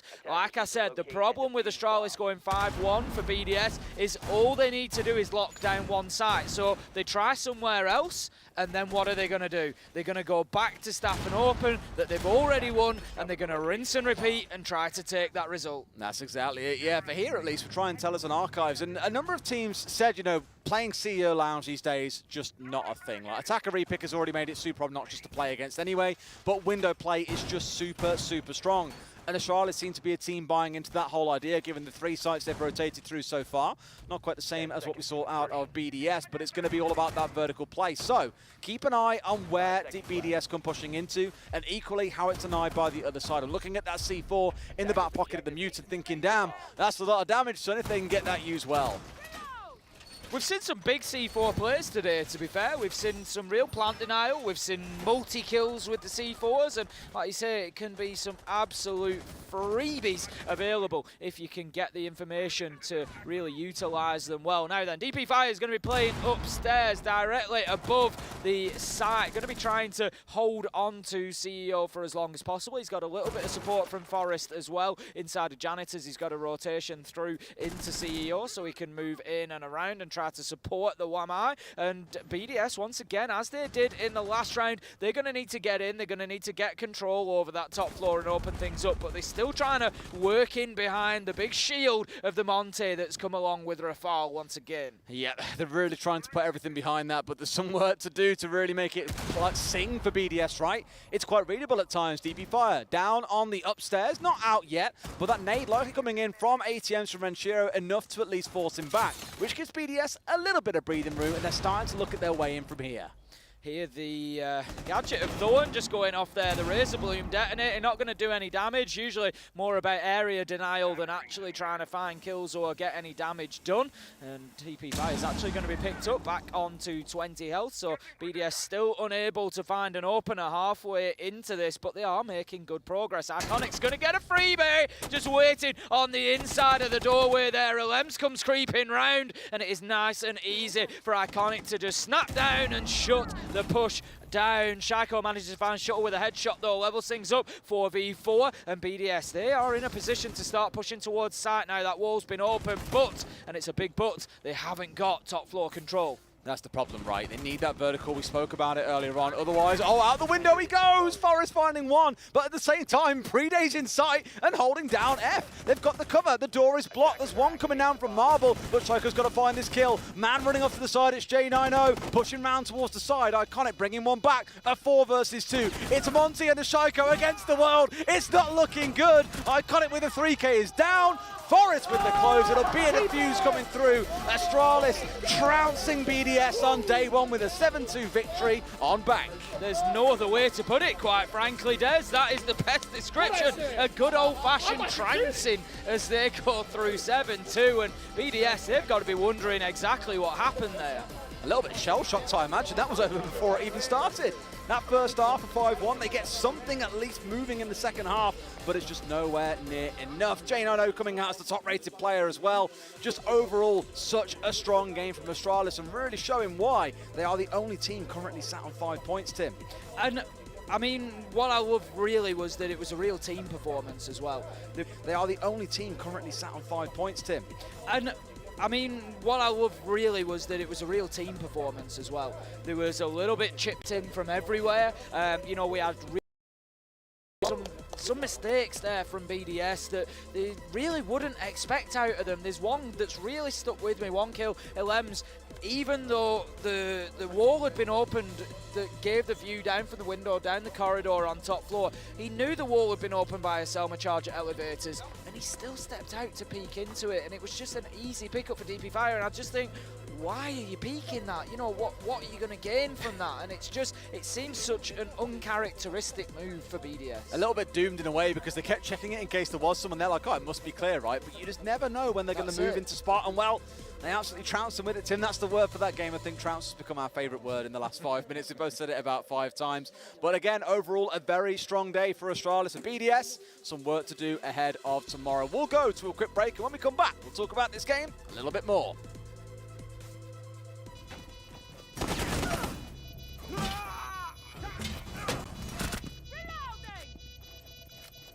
Attackers need to protect the diffuser. Position compromised.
Hear the sound of the bells when the love gone, and the boys unleash hell when the war's on. Bloodthirsty when the doors put their paws on. You gon' tell them that they go a little bit of blows on. I'm the general, I can be worth something. My soldiers is ready to put a black house on them. Bring them to the wake, break them in a requiem and throw them in the pit and throw a little bit of dirt on them. Dirt on them, throw a little dirt on them. Trigger fingers in the air, put a little work on them. Work on them, put a little work on them. Trigger finger in the air, put a little dirt on them.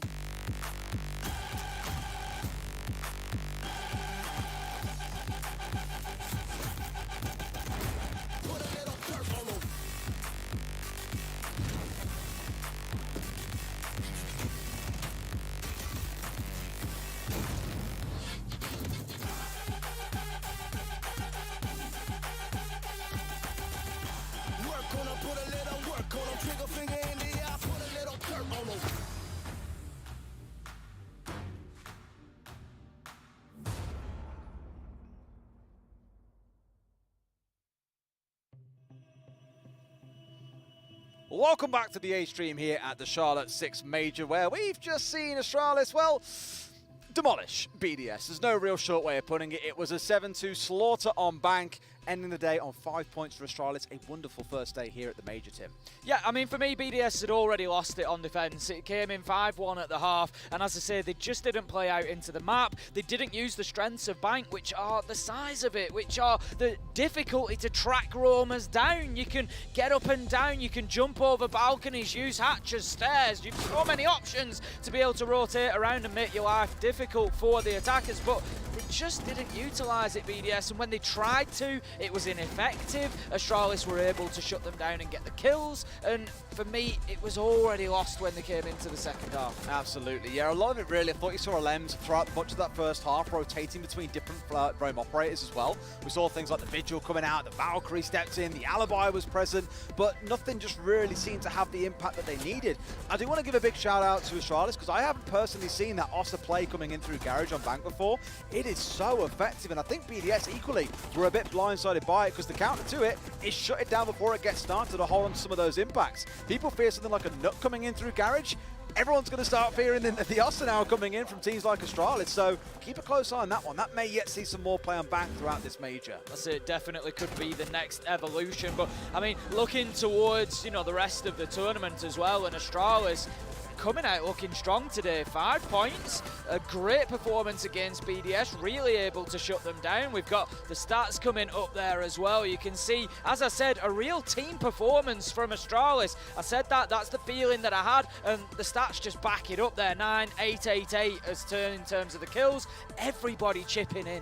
On the other side, even though the kills picked up for 1 or 2 members, you know, mainly Shaiko and Rafal, just not seeing what we needed. And Lens, the 33% cost, Brede the same. We spoke about Brede, God Planter, you know, always gets consistently high plants any event that he goes to. A bit of a clutch king as well when the frontliners fell down. We're just not seeing that same BDS that we're all used to seeing, not just like locally, Tim, but also on these big global stages. Absolutely. You've got to shout out, and it's not a stat we always look at that often, but the survivability for Forest there as well. Only 3 deaths throughout that game inside of 9 rounds, so 66% survival rate. That's really something. Did you catch my little pun about Forest in the middle of it all? I did. It was a beautiful Forest one. of the trees. It was a good one. I like that one. We'll find some more about these boys because there's so many names in there that I was like, damn.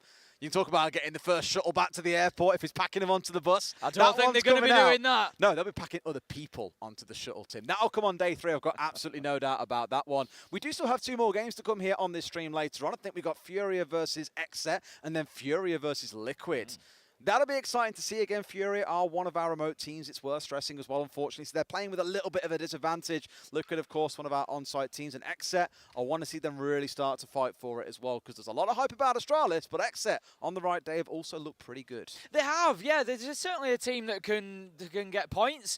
Could well fight their way out of the group. It's not going to be easy for them. It's going to be a challenge. But is it easy for anyone at this event, though? No, I mean, FURIA I'm interested to see because it's the first major with the new players. They've changed things up a little bit. They're always an exciting team. They're always one that's got a lot of resilience and will fight through to try and get results. So, an exciting team to watch. Absolutely, yeah. Still lots more to come. And as a reminder, this is only day 1. There are still 2 more days of groups to go and lots of games for you to enjoy. The B stream's still ongoing, so go and check that out when we go into a quick break. That's me and Tim done for today, though. We'll be back tomorrow. I'm going to go and put our feet up and watch some games with you guys in Twitch chat. So enjoy. Catch you guys in a few for the next game of the day.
He just managed to pull in, and you know, you never know if that round might be the difference between 3 points or no points in the end, possibly.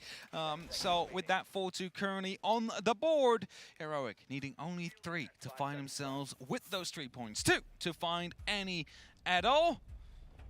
And as we're getting away yet again, let's see how they will fare. 4-2. W7M, now they have a few more things working in their favor onto Bank. As I said, it's usually, you know, it can be good with attackers, but I think in the situation of defense, in the movements that they're playing, they can start to bring some of this game back. It is a 4-2 fight either side. Benjamaster's going to see if he can try and be the lead in. He suffered a little bit to quick pacey movements, and he wants to try and return the favor as quick as possible. Nook over the top floor, past the cameras. There is a player on the top. There's a ping through. There's a spray. Doesn't get the full connection, though. Herds. He sees his life flash before his eyes and decides he doesn't like what he saw. He wants to see if he can try living a little bit more. That's what happened when a 9mm gun going through the wall there. Your damage is going to be significantly reduced there.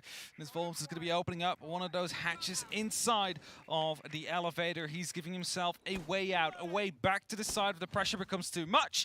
He decides to take it as well. 2 minutes left on the clock, and I believe it's just Keys left here on that middle floor here, trying to hold off Heroic's attempt of opening up these hatches as quickly as possible. He's got himself in a really good position here, Keys. If he can hold himself just around this area and he goes unchecked, it's the thing. That double-edged sword of too much bravery sometimes means that those mistakes can be punished.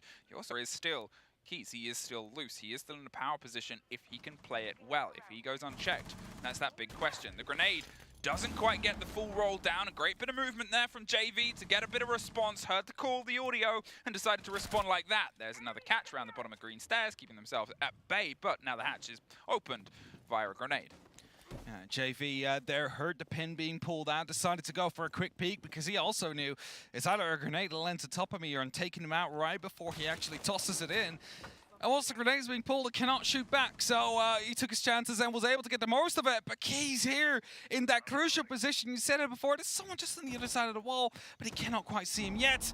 Misses the opportunity there, but this could be even bigger here. Finds one, goes for the second, but he's not able to connect. The Roni actually runs out of ammo there, and Grizzly will be able to find the trade. Grizzly got stuck on the rotate as well. It's a little bit botched there, but there is the player down here on the bottom of green. Just going to flash him out and pull himself back 30 seconds. You can see they're opening up themselves. That drop onto the elevator hatch itself. Volps is going to watch the back. There's gold. You're going to need a rotation from GDN here. Suddenly there's a player in a little bit of a tight spot, but Grizzly with the kit is isolated. If he goes down, then the round might suffer quickly. There is a player there. It's Ring Around the Rosies once again. The spray doesn't connect, but they find a second. There it is. Picked up on the split side. The smoke pops a second too late. Finds the rotation, and now it is just the man with the kit on the far side, and a lock in there from JV.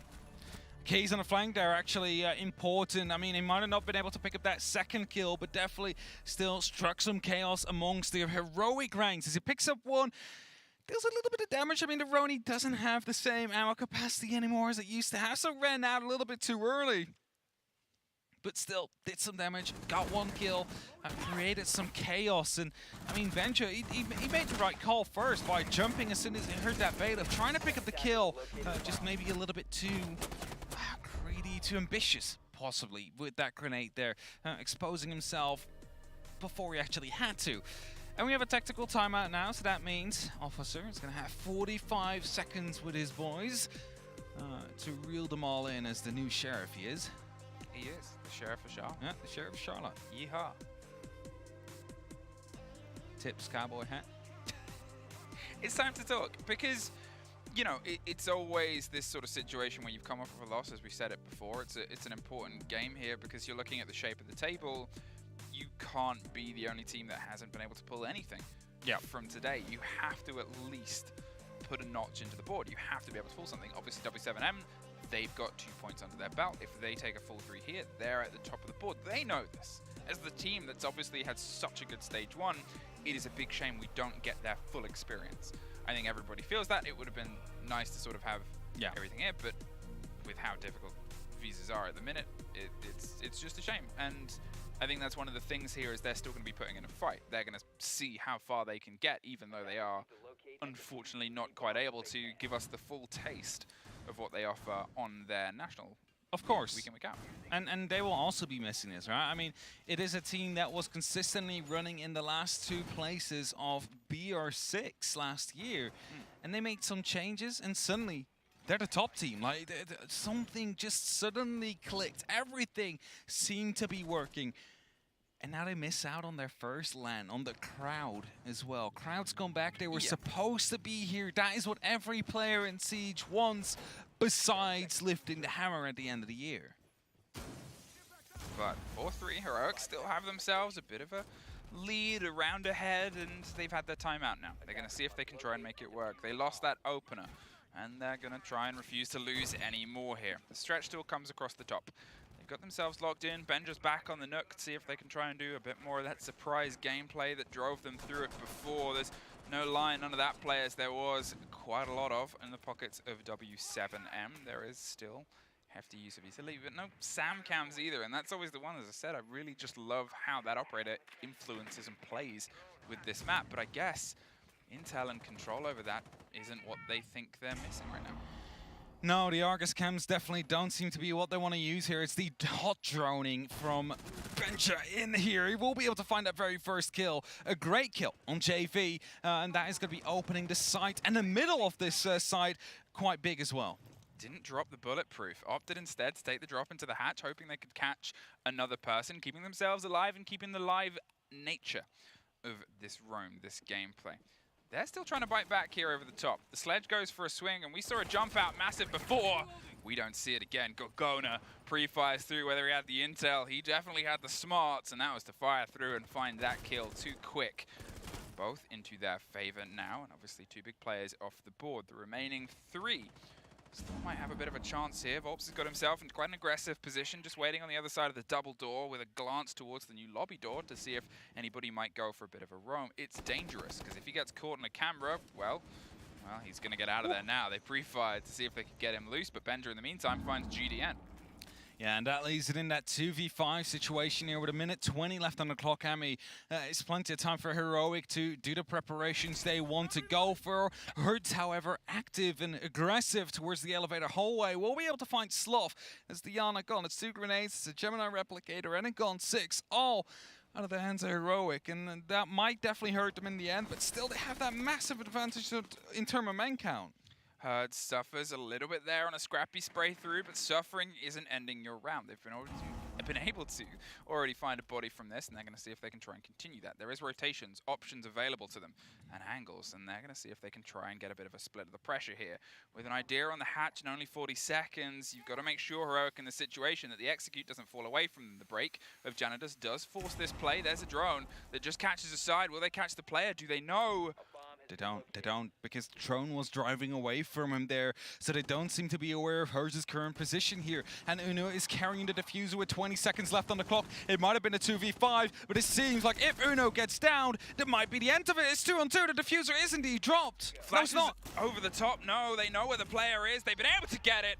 And Uno just pushes in. That was almost tragic there for Heroic. They left themselves with 20 seconds. It just needed that single player from the side there of W7M to, instead of choosing that first fight, find a second.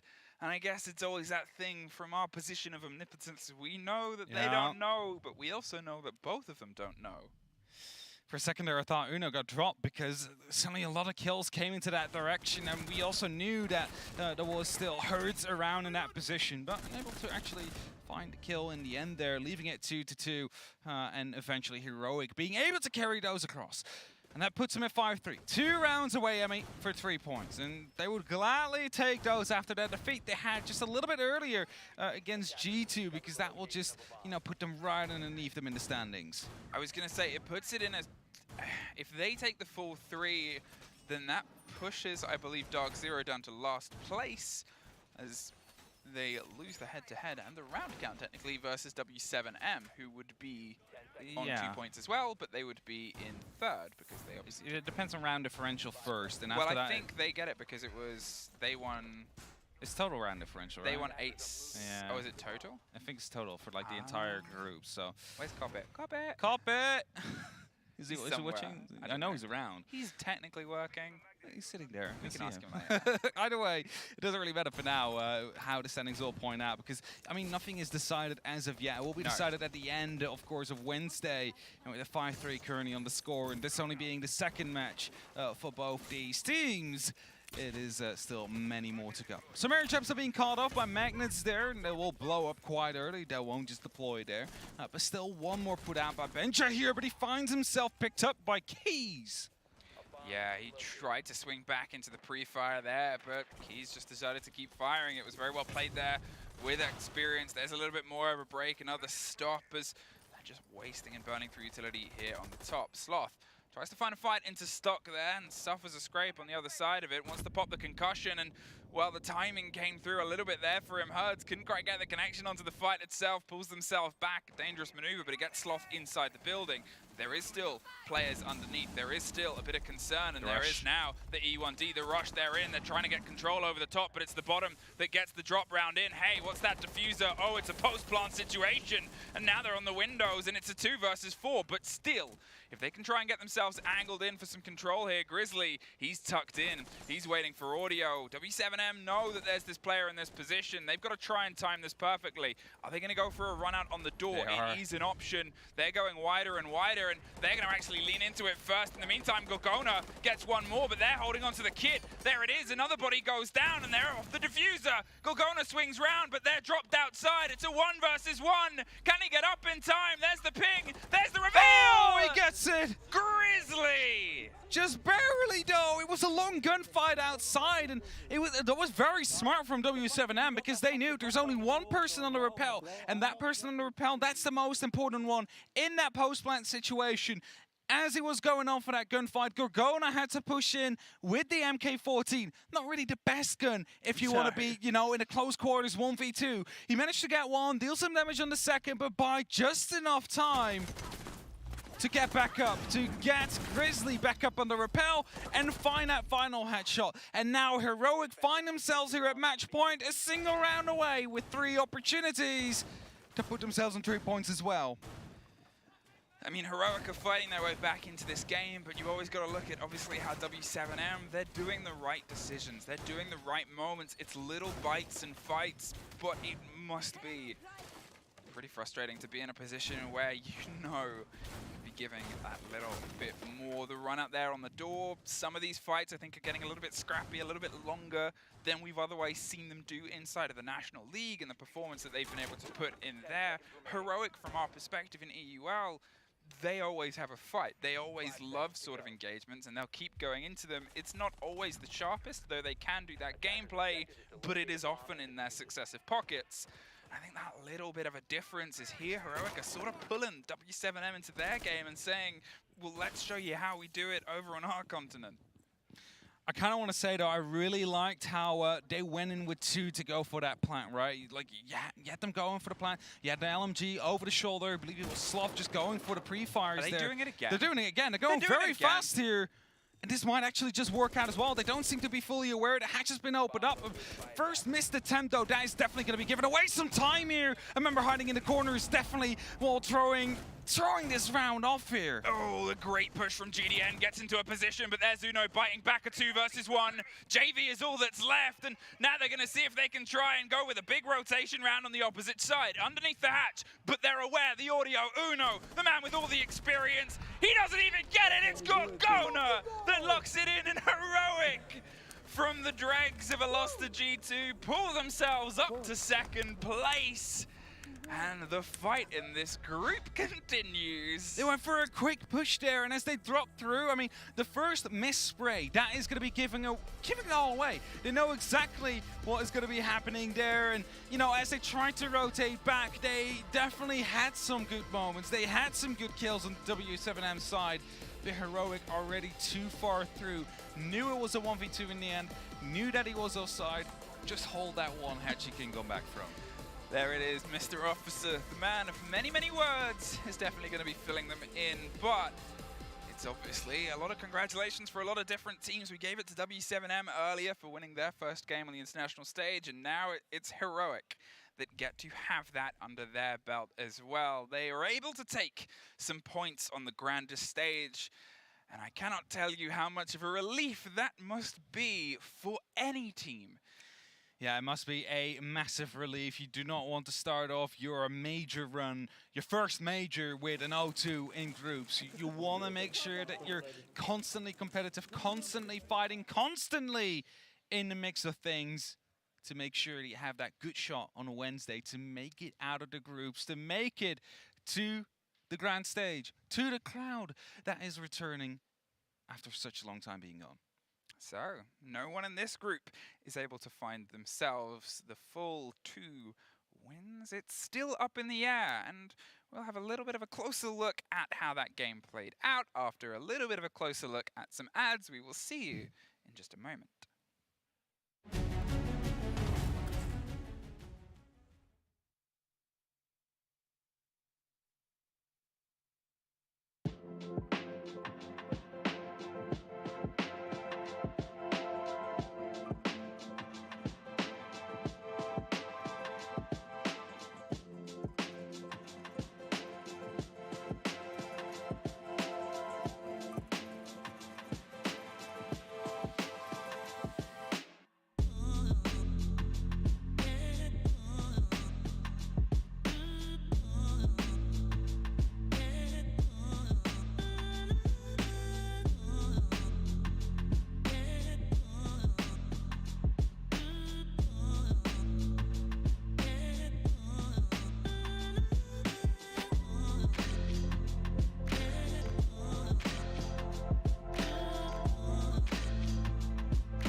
Welcome back, ladies and gentlemen, to the Charlotte Major. It's time to get into the tail end of our matches for the day, as we have our first one coming up right now between FURIA and XSET. It's FURIA's doubleheader, of course, and they'll be going up against XSET, who struggled earlier on today, but now have actually, in my opinion, a pretty good chance for redemption, given the stakes on this match. As usual, Stokes is going to be casting with me. Stokes, let's get your own opening thoughts on this matchup. You know, I think it's going to be a bare-knuckle brawl in between these two. FURIA has always been a team where we've seen them use that mechanical ability to try and really take it to the opposition, but a lot of times that usually ends up in something like an overextension or something inside of that vein. But for XSET, they actually got punished earlier today as well. So for FURIA, it's going to be a nice start to their day, pretty late here into the evening. But for XSET, they're ready to get this second game done with and see if they get some points on the board. Absolutely the case here. If they can go 1-1 for the day, that won't be too bad for them. Obviously, a little bit of a disappointment earlier on going up against CAG, but that was kind of the worry talking to some of the other talent here about how XSET may perform, is that once again going up against another squad that plays like them but can also kind of play into that more standard style of Siege. Maybe they were going to run into issues there, and clearly it seems like it was the case. Unfortunately, we were also casting another game while that one was going on, so we weren't able to gather the greatest amount of intel. But I think here against FURIA, they're actually going to be centered a little bit more. Some people may disagree with me on that, considering that it's a Latin American team. They tend to play a bit more aggressively. But looking at FURIA's more recent games, they play a fairly reserved style of Siege from what I've been able to find out there. Looking, you know, it's still Latin America, of course. You still have the occasional jump out or crazy play from time to time, but for the most part playing a much more traditional game, almost like in the old meta style to a certain extent. So I think that that actually aligns pretty well with the way XSET plays and could allow them to take a pretty serious advantage in this matchup. Yeah, I have to completely agree with you. I think this is going to have XSET in a very grounded position. So, and speaking of XSET, come up on your guys' screen here and start talking about them. We've had a fantastic time in the NAL casting these guys. The first start to the week wasn't exactly great. You know, they ended up faltering just a little bit, lost their first 2 matches, but as soon as Spirits got a hold of those reins, my God, did they take off. Absolutely the case here, and they really rocketed their way through the rest of that NAL season. Like you said, some doubts earlier on, but they had thrown all of those away by the end, and at least in my book, we're one of the top teams, if not the top, coming into this event here with the playstyle they're able to bring to the table. Especially, again, when you look at the coach and the amount of experience that he has coming from the Latin American region and the players that he seemingly brought along with him, too. This is a very dangerous roster, and one that teams from other regions, FURIA specifically, and certainly going to be the case, that they need to respect coming into this matchup. Absolutely. And, you know, especially with XSET kind of being a fusion of NA as well as LATAM coming in to make this, you know, whatever you want to call XSET. It's a culmination of a lot of different things. I mean, these are some amazing players, especially with, you know, the story of Kino and Yaga and the way that they've reached the position that they are. You know, they're more than likely very, very excited to try and attempt to get this win under their belt. Their very first one on international competition. So we're going to get into the map bans here, folks, and see exactly where we will be headed to. Let's see exactly what battleground we will be selecting. Looking into it now, we'll have our first bans going out of the way. Villa knocked out first by FURIA. That's actually quite surprising considering the relative amount of play we see on that inside of the Latin American region. They also knock out Chalet and Oregon. And meanwhile, XSET has taken out Theme Park, Border, Cafe, and Skyscraper, which leaves us with just Lonely Old Clubhouse as our last remaining map. That'll be the battle battleground for this series, ladies and gentlemen, just a best of one, as it will be the case throughout all of our groups here. So pretty much the Siege map right now, the kind of standard style of play that you'll be forced into because of the way this map lines up. It's a true testing ground, I think, for a lot of teams alongside maps like Oregon as well, where these maps have, for the most part, really been played out. Like they've been explored like 90 to 95% of their potential, I would say. Even more than that, I'd say you've practically reached 100% potential with the things that you have access to in the current moment. I think the big game changer for a lot of these maps is going to be coming the next patch with a zombie coming into competitive play, where you're actually able to form your own defensive standpoints with your own walls. So it'll be pretty interesting once we cross that bridge, but obviously that is quite a bit ways away. But back to the subject you were talking about between the two maps, I feel like Clubhouse has quite a few more avenues of attack for all of the sites in comparison to Oregon. Oregon's very straightforward. You're really not going to do something that's going to be unorthodox or out of the ordinary because, as you said, it's played out. Everyone knows the perfect way to attack that map, but for Clubhouse, you're still going to have some wiggle room. I mean, even on CCTV, for instance, you can go right for the main wall, you can go into construction. There's so many different options, and fortunately enough for us, we don't have to wait too much longer to figure out what XSET wants to do with their defensive decisions. Going to get into the attacker bans here as XSET will remove Habana. Pretty straightforward one here for Clubhouse. All right, so looking at the second ban as well here. Gonna have Furia's first pick and second pick coming up after that one. Flores making perfect sense, especially considering we're onto Clubhouse here. A lot of tight angles, a lot of rooms that you really cannot access directly. So do need to see him get knocked out there to make that a bit easier. Yeah, it's always been such a fantastic pick for a lot of these different squads to be able to get rid of any multitude of utilities, whether it be Evil Eyes all the way down to deployable shields. Mira will be banned out for Furia's defensive ban, and XSET will also remove Kaid. Now, just to remind you guys, Thatcher still is in play, so this is more or less just a spot ban for them, just making things a little bit easier and making it to where XSET doesn't necessarily have to force Thatcher into their lineup. So expected first site choice coming out here as well now from XSET, going directly into the basement. That has, at least in North America, become very much the go-to for most teams here, as they'll start out and, generally speaking, have a pretty good chance to win that out on the defensive side. I would expect this round to be no different. We'll see what type of aggression Furia can bring to the table, though. They're also bringing the expected lineup. Maverick for the backup, hard breach if necessary. Thermite taking over the primary, and aside from that, we did not see Thatcher being eliminated. Despite that, however, for a lot of teams, he kind of moves out of the way for comfort picks, so we're not going to see him be brought in just yet by Furia. They won't necessarily need it as teams have, of course, found plenty of ways to execute into these sites without necessarily needing that style of utility. Yes, indeed. And for XSET, it's going to be downstairs to the basement initially here. We'll have Thunderbird along for the ride. Operator we haven't got to see too much of today, at least inside of the matchups that you and I have casted, but I believe we got to see her a couple of different games that were viewed by different parties. And, well, now we're going to have him here for Gomez, and those Conan stations will surely be able to eddy anybody that needs it later on in the round once things start getting down to the nitty-gritty. Furia about to be out here and onto the board as they are going to be going for a pretty traditional operator lineup when it comes to Clubhouse. Like we said, not any huge surprises showing up inside of this first round. That will have to wait until a later point in it, but okay, wow. Handy. Did he run out? No. Getting a surprise kill. Oh, no, there was a punch hole. Wow, fantastic eyes on Handy for that. That is definitely one that's pretty difficult to see at that range. Pretty impactful player going down too. Yaga being removed from play. Hopefully all the cameras were set up, but okay, things are going very quickly. Furia gonna make mincemeat of the words I said, where they tend to play a bit of a slower style of Siege. Not the case here at the start. They're taking as much control as they can of this top four. They want to clear out this roam early on, and so far they're succeeding in doing so, but Gomez is still alive and well here. He'll need to be dealt with before they can focus on the site, and he's gonna start to respond a little bit here. Brings Fantasy down, gets the confirmation too. We'll try to ditch through the hatch. It looks like it's a successful retreat. He still needs to make his way down through main stairs though, and that's where he's going to run into some big issues. Well, the good news is now, since he's gotten these kills and been able to equalize, he can more than likely delay an extended period of time over here inside of Strip. Even past that, if he's allowed to just exist here, he could potentially rotate back in later. Handy's actually not even going to drone him out. Looks in the hallway, tries to find him inside of Billiards, but obviously nobody home. And this is going to be a huge time sink here for Furia. Gomez continuing to creep forward here, looking to make a secondary amount of impact against the push from Furia. This is the big mistake with Furia going for a bit of a haphazard clear of the upstairs hold. They didn't lock down Gomez at any point, so he's now wasting a massive amount of time.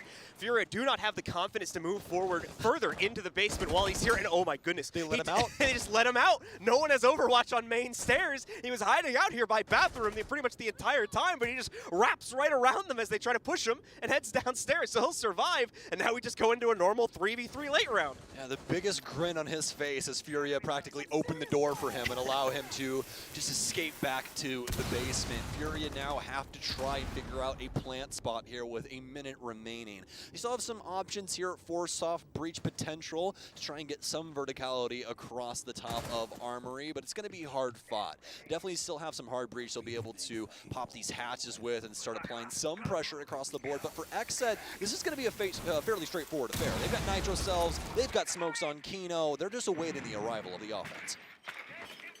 Andy once again preparing this drone right here for the rest of FURIA. Started this round out well for the squad, and going to look to try and carry it even further here. As the first to fall was Iago with that punch hole. Spirit's the next. Now who's going to fall yet here? Diaz picking up the next frag. Kino as well, shutting it down. FURIA cannot maintain in the 3v3, and XSET take initial control. XSET excited already. You can hear him all the way across the room as round one will go into their back pocket. And a pretty interesting, I think that's honestly the best way to put it, opening part of the round is FURIA just ran up into the building. That was it. Yeah, I mean, yeah, aggressive, sure, but I mean, in the most grandiose possible way. I am assuming what ended up happening was after the kill against Kino or Iago at the beginning there, they probably think, all right, there's going to be like one person max remaining up here. We just overwhelm with like 2 to 3 of us, then we can focus on the basement execute. I don't think they were expecting as much resistance, and for them to be as well prepared for that type of a push as well when it finally came to bear against them. Yeah, well, also for XSET, I mean, I think they capitalized on the situation pretty damn well. We saw them, you know, have those late rotations come through the top floor, especially for, I believe, Diaz that ended up actually climbing up the, it was either him or Gomez that ended up actually coming up cash stairs there for a moment, and ended up eventually rotating back down. But it's those little, you know, side pieces of pressure that come through that FURIA aren't exactly ready for. They're so tunnel vision of trying to clear out that top floor. They're not exactly suspecting another defender to try and rotate into them, especially at a time frame like that. So now for FURIA, more than likely going to slow things down a bit and try and gather more map control before immediately trying to take it to XSET. Start of the real round begins now. Here is FURIA. Just to clear out the second floor hold that XSET has gone for here. No huge change-ups from the XSET side of things, just the appropriate ones needed for the secondary site that they fall into now. As far as FURIA is concerned, a lot of the same as well. Maverick being kept in, Ace also swapped out now. We're going to see the rest of FURIA try to work their way through here, continue to clear out the remnants of XSET. Away from that, though, already seeing Miracle work on opening up this main balcony access point. Shouldn't be too much of a delay past this. This is usually the first thing we see our attackers go for. Again, not much resistance in there from XSET either. They're just going to let this one get opened up, as is kind of the way this generally plays out. Yes, indeed. And it's going to be a little bit of a lull here initially. The first minute, XSET able to stave off FURIA for the time being, but they're mostly dedicating themselves to drones as well as a few odds and ends just to make sure that XSET can't get around their overall attacking setup. To at least destroy a couple of boards at the bottom here. Gomez obviously knowing where that Claymore is as well due to the audio that he heard to his left, so he does have the potential to hop out here, but it's going to be hard fought. He's going to have to get the Claymore immediately 180 in order to take the fight, and he'll get it. That was gorgeous from Gomez. Those beautiful mechanics made out on full display here. He'll finally get taken down after that, but that's one LMG out of the way, and actually don't even have to worry about any more. Fantasy gone, STK now gone as well, as Iago will take him out inside of Bar Connector, and Spirits potentially with one as well, but no, it's Yog yet again. Miracle will go down. Spirits, some amazing shots, and XSET with a flawless round. XSET beautifully done. Starts out well right from the beginning of it too, with Gomez getting aggressive outside of the blue window, shutting down the repel play, already removing some of the security that seemingly FURIA had built up for themselves on that repel position, and from that point forward, it's just domination, whether it's the front door or here inside of the catwalks on Garage. It all goes XSET's way and gives them a flawless round to get them 2 out of 3 of their site lockdowns. Going to go to the third expected one now, Gym Bedroom, before they rotate back down to the basement on round 4. Yeah, that was just strong across the board there from XSET. Strong garage hold, Spirits playing that out masterfully, as well as continually applying pressure to FURIA across the board, whether it be through secret stairs or just having Yog rotate around and try and hold one of the cutoffs near the center of the map, and all of it bodes extremely well. XSET now up 2-0 on their defensive half. Continuing on the warpath here in FURIA, looking for solutions in terms of how to get them off of it here. We'll see what exactly they try to evolve themselves into. Not much going to be changing up in terms of the operator lineup for round number 3. We do see the Finka coming into the fold for Fantasy. Aside from that, pretty much identical. Still keeping the triple heartbeat in play too. We are going to see a slight change up in the soft breach department. Just the switch up from the sledge over towards the buck. XSET with a multitude of shields here at the top of Cash, John. I do believe we have a few ADSs to go along with that. DS will more than likely apply some discs later on as he's just holding on to those to see what move could potentially be made. Maybe they're going to throw in a bunch of stuns or something like that, and he'll be able to just pocket those discs and then apply them later when needed. And now for FURIA, about we are, as they'll be coming in from the west side. We're going to have, I believe, Ace or something along those lines. Ah, it was Kino, I do believe, popping the hatch for Gomez through logistics. But we definitely did have something. Yeah, STK and his Selma charges going off. I do believe that's over on Jacuzzi. Weren't able to exactly break that, Rare. You're going to need to get a better angle on that. And XSET, they've been able to equalize already. Two of the FURIA members late to the party. It's a 3 versus 3. Kino's got some extra smoke, so keep applying them to where the burn is and see if he can try and hold them back. Fantasy with some very serious damage. He'll go down. He's picked up by Kino. Diaz trying to get in behind yet again, but it won't happen this time as it's down to the 2v2 with 2 minutes remaining. FURIA, they're taking risks here, especially with that haphazard execute, but unfortunately the fumble on the hatch drop on top of the detached execute that followed it up really throws them into a bad spot. But still, they're able to keep it winnable here at a 2 versus 2 due to some aggression coming out there from Fantasy, distracting and allowing for another player to work their way in. Let's pick up an additional frag here. A bit of a misplay, though, from Fantasy. Ultimately, he's not able to make much happen with that push through the toxic gas. And now turns, but could have been a 3v2 into a 2v2 here. FURIA trying their hardest not to make a secondary mistake, but at the same time, XSET doesn't want to feed anything over towards this FURIA roster. Rare is the first to take challenge at the top of main stairs wrap, but it's going to be STK, though, to win it out against the second player from XSET. Everything going to fall to our internal bathroom player, Kino, but he won't be able to maintain. And now FURIA finally picking up one of their own. Well, it wasn't the easy road, but it was theirs, and they were able to claim the round. FURIA finally getting one on the board after round 3 in a pretty explosive manner. I mean, immediately trying to drop into logistics and take as many fights as they potentially can. I also believe that was partnered with a rush in from the Jacuzzi wall and potentially someone trying to fight around main stairs or balcony. We really didn't get the best, advantageous position on that. So either way, FURIA able to make it through the thick of it. I think that's the big thing there. Very scrappy round, but able to find the frags when they needed it most. Well, let's see if FURIA can keep it rolling here. Some good aggression coming out from them. Once again, playing a very, very fast style of attacking side at the moment. While XSET responding to it quite nicely in most scenarios there. Unfortunately, just falling a little bit too short, giving away too many players to 1v1s inside of that previous round there. In part due to their own choices and in part due to the kind of claustrophobic nature of the gym site. Hopefully will not repeat itself as they head back down onto more expansive pastures in the basement. 10 seconds remaining. Still going to dedicate themselves to this roam game here. Signify that by not only the Mozzie coming through, but the mute jammers for Spirits, as he'll be able to hold up a lot of these reinforced walls towards the outside of the building, like Jacuzzi as well as CCTV. DS will just be here to try and pick some things up with his pass and potentially have a drone that could work against the offense later into the round. As for FURIA, they haven't changed up all too much across the board, all except for Fantasy, who is now on IQ with 552 Commando. STK starting things off well for FURIA at the beginning of the 4th round by being able to knock out Gomez, catching his aggression this time where previously didn't work out too well. Yaga still a factor, however, on the inside of this upstairs room, but there's a lot of pressure broiling itself out, ready to knock him down, and we're going to see it come to bear immediately. Fantasy with the pre-fire lineup has no trouble knocking Yaga out. This is a much cleaner fight so far from FURIA, but the response is still there as Spirits reascends upstairs and is able to trade back against Fantasy before more than likely falling back now that he's been able to make the numbers a bit more winnable.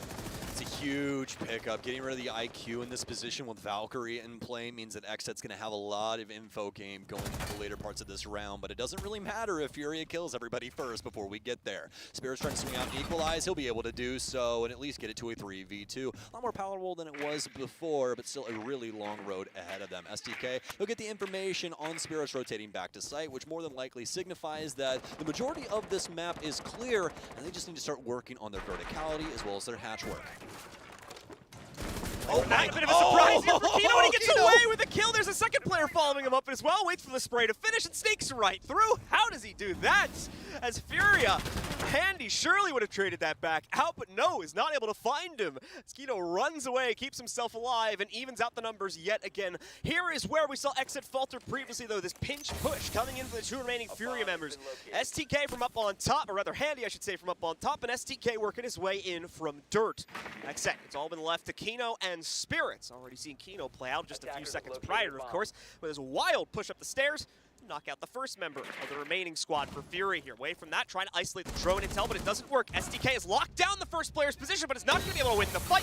Instead, it goes to Spirits. Now I already know where the play is going to come from with regards to Handy. They block out the hatch. He drops through it regardless. Has been able to get himself access to Arsenal and picks up the first kill. Another clutch potentially brewing here for the FURIA roster. That would tie the game up as well, but a bit more work needed to be done. A bit of intel needed to be eliminated here in this specific case as he knocks out that camera on the back line.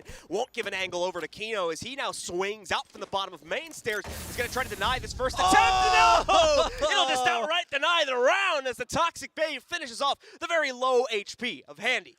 That was an incredible round there from Kino. And XSET overall, like we were talking about how the initial round was pretty scrappy, but that right there was the only way back into the round was aggression. They had to fight FURIA. They had to try and equalize, and to accomplish that, especially with the way that Kino is. I mean, that's not, oh, I'm just going to hold the main stairs and hope somebody peeks me. He is going in search of FURIA on main stairs and still able to gather that kill when it mattered most. Equalizes and forces FURIA into a really bad situation where they actually have to split both the remaining members. One has to go dirt, one has to try and hold things down on hatch, and they just don't have the pressure any longer to try and take it to the two defending XSET members. So, an interesting attacker repick if we see it get locked in there. Take a look at Fantasy real quick, as we're going to potentially have a fuse coming into play here. Very specific use cases for it, and this might be one of them if they end up going for it. So we'll keep our eyes locked onto that. But aside from that, XSET, of course, retaking their control with the successful basement play. Now just looking to move right along schedule here to their other hold, which is going to be upstairs inside of Cash and CCTV. Same operator lineup as the previous hold. They wanted, of course, so why not lock it in? And speaking of locking things in, we are indeed going to have the fuse play for Fantasy. I love to see it. Just to update you guys on what has happened to Fuse recently. He got a big buff to his cluster charges. Yes, he does indeed have 4 of those now. And also, just for that little icing on the cake, they go through hard walls now. So he'll be able to put those on, say, like CCTV or the single panel in construction and just run amok of the entire setup of XSET. The cluster charges just spew everywhere. There we go. It's really, really strong for him, and that's exactly what they're going to go for. And here come the hockey pucks. Going to throw those in. Unfortunately, only one may be eaten up by that ADS. The rest of it is going to knock out quite a bit of utility hanging out in the walls. One doesn't make it too deep enough, so you're still going to see that Banshee in the back left corner survive it. But now that has gone by. They'll also breach the walls. No more opportunities to deploy the remaining 3 of those charges.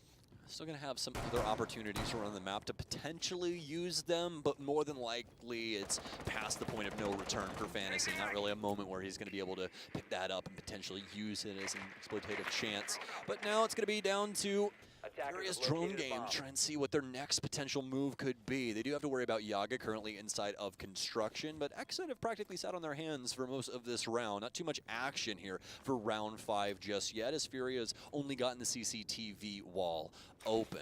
Now with some angles here, trying to see if they can potentially find anybody playing around the construction area. Beautiful drop here from Miracle. He'll catch Yaga completely off guard, and that's going to be the open frag they were wishing for. Reloading. Continuing to hold this back now. Waiting for the repeat to come in, and he's has the correct patience about it. Indeed, will succeed in picking up the killer. Almost looked like it went the other way, but not in this case here. Miracle able to secure the first pickup for himself against Spirits. Actually, second one now.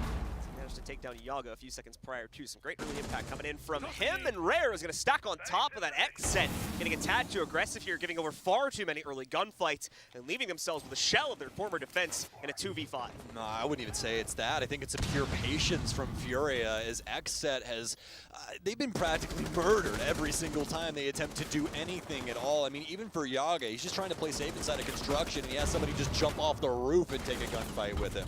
FURIA, a heck of a lot more calculated than that, and they earned that flawless round. Well earned indeed. So we will wait and see now if we're going to see XSET decide to retry this site, given the fairly one-sided nature of how that just played out there, or if they'll extend over towards Jim, where, once again, also managed to drop that one earlier on. You're even going to see it go contested there for a sec as they are trying to click it for themselves before the IGL made the call, but it does end up going towards Jim once everything is said and done here. So that is the site that they'll try to play out here, feeling that one in cash and CCTV. I would generally tend to agree with this choice. Yeah, I would definitely agree with you here. I think that Gym Bedroom is, at least through the years for Clubhouse, became an easier and easier site to play, especially as we've added more ops to be able to assist with this. I think that also Gym Bedroom makes quite a few teams very creative in the way that they want to hold things. I think we've seen like a multitude of iterations of whether it be operator lineups or the way that people think that you should hold things across.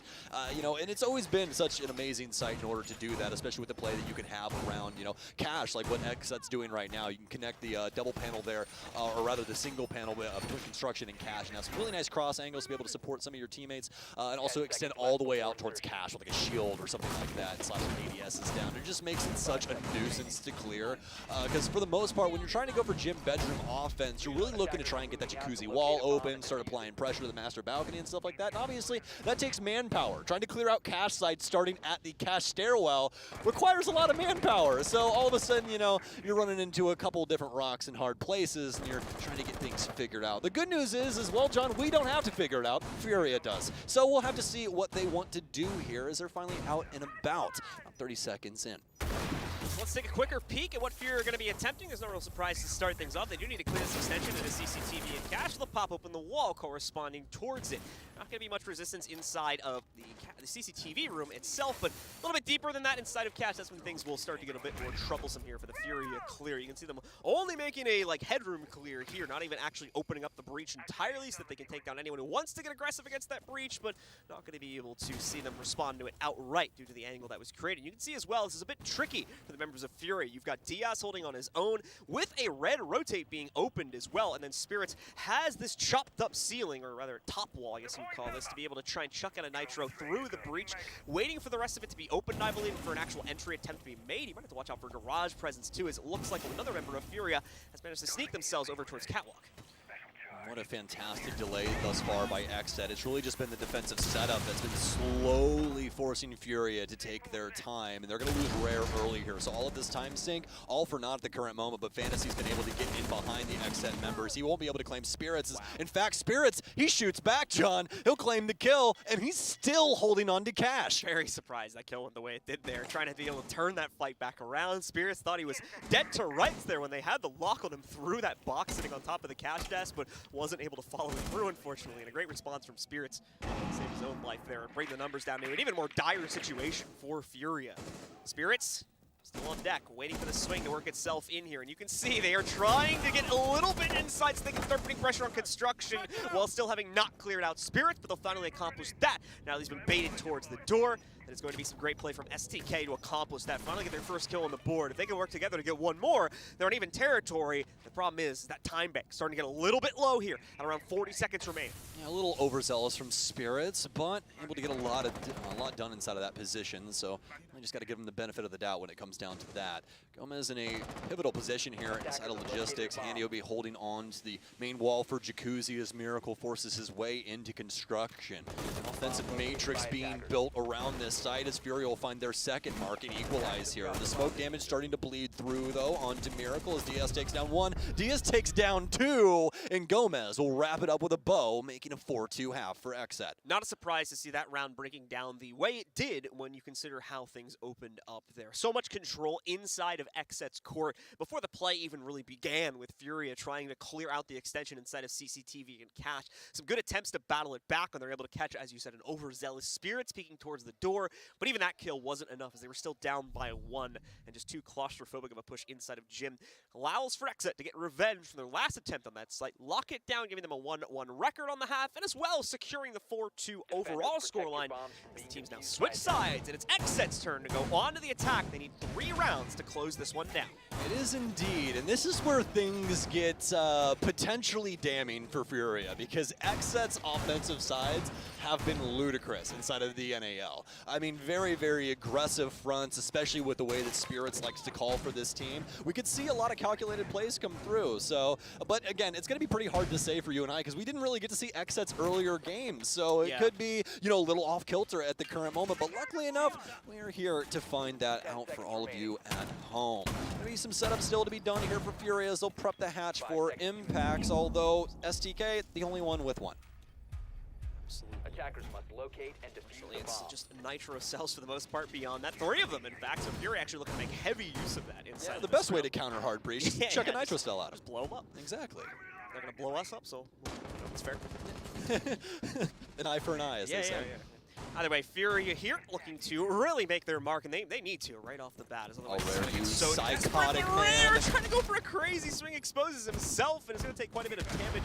Fantasy also getting hit a bit too. It looks like there's struck by a bullet or He's two. outside! Spirit's getting hit up here, and oh my goodness, alive in a corner. He's been brought down, trying to self-revive, but he had already used that adrenal surge. You can see he was affected by it in the midst of that fight. Gomez gets revenge, though, and once again, it is XSET to take the lead here, and you can see Fantasy creeping up on the breach currently being made by the main balcony, as Fantasy's going to try to get in the way of this too. What an incredible moment there for Gomez. When your number's called, just like we were talking about in that previous game, sometimes you have to step up, and Gomez almost instantaneously refrags onto STK. And now FURIA, worse for wear yet again here, and Gomez almost sneakily gets in through Oil Pit. A miracle will shut him down with the SMG-11. That's the free one, though. That's the one that XSET doesn't necessarily need to worry about. Yoga on the chase, but Handy! He gets the over-the-top rope kill this time around, spins it back onto Yaga, and as well, FURIA just going to race themselves back down into the basement where they'll be much more secure for this remaining minute and a half. Kino, as well as Diaz, have a lot of work to do, and thankfully, they've got a lot of time to do it, but this setup is going to be tough to clear, even with the health advantage. Yeah, pretty miscalculated here from XSET at a later part of the round, as they're caught off guard by FURIA's rotations, especially around main stairs, get really, really punished. And now the 2 versus 3, but a lot of potential here in this position. Minute and 10 seconds remain, and Diaz with a lot of drone potential, and that's exactly what he'll be on to. Also past that, all of these members for FURIA at the current moment die within 1 to 2 bullets, so it's going to be very close. Fantasy will actually end up spraying down Kino. So many bullets flooding in through the wall of blue at the current moment. Diaz more than likely will have so many crosses held on him here. It's going to be pre-fire central as he bounces back and forth off the AC unit here in blue. Just panic peeking so much to try and find anything he can work with. Nearly is able to negotiate a kill right there, but instead it is Miracle that wins out the fight. FURIA with a definitive start to this second half here, puts themselves on the board for their basement hold, sets themselves up for a comeback as well, as they're immediately just 1 round behind XSET's scoreline by taking the first round of the second half. You really got to feel for XSET there. It felt like to them that they could get away with a lot more than they definitely could. FURIA taking it to them as soon as they try to overextend themselves towards site, which was, at least to them, unsuspected, right? XSET's like, yo, we're going to sneak down here. No one should be exactly ready for us to be inside of blue and trying to take these aggressive fights, but they were wrong. FURIA has definitely dealt with these situations before, and they're going to handle this one quite handedly yet again. So for XSET, their lead stands at a precipice here, able to negotiate a very successful defensive half at 4-2 with some pretty chaotic play following up behind that. That's kind of what we expected from XSET, of course, here, but generally speaking, you'd expect a much closer game with that type of play style and the kind of mixed results, the mixed gunfights that have come with that. XSET, though, took the lead, however, are now at risk of losing it. FURIA close behind here. Another fairly easy to defend defender-sided site coming up here inside of CCTV and Cash as well. XSET looking to breach through here. Plenty of hard being brought to the table to accomplish that. No real surprises on the attacker lineup, and more importantly, we're only going to get that 1 repick, it looks like, over towards a Lion instead of a Buck for Yaga. Pretty strong pick here, as it'll isolate a lot of these FURIA members and make these gunfights a heck of a lot easier, as they won't be allowed to move when those E1Ds do indeed go off. As for the rest of XSET's lineup, it's fairly straightforward. The Mav coming in as well as the Ace to try and help with the wall. And speaking of the wall, FURIA potentially aware that XSET could be rushing, but obviously not going to be the case here. We have no thermite, so won't have anybody just explode the wall open and instantaneously gain access for everyone that wants to try and play plat, but that's why we saw FURIA end up putting that gas canister on the wall.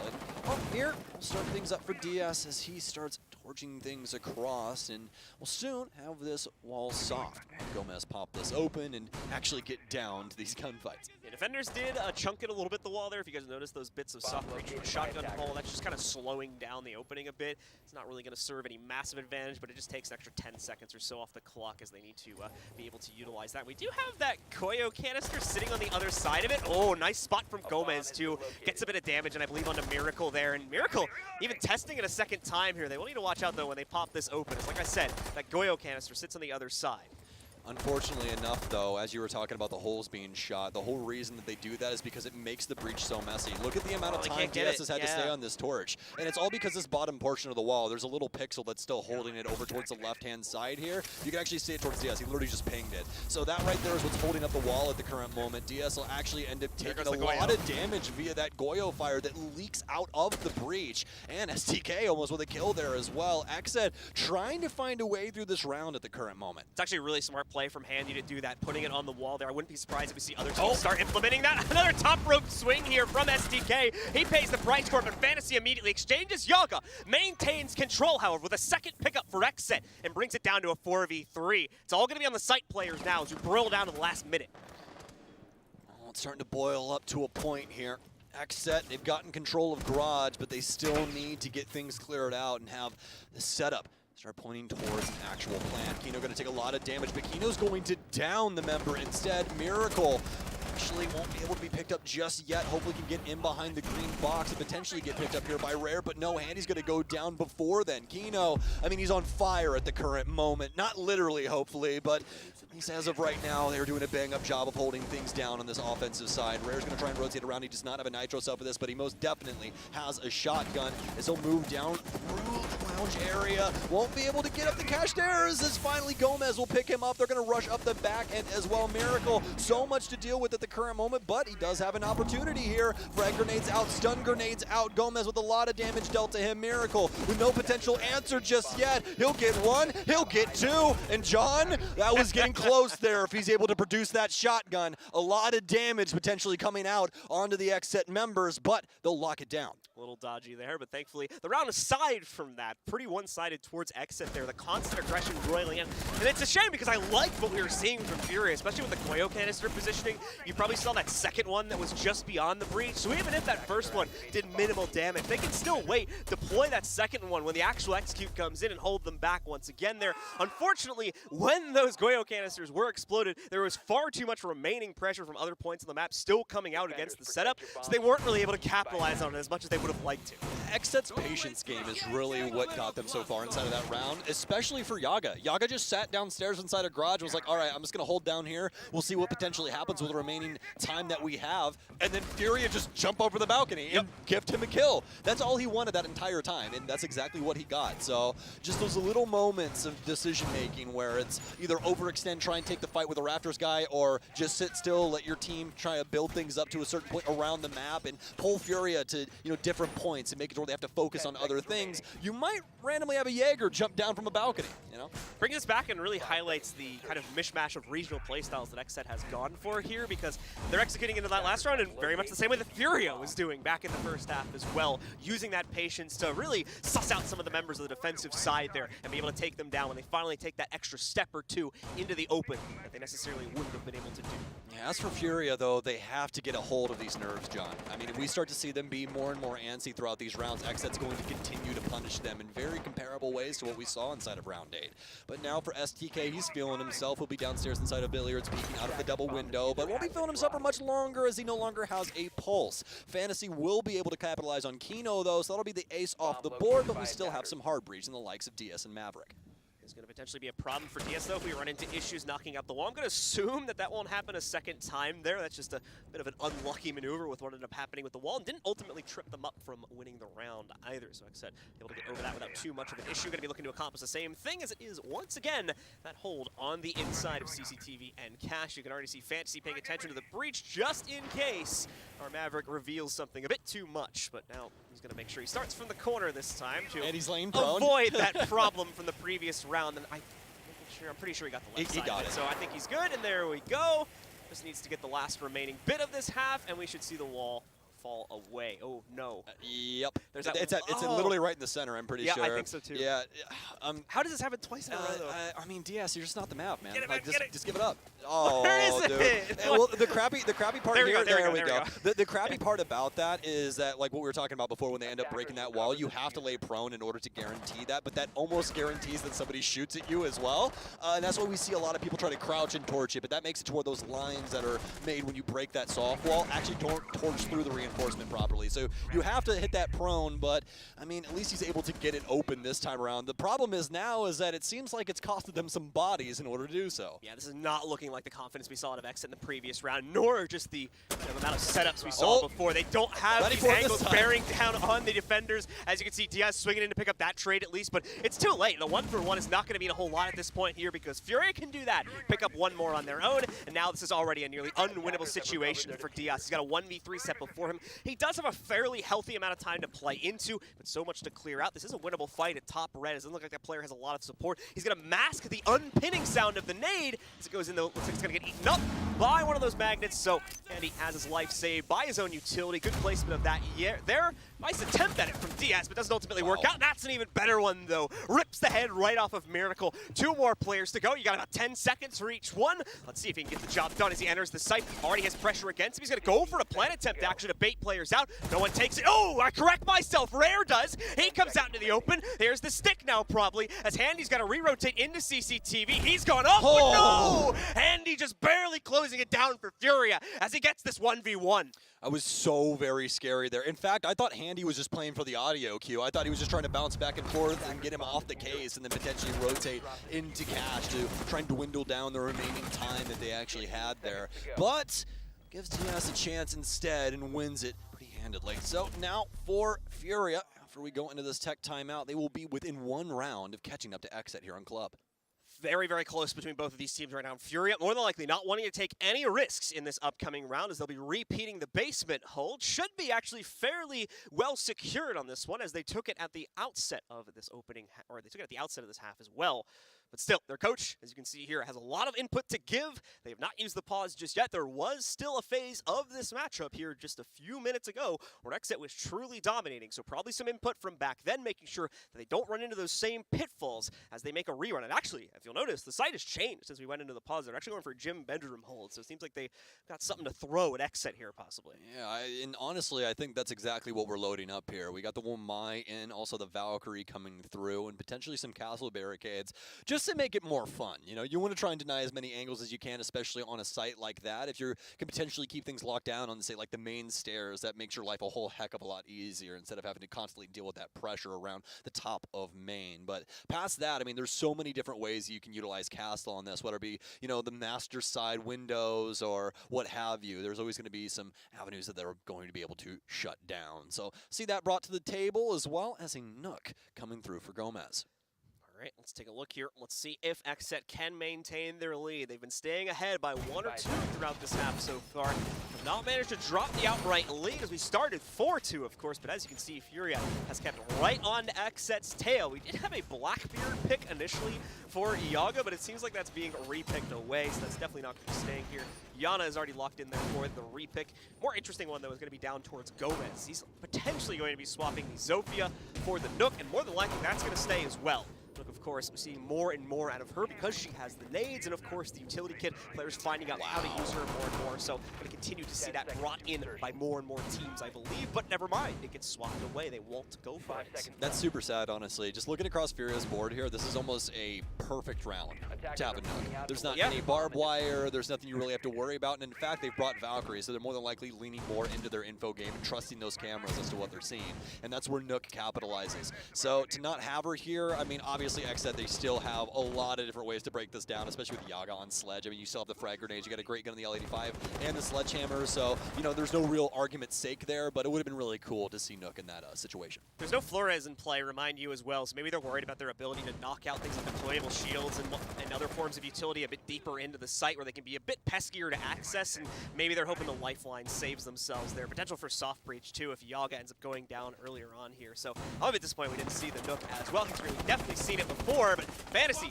ready to fight off immediately against this pressure coming in from the balcony wall there. He's going to fire at least one bullet back against Yaga, but quickly falls away from that and takes up a security position instead. Get droned out here inside of construction and finally catches up with that drone, and now for Yaga. Clearing out the top of red. FURIA have already hightailed it out of cash, but Rare is on the hunt. Gomez will be droning upstairs. No one will check out Secret, and that is where Rare currently resides. Does definitely have a few different facets he can potentially abuse here on these XSET members as my grin grows by tenfold. Simply sitting in this moment. Potentially try and go for garage, also a cash here, stairwell, but it's all going to be on this timer, depending on when he can potentially make his move. He's got to get through quite a bit of utility, and he's actually just going to straight up shoot the drone and leave. So now Kino's going to be looking down towards cash here for the time being, but still so much time on the board for XSET, and a lot of damage dealt to Spirits here from STK off-site, so might be even delaying a little bit more. XSET lining themselves up mainly on the outside of the building here to push themselves forward. Nitro is deployed, nearly is able to grab Spirits, as he's brought down to about a third of his remaining HP after that blows up, but still staying alive, staying in the fight, and thankfully keeping those adrenal surges in check too, so he'll be able to boost himself right back up, right around 50% after that boost up there. Oh, a nade gonna bank just a little bit. It's gonna do a bit of damage to these players. Your Spirits just can't get lucky in this situation. We are going to see as well a battery go down, but unfortunately it's on the wrong side. So it's not gonna stop this break from being open. Kino going for 3 at the start of this entry. 3 members of FURIA knocked out. STK, Fantasy, and Handy all eliminated. Miracle is gonna strike back though with not just one, but a second as well. FURIA are not done fighting this just yet. Rare needs to reinsert himself into this, but he's been read into. Diaz and Spirits get the last 2 kills. That's XSET up on map point now. How the hell does Kino even get that? That literally makes 0 sense as to how that breaks down, but 3 kills practically given to the ace, and they'll walk away with yet another round. It's going to be attack timeout from XSET now. They're practically putting FURIA on ice. That has to be a tilter after what we just saw. Yeah, again, FURIA, keep in mind too, the tactical timeout that they just took like 1 or 2 rounds ago to build up all this strategy, build up all of this prowess to finally stop XSET from running away with the game, but it doesn't work. And now Bodega wants to give some input as well. You can see him very emotive at the moment here. They just need this one last round. He wants to make sure that his input is noted for this potential final round of play here for XSET to lock down the game. One last round, John, separates XSET from their very first international victory, and man, does that have to be something to experience. For a team that's been together for like 2 months. Yeah, for a team that's been together for 2 months, but also for an org that's been in siege and dedicated to this product for so very long to not have that yet. I mean, you have to be extremely excited for them. But FURIA definitely do still have some opportunity here to at least force it into overtime and give themselves a chance to steal this away. Pause has ended, folks. We're going back in game now, and it is looking like it's going to be a retry of the basement hold from FURIA.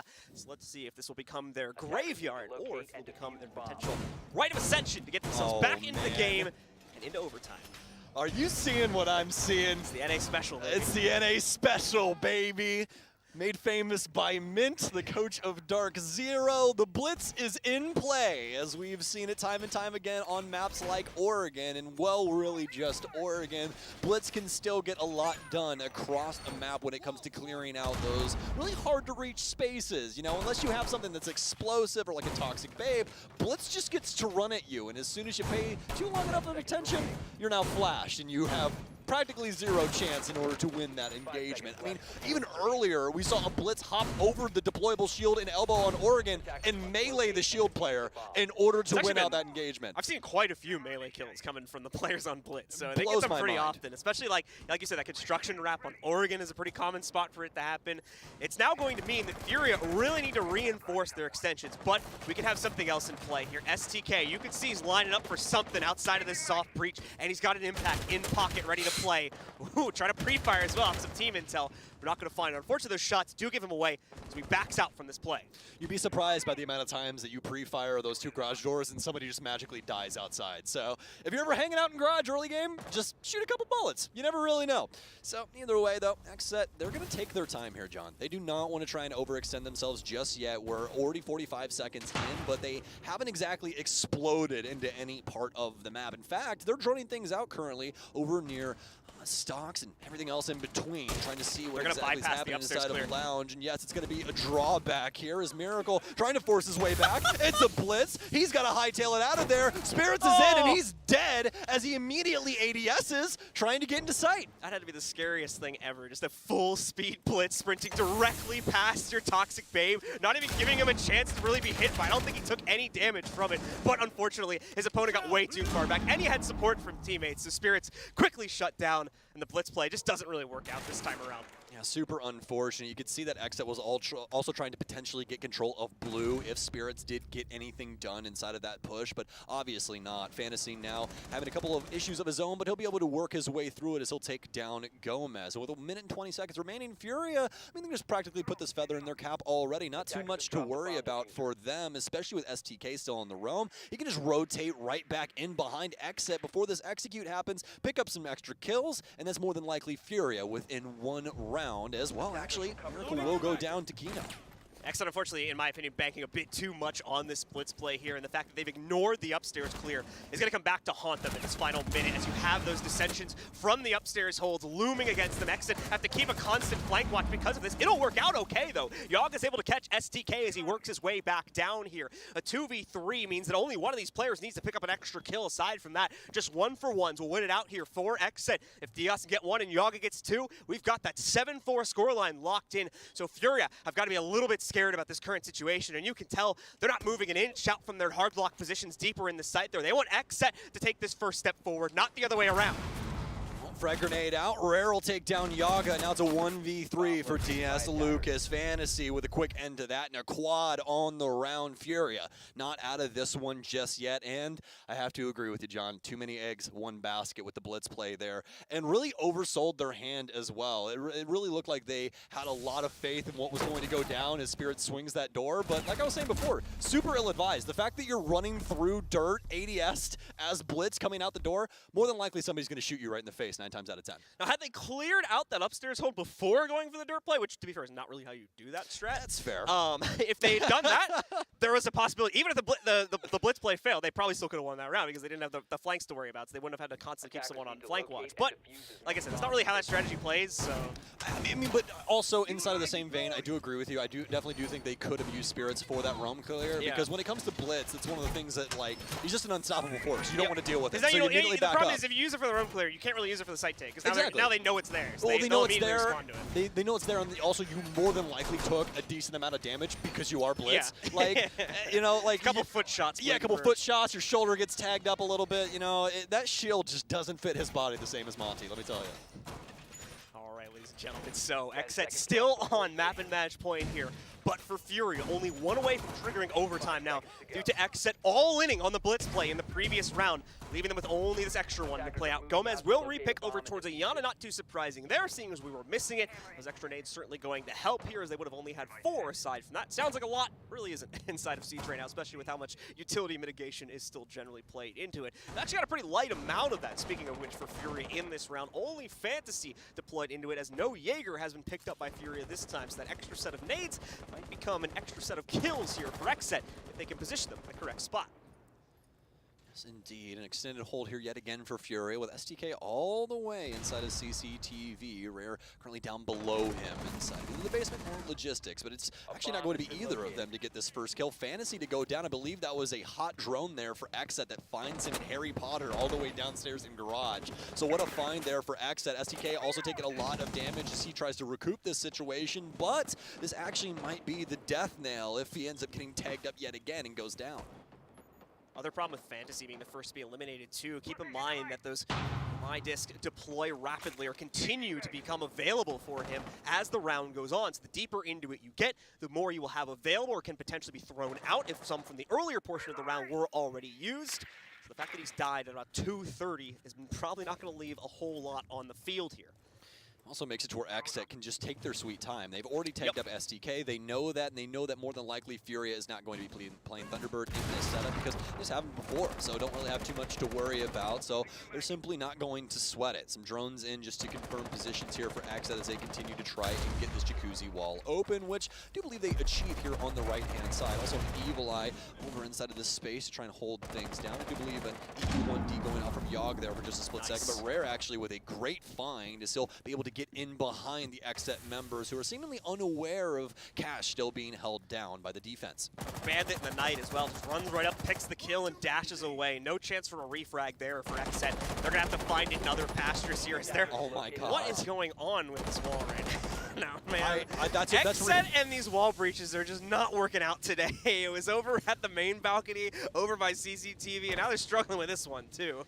Very unfortunate circumstances for them at the current moment, but XSET still can capitalize here and win out this round. Miracle awaiting the drop here for logistics, but he'll be discovered by Yaga, who could potentially swing into this quickly here. A Nitro Cell inside Rare's pocket, but nothing here for Miracle, as obviously he's the smoke, so potentially try and add some other things here, but no flares will help him out. No shotgun either as he tries to run out of the actual room, but now for XSET, it's brutality against FURIA. They're taking down every member, and Yaga will clean it up. It's 7-5 fashion as XSET find their very first international win. As far as FURIA is concerned, their day's not done just yet. One loss on the board, and unfortunately at the bitter end of regulation. Won't even be able to get the extra point for going to OT there as well. They'll probably be a little disappointed about that, but they can't stay that way as they have another match coming up immediately after this, an inter-regional one versus Liquid. So you guys are gonna definitely want to stick around for that. Absolutely, I'm so very excited for that, especially with, kind of the taste we've already gotten of FURIA. To see them go up against a team like Liquid, oh, it's gonna be feisty. I'm so very excited. But as for this match, it just seemed like, honestly, XSET could have been even more dominant inside of this, depending on how some of these strategies went. We could have seen a 7-4, 7-3. That would have been pretty easy for them, and really wouldn't have been questioned at all either with how that game was going. I'm curious if XSET had the same opinion of FURIA that I had coming into this game, that they were a little bit more of a reserve team and weren't going to play as aggressively as we saw them do, at least inside of those first few rounds, and maybe that's what threw them off initially here. But either way, after a few bumpy rounds, they're able to get control of it. Ladies and gentlemen, we are going to go to a short break. When we do come back, we'll be breaking down this matchup and getting you ready for the next one, our final matchup of the day.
Let's shite again.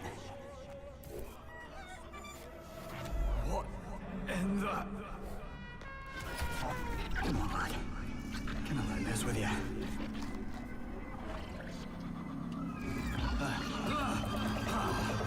Can I see?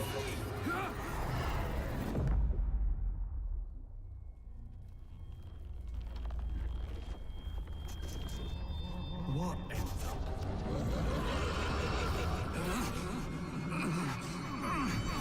I can't move.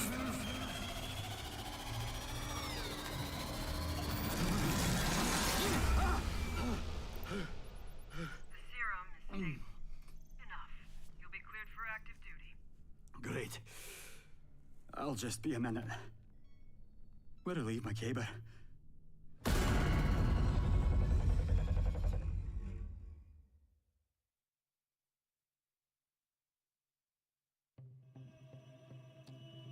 Welcome back once again, ladies and gentlemen, to the Major. What a matchup we just had there between FURIA and XSET. XSET getting redemption for their initial matchup earlier today versus CAG, where they unfortunately faltered inside of that one, but able to correct course and take this one at the very end of regulation. So a clean regulation victory going into their pocket here. That's going to be a solid 3 points for them.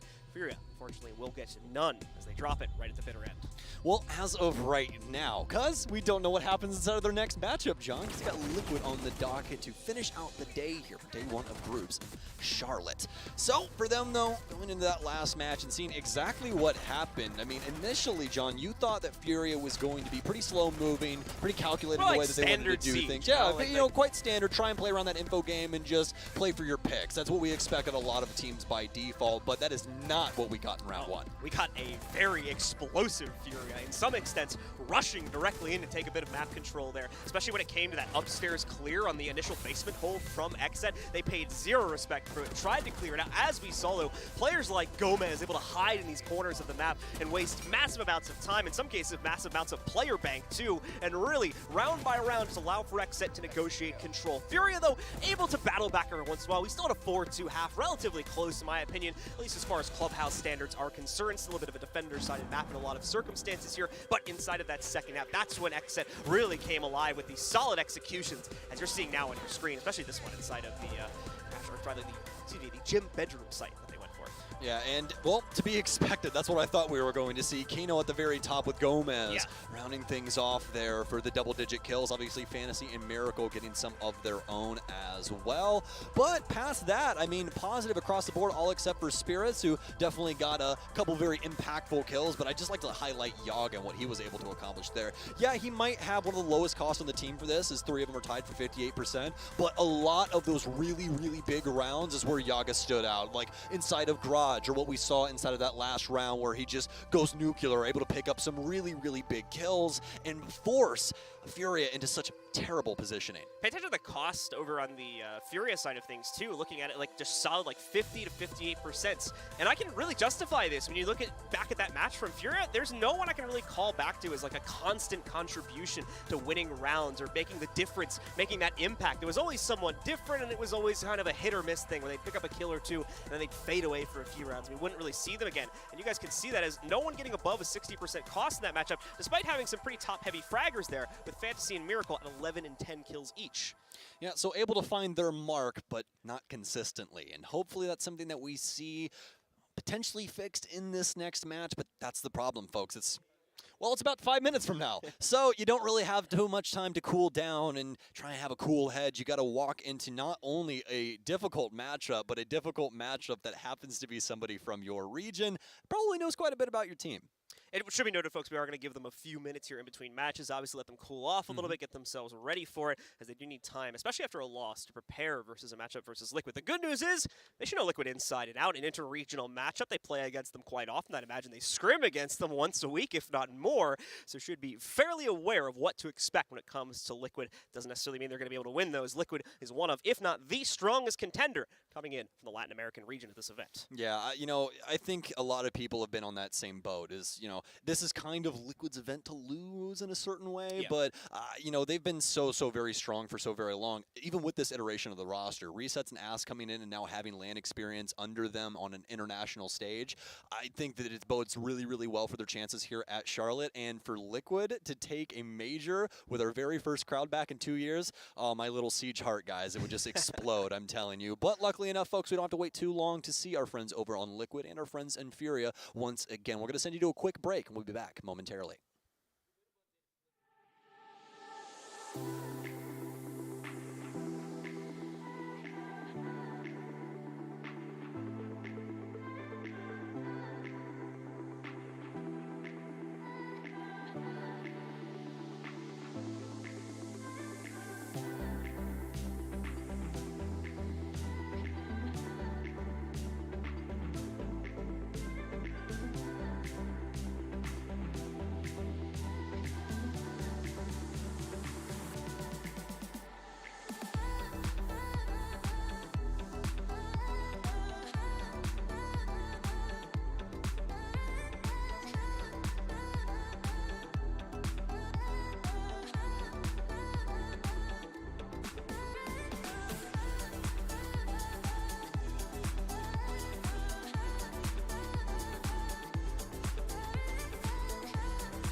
You start the fire. I'm down to find what you like. Oh, you and I won't close our eyes till we cross that line. There's something about you, something about you. You know I crave your touch, but we don't need to rush. There's something about you, something about you, immersed inside my mind. Maybe it's a sign, 'cause it's already over. Already over. Already over. Already over. Already over. Already over. Already over. Tell me what you desire. Let's get lost inside, lose track of time. Oh, and every side, we got nothing to hide. Wanna see your skin on mine. There's something about you, something about you. You know I crave your touch, but we don't need to rush. There's something about you, something about you. I know it's hard to find. Listen, it's a sign, 'cause it's already over. Already over. Already over. Already over. Already over. Already over. Already over.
So now you're here again, knocking at my door.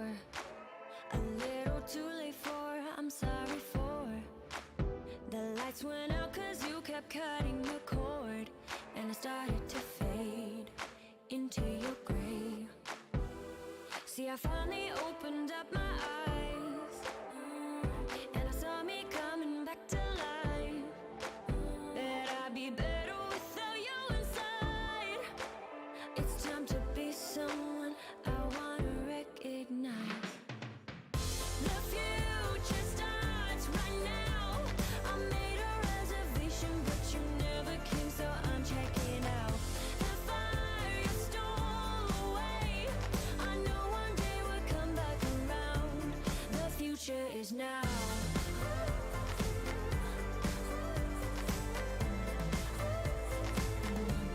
The future is now.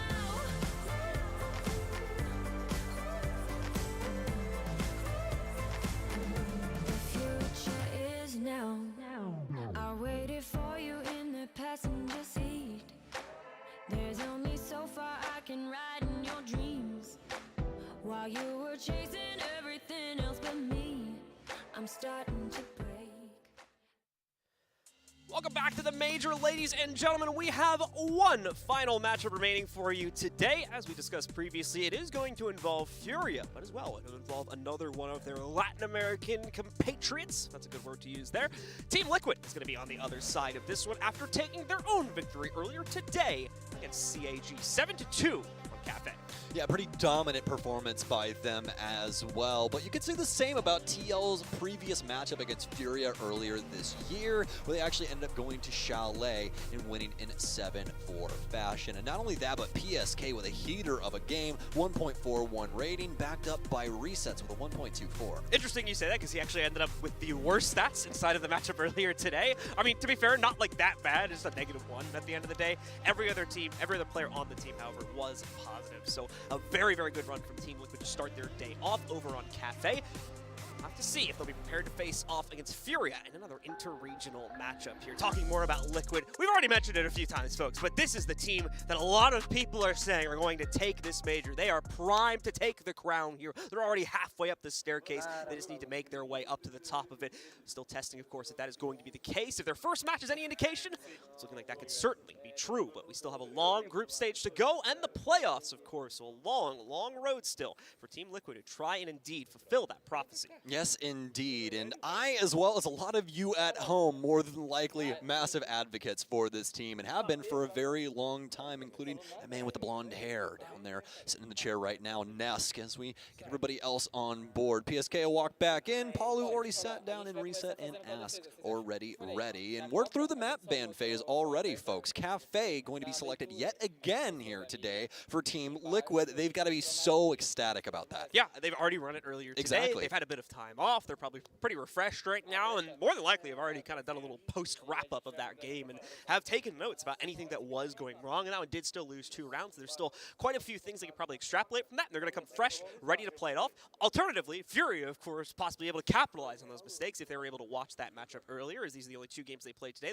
Just the previous one they finished just now, and this one coming up here. So maybe FURIA thinks that there's a weakness brewing for Team Liquid that they can abuse. Either way, we're going to find out momentarily, ladies and gentlemen, as we are going live. Like we said before, it's the last matchup of the day. A LATAM derby here between FURIA and Team Liquid.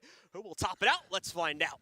Help us out, ladies and gentlemen. Give us your energy, as it's getting a little late here on the East Coast, and probably pretty late for you, depending on where you are across this beautiful world. But luckily enough, you got some cafe to at least get you by for the next hour. So please stick with us as we cover this LATAM throwdown between FURIA and Liquid.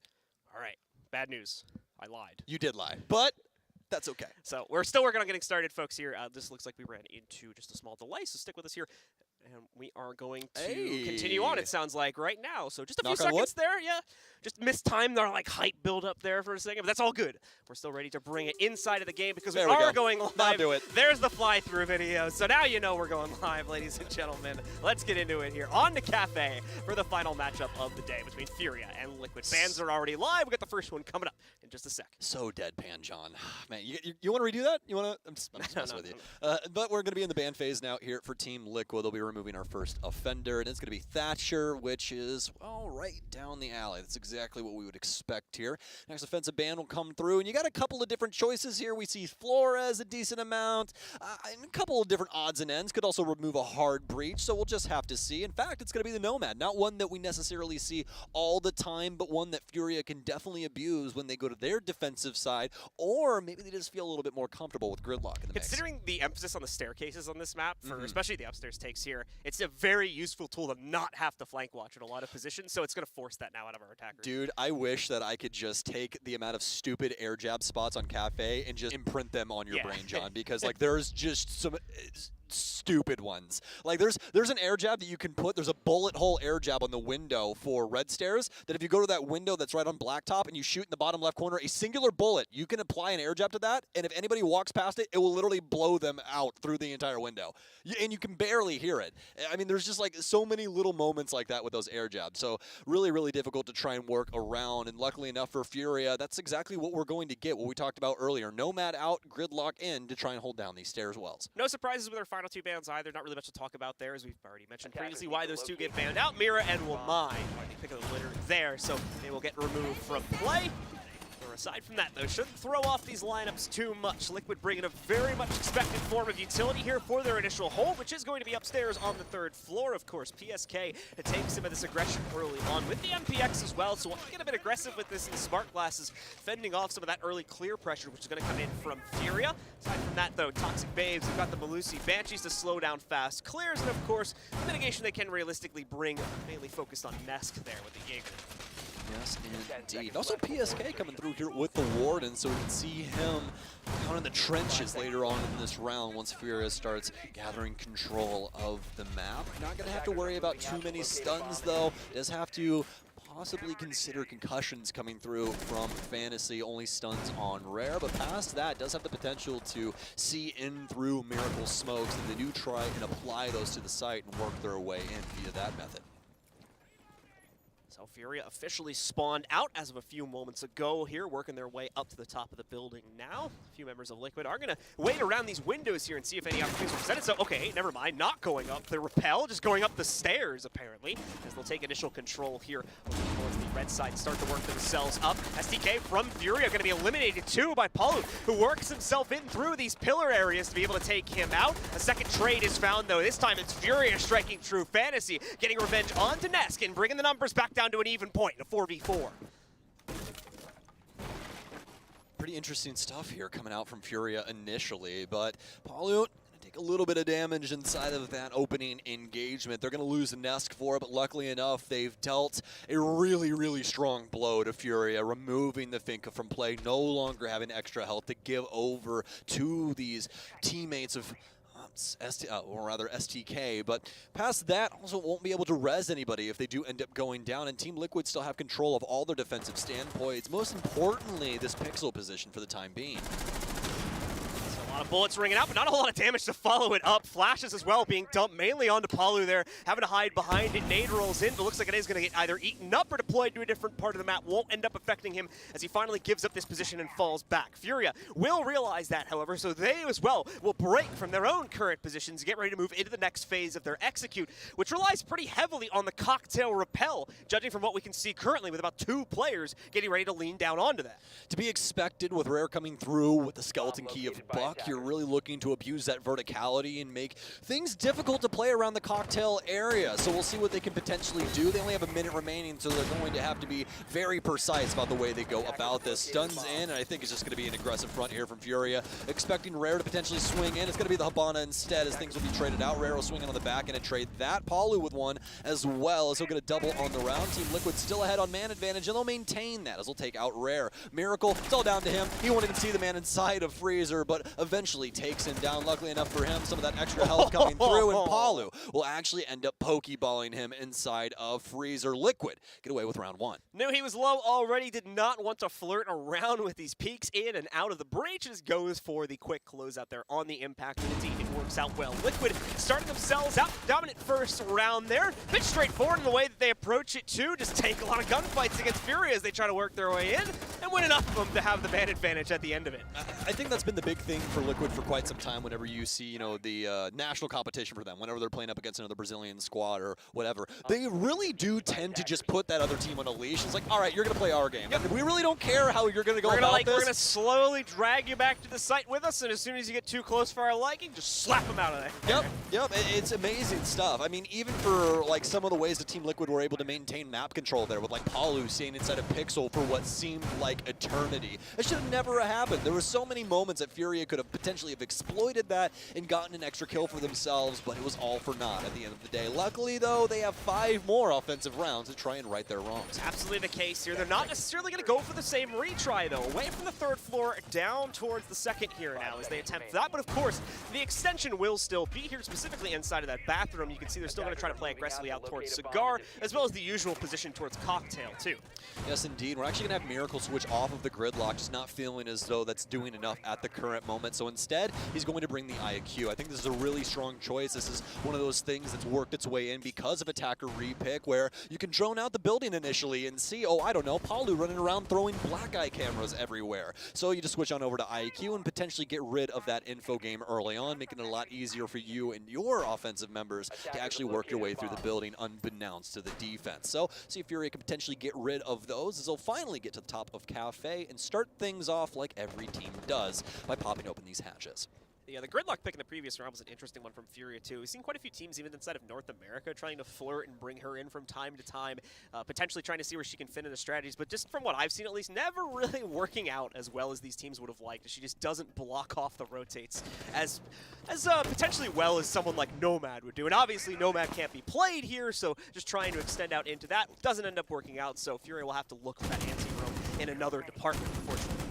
Yes, indeed. Makes things pretty difficult in certain circumstances, but we'll definitely tell you the track stingers can be annoying in certain situations as well. So now for Liquid, potentially some early frags coming here. Rather, not really early anymore. We're about halfway through the round now as there's nitro cells primed across the board for Team Liquid. They're just waiting upon FURIA to misstep and potentially eat one of these from underneath. Nitro out and a kill as Fantasy will go down. PSK, also a lot of damage dealt to him, but he'll be able to hightail it out of there off of White Stairs and gives it up to FURIA because they've already gotten their frag. Perfect timing on the rotate from Liquid too. You can see FURIA just barreling down to clear out Cocktail, but they were a good 5 seconds off by the time that Liquid managed to get all of their players back down onto the 2nd floor and into a safe position, now ready to defend the bottom floor hold here. Away from that, Liquid going to continue to maintain pressure here as once again up 1-0 against FURIA here. FURIA already down a player too. There's no real reason for Liquid to try and play aggressive at this point with the opening kill already in their pockets. They're just going to wait. This timer down already to 50 seconds, of course. And more importantly, wait for FURIA to make their next move. Yeah, besides the verticality, FURIA don't have anything going for them. Nesk is going to just kill PSK. I don't necessarily know how that happened, but Ask might be able to potentially give them that man advantage yet again. It'll actually be Miracle to take down resets, and if this is the way that the round breaks down, John, it's going to be very disappointing to see FURIA get their first round like this. Paul will be able to get one. Smoke potentially stopping the plant, but it won't. Rare instead will get one. Nesk will rotate up Brown Stairs and get yet another as we go into a 2v2 post plant. Palu has seen the white rotates and knows there's going to be top-down pressure. If he's more focused on catching the library player, won't work out though. STK has the lead in this scenario, and now with Rare supporting from up on top, it's FURIA to take it with patience, winning them that round. Just had to wait for the team kill apparently to equalize out the game, and then they had much greater capability to execute down through white. I mean, man, if I knew that, I'd be champ already. This is ridiculous. I mean, not exactly the way you want to see Team Liquid start that off, but you know, I guess they just got like the bad bullets out of the gun, you know, so things should work work going forward for Nesk. Very unfortunate situation for him to start this off, but he did end up eventually finding his first kill. Was actually one of the initial deaths for Liquid in the first round, and obviously taking out PSK for FURIA's opener inside of round 2. They're going to head to Kitchen now, and we'll see what their setup starts to look like. Just from the operator lineup, it looks like they could potentially extend themselves over towards VIP on the east side, where we see a lot of smoke play with the deployable shield.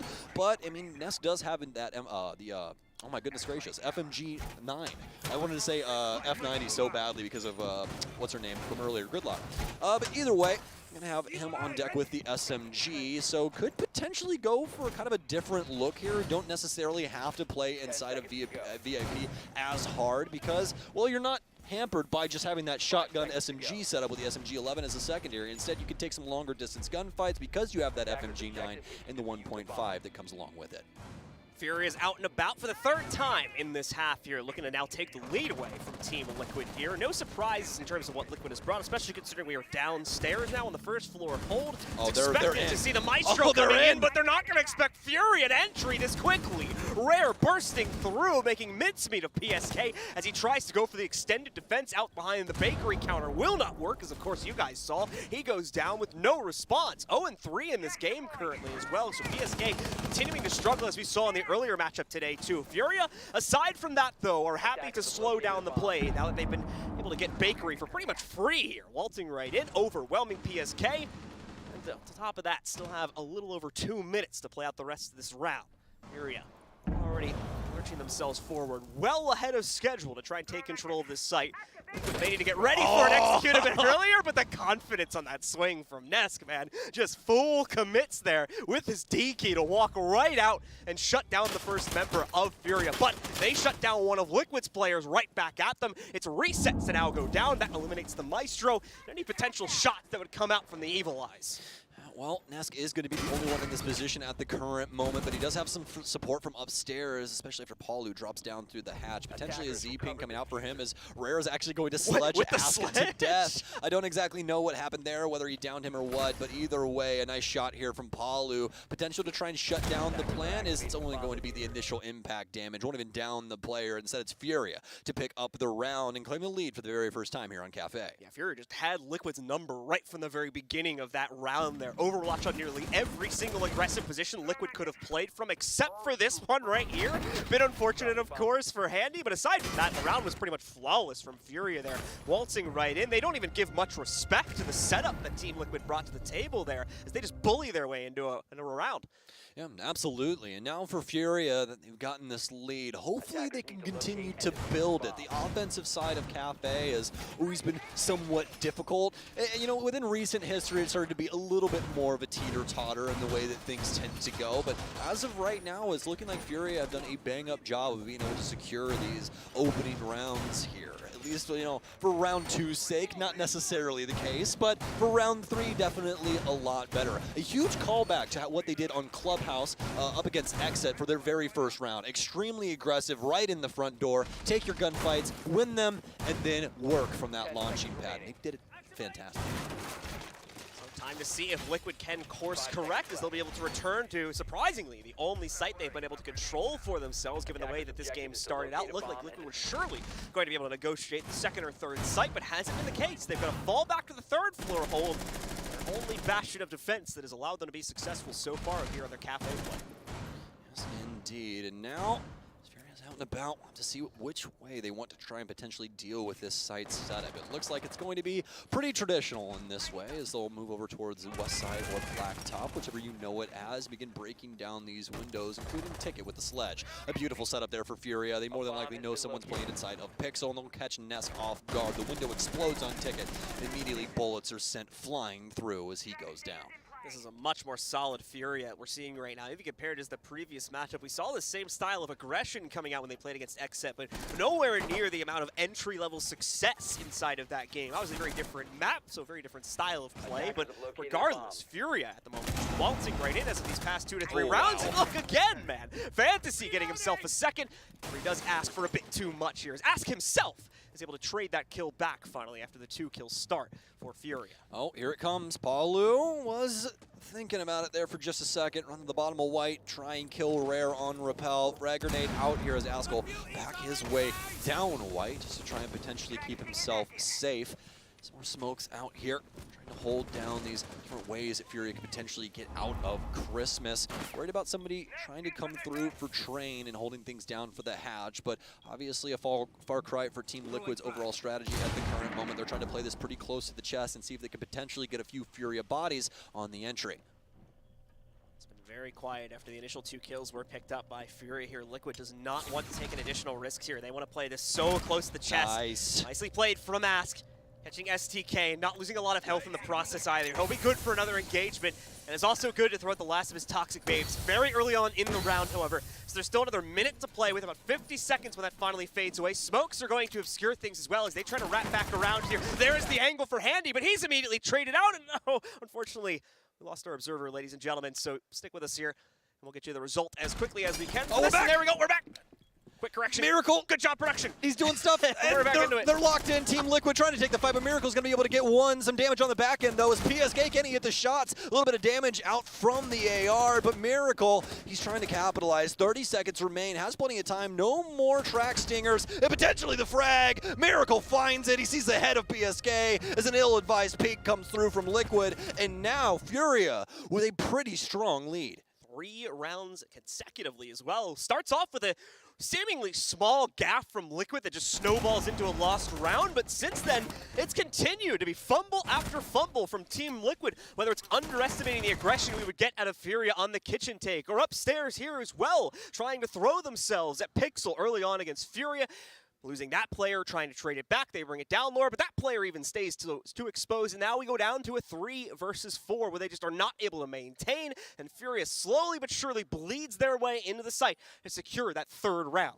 That was very, very well done from them. Obviously, Team Liquid try and fend them off, especially for Ask, but it's just too much at the current moment. If the initial, things would have went Liquid's way, even the sense of, neutrality, like nobody died, it's a 5-on-5 situation, Ask more than likely has the potential to win them that round in that position, but there's just too much of a man advantage for FURIA at the current moment. And, when you have Miracle shooting like that as well, it's going to be really hard fought for PSK inside of that situation. So very well done from him to lock it down in the 1vx and give FURIA an extended lead.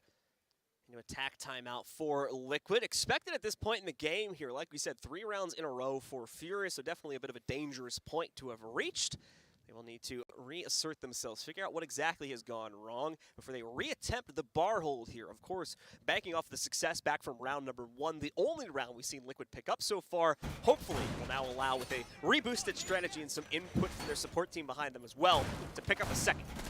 All right, you guys are going to want to pay attention to Nesk here and where he applies his Electro Claws, because if he does indeed go and put them downstairs inside of Reading, then we're more than likely going to have Liquid trying to hold onto that area and forcing FURIA to clear that out. That way, Handy can actually get the wall open. Freezer is so very pivotal when it comes to a lot of the angles you want to try and abuse here. Trash Wall is also another one, but as you can see, that's open. That's just kind of a team decision.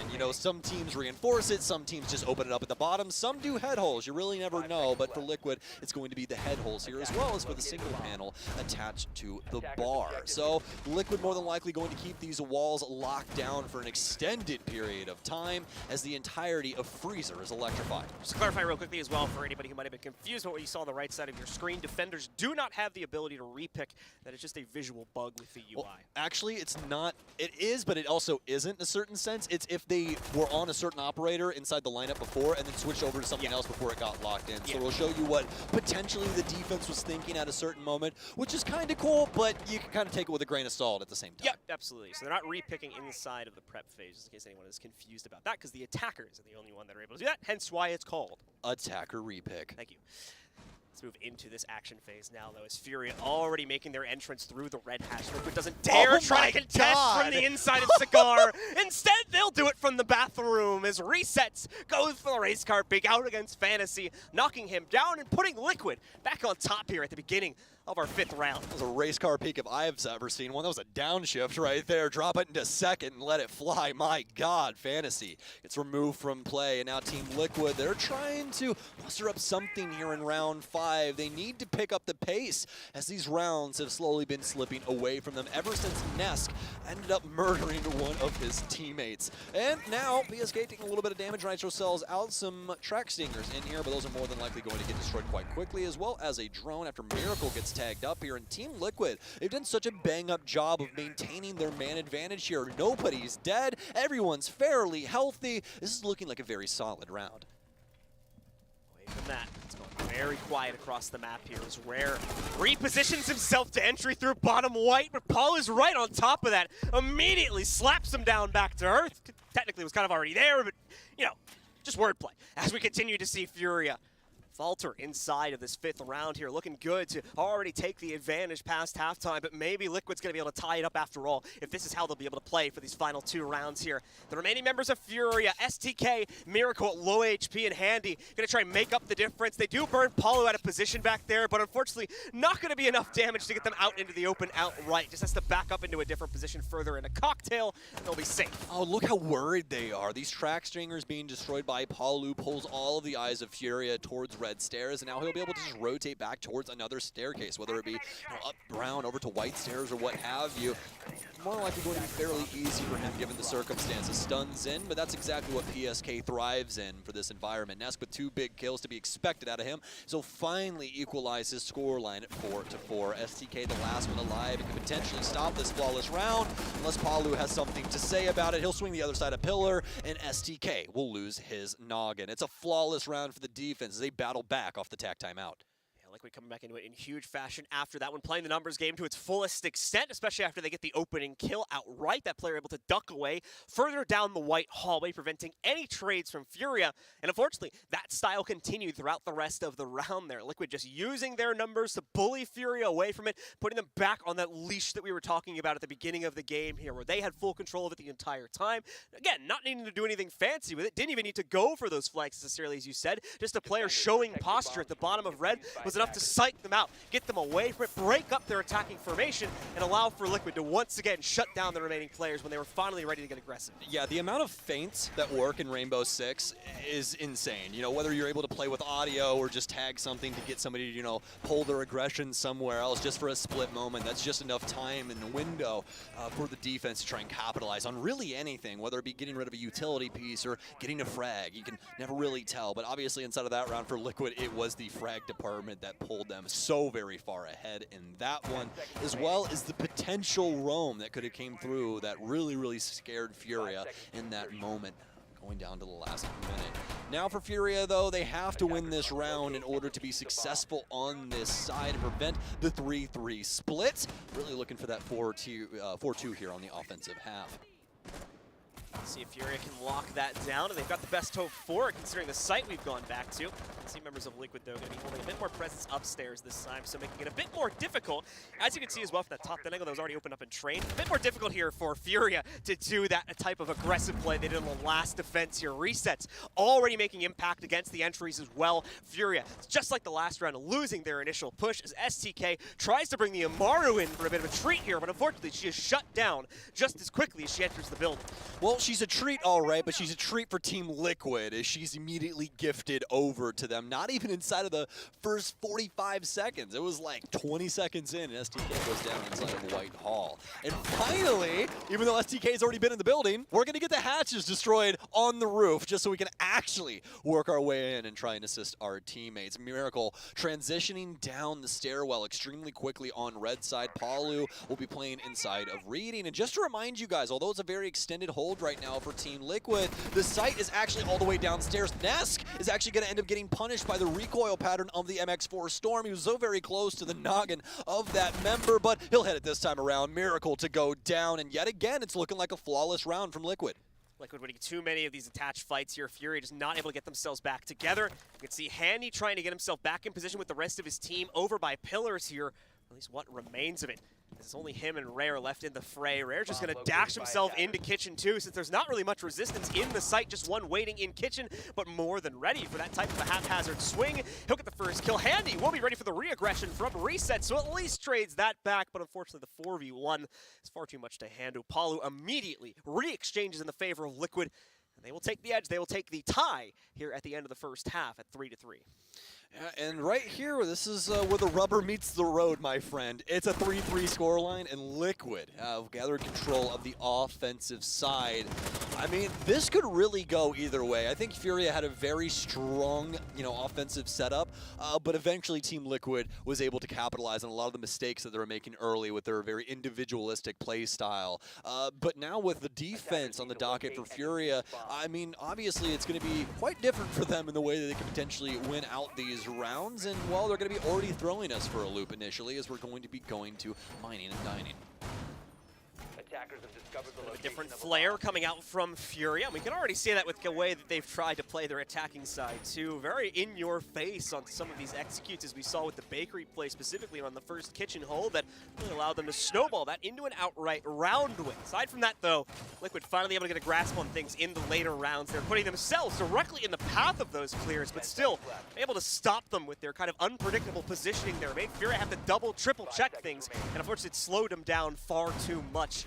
Now allowing for a tie to come into the fold here. Liquid are going to look to take the advantage on the attacking side. Should mind you as well, in their game versus CAG earlier, they won 5 out of 6 of their attacking rounds. Yeah, and Cyclops is not a slouch of a team. They are pretty damn incredible, as well as just extremely dynamic in the way that they can play the game, their overall ideas of what they can potentially get a hold of in a myriad of different ways, whether it be Monty or what have you. They've always been a very creative bunch. But either way here, FURIA got things set up inside of the building. Liquid dedicating themselves to their drones, one of the best droning teams in the entire world, as they do a very bang-up job of keeping these things alive and constantly gathering information that they're able to capitalize on. And we'll see if that happens here as the drone will go in for ticket. And it's still alive yet again. Like we said, the mechanics of these drones from Liquid time and time again impress. STK will finally get that, but obviously that's going to give up his position inside of Pixel, and smart enough, he's going to back up into Whitehall just a little bit in case there's an explosive purd coming in quickly. Both teams hunting desperately for an opening kill, and you can see that neither one wants to get aggressive until they have that advantage here. The attacker specifically needing it seems like, to justify any type of aggression towards the inside of this site, as most of them just hanging out on Rappel or right above Red Hatch right now, waiting for the all-clear signal to be sent out. STK, as you can see, has got a long angle all the way back into Cigar too. If we see members of Liquid try to take that as their initial control point, he's hoping that he can maybe catch someone on timing, crossing those bullet holes, but so far, nothing coming in just yet from Liquid. And everybody on FURIA now falling back to the site as they've wasted over half the round. Well, we've talked about the info game for Liquid, but they've actually been punished in that department this time around. Only 3 drones remaining, so hopefully those are in some pretty pivotal positions for them. But Liquid have at least been able to maintain their man count. It's 5-5 right now going into the last minute after FURIA have given up control of the top floor and trying to play it more into their site setup with Nitro cells as well as some Yokais waiting in the wings for Team Liquid to arrive. Still plenty of time to be able to try and muster up something though, and also with Sledge along for the ride on Palu, still have some other things that they can potentially access, like Cocktail, to really give Rare a hard time. 40 seconds still in play now, and for Team Liquid, they have a lot of work to do here, possibly an unsurmountable amount of it. We'll see here as they still have to work their way down, but it's a good start, thankfully, for the Liquid fans at home here. Ask able to knock out Handy, eliminate him. That's the Oryx, the more aggressive member of FURIA, going down here. But where is the rest of this push? Where's the rest of the play from Team Liquid? They are out of time. Less than 20 seconds remaining. They need to burst their way forward now, but they don't have the right to. They have to bully their way in. Miracle's more than ready for it with an M590 pump. Rest of the team trying to lean their way in from the red stairs drop here. But again, Miracle, more than prime for these shots. It's a triple for him as he holds at the edge of Train Yard and shuts down the attack for FURIA. Very slow rolling offense from Team Liquid, and honestly, I think it's a situation you were kind of leaning into earlier. Both of these teams did not want to be the one to make a mistake, and it forced Liquid to use up so much of their timer. They eventually start getting towards site at like 20 seconds remaining. Now, they did have some verticality coming in from the sledge upstairs that was built up a little bit prior to that, but past that, that really didn't even give them that much more of an advantage going into that offense. So for FURIA, they'll be able to claim the initial defensive round and the lead. Things looking good for FURIA. It's a resurge after a little bit of a drop-off towards the end of the opening half here. This game truly has the potential to go the distance here. As Liquid's able to recenter themselves, as now they'll have to go for a lot of the same thing at the opening 2 minutes of this round. We're now going to go directly to the third floor site, so a lot of the same game in the opening moments of the round here for FURIA to deploy against Liquid, meaning they're going to struggle with those same style of entries. Yeah, well, what that does mean, though, is that we need to see a faster version of Liquid. We need to see that gunfight potential come through yet again, because they have the ability. We have seen it time and time before. So now here for round 8, does Liquid potentially shift things over and try and take it to FURIA here on this second offensive round? It's going to be extended hold here from FURIA across the entirety of the map. We've got Fantasy all the way down to the bottom of Brown with a few bodies inside the mid floor, as well as some early aggression here towards stage and Christmas. Pretty quiet opener, but Resets is going to take a bullet or two for himself as he's dropped down to nearly 50 HP. Thankfully, again, we still have the Finka as a kind of needed pick for a lot of teams right now. Nesk is going to boost Resets HP right up top there.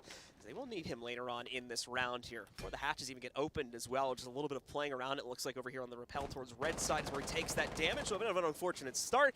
Nothing the Adrenal Surges can't fix, however, as Liquid go right back into fighting shape and look for that capability to enter themselves in through this main red hatch. Unfortunately for them, there's going to be resistance no matter which way they try to approach it. Fantasy does sit directly below them over by the red stairs. Absolutely, and also with Rare inside the mid floor here, they'll have a Nitro cell that can potentially get the case down if they do get control enough to attempt a plan. STK looking to see if he can potentially cheese out the window player by just pre-firing towards the top of it, but won't be able to find much. Palu trying to play these angles towards his advantage, which would be, well, any FURIA member rotating out of the bathroom and having their ankles chopped off by an AR. So here for STK, he's going to make some new holes here to potentially try and pick up any Liquid members pulling themselves in through bar. The trash wall is soft, so they could use that later on into the round, just depending on what they want to do with their soft breach, but they at least have Christmas control for the time being. STK just waiting for the first swings to work their way out, kind of preparing these pre-fired angles, but it's going to be Fantasy with a wild push out from Pixel. Nesk will easily catch that and get the first kill of the round, going for Team Liquid here. Toxic Babe's now going to start to be deployed by STK to prevent the swing into White Hallway after the Pixel kill went into the favor of Team Liquid. Now with a minute remaining, Liquid, they've at least had the opening frag, but you still have to deal with quite a few different avenues that FURIA could potentially spoil them. I'll say this though, looks as though, oh wow, looks as though a Nitro, or rather a frag grenade, will pick up STK. The Nitro cell of Rare still on the board, but now FURIA, they finally hop two. They'll claim Nesk and Palu, but Resets will be able to at least grab one. Rare looking for the flank, knows the Claymore is here, and he's gonna get rid of it as soon as he potentially can. Be able to destroy that, coming in behind the Liquid members now.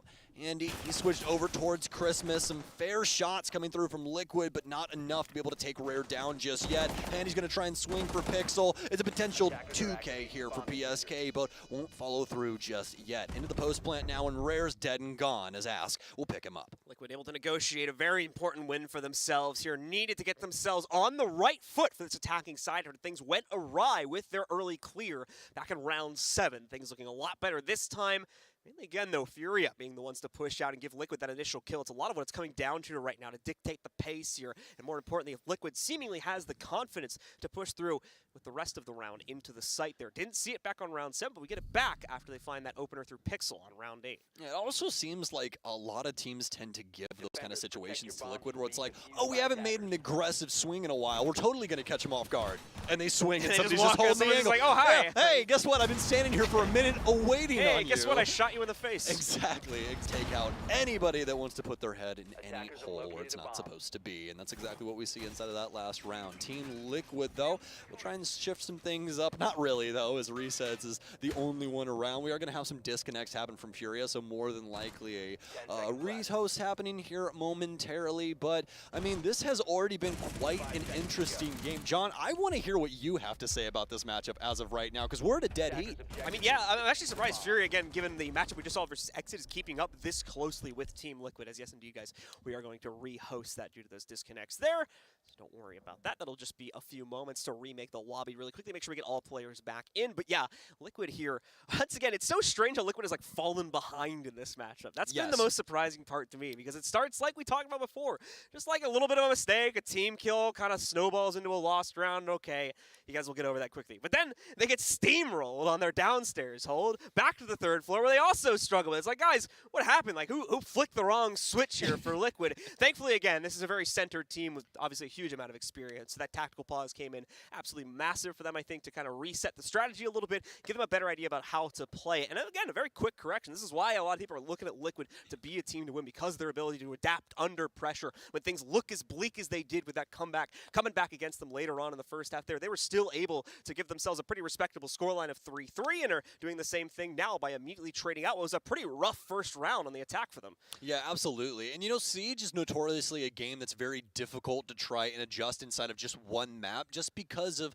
how little rounds you have on each side. You only have 6. So if somebody gets you over like by 2 rounds with one strategy, it's like, all right, well, they've already got 2. They're potentially going to get 1 more when they adapt. So now you're already, you know, at a loss. So that's exactly what we see happen to Liquid here. You have a couple of mistakes, like you said, just little minute ones. They happen every once in a while, a team kill or whatever. But for Liquid, it was very, very punishing. Fortunately enough for both of these teams, though, this tech pause is going to help them out quite a bit, as they'll both be able to talk back and forth amongst the bench, not the coaches, but it'll be a nice little moment to be able to see what both of these teams want to do with this really, really ludicrous scoreline in between the two. I mean, honestly, I did not think that we were going to have 4-4 between FURIA and Liquid after what we saw Liquid do to CAG earlier today. All right, guys, well, it looks like we do have most players back in the lobby. Probably just testing to make sure we don't run into any further issues. A quick reminder, folks, that FURIA are not here in Charlotte. They are off-site playing from Mexico City, so we do have to make sure that the connection is as stable as possible here for the competitive integrity, as Liquid is, of course, on location. Anyway, it looks like both teams have ready back up, so should be good to resume this in just a few moments and see if Liquid can carry forward now that they have once again re-equalized the scenario. Or will FURIA surprise us yet again, as they've been doing seemingly throughout most of this matchup here, and burst forward with the lead once more for themselves? Well, hard to say, but luckily enough, we have a game to play out in order to find out for us, as we're just awaiting this to be started once again. Just want to make sure that everything is working handedly before we hand it back over to you guys at home and allow you to come back in and peep what's going on here in Charlotte, North Carolina. Luckily enough, though, it won't be too long as you guys see the famous 6 on your screen, and we're back with FURIA versus Team Liquid.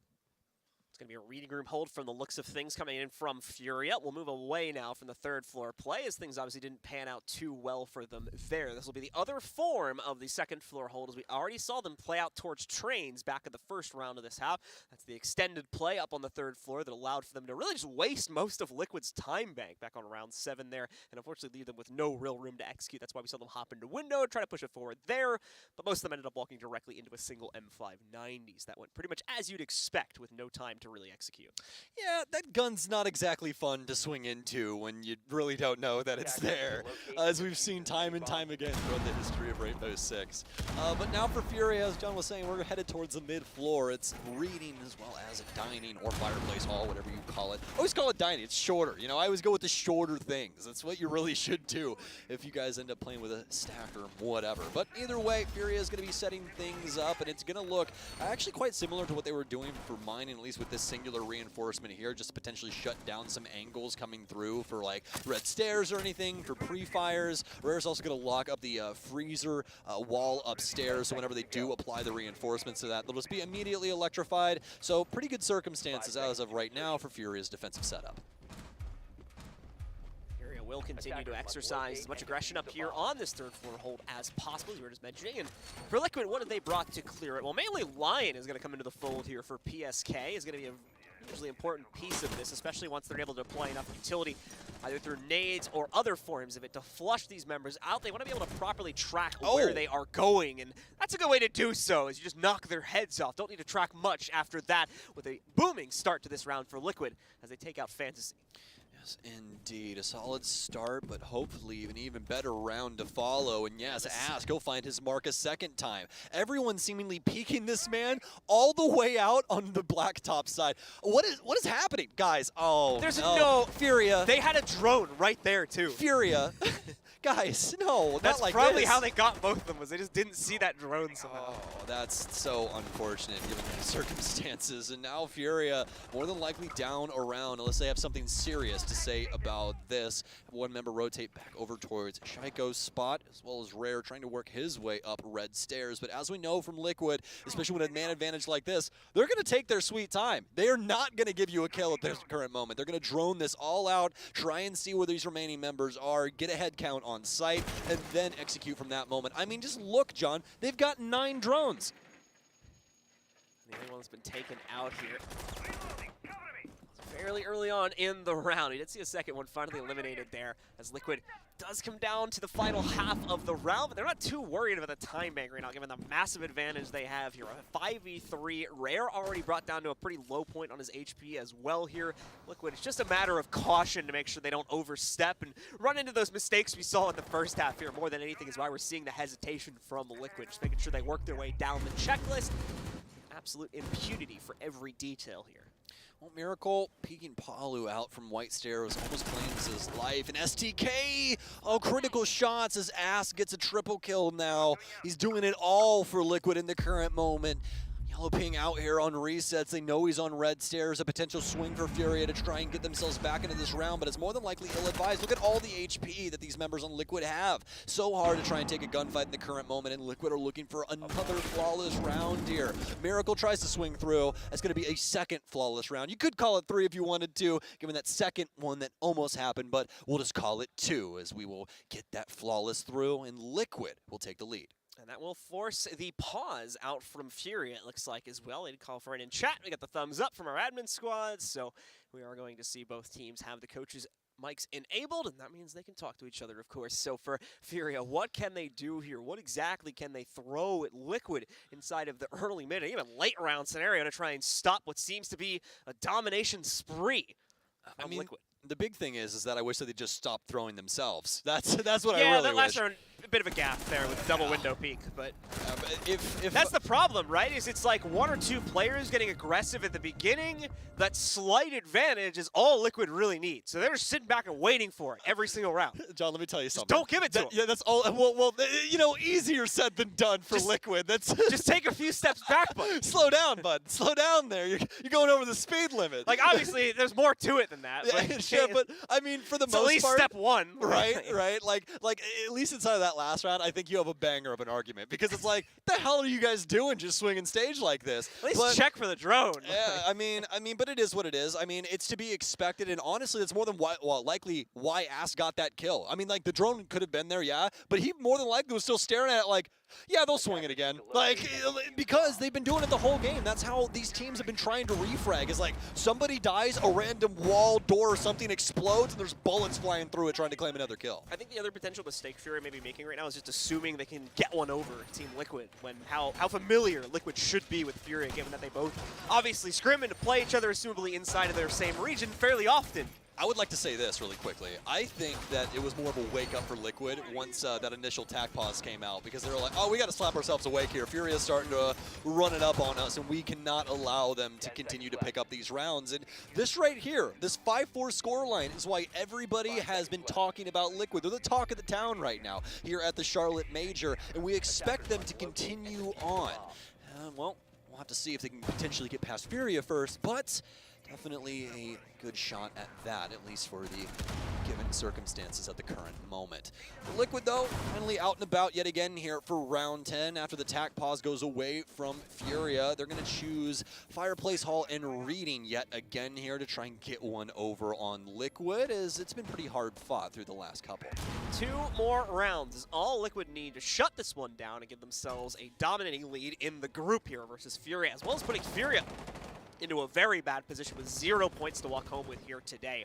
Hopefully not going to fall upon them. If they can push it to OT, things will look a little bit brighter. However, it is not looking like that is necessarily possible right now with the way that Liquid is handling, especially these earlier rounds here. As we talked about in the pause, as long as Liquid get that opening kill or two, they are usually in a solid positioning to shut down the rest of the round without too much of an issue. And there's that potential lead up towards it. Miracle trying to flirt with some aggression over towards the bottom white stairs door.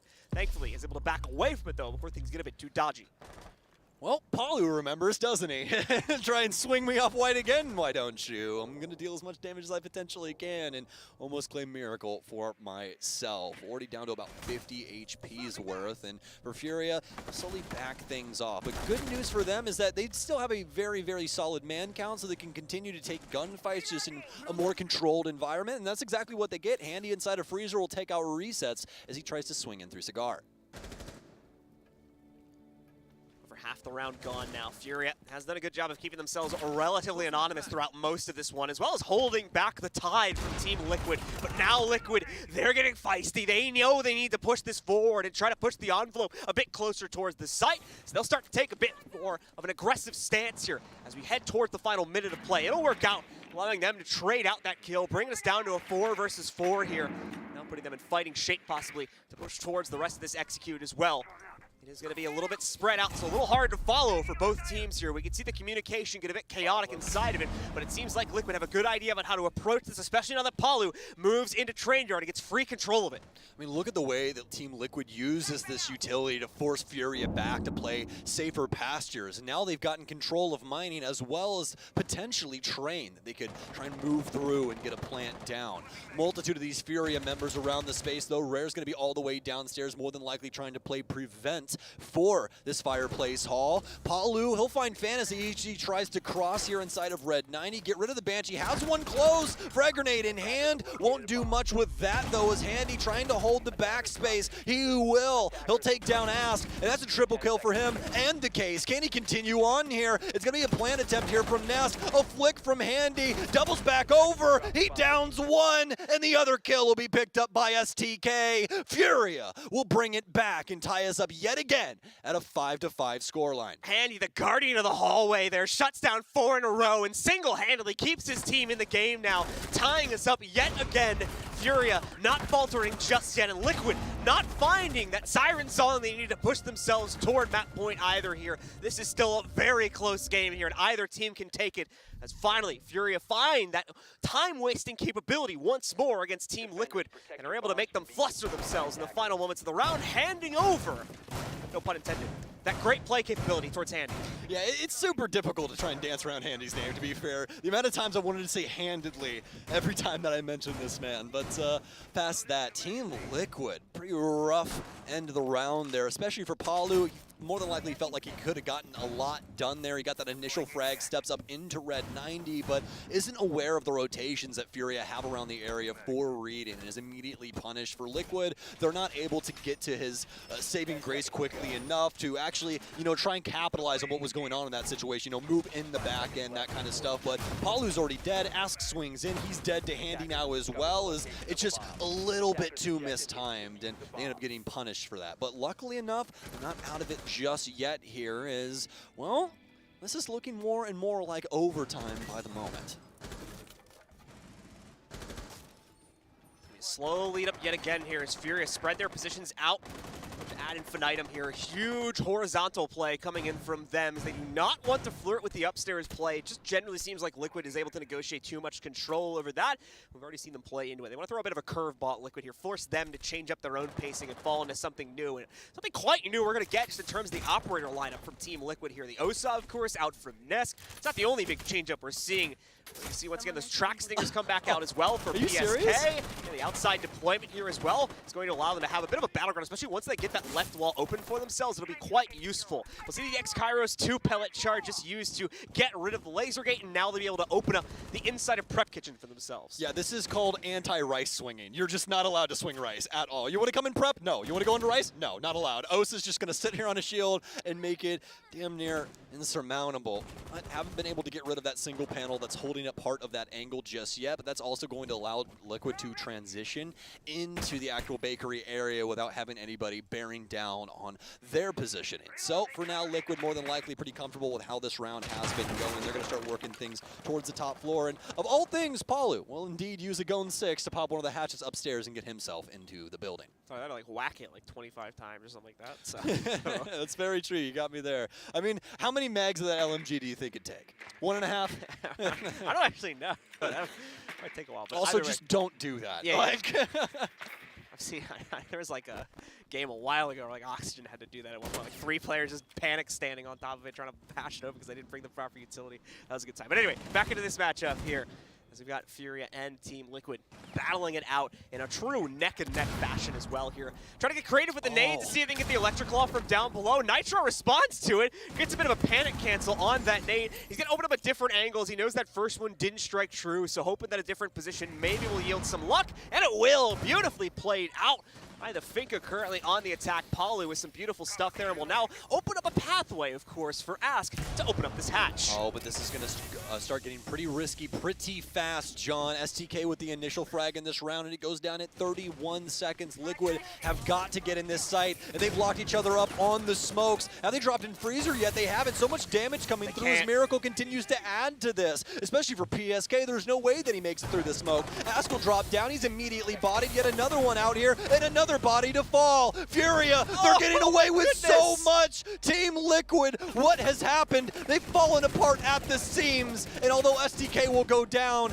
it is surely a FURIA round, as they have guaranteed themselves overtime and points here at the Charlotte Major. What a massive and almost sudden comeback from FURIA. It seemed like Liquid had full control of this series and was going to warpath their way right up to 7, but no longer the case. FURIA resurges for the second time in this matchup here, and has now taken the lead away from Liquid, as well as having the bonus round here to try and close this one out 7-5 and give them that additional point in the group.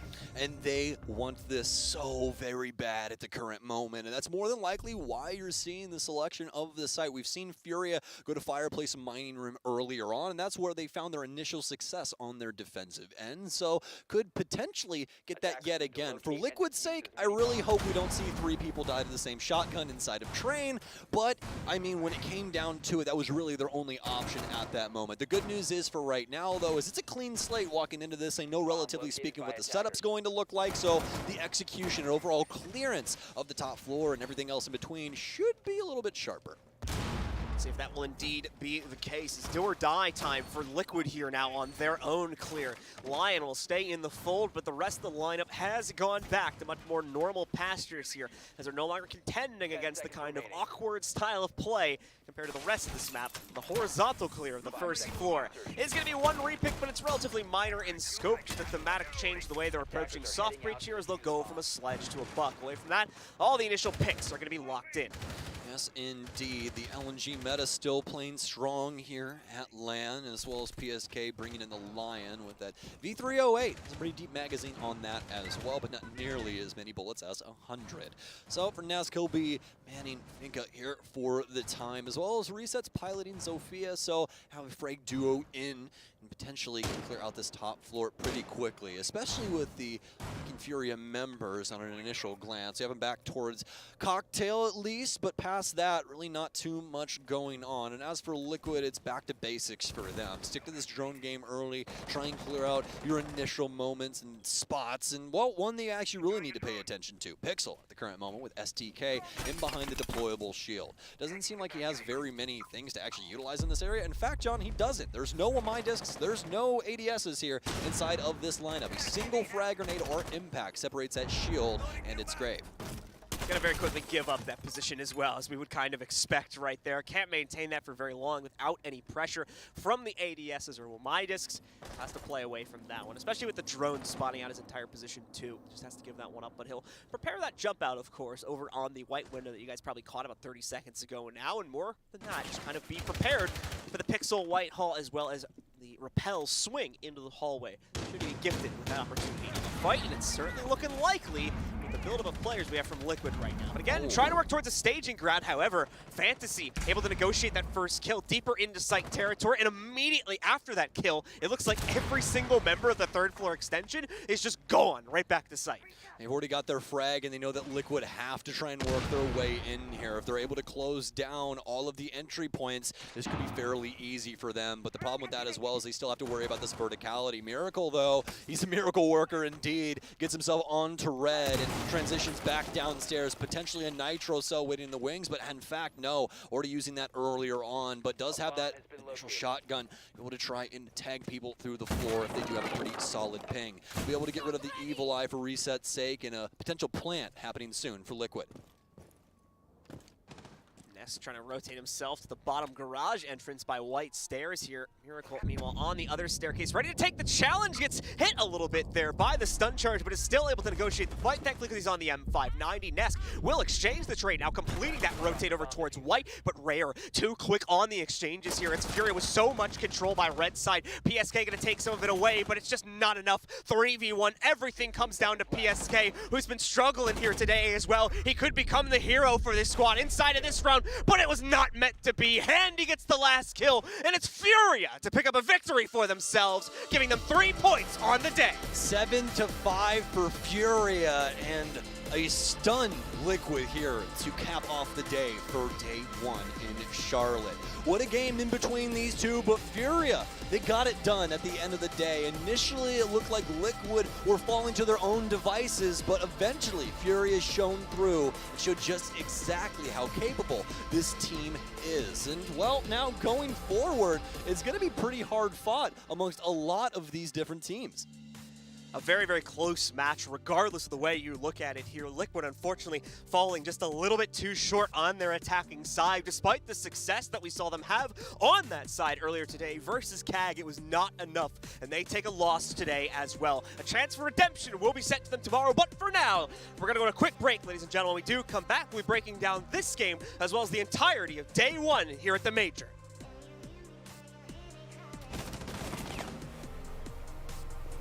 15 seconds left. 10 seconds to go.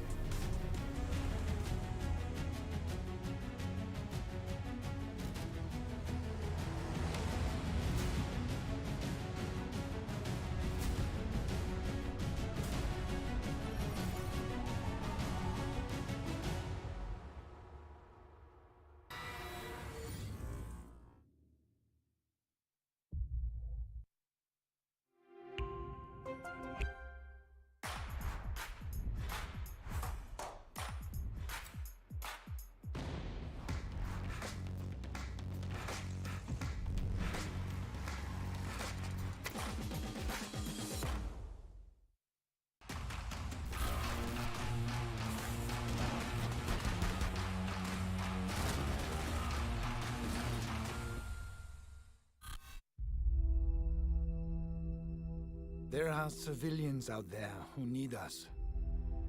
They can't fight back. They can't escape. And they can't heal their own wounds. That's our job. And we're the best at it. By being careful and compassionate, we can make the world a safer place for everyone. We do this to be of service. And we can't afford to be complacent. When we go out there, we work twice as hard to protect others. Whatever we have to do, we put the people first. That will be our focus. With unwavering diligence, we defend. And we get to say that when Wolfguard is on the field, things will be different.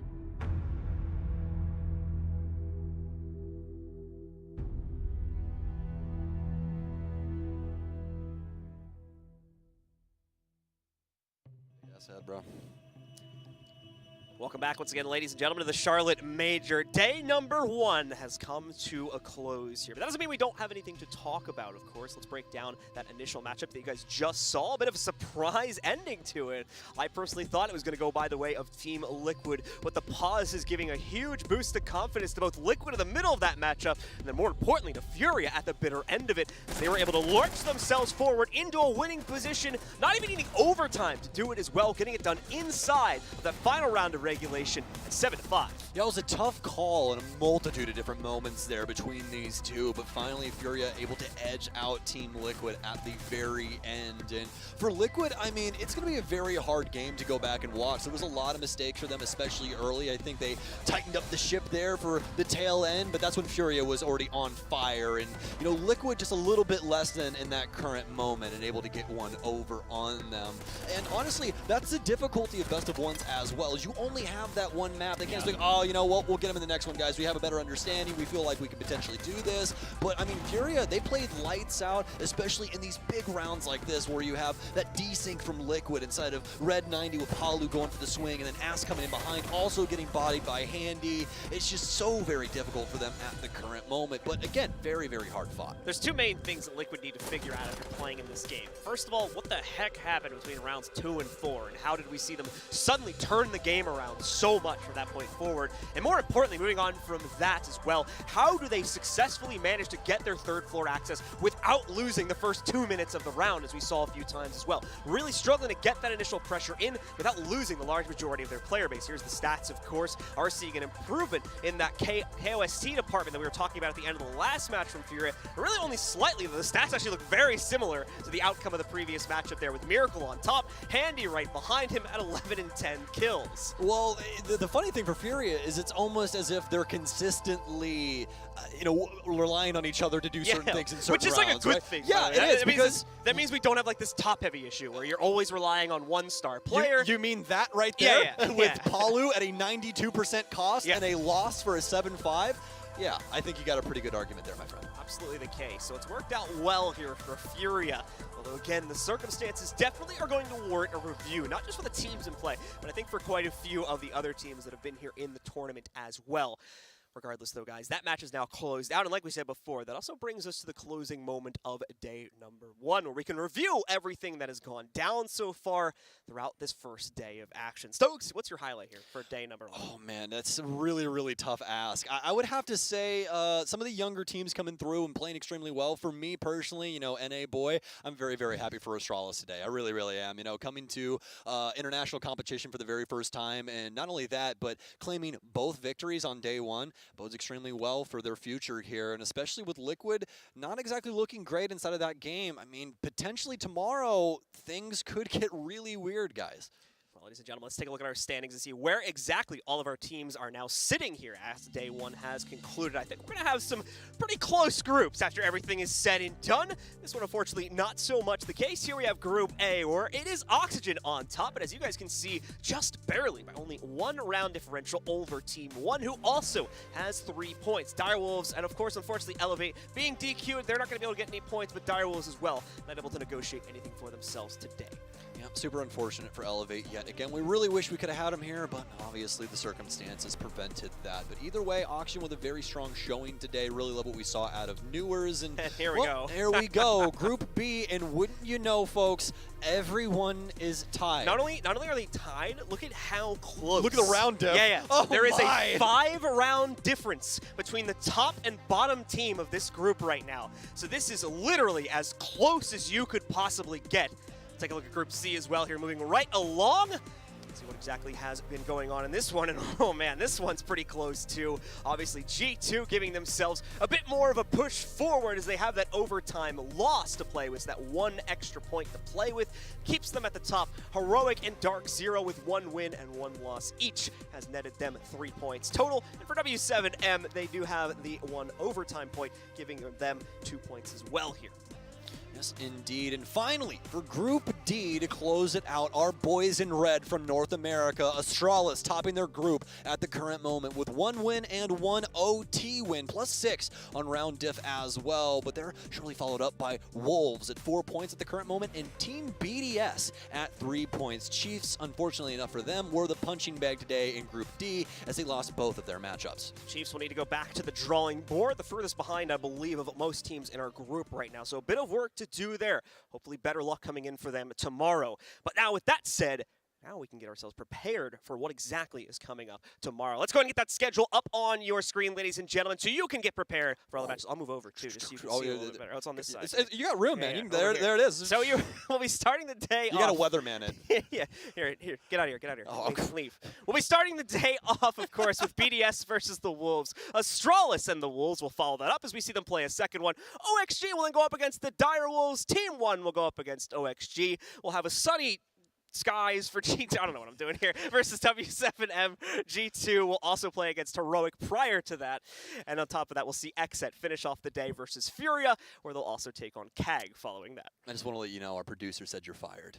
Okay. Yeah, it wasn't working out, I gotta guys. leave the screen yeah, now, so, yeah. but either way, I mean, we got the schedule set up for you guys, and we're both so very excited to not only be here and finally be back where we're going to have a crowd this weekend, but, I mean, just to be here and experience all of this magical Siege that we've gotten, not only today, but we're going to get tomorrow with that wonderful schedule. But, I mean, that about does it for me. John, do you have any cool words, anything you want to say, any, dance moves you want to break out here at the end of the day? Just want to give a nice shout out to all the viewers at home. Thank you so much for tuning in to day 1 of the groups. A big shout out to our partners that have made all of this possible as well. And more importantly than anything, we hope to see all of you tomorrow, ladies and gentlemen. So thank you once again for tuning in, and we will catch you for day 2 as more Siege action continues with the Charlotte Major continuing tomorrow.